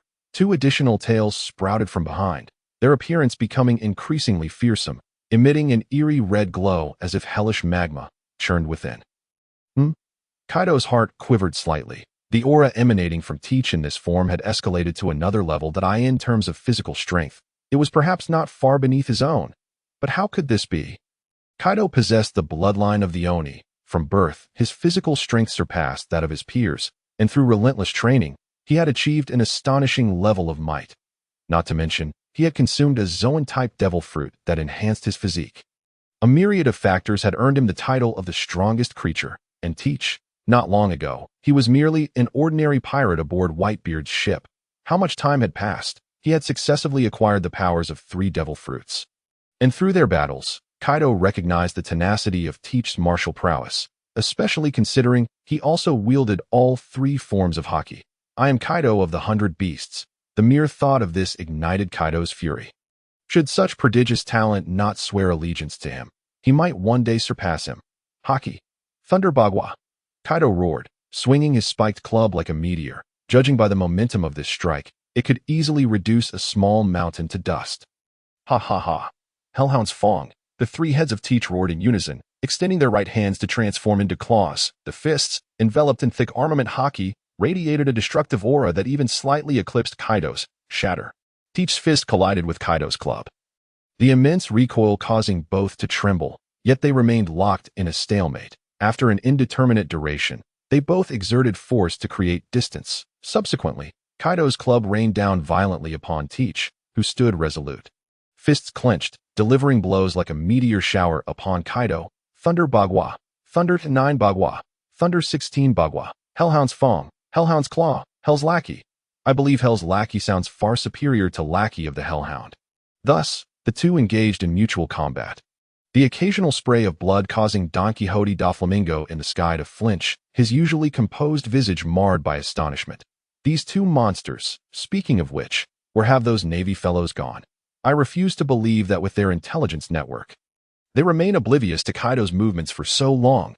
Da Flamingo cursed the Navy inwardly as he watched the two combatants below. At last, he spotted a warship slicing through the waves. I am the newly appointed Marine Headquarters Vice Admiral Feichong Yong. I declare that you two are under arrest. Surrender at once, and do not resist needlessly. In that instant, the air seemed to freeze, and Da Flamingo's glasses slipped down, revealing a pair of cross-eyed eyes. Kaido and Teach halted simultaneously, gazing at one another for a moment. Then, heat breath, hell scorch, the newly appointed Vice Admiral Feichong Yong of the Marine Headquarters met his demise. Shall we continue? Continue. The two monsters resumed their fierce battle. Da Flamingo. This part omits 10,000 instances of telegraph signals. You grotesque fiend. How dare you appear in such a hideous state? If I were you, I would find a pillar and end it all. Sister, you mustn't say such things. It might hurt others' fragile hearts. This ugly gentleman, while my sister's words may be overly harsh, it would be prudent for you to cover your face when venturing outside. After all, we wouldn't want to frighten the other little children. As Kaido and Teach clashed, the other two heads on Teach's shoulders harbored the consciousness of his younger sisters, one with a venomous tongue, and the other, though gentle in tone, was equally as cutting as the former. Kaido's expression darkened further as he listened to their banter while battling Teach, and a flicker of doubt crept into his heart. Am I truly ugly? Should I leave? Yet, upon envisioning Teach's large face, his doubts dissipated instantly. Nonsense. Compared to you, my face is undeniably handsome. All right. Kaido's bellowing provoked Teach's ire, echoing through the hearts of the trio, and thus, even Kaido's silver tongue was no match for their combined onslaught. You bastard Kaido, am I truly ugly? I possess dignity. All right. Teach's fists clenched tighter, the force behind his punches intensifying, leaving behind flickering afterimages. Dear esteemed readers, remember this. Do not provoke beauty-loving women, especially not two simultaneously. Your name is Kaido, is it? Have you no eyes? My current appearance is my brother's. Were I to possess my own body and looks, I would undoubtedly be 100 times more beautiful than you. No, 1,000 times. This foolish gentleman, your previous remarks were an affront to me. Thus, what I am about to say may be rather unpalatable, and I apologize in advance. Ahem, just look at how you appear. For details, please refer to the telegraph monkey. Much better. Kaido. Hey, could you two keep it down a bit? I'm right next to you both. You know, have you considered how your brother feels? Teach's head throbbed, an unprecedented pain coursing through him. Shut up. At this moment, Teach's two sisters displayed a terrifying synchronicity. Teach. Humph. Let's see how long you can keep laughing. Kaido intensified his grip on the club, swinging it with fervor. Yet despite this, the damage he inflicted upon Teach paled in comparison to the harm Teach wrought upon him. From certain perspectives, Teach's offensive capabilities surpassed Kaido's, for he possessed 3 devil fruits. However, Kaido's defensive strength and vitality were superior to Teach's. The title of the strongest creature is not merely a moniker. The two found themselves locked in a stalemate, each testing whether Teach's assaults would breach Kaido's defenses first or if Kaido's resilience would deplete Teach's stamina. Throughout the skirmish, Teach attempted multiple times to utilize the powers of the dark fruit to strip Kaido of his devil fruit abilities. Yet Kaido's battle experience was unparalleled. He expertly maintained a safe distance from Teach using his spiked club. Even when Teach's dark fruit abilities grazed him, Kaido's formidable martial prowess allowed him to quickly repel Teach. While Teach's dark water indeed had the capacity to draw in those with devil fruit abilities, Kaido's sheer size posed a significant challenge. Teach currently stood at only half Kaido's height. Hey, Kaido, why don't we discuss this? Teach's heart raced with urgency, for his true purpose was to capture, not capture, but to bring his nephew Kazuki Momonosuke back to the Whitebeard pirates, if his battle with Kaido caused the lad to escape. This tale could very well be titled Astonishing. I battled Kaido while Kazuki Momonosuke slipped away. Oh, What do you wish to negotiate? Kaido ceased his assault, swiftly distancing himself from Teach, a perplexed expression adorning his face. Prolonging this stalemate seemed unwise. Given our respective strengths, we could easily engage in battle for 10 days and nights. However, I have other matters to attend to, and you surely wish to rescue Jack sooner rather than later. Do you not? How about this? You take 2 billion berries to our Whitebeard pirates' Crescent Moon Island, and we can exchange the money for Jack. Teach's proposal plunged Kaido into deep contemplation.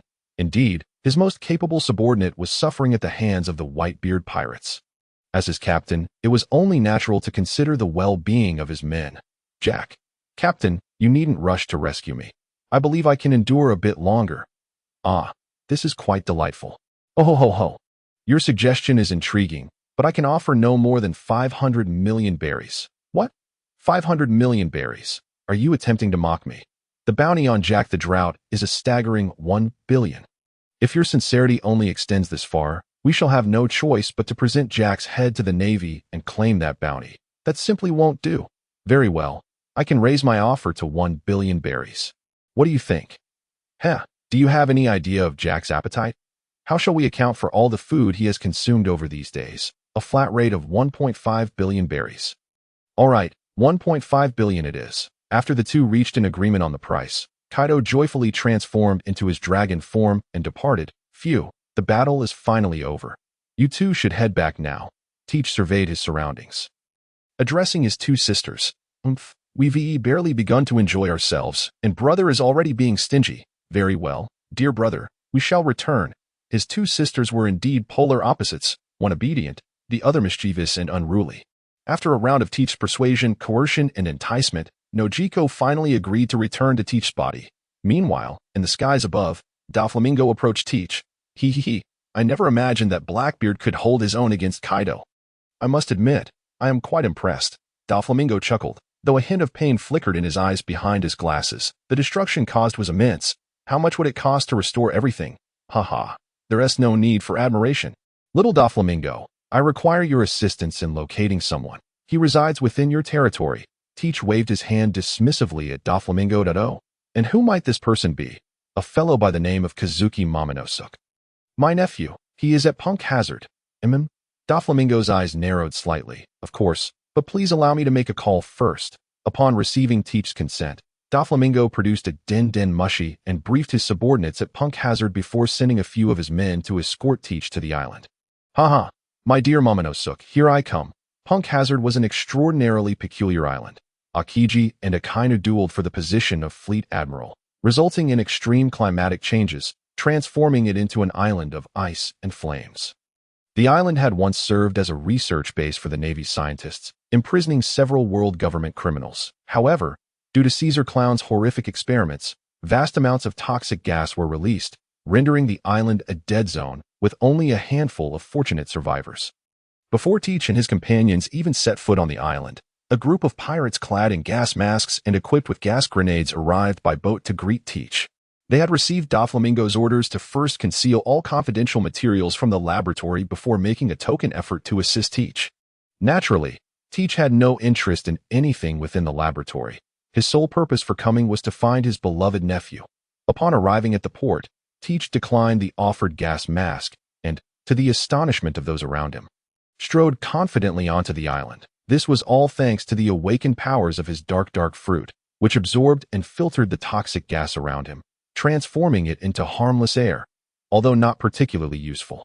It certainly allowed him to flaunt his audacity. Nothing could deter him from his bravado, unless a greater challenge awaited him. With this thought, Teach followed the pirates towards Caesar's laboratory with a spring in his step. After what felt like an eternity, Teach and his entourage finally reached Caesar's laboratory, constructed entirely of steel, much like its inhabitants, devoid of warmth. Welcome, Mr. Blackbeard, to my laboratory. I am Caesar Clown, the most brilliant scientist. The eccentric Caesar approached. Enveloped in gas, his strikingly purple lips quite startling. Where's the person I seek? Have you found him? Teach cut straight to the chase, inquiring about Momonosuke's whereabouts. He is within my laboratory, awaiting your arrival to take him away. Caesar replied, careful not to offend, for Doflamingo had already warned him that the man before him was a formidable opponent who had clashed with Kaido. Oh, then lead the way. I can hardly contain my eagerness to meet my nephew. A fiery anticipation gleamed in Teach's eyes. At last, he was on the verge of fulfilling the greatest desire of his past life. Certainly, please follow me. Caesar quickly took the lead, keen to avoid inciting Teach's ire. His overly eager demeanor raising suspicions about his true nature. Was this man truly an evil genius scientist? Teach pondered as they walked, eventually arriving at the room where Momonosuke was held. Ha! My dear nephew is within here. Is he not? I am truly excited for our reunion. Teach's joy nearly materialized as he eagerly pushed open the door at last. The small figure came into view. The child stood adorned in traditional Wano samurai attire. His head completely shaved, a top knot tied at the back, dressed in a pink kimono, and donning a pair of wooden sandals. Upon seeing Teach, a clear expression of fear crossed his face. Haha, you must be Kazuki Momonosuke, the son of Kazuki Oden, am I right? Teach displayed a look of profound disappointment. Indeed, he had inherited none of Kazuki Oden's admirable qualities. Such a timid and cowardly individual could hardly bear the weight of a nation's future. Though he appeared to be merely 8 years old, Teach, as a time traveler, knew the child was actually over 20. Who are you? How do you know my father? Are you sent by Kaido? Momonosuke stammered. Instinctively believing Teach to be one of Kaido's subordinates come to eliminate him, and panic set in. Since you have found your nephew, Mr. Blackbeard, I, as an outsider, shall take my leave. You two may converse. Caesar, quite perceptively, exited the room, shutting the heavy iron door behind him. This fellow is quite astute. Haha. Do not be afraid. Come here, and let uncle gently remove your teeth. Let me shower you with affection. Teach attempted to smile as he inched closer to Momonosuke. However, some things cannot be concealed, including Teach's true intentions at that moment. Please, don't come any closer. Momonosuke's fear magnified exponentially. In the next moment, he transformed into a small pink dragon, though he was a dragon. Compared to Kaido's azure dragon, Momonosuke resembled more of a little loach, lacking any semblance of strength. Do not be afraid. Teach grasped the little dragon's horn and brutally yanked him off the ground, prompting cries of pain from the latter. Look at what you've become. Do you not realize that your father, Kazuki Oden, was once my captain? In every regard, you pale in comparison to your father. Teach's words gradually calmed Momonosuke, who gazed wide-eyed at the fearsome Teach. The man before him indeed resembled the pirates his father had spoken of. Yet, in his memories, he had never seen this individual aboard Whitebeard's ship. Perhaps this man truly was a former subordinate of his father's. After all, he was quite young at the time and could hardly recall the pirates he had encountered in his childhood. Are you truly a former member of my father's crew? Momonosuke asked incredulously. Haha, of course. Your father was a two-sword-style samurai, tall and rather impulsive. These details are not something an outsider could know. Are they? Teach laughed heartily that I utilized many connections to finally uncover your whereabouts. Do you have any idea how thrilled I am? Although Yutien has met his demise as one of his former comrades, I bear the obligation to strengthen you, enabling you to avenge your father with your own hands. Teach's words ignited a spark in Momonosuke's eyes, yet it quickly dimmed with greater haste. However, the opponent possesses formidable strength. I fear I may not be capable. Fear not. With your compliance to my training, you shall undoubtedly surpass Kaido. Really? Momonosuke's emotions visibly surged. Indeed. However, you must endure a modicum of suffering. Teach withdrew a knife from the shadowy realm, only to return it the next moment. What is happening? Before Momonosuke could finish his words, he collapsed to the ground in agony, gazing at the blood slowly seeping from his lower body, frozen in shock. Rest assured, my knife is swift. You hardly felt a thing, did you? Observing his handiwork, Teach chuckled with satisfaction. Teach, this is a pleasure that you, as readers, cannot fathom. Momonosuke, kneeling on the ground, let out a pained howl. The indignity of his suffering was unbearable. He had yet to realize that his precious possession had vanished. Teach crouched down, observing the tormented Momonosuke, a man of stature. How could one succumb to tears over such a trivial matter? It's merely a single inch of flesh. If it's gone, then so be it. Moreover, stripped of the desires that inch once afforded you, your training shall surely soar, and defeating Kaido will be within reach. Teach incessantly brainwashed Momonosuke like a cult leader, and upon hearing the prospect of vanquishing Kaido, a glimmer of hope finally flickered across Momonosuke's twitching face. Yet the next moment, he was reminded of his pitiful inch of flesh. Without it, What could he possibly achieve, even if he triumphed over Kaido? He was nothing but a mere shell of a man now. This thought deepened Momonosuke's resentment towards Teach, wishing to rip every hair from Teach's body with tape. What a malicious thought. Hehehe. However, as a man, I understand all too well the agony of such a loss. Fear not. As your uncle, I would never allow you to be without a legacy. Once you have successfully defeated Kaido, I possess the means to restore what you have lost. The moment Teach's words fell, Momonosuke instantly lifted his head, his eyes brimming with a newfound sense of hope. Indeed, he was, after all, a member of his father's crew. He surely would not deceive me. My loss can be restored. Stand tall. Let me witness your spirit, Kazuki Momonosuke. Teach suddenly bellowed, startling the suffering Momonosuke. Yes, clinging to the last vestige of his belief. He struggled for a long time before finally managing to rise. Though his expression remained contorted and his legs trembled violently, he had managed to stand. Truly the son of my blood. Fear not. Under my training, as long as you can survive, your strength shall experience a meteoric rise. Understood, dear uncle. Momonosuke was entirely oblivious to the words "as long as you can survive" and Teach statement. He was focused solely on controlling himself to prevent a scream from escaping due to the pain in his lower body. And as for Teach, what nefarious intentions could he harbor? He merely wished for Momonosuke to test Carp's training methods. To leave him alone in a primal, perilous forest teeming with beasts for an entire month, if he survived. No, he would certainly survive. Afterward, he would have him smash a mountain with his bare fists to cultivate his armament Haki, followed by surviving under Teach's gunfire to develop his observation Haki. Following such grueling training, he would face the most terrifying real combat training. Teach would personally serve as his combat opponent, though Teach is Momonosuke's uncle. He must show no mercy for the child's future, wouldn't you agree? Should a few hands or legs be lost during special training, it would be entirely normal. I find this quite reasonable, a necessary sacrifice. Alas, there are few uncles as benevolent as I. Swish. Mr. Blackbeard, please take care. Caesar, leading a group of subordinates, stood on the dock, watching Blackbeard's departure, secretly sighing in relief. Meanwhile, Teach departed with Momonosuke, seemingly forgetting the G-men guard within the laboratory. Uncle Teach, where are we headed? Momonosuke had begun to acclimate to the pain. Of course, his recent lifestyle would still be significantly affected. We are off to seek an island suitable for your training, where I shall subject you to devilish special training. Remember, if you wish to abandon this endeavor midway, I shall personally twist your head off. Teach's menacing expression left Momonosuke no room for doubt regarding his words. Yet the thought of his impending grim existence extinguished the fleeting fire of passion within him. Noticing the change in Momonosuke's expression, Teach could not help but shake his head inwardly. As expected. One cannot mold mud into bricks. Oh well, considering Utian once held the position of captain of the 2nd Division of our Whitebeard pirates, in my mercy, I have decided to bestow upon you a painless death. Teach's compassion had reached its zenith. After all, having read the original work, granting Momonosuke a painless death indeed required immense benevolence. Uncle Teach, you mentioned that my ultimate task is to defeat you. If I conquer you, can I then defeat Kaido? Poor boy, your dear uncle is quite formidable. Even Kaido himself would hesitate to engage me, for before me, Kaido is merely a punching bag. Teach's words left Momonosuke in utter shock.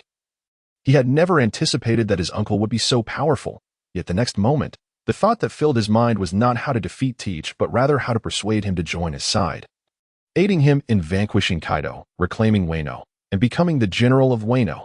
In truth, one cannot blame the entire pirate community for wanting to eliminate Momonosuke, such an incompetent, feeble, and lecherous child. Comparatively, his sister would likely be far more suited to the position of General of Wano. Is there a person floating in the sea? Teach's keen eyesight caught sight of a dark figure adrift in the water, frail in appearance, resembling a corpse. In a strange twist of fate, Teach felt an inexplicable urge to rescue that individual.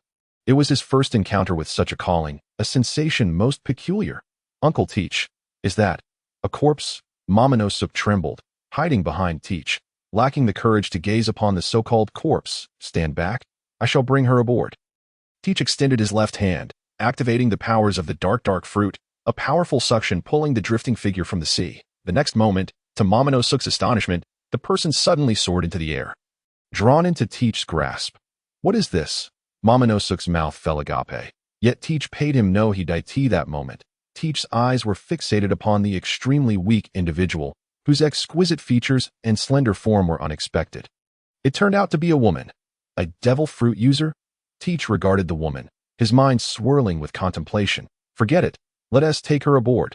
Teach waved his hand nonchalantly, then resumed steering the small boat, leading Momonosuke and the mysterious woman toward a peculiar island, Gladiator. The sound of waves crashing against the hull could not muffle the sound of swallowed saliva.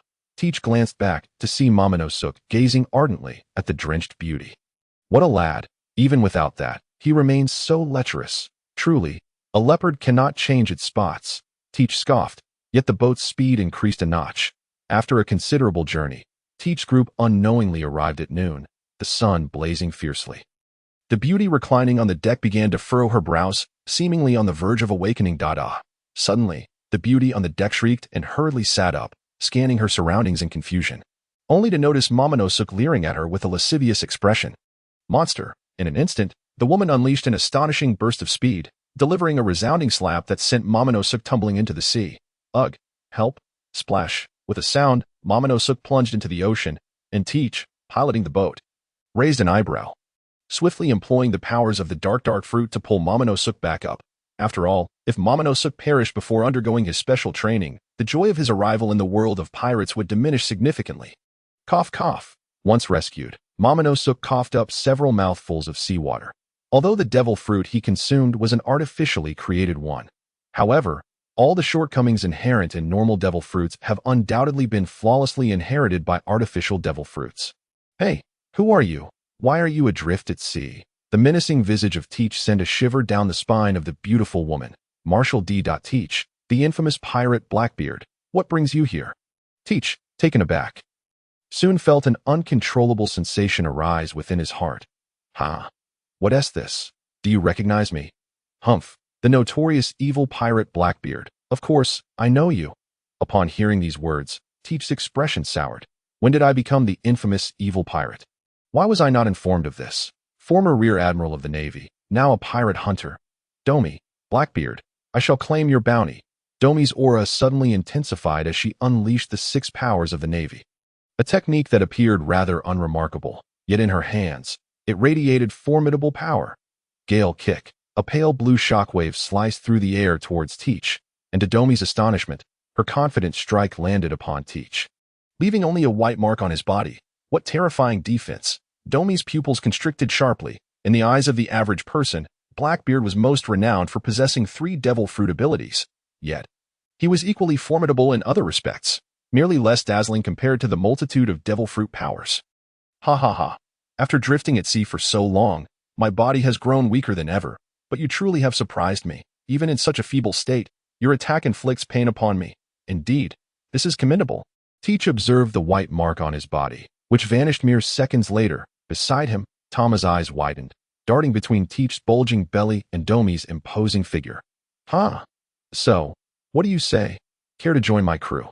The Blackbeard pirates? Teach extended his enormous hand, his words leaving Domi momentarily stunned, before she, infuriated, swatted Teach's hand away. Are you insulting me? I was once part of the Navy, though now a pirate hunter. I shall forever stand against pirates. I possess my own sense of justice. Domi glared at Teach, yet his subsequent words plunged her into contemplation. Justice? That notion can only deceive the ignorant masses. If you claim to hold justice in your heart, why then did you leave the Navy? Teach scrutinized Domi, who clearly grew flustered and lowered her gaze. It seems there are reasons behind it. Let me guess. It likely relates to the Navy's decisions. Perhaps even the Celestial Dragons. What do you think, Miss Domi? Upon hearing the name of the Celestial Dragons, Domi's entire being quaked. In the next instant, she felt as though all strength had been sapped from her, slowly sinking to the ground. The Celestial Dragons. Why does such a thing exist in this world? Why? Domi lost control of her emotions, bursting into tears. That I believe I would be very willing to listen to your past. Teach retrieved some instant food and a water bottle from the dark space, placing them gently before Domi, and then sat down on the ground himself. Tama, witnessing this, promptly knelt beside them, though his sly eyes remained fixed on Domi. Thank you. Domi glanced at the items on the ground, ultimately unable to resist picking up the water bottle and drinking deeply. Moments later, her pale cheeks regained a hint of color. She then looked at Teach and slowly began to speak. I was once a Rear Admiral of the Navy, and I always believed in justice, considering the Navy synonymous with it. I diligently upheld my sense of justice, striving to protect the weak and apprehend the wicked. However, at this point, Domi's tone faltered, and she took a deep breath, recalling long-buried memories. That day, I led my subordinates to rescue a small town ravaged by pirates. Although the residents suffered significant losses, fortunately, casualties were minimal.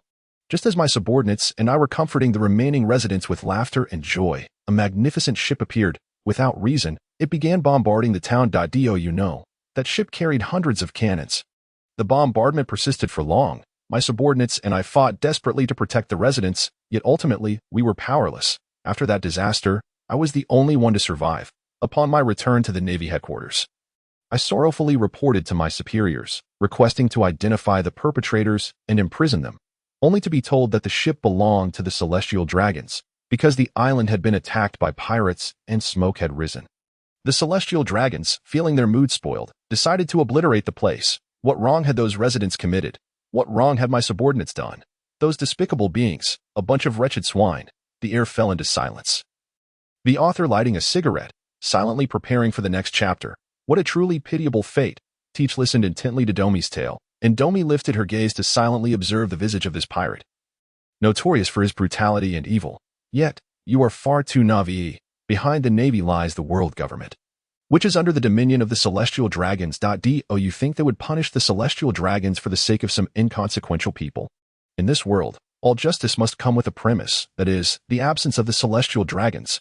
So, what do you say? A Navy with a tragic past, care to join my Blackbeard pirates and help us bring the Celestial Dragons down from their throne? Faced with Teach's renewed invitation, this time Domi hesitated no longer.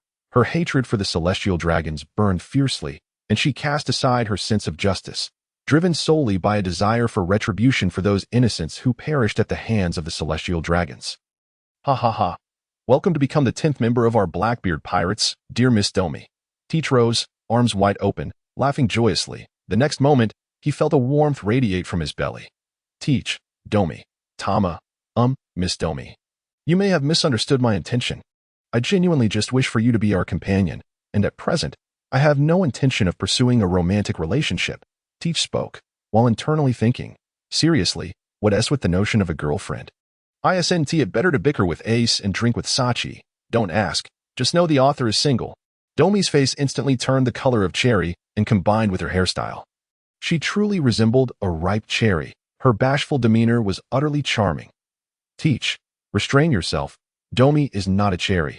She cannot be made into a cherry pie. One dashed back to the cabin, while the other returned to the helm, leaving Thomas standing there, lost in thought. Uncle Teach, you don't have any unspeakable secrets, do you? If Teach were to find out, I believe Thomas' childhood would be even more complete. Moku Island, as its name suggests, is entirely covered in trees. The island seems untouched by the passage of time, with everything remaining remarkably primitive. In fact, there are still numerous prehistoric creatures within the forest, Uncle Teach. If I venture into this forest for training, I will surely perish. Tama, terrified, began to tear up, clinging tightly to Teach's leg, unwilling to let go. You must believe in yourself. You are the son of Kazuki Oden. This island is not as perilous as you imagine. The forest is merely home to some ferocious carnivorous beasts. Moreover, you have already paid such a steep price. If you cannot grow stronger to defeat Kaido, that would be a grave loss. But uncle, a true man cannot be whiny. Come on, uncle will take you in. Teach scooped up Tama and leaped into the heart of the jungle with a graceful stride. Go on, my dear nephew. Uncle will wait for you at the edge of the island.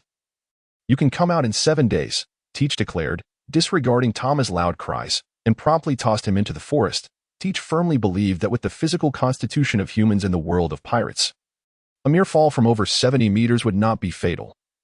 After drifting at sea for so many days, I am utterly exhausted. Well then, it's time to return and rest. Tama, you must survive. Ha! Teach returned to the makeshift base they had erected on the island, claiming he wished to rest. However, upon arriving at the base, he could not resist calling for Domi. Captain Teach, what can I do for you? Domi clearly had yet to adjust to the change in how she addressed Teach. No need to be so formal. Tiki waved his hand and confidently remarked, Domi, you are a user of a devil fruit. Are you not? Domi's eyes widened in surprise as she exclaimed, How do you know?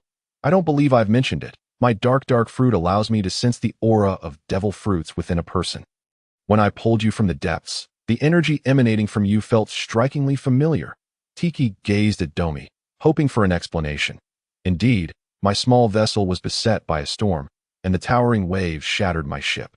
In my haste, I could only cling to a piece of driftwood. The storm raged for days, and when the weather finally cleared, I, having gone several days without food, stumbled upon a peculiar fruit, strangely encased in a wooden box.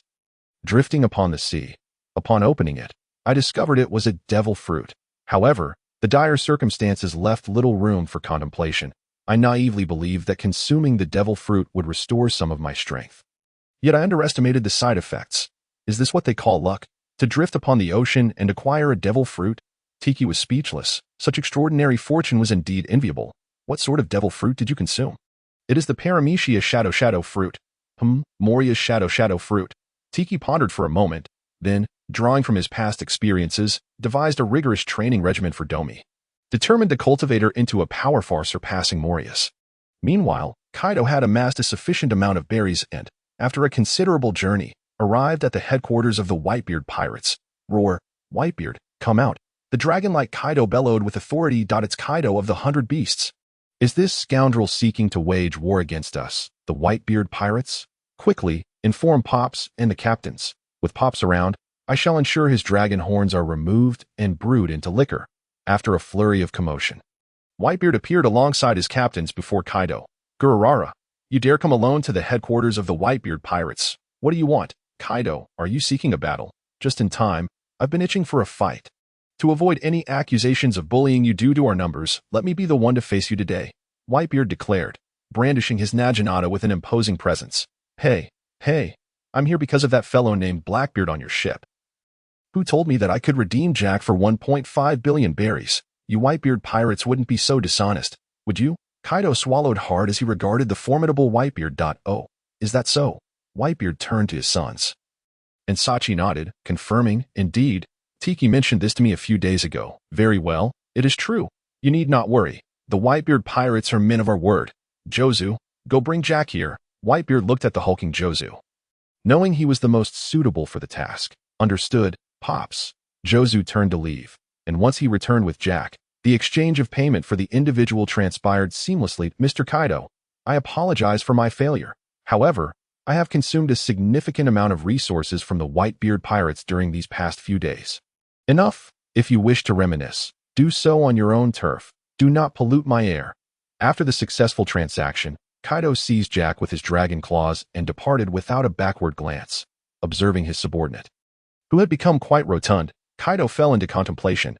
Today marked the 7th day since Tiki and his companions had arrived at the island of Wanmu. By all accounts, Momonosuke should have emerged from the forest today to rendezvous with Tiki and the others. However, as noon approached, there was still no sign of any movement from the jungle. Captain, do you think your nephew might be in danger? Should I go search for him? Although Domi held a strong disdain for the lecherous Momonosuke, he was still the captain's nephew. Yet, when Domi turned her gaze to Tiki, she found no trace of concern on his face. He was lounging in a wooden deck chair, enjoying a cherry pie while basking in the sun. Wearing sunglasses. Keek. Worry not. If he has not emerged by this evening, it will merely confirm that his fate is as it should be. The sea is merciless. Those like him, the weak, have no right to survive. Perhaps a painless death here is his best destiny. Tiki's callousness left Domi taken aback. Throughout these days of companionship, she had clearly sensed that Tiki was a person who valued comrades and family deeply. How could someone like him utter such words? There could only be one conclusion. Momonosuke was neither his comrade nor his kin. His father, Kazuki Oden, had once been the 2nd Division commander of the Whitebeard pirates. Although Oden was not someone she particularly admired, they were all part of the same crew, family under Pops. Yet, upon returning to his homeland, he faced grave danger and did not wish to inform them to come to his aid. They were family. His actions truly incensed her. However, he may not wish to trouble you, believing he can handle it himself. Trouble us. As the son of a general, it is his duty to drive away the enemies threatening his homeland. But if his foes are too formidable, he should seek assistance from his family. After all the events that transpired, I have come to one final conclusion. Deep down in his heart, we will always be outsiders. Domi fell silent. Indeed, Tiki's words held some merit. Yet, once a member of the Navy, she still struggled to accept this harsh reality. Domi, your current identity is that of a pirate. You may retain the last vestige of your inner justice. However, you must cast aside all the naive notions from your days as a Navy officer. Beyond family and comrades, the words of others are untrustworthy. Reflecting on her dark childhood, Tiki could not help but clench his fists. Everything stemmed from the lessons this body had endured. At that moment, a frail voice emerged from the forest, Uncle Tiki. Both Tiki and Domi turned to see Momonosuke, battered and bloodied, crawling from the woods in a pitiful state. His once pristine attire was now tattered and torn. One of his wooden sandals was missing, and his formerly dignified samurai hairstyle had vanished. He now resembled a young Mediterranean elder. Keek. Very good, congratulations. My dear nephew, you have passed the first trial. Tell me, how many wild beasts did you slay in the jungle? Tiki was genuinely astonished. He had not anticipated that Momonosuke could escape such a ferocious forest. It seemed there was indeed something commendable about him. In that moment, Tiki's tinted perspective dimmed considerably. If Momonosuke could truly withstand his training, then his strength would rapidly enhance. Defeating Kaido might not be an impossible feat. Yet why? Momonosuke's expression twisted with rage as he looked at the leisurely Tiki. Why? With your strength, uncle, did you not simply slay Kaido for me? I am but a child.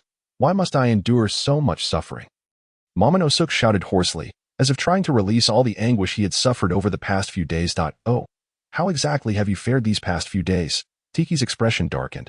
When had a mere child dared speak to him in such a manner? I found a tree hollow and stayed there for 7 days, Momonosuke stated matter-of-factly, showing no sign of remorse. And how do you believe I, your uncle, should assist you? Tiki slowly rose and inquired again. I believe you should rally all the members of the Whitebeard pirates to jointly assault Kaido's 100 Beast pirates. Are you not the strongest pirate crew? Defeating Kaido should be a trivial matter. Right?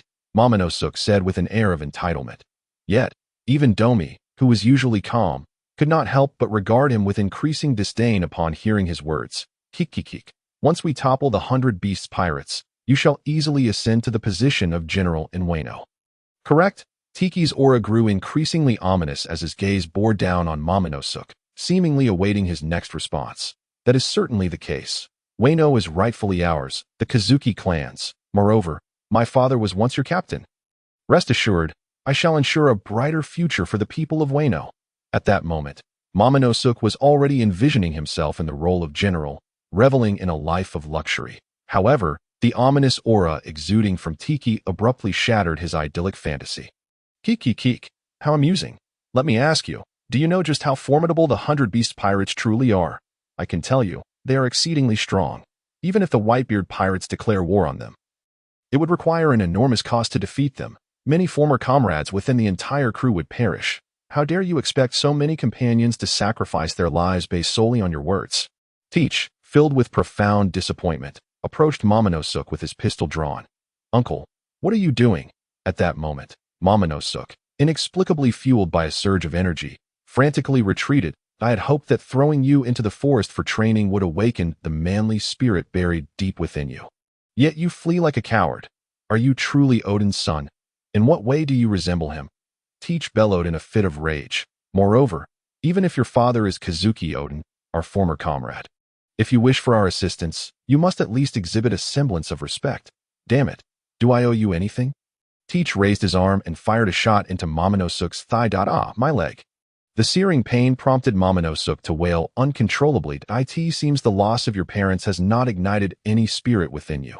Enough, there is no use in talking further with a wretch like you. Rest assured, the bloodline of the Kazuki clan will not perish. I am aware that you have a sister. I believe that even if she possesses no talents, after witnessing the world's ugliness, she will become a person of moderation. Furthermore, I refuse to believe that you and your sister have inherited not even a fragment of Odin's virtues. Teach aimed his gun at Momonosuke's head. Let us embark. This is the last shred of mercy I shall extend as your uncle. No, Sister Domi, save me. I do not wish to die. Momonosuke's pleas elicited no compassion from Teach. As a traveler who had long wished for his demise, and after enduring the disappointment and anger brought on by Momonosuke, how could Teach possibly allow him to live? Bang! The gunshot rang out, blood splattering like cherry blossoms upon Momonosuke's attire. Congratulations, host, on fulfilling the wishes of countless sea fans. Reward: Pinnacle of the Three Colors Haki. Keek. Captain, I thought you were dead. I am Charlo Saint, the firstborn of the Roswald family. I am a descendant of the legendary creator. I am a noble celestial dragon. Due to our exalted status, we always travel with oxygen masks and wear protective suits to avoid contracting filthy diseases from those despicable commoners. Moreover, we celestial dragons possess numerous slaves. After all, it is the utmost honor for those wretched slaves to please us. However, a year ago, a lowly human dared to attack me. A celestial dragon, that damn bastard. At that time, I was about to make a fishman my slave, granting him unparalleled glory. Yet that contemptible human ambushed me when I was unguarded. He shattered my oxygen mask and stole the fishman I had just acquired. My worthless bodyguards couldn't last even 10 seconds against that kid. After a long while, the incompetent naval headquarters finally arrived to rescue me, having inhaled the filthy air breathed by those lowly commoners. I spent a full 2 weeks bedridden upon returning to Mary Geos. What infuriated me further was that the damn kid managed to escape. Those useless Navy fools, they waste the vast sums of money allocated to them each year. In my fury, I executed all the bodyguards present that day. Yet how could I swallow my pride without torturing that little brat to death? Because of this incident, I have endured endless ridicule from my archenemy. The humiliation inflicted by that bastard, I shall reclaim during the upcoming slave competition. Lord Charlo Saint, we have arrived at the auction house. A suited bodyguard reported to Charlo Saint, who was seated atop a slave's back. Humph. Within this auction house lies a pirate captain with a bounty of 300 million. Acquire him and grant him a powerful devil fruit. At that point, I shall defeat everyone and become the envy of all. Thinking this, Charlo Saint couldn't help but break into a smug smile. Let us go. Allow those commoners to catch a glimpse of the handsome visage of a noble celestial dragon, Charlo Saint declared. Brimming with narcissism. Author, do you have any idea what you look like? Charlo Saint, dare to traverse here, and I will ensure your suffering. Author, you think you can survive 2 chapters in my story? Dream on. At that moment, a man and a woman appeared within Charlo Saint's line of sight. The man was exceedingly tall and somewhat corpulent, his features arranged in a menacing manner. His thick black beard was braided into 3 strands, exuding an aura of ferocity. What particularly caught Charlo Saint's attention was the woman beside him. She possessed an angelic visage and a devilish figure, her every smile and frown captivating Charlo Saint beyond measure. He yearned to rush over and claim her for himself. You too, bring that woman to me. Charlo Saint commanded his 2 bodyguards without regard for their identities that eye in his eyes, as long as he desired something. It was his to seize. Yes, noble Lord Charlo Saint. The 2 bodyguards did not dare to delay. Swiftly approaching the pair, one spoke, while the other reached out to seize the woman. This beautiful miss, congratulations. The esteemed celestial dragon, Lord Charlo Saint, has decided to make you his 13th wife. Now, please come with us, the man declared, disregarding the woman's reaction as he attempted to bring her before Charlo Saint. Celestial dragon. An aura of terrifying coldness radiated from the woman, her gaze fixated on the nearby humanoid creatures. Her eyes filled with a murderous intent. Keek. You too. Have you chosen to ignore me? Your actions will surely displease me. The stark contrast between the figures of Teach and Domi was evident as they buried Momonosuke. As captain, Teach took Domi along, intending to return to the Whitebeard pirates' headquarters. They happened upon this island while seeking to procure supplies, only to encounter these humanoid celestial dragons. Do you understand the noble identity of that lord? It is an honor for you that he has taken an interest in your wife. I advise you not to be ungrateful. Otherwise, you will regret it. One bodyguard spoke to Teach, feigning a benevolent demeanor. Yet his companion's face suddenly paled. Keek. That laugh, it cannot be mistaken. You are Blackbeard. The bodyguard collapsed in fear, his eyes wide with terror as he looked at Teach. You 2 useless fools. You can't even handle a trivial matter. Charlo Saint's frustration was palpable as he exemplified the demeanor of a celestial dragon. He drew his expensive pistol and swiftly ended the lives of the 2 bodyguards. The remaining bodyguards behind Charlo Saint displayed no emotion. Such occurrences were all too familiar to them. The celestial dragons. Their bodyguards held a position of utter subservience. Yet for various reasons, they had no choice but to serve the celestial dragons. Hey, you ugly wretch. Offer that woman beside you to me. If I am in a good mood, I might spare your life. Despite his fear of Teach's fearsome appearance, Charlo Saint's arrogance prevailed as he recalled his precious status and brandished his pistol. Casting aside any lingering trepidation, Keek, celestial dragon, you dare call me ugly with your looks? Have you not used your brain in a long time? And now it is broken? Teach drew his pistol and pressed it against Charlo Saint's head, the chilling sensation causing cold sweat to envelop him. Hey, commoner, do you know the consequences of your actions? Quickly lower your weapon and kneel in supplication for the Lord's forgiveness. The bodyguards could hardly fathom someone daring to defy a celestial dragon. Momentarily, they stood in stunned silence. You bastard! If you dare harm me, all your family and friends will be killed by the Marine Admirals, Charlo Saint threatened, trembling uncontrollably. Kikikik. Marine Admirals? If they were truly capable, the outcome of the Marineford War would not have been as it was. Teach's gaze sharpened, his pistol slightly shifting to the right as he shot and shattered Charlo Saint's oxygen mask, then fired again, blowing off half of his ear. You dare threaten my family? Speak. Do you wish to live or die? Teach's index finger pressed firmly against the trigger as he addressed the celestial dragon before him. Bring forth your subordinates. We shall play a game. What game? You shall find out shortly. Are you all deaf? Hurry and come out. Confronted by the ominous specter of death, Saint Charlos, a celestial dragon, could no longer uphold the dignity associated with his lineage. He trembled and bellowed, I have given too much, accompanying his anguished cries.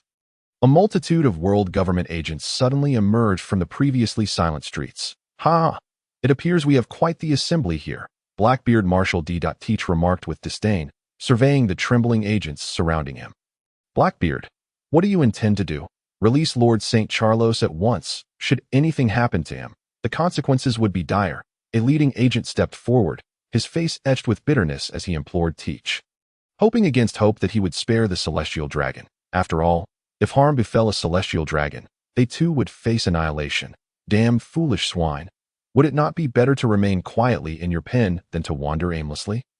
Now look at this mess. If Blackbeard's mood sours, we shall all perish here. The head agent cursed inwardly, yet his focus remained entirely on Teach, fearing that a mere tremor of his hand could seal St. Charlos's fate. Are you Blackbeard? The notorious pirate Blackbeard. Even if the news concerning St. Charlos was obscured, he was acutely aware of this dark horse of a super pirate. Blackbeard was the very slave the celestial dragons coveted. The thought sent St. Charlos's feeble mind racing as he grasped the gravity of the situation. Ha! To think the precious celestial dragon, St. Charlos, recognizes me. However, the game must proceed. Opportunities to engage with the celestial dragon are rare indeed. I can hardly wait. Let us commence. Teach grinned wickedly, then forcefully pressed St. Charlos to the ground. As the saint's wails filled the air, Teach's firearm slowly shifted towards his pinky finger. Dear celestial dragon and esteemed agents present, I have long pondered a question. If your lives could procure the preservation of an unscathed celestial dragon, would you agree? Teach posed a chilling query to the agents, who broke into a cold sweat. Mr. Blackbeard, if they all perish, may I then depart unscathed? A brilliant light ignited in St. Charlos's eyes to TO him. The lives of all present were worth less than a single strand of his hair. From a certain perspective, that is indeed my intention. Teach's laughter echoed in the ears of the agents like that of a devil from the abyss. Yet, to St. Charlos, it seemed angelic. What are you all hesitating for? Hurry and take your own lives. If I sustain even the slightest injury upon my return to Mariawa, I shall ensure all your family members are slaughtered. The grotesque visage of St. Charlos elicited bitter smiles from all present. As he asserted, they dared not disobey his commands, for they all had loved ones. In the eyes of the celestial dragons, they were merely expendable pawns. To think they might die at the behest of a celestial dragon. How absurd, how tragic. This world, rife with corruption, the leading agent grimaced, then unsheathed a dagger from his waist, resolutely ending his own life. Captain, some agents could not stifle their cries of despair. Yet who besides their families would care for their lives? They were merely disposable replacements. Blood stained the earth, a hauntingly beautiful scene, reminiscent of blooming red spider lilies. Aside from the acrid scent of blood, everything felt so serene that Mr. Blackbeard, I have complied with your demand and ensured their demise. Might I now be released? St. Charlos spoke, though his mind was secretly calculating how many troops he would deploy to hunt down Blackbeard. Teach upon returning to the Holy Land. To insult a celestial dragon and expect to remain unscathed was inconceivable. Ha ha ha, the celestial dragon truly is Navi. I simply wish to avoid exposing my trail by acting myself. If I am not mistaken, you are likely contemplating how to exact revenge upon me upon your return. Correct?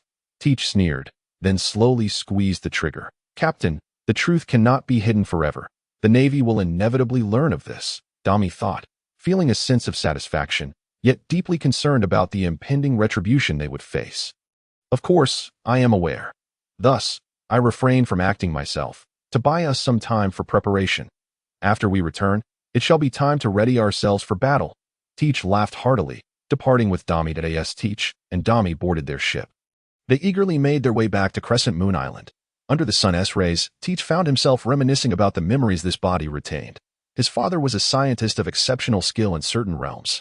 Though he could not frequently return home, he maintained regular contact with his family. The money he sent home was sufficient for his wife to live a life of comfort. However, one day, Teach's mother became pregnant. A joyous occasion indeed, for she was expecting triplets. Yet, due to this very fact, the robust Teach, even in the womb, consumed all the nutrients, leaving his two sisters in a frail state. By the time of delivery, both sisters were barely clinging to life. As a scientist, his father racked his brain and ultimately devised a desperate plan. He utilized his knowledge to merge his three children into one entity.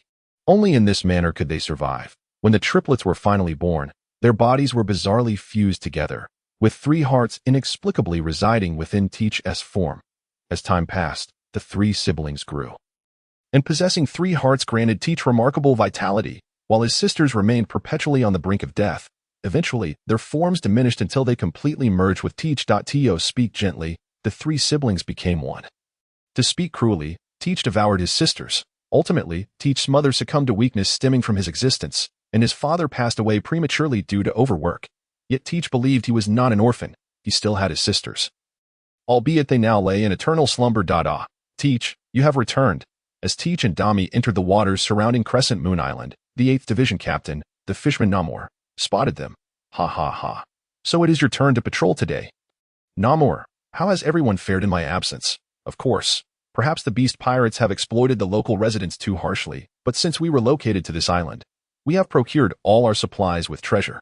The residents are overjoyed and exceedingly eager to engage with us, Namor replied proudly. The Whitebeard pirates primarily sustained themselves by plundering passing merchant ships or rival pirate crews.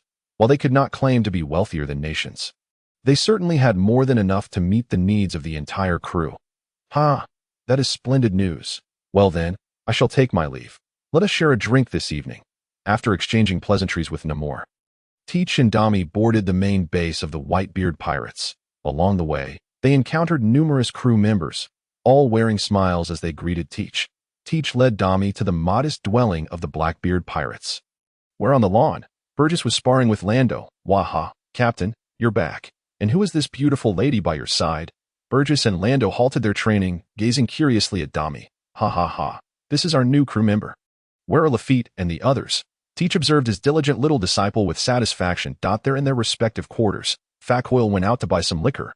Burgess hurriedly approached Dami, awkwardly bending down to introduce himself in what he believed to be a gentlemanly manner. Greetings, lovely miss. I am Burgess, the helmsman of the ship.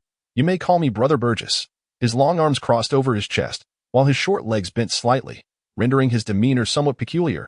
Champion Giza's Burgess. You are indeed a renowned figure, Dami replied gracefully.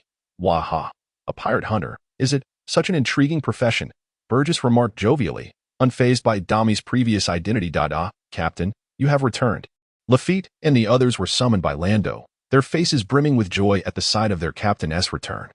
Naturally, Dami introduced herself once more, and everyone was thrilled to welcome this new female member aboard, except for Shiryu, who seemed to express excitement solely over Teach's return.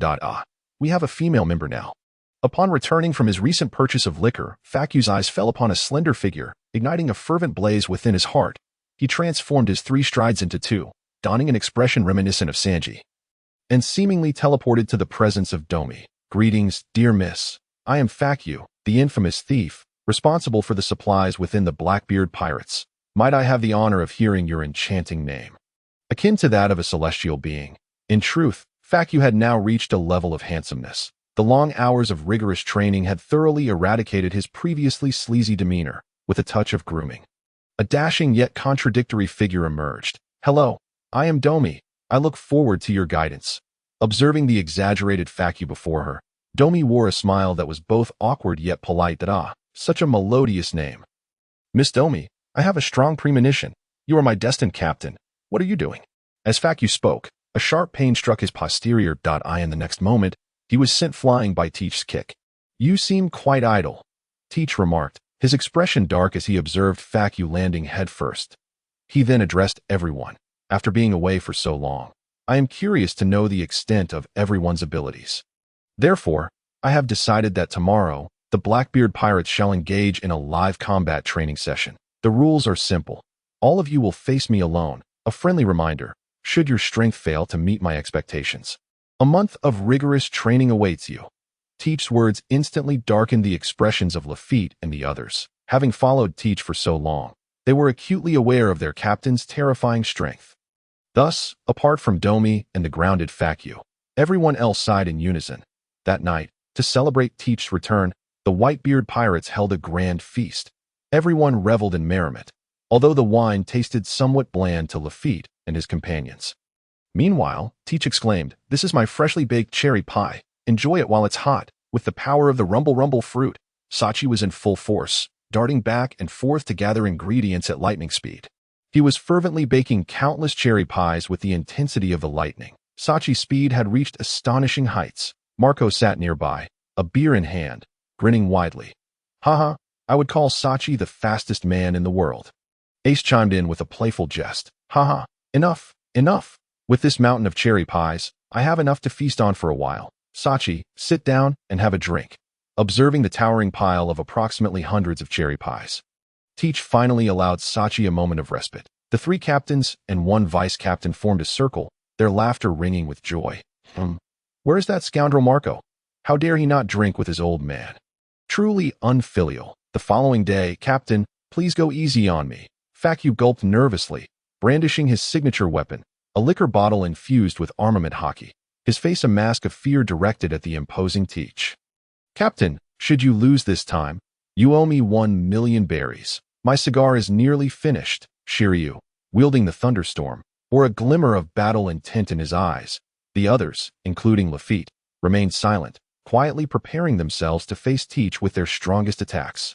"Haha, my dear comrades, if you manage to defeat me this time, I shall reward each of you with 500,000 berries. Conversely, should you lose, just 50,000 berries each will suffice.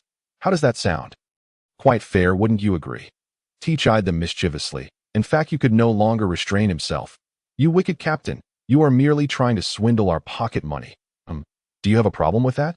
Very well, let the sparring commence." With a command from Teach, he vanished from sight. By the time the others processed what had occurred, Teach was already standing before Facu. "Captain, please, do not strike my face." "I'll do my best." Armament Haki, grand duel, smack. "Captain, you are not honorable." A red mark appeared on Facu's face, and he promptly fainted.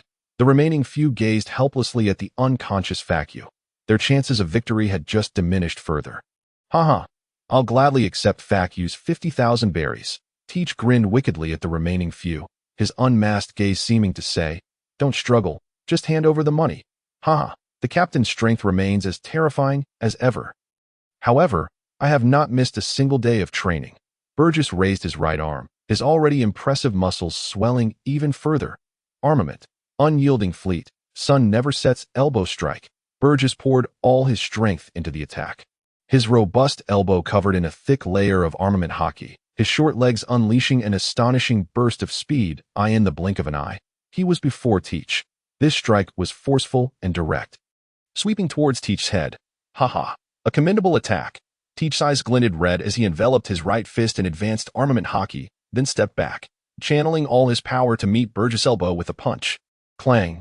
The sound of metal clashing filled everyone's ears, and to their astonishment, Burgess' fierce attack was deflected by Teach's fist. Burgess stared in disbelief at Teach, feeling a sharp pain radiate from his elbow upon impact. His entire right arm trembled uncontrollably. Such formidable armament Haki. Why does it still hurt despite my own Haki being applied? Burgess looked questioningly at his captain, seeking an explanation. Haha. There exists a similar concept to awakening in armament Haki. Most individuals in the New World only grasp the first stage of armament Haki. However, there exists a higher level. Advanced armament Haki possesses the power of internal destruction. What you wield, Burgess, is merely the first stage of armament Haki. Naturally, it pales in comparison to its superior counterpart. Teach extended his fist, urging Burgess to observe closely. Upon seeing the realization dawn upon Burgess' face, bang. Ah, Captain, you struck me from behind. You lack honor. A red imprint appeared on Burgess' face. Enhanced by advanced armament Haki, the pain from this punch was unlike any ordinary blow. This is battle. In battle, honor holds no value. The warm-up ends here. Come forth. Unleash your most powerful attacks upon me. Teach declared, arms wide open, brimming with audacity. Supreme Joy bottle, a familiar liquor bottle, wrapped in a thick layer of armament Haki, struck Teach's head. Lafitte and the others stared wide-eyed, mouths agape, at Facu behind Teach. Captain, do not underestimate me. With the ability of the swamp fruit, I can infiltrate underground and launch unexpected ambushes upon my enemies. What say you? My 50,000 berries are safe, right? Facu, hands on his hips, looked triumphantly at Domi, as if showcasing his gallant demeanor. Haha, quite amusing and useful indeed. Captain, I am thoroughly satisfied. Teach laughed heartily despite the pain radiating from his head. Moreover, the captain shall grant you an additional 50,000 berries. Teach's words left everyone momentarily stunned, exchanging puzzled glances, wondering why their captain was being so generous today. Is he possessed? Really, Captain? Haha. Who would have thought that the stingy captain could be so generous? You all envy me. Hearing Teach's words, Facu swelled with pride, entirely oblivious to the increasingly dangerous aura emanating from Teach. Indeed, it is true. However, that 50,000 is for your medical expenses. Teach's hand shot out, pinning Facu to the ground. His fist raised high, raining down blow after blow upon Facu's face. You little rascal, have you grown arrogant? I allowed you to strike my head. I let you call me stingy. You neglect your training. Only knowing how to drink. Do you realize that if your attack had been more fierce, I might have fainted by now? Useless fool. I'll beat you to a pulp. Ah, Captain, please stop. Don't hit me. Facu desperately shielded his precious face, silently enduring Teach's affection as a captain. The remaining few exchanged glances, and in the next moment, let us go. A harmonious sound resonated, followed by an overwhelming onslaught. Wave elbow strike. Burgess swung his elbow once more, unleashing a formidable wave of energy from the armor on his arm, fiercely directed at Teach. Heavenly feather penetration. Lafitte activated the powers of his devil fruit, transforming into an angelic form. The feathers of his angelic wings shot forth like razor-sharp blades. The keen feathers were even enveloped in the color of Haki. One sword style, silent slash, Shirita became entirely transparent. Drawing forth his companion's sword, Thunderstorm, delivering a masterful slash aimed at Teach's back. Throughout his movement, he emitted not a single sound. Diamond Ball. Van Oka raised his cherished firearm, taking aim for less than half a second. The bullet imbued with Haki tore through the air, hurtling violently towards Teach's form. Poisonous Apple. Poison Q did not draw his sword. Instead, he merely symbolically retrieved a vividly colored apple from his clothing, tossing it towards Teach in a rather dismissive manner. Storm Kick. The rejuvenated Domi launched a significantly more potent attack than before. The colossal blue slash demonstrated remarkable force. Elbaf Spear. Lando executed the signature attack of the giant warrior race. Although his stature was far from that of an adult giant, his strike was exponentially more powerful than that of an ordinary giant. Golden Battle Axe. Shet produced the massive golden battle axe from his back, which seemed as light as a pebble in his hands, and hurled it forward at an astonishing speed. Kik. Have you arrived? Allow me to witness your prowess. Mini Black Hole. Teach erupted into laughter, a pitch-black sphere materializing in his left hand. He gently lifted the sphere, allowing it to hover in the air. In the next instant, an immense gravitational pull exploded forth. All ranged attacks veered off course. Well, not all. Poison Q's apple only traveled a few meters before plummeting to the ground. Burgess and Shiryu, intent on close combat, found themselves halted by the overwhelming force, which, while not robbing them of their combat ability, significantly hindered their speed. This technique was the same one that had shattered Whitebeard's tsunami. Teach could now wield this move with great ease. As he witnessed all attacks come to a standstill, Teach laughed heartily, dissipating the black hole. Subsequently, he tossed Chet's axe from his dark space. After all, this axe was quite valuable, wasn't it? Yet, in the next moment, an unforeseen event transpired. Poison Q's apple suddenly exploded, releasing a violent surge of toxins that enveloped half the island. Damn it. Poison Q, are you a spy sent by the Navy? Exhausted, Facu could no longer withstand it and was the first to faint. Cough. Unexpectedly, Poison Q Countless voices filled with resentment echoed, followed by Poison Q's feeble yet persistent cries resounding across the deserted isle. The cries continued for an extended period until Teach, seeing that Poison Q's body bore no intact flesh, ordered everyone to cease. Poison Q, although your technique is prone to injuring allies, as captain, I must commend you. If employed on the battlefield, this could be a deadly weapon. I dare say this single apple could easily annihilate thousands of foes. A terrifying smile spread across Teach's face. Without a doubt, such a toxic weapon was the most fearsome existence on the battlefield. Cough, cough, Captain. Might you provide me with some funding for research? Poison Q, bruised and battered, appeared to be in even worse condition, opening his mouth, revealing 4 conspicuous gaps, a rather comical sight. Certainly, in due time. Your weapon should prove useful. However, alongside your weaponry, you must also stockpile ample antidotes. Should any comrades fall victim to poisoning, you must ensure their immediate rescue. Teach generously agreed, emerging from the dark space with a large chest of treasures. Tossing it to Poison Q without even a glance. Thank you very much, Captain. Once I'm in my teeth, I shall commence my research. The thought of his pitiful teeth brought tears to Poison Q's eyes. The captain truly was merciless. What? You actually wish to fix your teeth? I believe we can forego the dental expenses. Shortly, I shall procure you a glass of expired milk from Sachi's kitchen. After drinking the milk, your missing teeth will soon grow back. Teach grinned widely, envisioning his crew members resembling himself. What a delightful prospect. Well then, the testing of Poison Q has concluded satisfactorily. Now, let us see what you all are capable of. Teach provocatively beckoned, signaling the others to commence their attack. Shiryu, ever proud and conceited, would not indulge his captain. His renowned technique, Silent Slash, combined with the powers of the transparent fruit, made it exceedingly arduous for Teach's advanced observation Haki to pinpoint his location.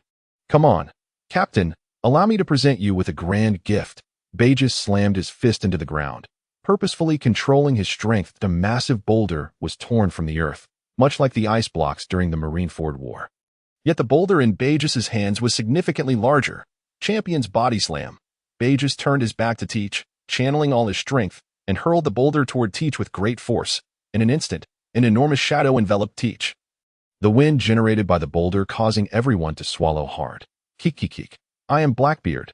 Teach clenched his right fist and struck the air beside him with great force. Instantly, numerous fissures appeared in the air, spreading and ultimately shredding the boulder Burgess had thrown into countless fragments. The boulder fragments fell from the sky, forcing the invisible Shiryu to divert some attention to evade them, perhaps as Shiryu's gaze fell upon Teach. His pupils constricted in shock. Teach's right fist glowed with a white light, and in the next moment, he brought it crashing down upon the ground. Earthquake. Thus, yet another small island vanished from the world of One Piece. Teach returned to Crescent Moon Island, accompanied by the bruised Lafitte, only to be summoned by Old Man Whitebeard immediately upon sitting down. Old Man, I'm coming in. Teach knocked on the door before entering Whitebeard's chamber. Inside the spacious room, Whitebeard reclined on his enormous bed, leisurely sipping from his colossal jug, astonishingly removing the long-worn headscarf that had concealed his hair. The hair, once scant, had grown back, golden and vibrant, the absence of wrinkles showcasing Whitebeard's prime. Gololala. Teach, you've arrived. Sit down and share a drink with your old man. Whitebeard gestured toward the liquor cabinet, inviting Teach to help himself to whatever he desired. Kik. I shall not be polite then. Teach's eyes sparkled. He knew that any liquor placed in Whitebeard's cabinet was of the highest quality. To his surprise, the usually stingy old man was exceedingly generous today. Teach unhesitatingly selected a bottle of exquisite wine. Tearing off the gold-plated cap and drinking heartily. Kik. Indeed, the taste of the old man's collection is unparalleled. Teach settled comfortably into a plush chair, yet an unsettling feeling began to creep into his mind. By the way, why is the old man acting so strangely today? Such fine wine is typically reserved for grand celebrations when the old man might reluctantly share a taste with his captains. True to his suspicions, a sly smile crept across Whitebeard's face. So, how does the old man's wine taste? Don't look at me with that expression. I simply have a minor task I wish for you to handle. I knew it. Given your character, this wine is surely not free. Teach rubbed his forehead, realizing he had fallen into a trap. What is it, old man? Speak freely. Gololala. That old hag Big Mom sent me an invitation. She wants our Whitebeard pirates to send someone to her tea party. Apparently, this is her 43rd wedding. What a shameless old woman. But our Whitebeard pirates have no dealings with the Big Mom pirates. Do we? Why would she invite us? Has she forgotten that we have always ignored her in the past? Teach pondered, but Whitebeard's words plunged him into contemplation. Humph. It's because that brat Harda has taken a liking to Charlotte Povar from the Big Mom pirates. That old hag declared that if we send someone to the tea party this time, she will marry Povar to Harda. Otherwise, I wouldn't bother with her. Teach meticulously considered the appearances of both individuals. And then his lips twitched. Old man, are you serious? Are these two truly a suitable match? All right, here's the deal. If you agree to attend the Big Mom Pirates tea party, upon your return, I shall gift you 3 bottles of my finest wine. Whitebeard, in an unusually magnanimous mood, despite Teach's myriad of doubts, could only acquiesce to the old man's command. After all, he was simply too tempted. Understood. Old man, I shall go with Lafitte and the others. However, do not forget the exquisite wine you promised to gift me. After Teach uttered these words, he turned and departed from Whitebeard's chamber. Once he confirmed that Teach had walked away, a sly smile suddenly crept across Whitebeard's lips. Ha ha ha, my foolish son. If it weren't for that woman Big Mom wishing to marry off Smoothie to you, your old man would never have allowed you to go, alas, over 40 years of age, yet still oblivious to the concerns of one's lifelong commitments. How unfilial, the Totland Kingdom serves as Big Mom's stronghold. Centered around Cake Island, surrounded by 34 scattered islands, each governed by one of the 34 ministers, collectively known as the Totland Kingdom, also referred to by outsiders as the Land of Nations. The fearsome Big Mom reigns as the queen of this realm, aspiring to transform it into a utopia that unites all races of the world. Her vision is to construct a haven where all races and tribal members can coexist harmoniously. As of now, it is known that only 3 races are absent from Totland: the Giants, the Dragons, and the Lunarians. The Thunder Gabba ship carrying Teach and his entourage has just entered the territorial waters of the Land of Nations when a warship, shaped like a candy pie, gradually approached. Upon Teach presenting the invitation bestowed upon him by Whitebeard, the warship guided them to Cake Island, the most significant isle of the Land of Nations. This is where Big Mom resides, in the venue for the upcoming tea party. Ha ha ha. What a peculiar island indeed. The sweet aroma here is truly intoxicating. As Teach and his companions set foot on Cake Island, in stark contrast to Teach's previous impressions, this time the sight was utterly breathtaking. Can you envision the scene of cakes resembling small mountains laid out before you? The architecture here provides the answer. Wow, Captain, the cakes here look incredibly tempting. Lafitte, who has a penchant for sweets, could hardly resist the urge to sample the towering cakes. The sweetness in the air was utterly delightful. However, for Lando, a descendant of the Giants, the sugary scent was rather unappealing. He preferred hearty chunks of savory roasted meat. Those individuals belonged to the Blackbeard pirates, under the command of none other than the infamous Marshal D. Teach. Who would have thought such a prominent figure would attend this tea party? The Whitebeard pirates and the Big Mom pirates? These are 2 formidable powers of the seas. Many other invited guests noticed Teach's group, astonished and speculating whether a significant event was about to unfold between these 2 royal pirate crews. Cuckoo, welcome, esteemed guests from the Whitebeard pirates. An oddly featured man, his tongue resembling that of the Grim Reapers, approached them. I am Paraspero, the candy minister of the Big Mom pirates. I will escort you esteemed guests to the Queen's castle on Cake Island. Big Mom's eldest son, Charlotte Paraspero, with a bounty of 700 million berries. Ha ha ha. It seems you are indeed the notorious Paraspero known for his whimsical tongue. A pleasure to meet you at last. Teach snatched the candy cane from Paraspero's hand, scrutinized it, and took a tentative lick. Surprisingly delicious. Ah, Mr. Blackbeard, you certainly have exquisite taste. Mother has been eagerly awaiting your arrival in the castle. Please, follow me. Paraspero was momentarily taken aback, then forced to smile, resigned he had no choice but to conjure another candy cane using his fruit powers to hold, as he had grown accustomed to wielding the original for so long. Captain, how does it taste? Let me have a bite too. Fat Oil stood by, watching the enormous lollipop in Teach's hand with gleaming eyes. Here, day in and day out. Is there anything you do besides eat? Teach, with a sigh, tossed the lollipop to Fat Oil, who, without a care for Teach's saliva still clinging to it, immediately began to chomp down. Captain, I want one too. Surprisingly, the voice belonged to Vanoka, unable to contain his desire after witnessing Fat Oil's indulgence.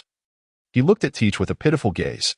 Damn, old Van, you actually crave this. Teach clutched his forehead, turning to the others.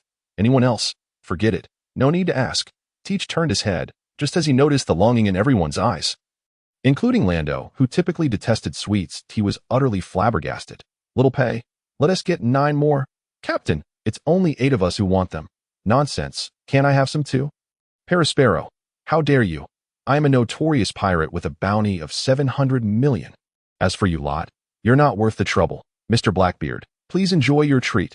Perospero had no choice but to conjure 9 identical candy canes, handing them to Teach and his crew with a complex expression. Henceforth, you may refer to me as the merciless candy machine. The flavor is indeed delightful. Little pay. How about you join me? We could start a candy factory and make a fortune. Teach gazed earnestly at Perospero. Indeed, wealth is a trivial matter? Well, perhaps not entirely trivial, but who could resist a powerful ally capable of endlessly producing delectable candies? Ahem. You jest. Perospero could only muster an awkward yet polite smile, finally exhaling a sigh of relief as he glanced at the distant queen's castle.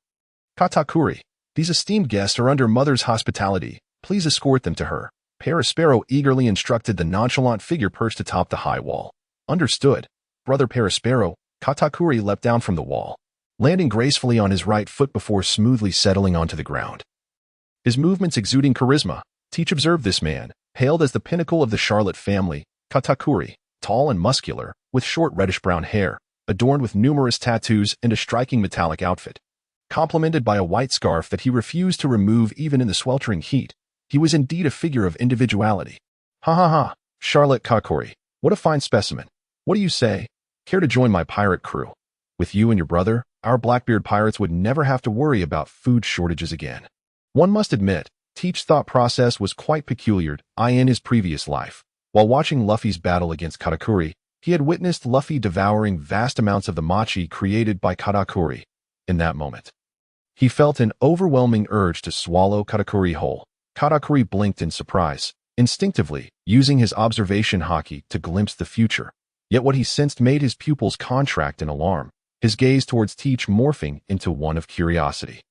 The infamous Blackbeard, unexpectedly, Mr. Blackbeard, we have arrived.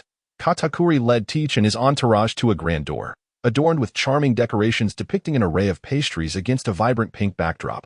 However, the warmth expected from such a room was overshadowed by an unsettling aura. Mother, Mr. Blackbeard from the Whitebeard Pirates has arrived. Katakuri knocked on the door and called out to ma. Katakuri, have you brought the esteemed guests? Come in.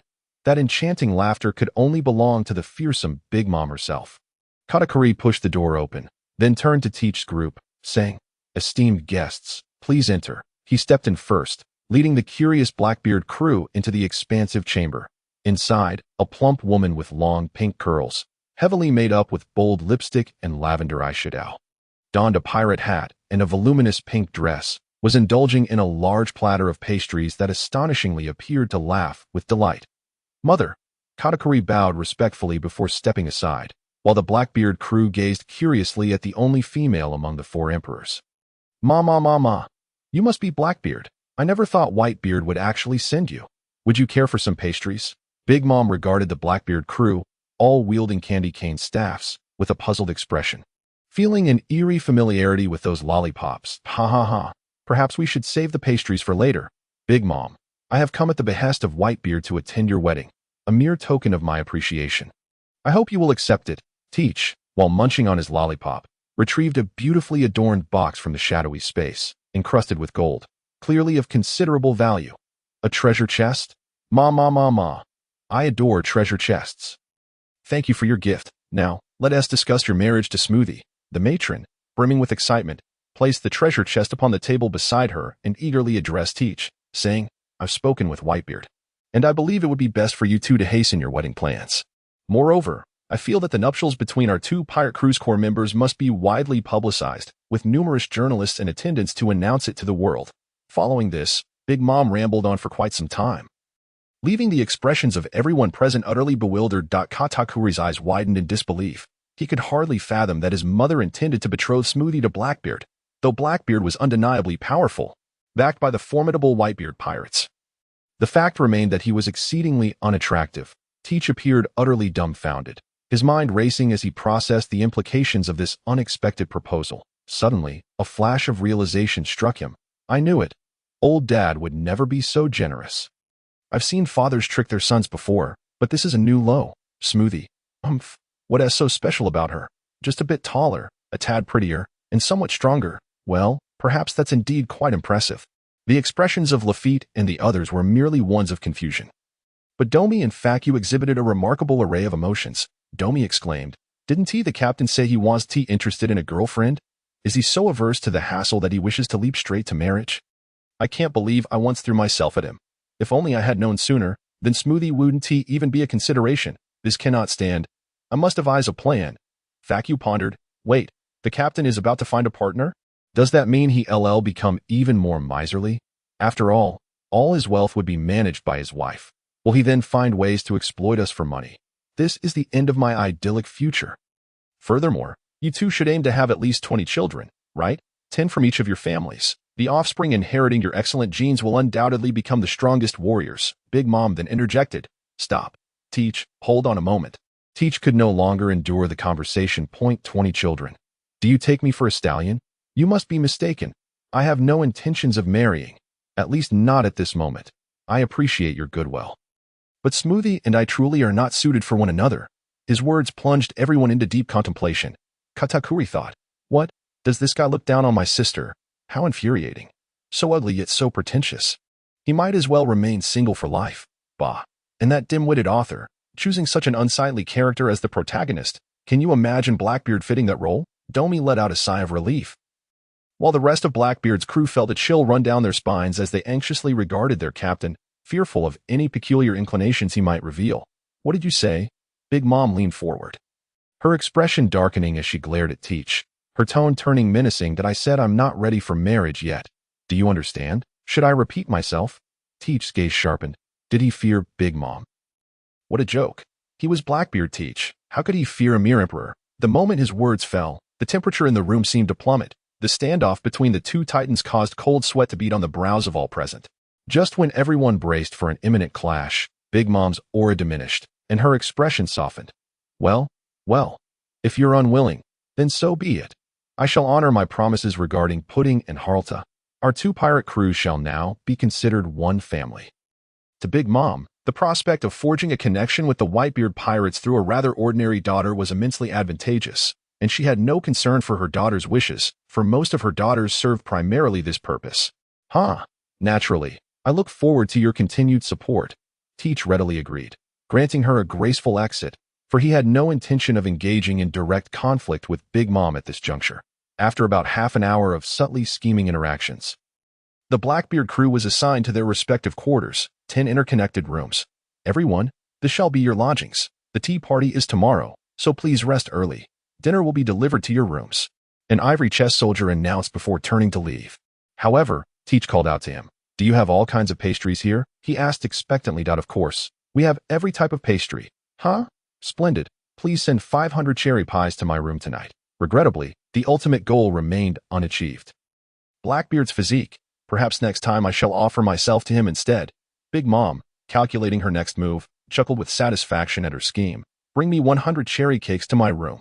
Ha ha ha. I must say, the cherry pies made by the Big Mom pirate chefs are utterly irresistible. If only they could reduce the sugar a tad. Teach indulged in his cherry pies, savoring each bite while praising their exquisite taste. Leaving Facu craving for a taste. Captain, could I perhaps have one? Facu inquired cautiously. What did you say? You want my cherry pie? Teach's expression instantly morphed into one of fury. He remembered well that even Sachi, the chef of the Whitebeard pirates, would never dare to ask for a share of Teach's cherry pie. Witnessing Teach's terrifying demeanor, Facu swallowed hard and hastily waved his hands. Captain, I was just joking. How could I possibly want to steal your cherry pie? You must have misheard me. Upon hearing Facu's words, Teach's ferocity dissipated, replaced by a calm demeanor. Ha ha ha. That's good. Facu, drenched in cold sweat, nonetheless summoned a guard stationed outside, hoping to procure a cherry pie from the kitchen. Yet, to his dismay, the guard shook his head repeatedly. I'm sorry, esteemed guest. We have run out of cherries in the kitchen. I sincerely apologize. The chess soldier's words chilled Facu's heart, leaving him with no choice but to wait until he returned home to sample this so-called cherry pie. Damn pirate crew, they can't even manage to have cherries. Facu silently cursed. Meanwhile, in Big Mom's chamber, not enough. Prepare 300 more cherry cakes for me. Big Mom shouted, stuffing her face with cake. Mother, I'm terribly sorry, but the kitchen is out of cherries. The soldier's voice trembled, fully aware that depriving Big Mom of her beloved food would incite her notorious rage, potentially triggering her hunger-induced frenzy. Yet, as a homie created by Big Mom, he had no means to escape. What did you say? No cherries left. I distinctly remember that the last delivery from Fruit Island contained nearly a ton of cherries. How could they be gone so soon? Big Mom's eyes turned crimson. She was a person who had an insatiable sweet tooth, and cherries were a staple ingredient in many of her beloved delicacies, though she ensured that the ingredients for her confections were always fresh. The kitchen had never before run out of fresh cherries. Mother, the cherries were sufficient, but Blackbeard's dinner consumed 500 cherry pies. Additionally, the sweets you've been enjoying lately have contained cherries to some extent. Big Mom only heard the words cherry pie, and her mind raced back to the unique texture and sweet flavor of the cherry pies. I craved them so. In that instant, her already crimson eyes turned blood red. Her massive form slowly rising. Her weight and towering height of 8.8 meters made her resemble a small mountain. Cherry pie, cherry pie. The sight of Big Mom in this state filled the chess soldier with despair. As an experienced soldier, he knew all too well the despair that accompanied the eruption of Big Mom's hunger-induced frenzy. Mother, Katakuri, who had remained outside the castle, sensed Big Mom's distress with his extraordinary observation Haki. Seeing her eyes blood-red and devoid of reason, he broke out in a cold sweat. What on earth? Why has Mother's hunger-induced frenzy returned? Katakuri seized a nearby soldier, urgently inquiring. Well, Mother desires cherry cake. But the cherries have been sent to Blackbeard for his cherry pies. The moment she heard cherry pie, it triggered her frenzy.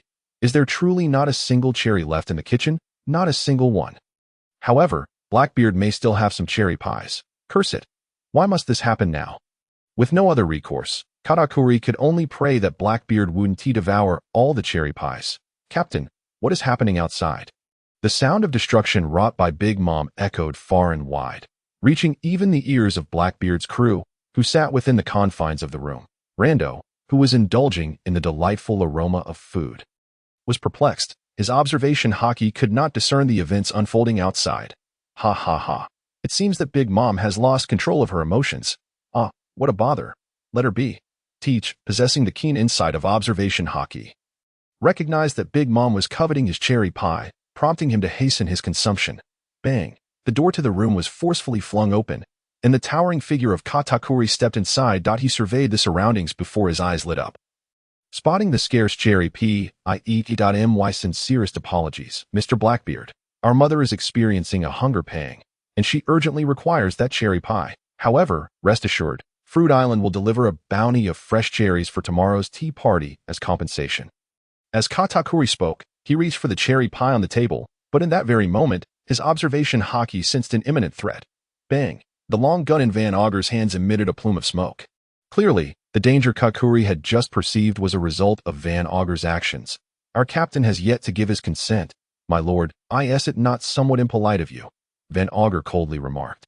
Having fired a bullet devoid of Haki, which merely grazed Katakuri's arm and pierced the table, causing no harm to others. Nevertheless, Katakuri's expression darkened. The devastation wrought by Big Mom in her hunger-induced state could lead to significant casualties.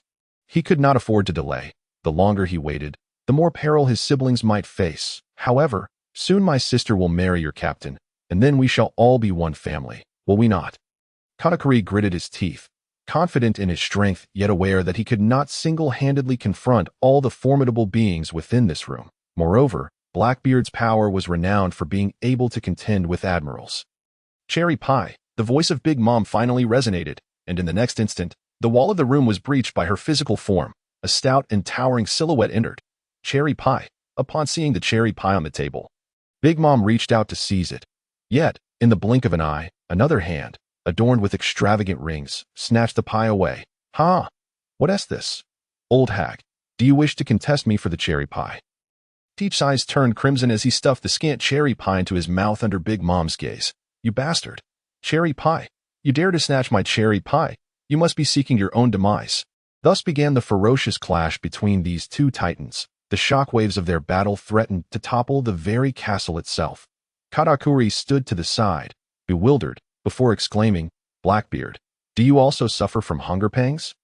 The two top-tier warriors stood opposed, one a ravenous Big Mom in a state of hunger, the other a furious Teach incensed by the imminent loss of his cherry pie. Cherry pie, you scoundrel. How dare you consume my cherry pie? Just how formidable was Big Mom in her hunger-driven state? Her terrifying physical prowess would soon reveal the answer. Big Mom was exceptionally gifted, known as the Natural Destroyer, and was revered by the giants as a demon god. The stout walls crumbled beneath the force of her fists as if they were mere tofu, and even Teach found himself slightly challenged by her overwhelming might. Ha ha ha, such formidable power. However, to defeat me solely through brute strength is rather unrealistic. Teach bent his legs into a horse stance, facing Big Mom's punches without flinching. The power of the Cerberus fruit surged within him, greatly amplifying his physical abilities. Ha! Teach bellowed, launching his right fist forward. It collided with Big Mom's fist, which was only slightly larger than his own, yet unleashed an indescribable force, causing Big Mom to stagger back 3 steps. Curse it! Zeus, Prometheus! Big Mom stared incredulously at Teach, whose stature was less than half her own, unable to fathom how such a corpulent figure could wield such strength. But after her shock came a wave of fury. In Tato land, she was the undisputed queen, and all were compelled to heed her commands. In that moment, Teach appeared as nothing more than an ant challenging her authority, and how could she not be enraged? Although, admittedly, this ant was rather formidable. Mom! Mom! 2 voices rang out as a fluffy white cloud and a small fireball darted to Big Mom's side, their endearing appearance tugging at her maternal instincts. Domino gazed starry-eyed at Zeus and Prometheus, but her excitement quickly morphed into disdain. In an instant, Zeus and Prometheus, once adorable, were seized by Big Mom's hands, transforming into menacing storm clouds and a vicious fireball. With Zeus and Prometheus in her possession, Big Mom's aura shifted dramatically. If she had previously resembled an enraged bear, imbued with tremendous strength yet lacking in intellect, now she appeared as a ruthless tiger. Ferocious yet cunning. Heavenly fire. Big Mom clenched Prometheus in her grasp and hurled it forth, the searing heat instantly enveloping the dilapidated room. The power of flames? Ha! Truly the so-called burn fruit. Even a dog wouldn't touch it. Teach mused, simultaneously releasing a torrent of flames from the head on his right shoulder. However, this fiery blast was subtly imbued with an eerie chill. Hellfire. Teach's flames rivaled the intensity of Big Mom's Prometheus, both forces clashing fiercely. But just then, Zeus unleashed an attack from Big Mom's other hand. Thunderous beat. A massive bolt of lightning converged into a single point, resembling the spear of a deity, carrying a destructive force that likely exceeded 100 million volts. Ha ha ha. Hell's glutton. The head on Teach's left shoulder opened wide, unleashing a bone-chilling cold that coalesced into a grotesque beast. The creature's formidable strength was immense, and the ice comprising it showed no sign of melting even in the presence of lightning.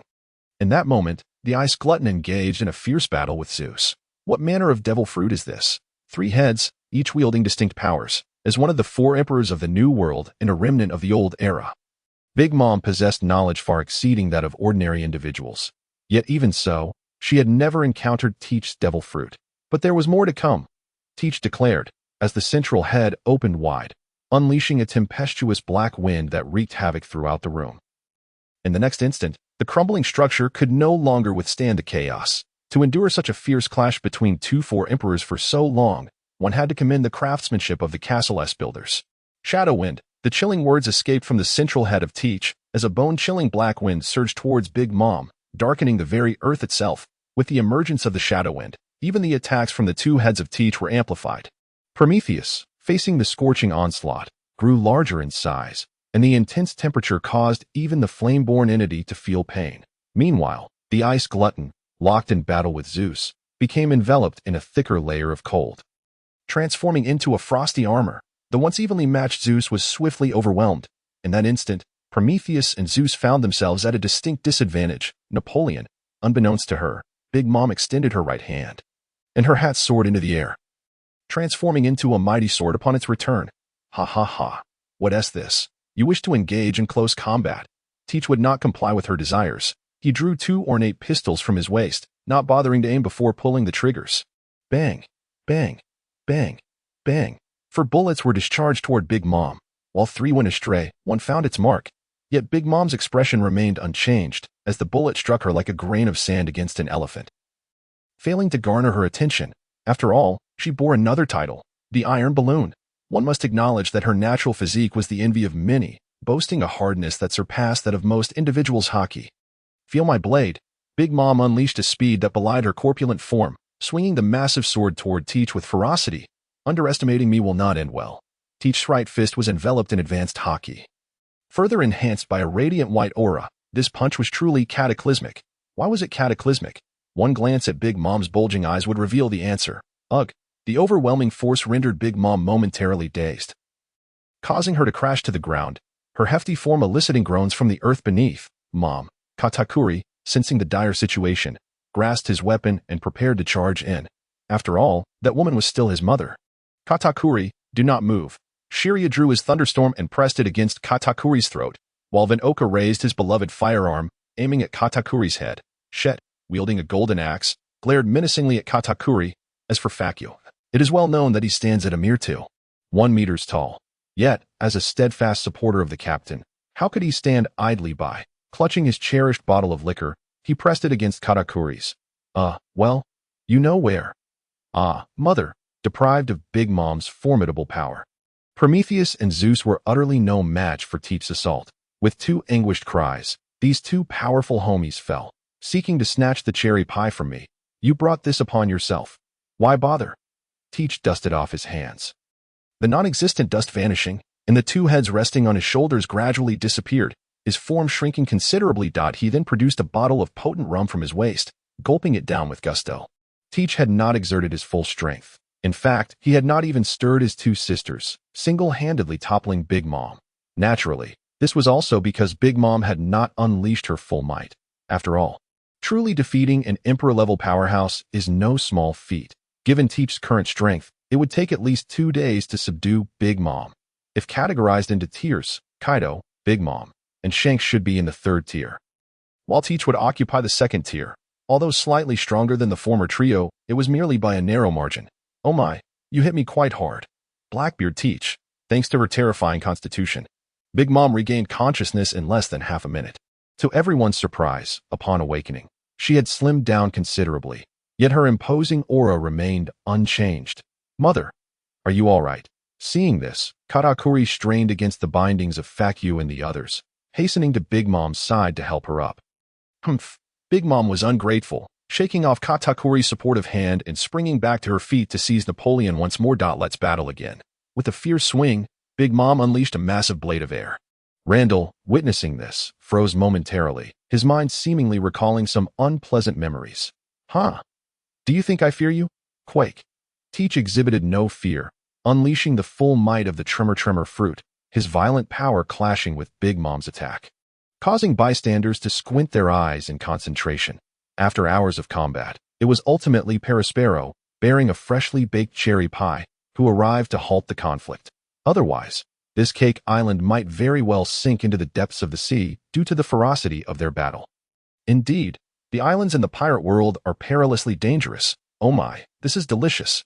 Hey, Blackbeard, do not dare to steal my cherry pie. Big Mom sat down on the ground, ravenously stuffing cherry pie into her mouth, resembling a starving wolf that hadn't eaten in years. Don't be so stingy.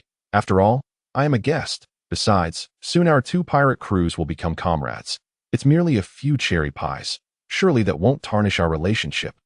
Teach shamelessly proclaimed, his eating mannerisms no less crude than the frenzied Big Mom's. Finally full, Big Mom lay back on the ground, her ample belly protruding, her white leggings quite the eyesore. Ahem, I must admit, your cruise chef possesses remarkable skills. Teach yanked the metallic spike from Katakuri's attire, leisurely cleaning his teeth while seated on the ground. Since all our esteemed guests have finished their meals, it would be prudent to rest early. Daifuku, please escort the esteemed guests to their accommodations. Tomorrow's tea party will be quite grand. You will surely be captivated. Although Perispero's combat prowess was not on par with Katakuri's within the pirate crew, he served as a grand steward, managing various affairs. Esteemed guests, please follow me. Katakuri's brother, Charlotte Daifuku, arranged new lodgings for the guests. After such a prolonged battle, Teach was thoroughly exhausted. After exchanging a few words with the others, he retreated to his room to sleep soundly. The following day marked the 43rd wedding of the Yonko Big Mom, and many invitees arrived early in a colossal park. Countless lavish tables and chairs were meticulously arranged, and every attendee was a notable magnate in their own right. Perispero, have all the esteemed guests arrived? Without a doubt, Big Mom occupied the head seat. her considerable presence imposing a pressure that few could withstand. However, since the Big Mom pirates were soon to ally with the Whitebeard pirates, Teach graciously took a seat beside her. Aside from the business tycoon Miley Yankson, all other esteemed guests are present, Paraspero replied respectfully, silently lamenting the misfortune of the aforementioned tycoon. After all, the consequences of declining an invitation from Mom are dire. Oh, it has been many years since anyone dared to miss my tea party. Alas, today is my wedding day. Let us adhere to tradition and present him with a gift. Big Mom's smile was amiable, yet most in attendance shuddered, fully aware of her customs for them. An invitation to Big Mom's tea party was absolute and could not be refused. Welcome, everyone, to my wedding. Since all esteemed guests have taken their seats, let us commence the ceremony. In truth, Big Mom had also sent invitations to the Beast Pirates and the Red-Haired Pirates. However, given Kaido and Shanks' nature, they would hardly acknowledge Big Mom, that madwoman. As time elapsed, the groom made his entrance. To Teach's astonishment, this so-called groom belonged to a remarkably peculiar race, a caterpillar person. Their bodies were elongated, adorned with numerous limbs. Well, how should I put it? Big Mom's taste is indeed unique. At least this groom possessed a somewhat handsome visage. Although the tea party was ostensibly a wedding, Big Mom merely went through the motions, caring little for the ceremony itself. Her true interest lay solely in the delectable pastries and exquisite gifts at the tea party. This tea party continued for quite some time, with the most attention drawn to the table occupied by Teach and Big Mom. After all, the other tables were not inundated with pastries in such abundance. Following a lavish feast, Blackbeard and his crew departed early. After all, the wedding of Lackey was approaching, and the Whitebeard pirates, being the mightiest crew, needed to prepare, ensuring their father's reputation remained intact. In truth, there was another reason. Is this a gift from the Blackbeard pirates? Why is there only a single belly inside? Big Mom stared at the solitary belly within the box, lost in profound contemplation. The azure sea, the refreshing sea breeze, the thunder gabba sailed through these waters, its hull slicing through the surface, sending ripples cascading outward. Hey, Captain, have you seen my thunderstorm? Shiryu pushed open Teach's cabin door, finding the expansive room utterly devoid of life. Strange. Where is the captain? Shiryu scratched his head, perplexed. Upon awakening, he discovered that the thunderstorm he had placed on the table had vanished. Initially, he suspected that Faku had taken it. But after a rigorous interrogation, it appeared that it was not in Faku's possession. The scent of roasted meat. Shiryu touched his belly. Ever since he had risen that morning, he had been anxiously searching for the thunderstorm and had not consumed a single bite. Forget it. I might as well fill my stomach first. Shiryu, feeling helpless, made his way to the ship's dining area. Upon reaching the door, he heard a cacophony of voices from within. Captain, you have truly put me in a difficult position. You have no idea that Shiryu fellow is anything but human. His strikes are tremendously heavy. Ha ha ha. Don't worry about it. This biggest roast is for you. But Captain, why did you have to use Shiryu's blade to cook? What do you know? Shiryu's knife is exceptionally sharp. It is perfect for slicing through bones. Besides, I find Shiryu's blade quite handy. Otherwise, I would have resorted to using Shet's axe for cooking. Wow, Captain, you possess this skill as well. This roast is delicious. Is this truly something our captain made? It seems we can entrust the ship's meals to him from now on. Shiryu stood outside the door, veins popping on his forehead.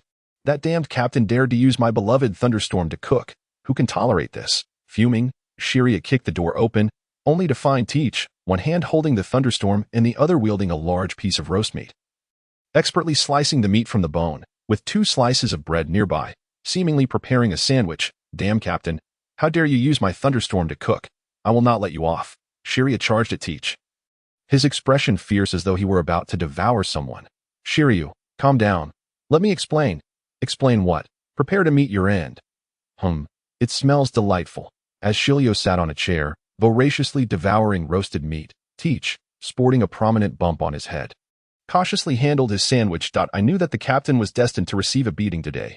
Faku suppressed a chuckle while observing Teach. For a moment, even the ordinary drink seemed exceptionally sweet. You bastard, Faku. Are you mocking the captain? Faced with Shiryu, Teach felt guilty and could not retaliate. Yet how dare a mere Faku scoff at the captain? It seemed it was time to prepare him a luxurious devil training package. No. Faku shook his head repeatedly, just as the sound of cannon fire echoed in everyone's ears. An attack. Luffy was taken aback. Ever since the war atop the sky, everyone they encountered at sea had steered clear of the unique flag of the Blackbeard pirates. How long had it been since anyone dared to attack them? Kika Kika. It seems business is knocking at our door. Teach's eyes sparkled. They had returned to the Whitebeard pirates for some time and hadn't had a chance to plunder in ages. Though their treasure was abundant, it would eventually run out. Boys, let's go see which unfortunate soul is eager to deliver treasures to us. Teach tossed aside his sandwich and dashed out of the room. With Lafitte and the others displaying eager expressions, after such a lengthy rest, their bones had long since rusted. Ha ha ha. Bring me 200 more cannonballs. The boisterous laughter and familiar words caused Teach to pause. After all, this was the New World, the territory of the four emperors. It couldn't be that they were truly unfortunate enough to encounter that old coot, could it? However, as everyone discerned the ship's identity, their hopes of luck vanished into thin air. A dog-headed warship, Kika Kika, the hero of the Navy headquarters, Monkey D. Garp. What a troublesome old fellow we've encountered. Though Garp was formidable, with Teach's current strength, he wouldn't easily fall even if he were outmatched. Moreover, they were at sea. With the powers of the Gura Gura Nomi, Teach feared no one. Oh, it's Garp. But is he alone? Shilio wiped away the remnants of meat left by the thunderstorm. If the opposing side consisted solely of Garp, he would be of little concern. After all, the captain's strength was no joke. There were no weaklings aboard their ship. Damn it. How did we run into this old bastard? Where are the cannons? I want to blast him. Fakeu cursed under his breath, realizing that his desire for a brawl might be thwarted. Yet, since the enemy dared to hurl cannonballs at their ship, the sharpshooter Fakeu was determined to retaliate. Hey, Garp, I don't think I've provoked you. Have I? Besides, why are you leading so many minions to their doom? Teach said with a grim expression, casually striking out a fist that shattered all the cannonballs Garp had thrown. I don't want to either. Who told you to kill a celestial dragon? Garp's words left Teach momentarily dumbfounded. He hadn't anticipated that the matter would be exposed so swiftly. It seemed the intelligence network of the world government was not to be underestimated. Do you think this is realistic? Moreover, this is at sea. Even if I posed no threat to you, sinking this group of minions behind you would be a piece of cake, right? How did I not think of that? Forget it. Let's retreat collectively. Garp arrived swiftly and departed just as quickly as the expressions of the Blackbeard crew turned bewildered. Garp's warship faded from view at an astonishing speed. Captain, why'd I feel like that guy Garp came to tip us off? Lafitte murmured incredulously. I think he was just careless, realized something was amiss, and hurriedly fled. The carefree Fakeu remarked, only to have a large bump appear on his head the next moment. Captain, what are you doing? You fool. Garp is a legendary figure. Although he seems careless and foolish, anyone who has survived from the previous era cannot be an ordinary person. You must know he once chased Roger across the seas. After teaching Fakeu a lesson, Teach's lips curled slightly. He was merely signaling us to prepare in advance, to ensure Ace's safety. If Ace weren't one of our Whitebeard pirates, do you think this old coot would have traveled such a distance? Let us go home. The originally clear sky suddenly darkened, as yet another terrifying battle was about to unfold. Kika Kika. All right, boys, take all the treasures, leave them a portion of supplies. It's time to go home. During their journey home, the Blackbeard crew encountered a large merchant ship, laden with an abundance of arms. Upon seeing the iconic flag of the Blackbeard pirates, the merchant crew showed no signs of resistance. After all, they were not pirates. True to the nature of the Whitebeard pirates, they would only take the treasures aboard the merchant ship without harming the lives of its crew. The Teach crew transferred all the treasures onto their ship, leaving the remaining crew 3 days' worth of rations. Thus, this long-awaited plunder came to a close. Ah, splendid. I never expected to encounter such a big fish on our way home, Fakeu exclaimed contentedly, patting his belly. His swamp fruit had now amassed a considerable amount of treasure. Furthermore, he had also acquired several bottles of valuable fine wine. Indeed splendid. I never anticipated these fellows would have such rare items aboard. Shilio returned to his quarters, cradling a large box of cigars. His meager stock could finally be replenished. Captain, the precision of these firearms is exceptional. It turned out that the merchant ship had transported only high-quality goods, which even the gun expert Van Oka admired. Is that so? That is truly marvelous news. Teach gazed at the batch of weapons, lost in contemplation. Kika Kika, boys, quicken the pace. There is still much to do once we return home. Yes, that night, after sailing for quite some time, the Blackbeard crew finally returned to Sienway Island. As soon as they docked, Teach hurried to Whitebeard's room. Old man, I'm coming in. Teach called from the doorway before pushing the door open. Inside, Whitebeard was engrossed in a newspaper, thoroughly absorbed. Oh, Teach, you're back. Where's Smuggy? Whitebeard stared blankly at Teach, who, as if he hadn't heard, directly headed for the liquor cabinet, retrieving the most precious bottle of alcohol and guzzling it down. Old man, Aren't you bullying the honest people? I diligently run errands for you, and you're just thinking of how to swindle your son. Teach looked at Whitebeard with a face full of grievance, prompting Whitebeard to cough awkwardly. Humph. You're over 40 years old and still not thinking of settling down. Don't you know your old man is waiting to hold a grandchild at this moment? Whitebeard completely displayed a father's dignity before Teach. Although it was wrong to hide matchmaking from his son, he was still his father. I'm doing this for your own good, Teach. But old man, you're already 70 and still unmarried. Oh, wait. I saw someone in the newspaper claiming to be Whitebeard too. Could it be that your Teach dropped a bomb? And sure enough, Whitebeard's face instantly turned beet red. What Whitebeard too? I've never had any such thing in my life. Humph. If I ever encounter that guy impersonating my son, I'll tear him to shreds. Whitebeard was bewildered. What the hell? When did a lifelong bachelor like him ever have a biological son? Oh, but that guy is now one of the new warlords of the sea. What if he is one of the warlords of the sea? If he dares to tarnish my name, even if he is a celestial dragon, I'll still take him down. That's great. Old man, I encountered a celestial dragon not long ago. That fool actually tried to threaten your dear son as safety. In self-defense, I killed that stupid pig. And it seems the Navy headquarters has caught wind of this matter. I think we need to prepare early. Whitebeard. Gulalalala. No wonder you're my son. You've got some guts. Whitebeard suddenly burst into laughter, showing no hint of fear toward the world government. Just a foolish pig. Killing him is no big deal. Even if the world government wants to wage war, I'm not afraid of them. However, as you said, we still need to prepare in advance. Whitebeard rubbed his chin, falling into deep thought. Kika, you don't need to worry about this, old man. I've already devised a plan. However, I think it's essential to discuss with all the captains and other affiliated pirate crews. Teach appeared confident, clearly having thought of an excellent plan. Oh, Whitebeard felt that he had underestimated the sun standing before him once more, and his heart began to fill with anticipation. What splendid news indeed. Shortly, I shall command them all to return to the base. We shall deliberate thoroughly on our battle plans to prepare for the impending arrival of the world government's forces. Whitebeard let out a hearty laugh. The once feeble fire within him reignited. In his youth, he was an intensely combative and passionate warrior, always yearning to challenge formidable foes. It is precisely this fervor that left him with many hidden injuries.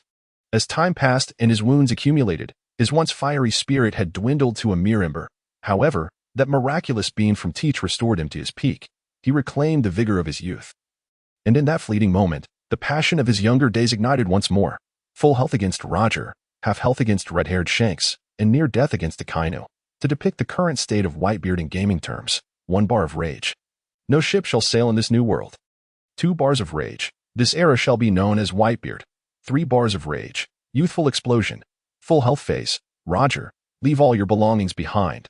Full health plus fervor. The strongest man in the world, possessing the power to annihilate the world. Observing the fiery spirit of Whitebeard, Teach refrained from further disturbance. He rose, retrieved 2 bottles of wine from Whitebeard's cabinet, and quietly exited the room. Gwahaha. Truly exhilarating. Is it not? Teach. Where's Teach? Wait a moment. My wine. That scoundrel.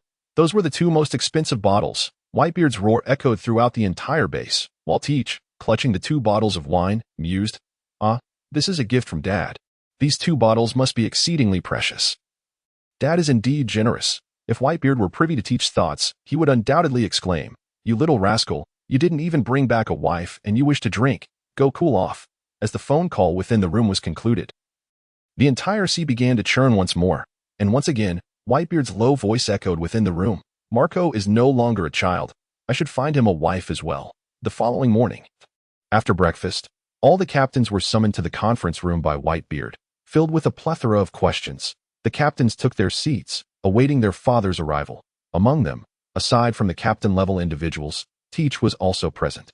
Although his rank was merely the vice-captain of the 2nd Division, his formidable strength had led everyone to tacitly regard him as the second-in-command of the Whitebeard pirates. To Teach's left sat Ace, and to his right sat Sachi, flanked by brothers, reveling in joyous camaraderie. The trio animatedly discussed Lacquer's fiancée, and Ace and Sachi occasionally jested about the girlfriend Dad had arranged for their sister-in-law.